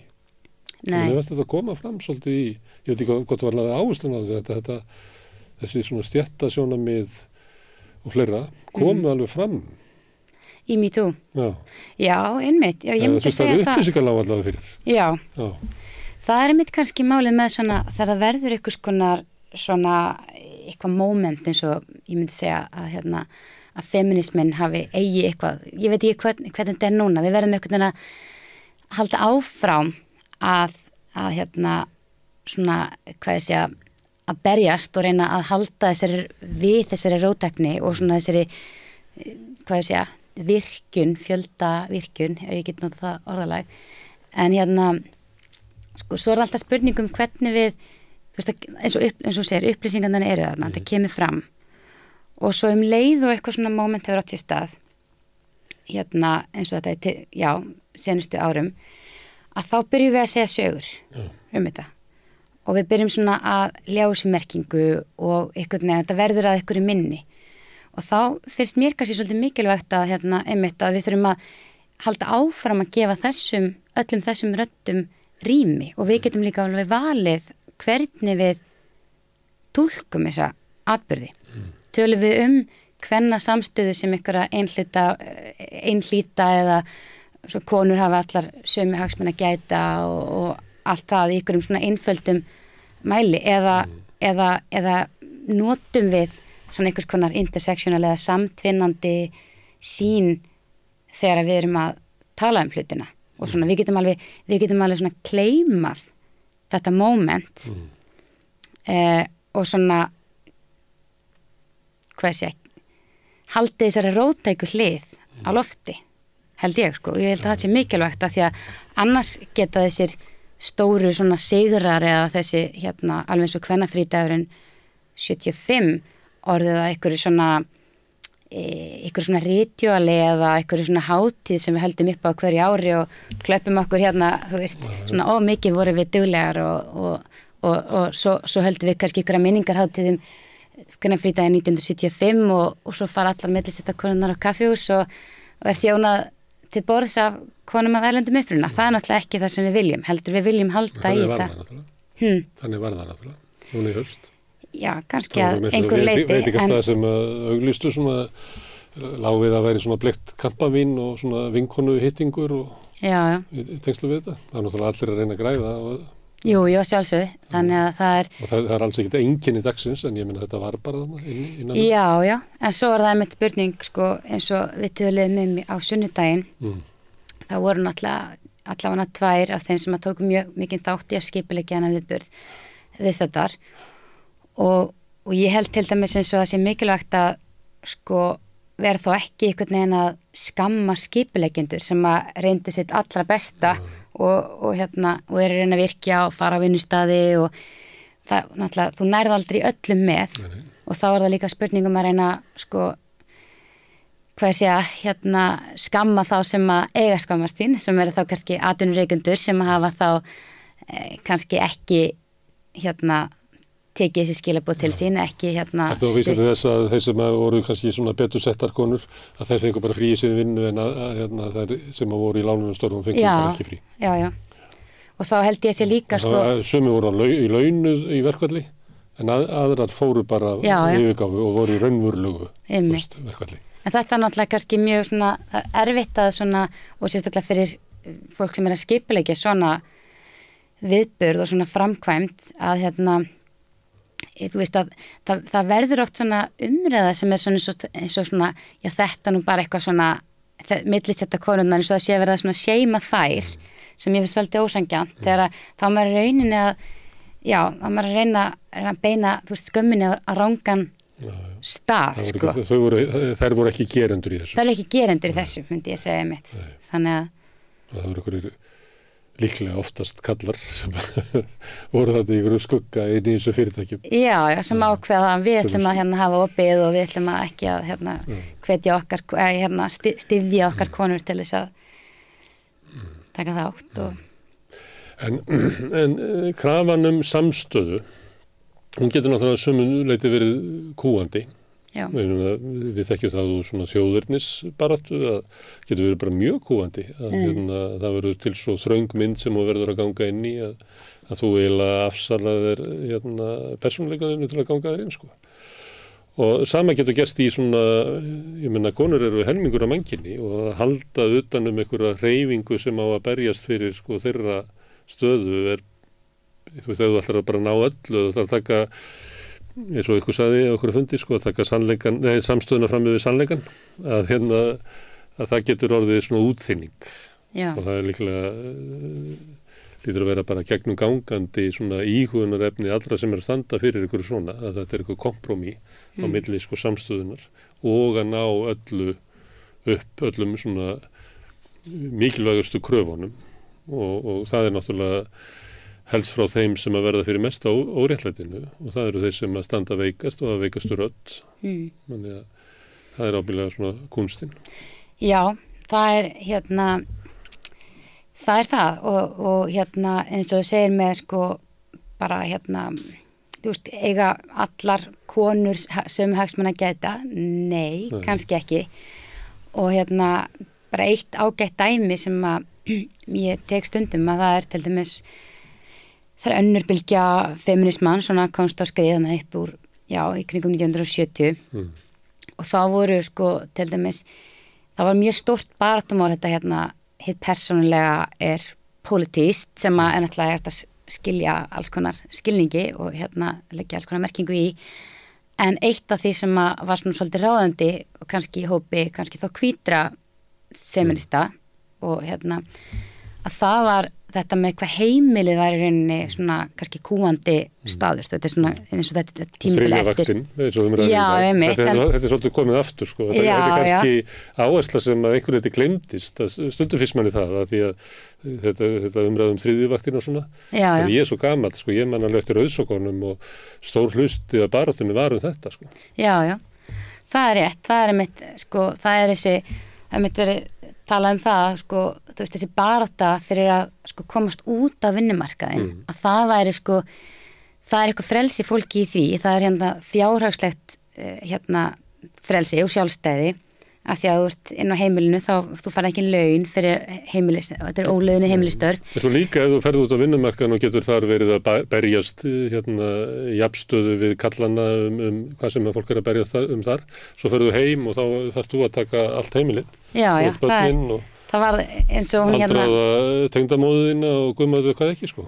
Akkurat, að það er eins og hún bandaríski félagsfræðingun Arlie Hochschild, hún skrifaði þessu bók Önnur vaktin og ljóði þá þessu hugtæki nýja merkingu þarna og talaði um þetta, konur streymdu út á vinnumarkaðinn og fengu þá bæði náttúrulega, þú veist, það er náttúrulega eitthvað líf líka svo eignast að því að þegar að sko í kjölfariðinvæðingar og allt þetta verður kjarnafjölskyldan til og þetta verður náttúrulega mjög einangrandi að vera kannski, fannst mörgum og bara einmannalegt að vera lokuðun á heimilinu að vinna ykkur störf sem að eru bara svona ykkur hringrás, þú ert ekki að skapa neitt og þú ert ekki að fara út í heiminn og hitta fólk og við vitum allir það líka, vinna er líka eitthvað svona bara svona, hvað ég segja, sjálfsraungerandi, þú verður einhver með einhverjum jafningum þarna úti en svo var þetta frelsi var þá svo gjaldið fyrir það, einmitt eins og þú segir að þú kemur heim og þú fórst að þvo þvottinn og hugsa börnin og ringi tengdu og allt það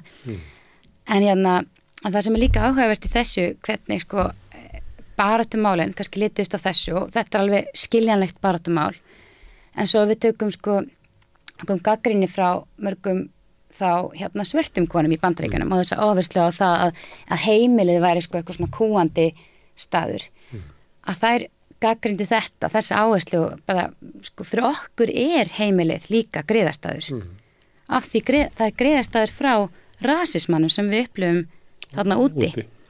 Og við erum líka í okkar fjölskyldu og með okkar maka sem er kannski líka öllum líkindum líka kannski svartur og við erum saman í ykkur þannig að okkar barátta er ekki alveg nákvæmlega eins og ykkar. Þannig að það er ótrúlega mikilvægt að hafa með í huga þessi, þú veist, hvernig, hvaða baráttumál fá mest rými, og þess að segir sannleikurinn, hver er minn sannleikur, hver er sannleikurinn hvað ég segja, mitt misjetti eða þú veist. Svo eitt sem getur verið líka ef við erum að horfa á svona millistétti, ef að millistéttar konur hafi dregið femínísku baráttuna, fram að þessum tíma sem við erum kannski að tala að þá gerist það líka náttúrulega að með svona bara bættum kjörum og það að þessu tvær fyrirvinnur á heimilinu og öðru slíku að þá var svona hluti af heimilistörunum bara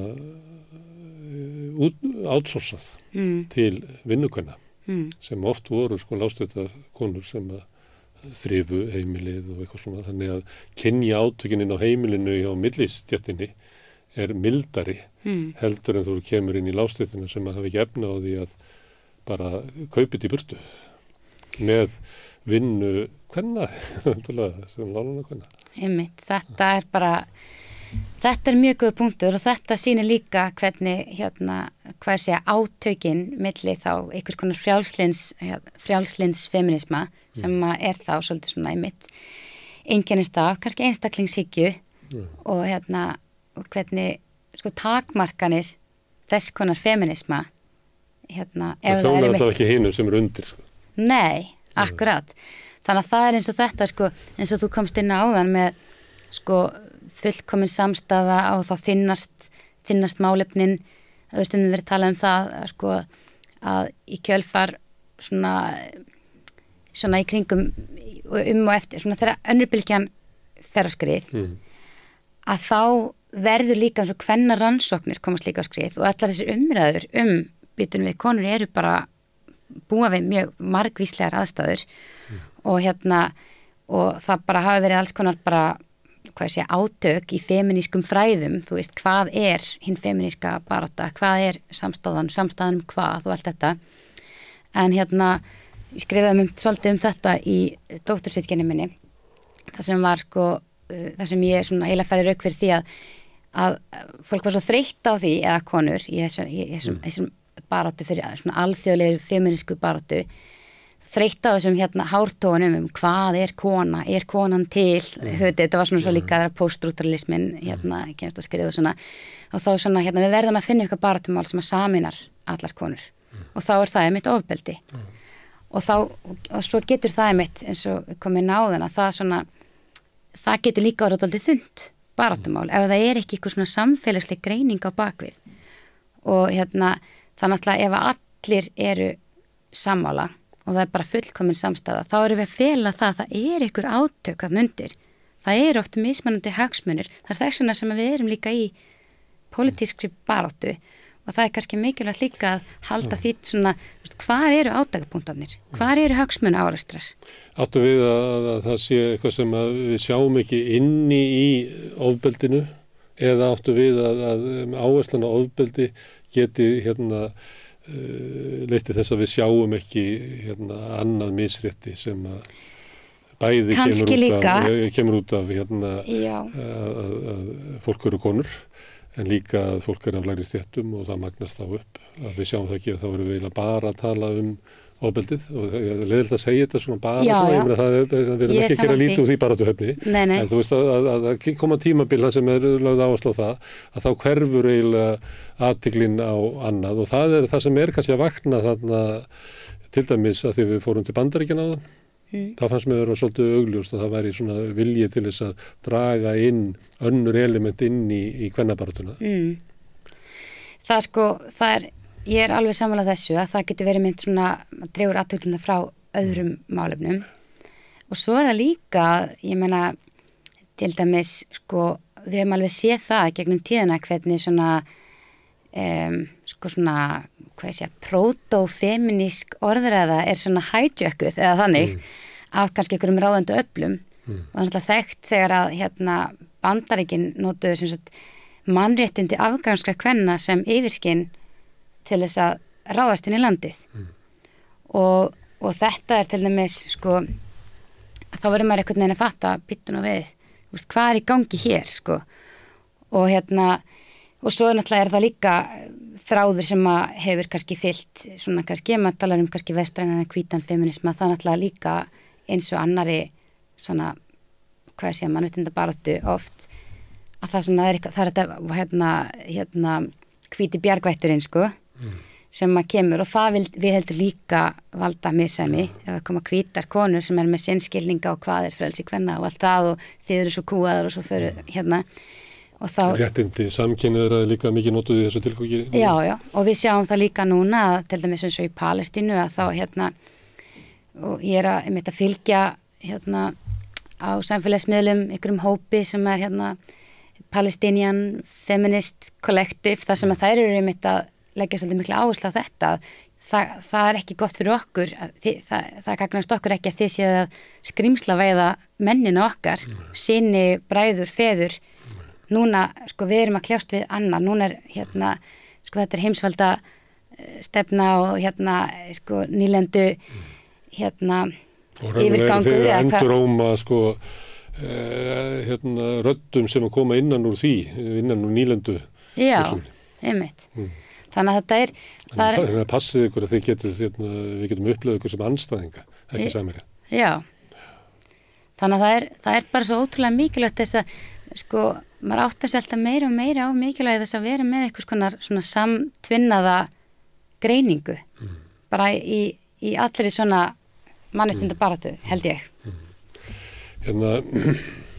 Ég stundum tala við fólk baráttu samkynhneigðra alveg frá svona 8. áratugnum og 9. áratugnum og þú kannast við að það voru svona átök þar svona fyrir ekki svo löngu síðan það, þú veist hvert hreyfingin ætti að fara. Já.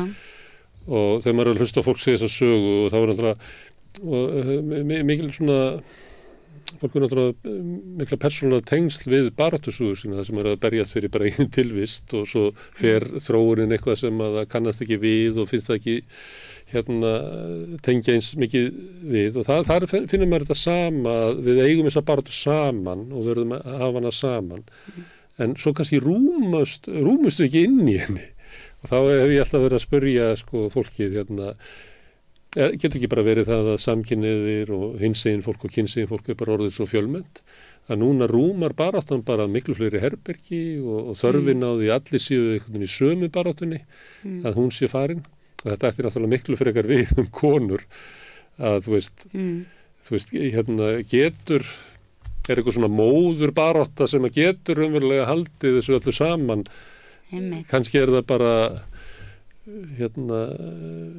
gaman að reyna það en ég menna ekki reikna með þess að hægt En þetta er rosalega áhugaverð pæling og tengist þá líka svolítið svona inn á þessar umræðu þá hvenna verkfalls hugmyndina sem einmitt snýst þetta að allavega í þessari nýju mynd þessari alþjóðlegu kvennahreyfingu og líka hér á Íslandi núna að við getum svona hugmyndin svolítið við getum víst sameinast.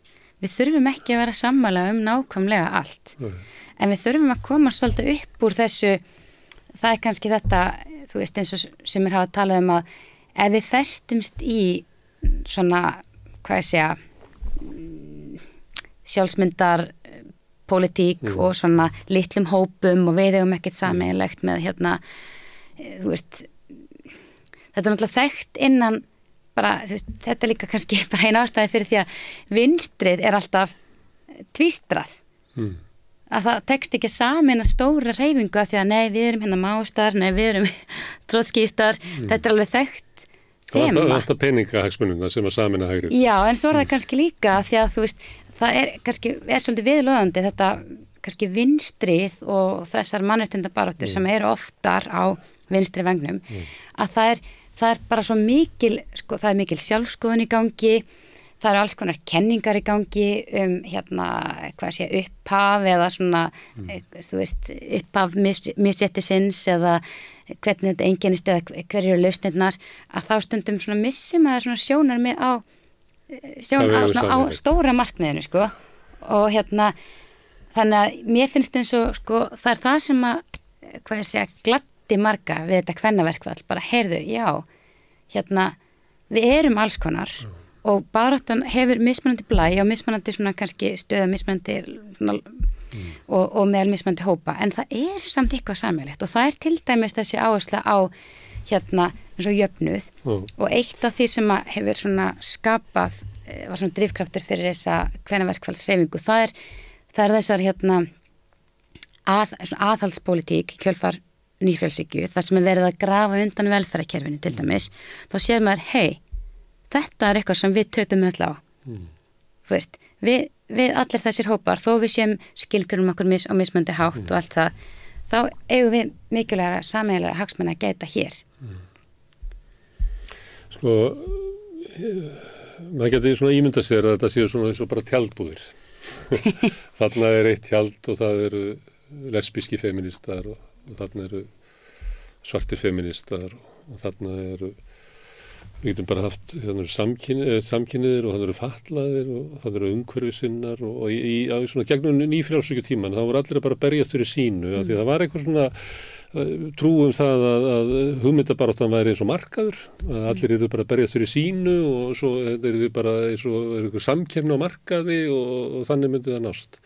En svo kannski vaknar fólk upp við það kannski eftir 2008 að þarna almenningurinn hann á milli sem ætti að halda henni almennu baráttu uppi að við höfum ekkert sinnt honum. Við höfum eiginlega ekkert verið í því að svara því á milli okkar hvernig samfélag ætlum við að byggja upp til þess að svartir feministar og lesbíski feministar og umhverfissinnarnir geti náð árangri því að raunlega staðan kannski þannig að ekkert af þessu tjöldum mun vinna nema við vinnum almenningin í miðjunni og í almenningurinn miðjun kannski 80% af öllu því sem hver einasti hópur vill er sigur sem þar og forseta fyrir því að vinna þarna og þá kemur eftir alla þessa tvístrum baráttunar.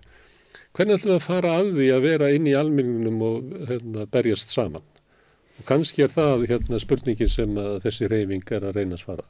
Já, ég held það. Mér finnst þetta bara ágætt greiningkjæður, að það er einmitt svona hvernig getum við unnið saman og skapa fjöldarhreyfingu en samt gefur rými fyrir þennan margbreytileika á þess að einmitt, þú veist eins og talar kúun samstöðunar að það sé rými en það sé samt, við missum ekki sjónar á þessu sameiginlega og eins og segir líka með kannski 80% eða hvað það sem eru ekki aktivistar sem bara venjulegt fólk sem kannski tengir ekkert við einhverja pólitíska baráttu og hvernig virkir við þann fjölda, hvaða svo baráttu hefur líka hálflegið niðri sko. Svona að því að það hefur verið bara einhver hugmyndum að það er ekki hlutur okkar að ræða saman framtíðina í samfélaginu, heldur á bara framtíðina að koma eitthvað staðar með einhverju nýjum uppfinningum hjá Steve Jobs eða ég veit hvað hún að koma þessi framtíð sko. En ég átti líka bara 80% að vera líka það að segjum að við séum í sikuru tjaldinu og svo tölum við hvað við viljum. Þá getum við fundið samstöðu kannski 80% sem að við eigum sameiginlegt í baráttu okkar. Og þá segjum við, ok, ef við ekki tvískipta baráttu okkar, stundum tökum við saman að vera í 80% saman og þá höfum við aflið saman. Og svo þegar þú ferði í 20% barátturinn þína og ég í 20% barátturinn þína, þá styð ég þig á þess að ég ætla að vera beint þáttakandi. Ég blessa hana bara. Ég blessa bara, gangi ykkur vel og ég styð ykkur. En ég þarf ekki að taka afstöðu til þess, skilur við? Einmitt, nú skil ég. Þegar við getum verið að rífast 20%. Einmitt. Viltu það? Nei, við getum endað bara samtalið þar. En ekki verið að tala það sem er forseta fyrir því að við getum unnið sikkert sigurinn. Einmitt. Og sem við höfum sannarlega hagsmuni að og við erum bræður og systur í baráttunni. Einmitt, það er einmitt þessi fína lína líka milli þess, hvernig við förum að því að skapa þessa tegund af samstöðu. Af því að það er eins og stundum verið talað það margir til dæmis marxískir feministar eða konur sem voru virkar upp úr 1968 og þannig í þessum hreyfingum og tóku þátt í þessu nýja vinstri og allt það og svo bara þegar það vildi koma með sínar kvennakröfur þá bara heyrðu býtu þú veist, stelpur, haldið ykkur til hlés fyrst er það stéttabaráttan og svo muna hinn málin leysast þannig að það er heldur ekki við getum ekki farið þá leið að smætta þessi margbreytileika málefni eða hvað ég segja mismun sem er svona kannski menningarlegur og allt þetta þegar vel eða hvað maður segir sexisma og rasisma og allt það að segja það sé einhvers konar afleitt af kapitalisma eða svoleiðis þannig að við erum að finna ykkur að leið að tala þessi mál þannig að það sé ykkur neginn svona, í brennidepli á sama tíma en samt eins og segir, við þurfum ekki öll að vera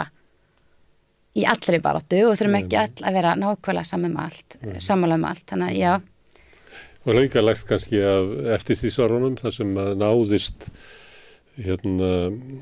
mikill árangur í lífskjörum og réttindum meginþróu almennings en það var alltaf forsöndum tiltölulega svona einfaldrar hugmyndar það hvers konar manneskjur það væri ég meina við getum endaði sem kjarnafjölskyldan í blokkaríbúð í útkverfinu með eitt bíl og eitthvað svoleiðis þannig að það var svona of einföld hugmyndum hver árangur var Einmitt. En þetta ég veit ekki hvað við stöndum í þessu því að gallir líka allt þetta fólk í allir þessu tjöldum að koma út úr 20, 30, 40 ára tímabili nýfrjálsíkjunar sem að hefur eiginlega unnið gegn bara hugmyndir það að það sé verkefni okkar í sameiningu að komast einhverju niðurstöðu hvers svona samfélag viljum byggja upp. Það er, ég er alveg sammála því að nýfrjálsíkja er einhvern veginn líka og bara frjálsíkja þetta er menning, þetta er einmitt einstaklingshyggja sem að ég held að við séum bara okkar samfélag bara mjög djúpt. Sorkin í. Já, sorkin í, Og týna okkur. Já. Þetta snýst hver er staða mín í samfélaginu, hver eru skyldur mínar og ábyrgð í samfélaginu sem var breytt raunverulega. Hún er sagt við það, þú bara horfðu á sjónvarpið eða eitthvað og við skulum sjá þetta. Við látum hinn ríku bara sjá þetta því að þau eru náttúrulega best þess vegna eru þau rík. Við getum ekki látið henni fátæku stjórna heiminum sem er náttúrulega algjör umturnun því að það var svona hugmynd eftir því sárunum að við ættum að byrja á að bæta ágalla þeirra sem að verða fyrir mesta óréttlætinu. Að það væri leiðin til þess að bæta samfélagið. En einhvern veginn yfirgáð við það. Ég segi þetta bara því við sem við erum borð. Já, einmitt. En nei, þetta er mér finnst þetta mjög áhugavert og líka margt líka í feminisma sem hefur sterkur þráður í feminisma að gagnrýna einstaklingshyggju og til dæmis það sem er kannski núna dálítið svona skemmtilegt og skapandi í feminískri heimspeki og þannig að það eru svona áhersla á svona tengsla verufræði og það er svona kannski önnur sýn á heiminn og okkur að þú veist heldur þessi einstaklingshyggju þú veist að við erum í krafti annara við verðum til, við erum einhvern veginn öll við erum háð hvort öðru á djúpstæðan hátt við erum og það er náttúrulega eitthvað sem tengist aftur þessari kvennaverkfallshugmynd með áhersluna á umhyggju störf og þessi félagslega endur framleiðsla að það er ekki bara þú veist, skeina og skúra heldur það er líka bara sko, þú veist, hvað er samfélagið? Við erum einhvern veginn að endurskapa það með því að bara hvernig við komum fram hvort annað og hugsum hvort annað þannig að mér finnst það líka vera dálítið svona, já það er margt þar svona skemmtilegt sko, þessi hvernig við svona afbyggjum þessa djúpstæðu einstaklingshyggju og horfum á kannski mikilvægi samfélagsins og alltaf stórkostlega sem við höfum gert í sameiningu að líka ég man ekki hver það var sem hann sagði að upp að mennskunar var leggur sem auðsóla hafði verið sko búið að þannig að gæti gróið aftur eftir að hafa brotnað en ekki örvóta til allir einmitt, já þannig að það er eins og við þurfum að fara eiginlega í að endurskoða eiginlega bara hugmyndur okkar mannin og samfélag af því að við erum að koma út úr mjög slæmu tímabili einmitt að ég kall og stundum horfi ég á kvennahreyfinguna og svona að því að það er þessi umræða og kannski bara að því að konur eru svo margar og þetta er svo stór hreyfing og svona þessi umræða að geta haldið inni svona réttindabaráttu og frelsisbaráttu ólíkra hópa og svona þessi svona hugmyndur svona móðurbaráttuna þá finnst manni að því að konur náttúrulega börðust frá því að vera bara eign karlmannsins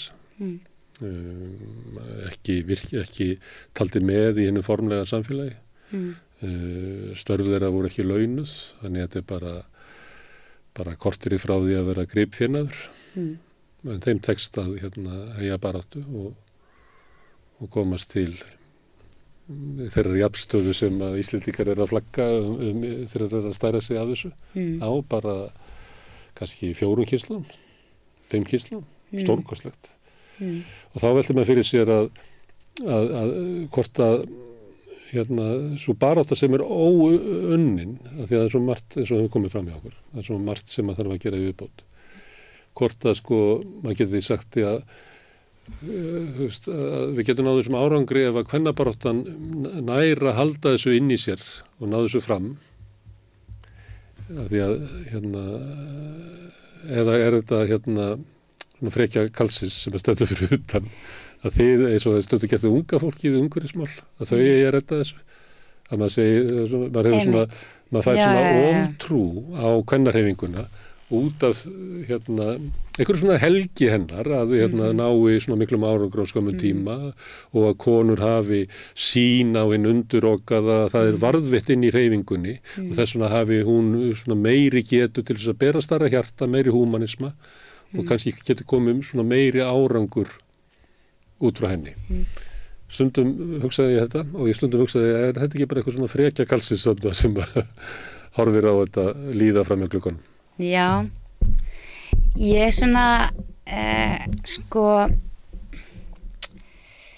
ég stundum hugsaði þetta því að það koma stundum upp svona í svona baráttu svona einhvers konar þú veist eins og til dæmis kallar sem að taka þátt í jafnréttisbaráttu að þeir væru þá kannski að þeir verði eitthvað neina að passa sig svo að þeir taki ekki yfir baráttuna eða eitthvað svoleiði eða og svo er sumir kallar sem hafa ekki vilja kalla sig feminista það var, þú veist að já ég er ekki kona, ég get ekki þú veist, ég er það frekar kannski prófeministi eða eitthvað svoleiðis, eða stuðningsmaður eða eitthvað svoleiðis jafnréttissinni já, jafnréttissinni en mér finnst mikilvægt að við förum svolítið, þó að sé alltaf mikilvægt að við höfum ekki gleyma því að við erum staðsett og við erum með mismunandi bara líkama og reynslu og allt þetta en að fara samt aðeins, þú veist pólitík snýst líka fyrir mér að taka málið aðeins lengra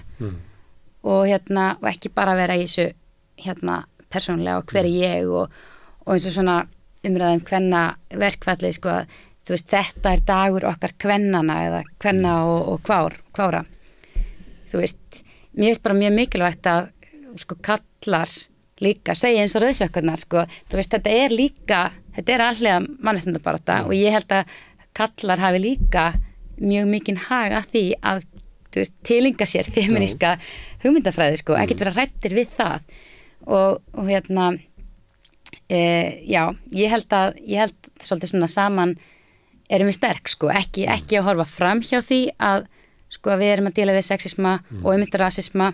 En við höfum þessa hreyfingu og hún er sterk og hún er svona sögulega aflmikil. Já. Að því lengra sem að hún fer því betra verður samfélagið. Já. Svo sjáum við það líka alveg gegnum söguna að sko eins og til dæmis þessar konur hérna í upphafi 20. aldar, Bríet, Bjarnýjarsdóttir og allar þessar konur, þær áttu vini, kallkyns vini á háttsettum stöðum sem að þær voru að skilurðu, þú veist, agnúast í og ræða við og það hefur alltaf verið og og það alltaf eitthvað samræða við, það myndi ekki hafa gerst eða það væri ekki líka kallar sem að skildu eða síndu baráttunni samst. Þú vilt ekki hafa þetta eins og í hjallastöfnunni verið bara stráka á stelputildir? Ég svona vil einhvern veginn, það náttúrulega svo aðferðar eitthvað svona leið á einhverju markmiði, náttúrulega það verið að gengi svolítið út frá því að sko stelpur þurfum við kannski að þjálfa aðra eiginleika heldur en strákar og öfugt, þannig að en ég veit það ekki, já, ég svona kannski já, ég held að við ættum öll að geta fundið, ég held að samstæða og samvinna sé einhvern veginn málið og mér finnst ekki mikilvægast einhvern veginn að nú verða sko fyrst og fremst þetta snúist að þú veist, þær mega bara tjá sig sem eru konur eða ég held að það gerist ekkert nema að verði breiðari samstæða. Það sameiginlega bara okkar alltaf. Já, ég held það. Og kannski erum við á tíma núna þannig að þetta svona miðsvæði og við þurfum að kunna einhvern veginn að rekta það þannig að það skilja okkur árangri fyrir alla en á þess að traðka og íta frá sérstökum kröfunum. Hvernig fyrir við fram með almennu kröfur á þess að það séu til þess að stróka út sérstökum kröfur. Akkurat, það er það. Ef við leysum þetta þá erum við búin að leysa. Já, það er sama með rasisma og það er náttúrulega, sko, það er alltaf þessi fína lína að sko hvíta forréttindafólkið einmitt hættak ekki þeirri baráttu og takja allt rými eins og venjulega og þannig en á sama tíma þá er ekki gott að forréttindafólkið standi bara til hliðar og taki ekki þátt, við verðum að taka þátt, við verðum að einmitt að sýna samstöðu þar sko. Og gefa hreyfingunni tengslanetið okkar og röddun okkar. Já. Og það sömuleitt það líka hlutverk bara millis þetta fólks að það verið eins og að ef að það tekur ekki upp baráttu lágstætta fólks að þá dunga lágstætta fólki niður og sogar til sín millistættina þannig að þess að millistætti sé svo örlög að henni farnast betur ef hún tekur upp baráttu þeirra sem standa ver. Já, einmitt, það mætti líta á þetta sem svona guðlega forsjón. Ef að fólk stendur ágætlega efnarslega og á mikið mennta og félagslegt kapital að þá fardast því best ef það notar það í þágu þeirra sem þurfa á því að halda. Verður þetta rausnarlegt, verður rausnarlega og kapitaleikar. Já, einmitt, já. En það náttúrulega hefur líka sýnt sig að það er oft sem að svona barátta lægstu hefur líka oft verið leitar alls konar hugmyndafræðingar og þú veist, baráttu leiðtogar sem að koma úr einmitt eins og millistétt. Og þjónaði líka. Já, komaði annar staðar inn á vettvang sem að veiki hópurinn hefur ekki aðgengi að. Nei, einmitt. Og það er ekki alltaf þannig að þegar maður takir þátt á maður sem er að drottna og kúa hópinn, það er ekki þannig, maður getur þjónað. Já, ég held það líka sko. Og á sama tíma virða það líka að oft kemur þekkingin og krafturinn að neðan sko. Já. Að ekki já. Og sannarlega drifkrafturinn kemur frá þeim sem að upplifa mest óréttlætið og þar er líkurnar á breytingaraflinu komið þar sem að fólk er að bara berjast í lífi sínu. Já. Það trúum við sósíalistar hérna. Erðu Valgerður, gaman að fá þig Inga að koma og tala hvenna verkvöld og bara hvenna hreyfingun almennt. Takk fyrir mig. Takk. Segðu það á Samstöðinni. Samstöðin er í eigu hlustenda, áhorfenda og lesenda. Sláist í hópinn og gerist áskrifendur.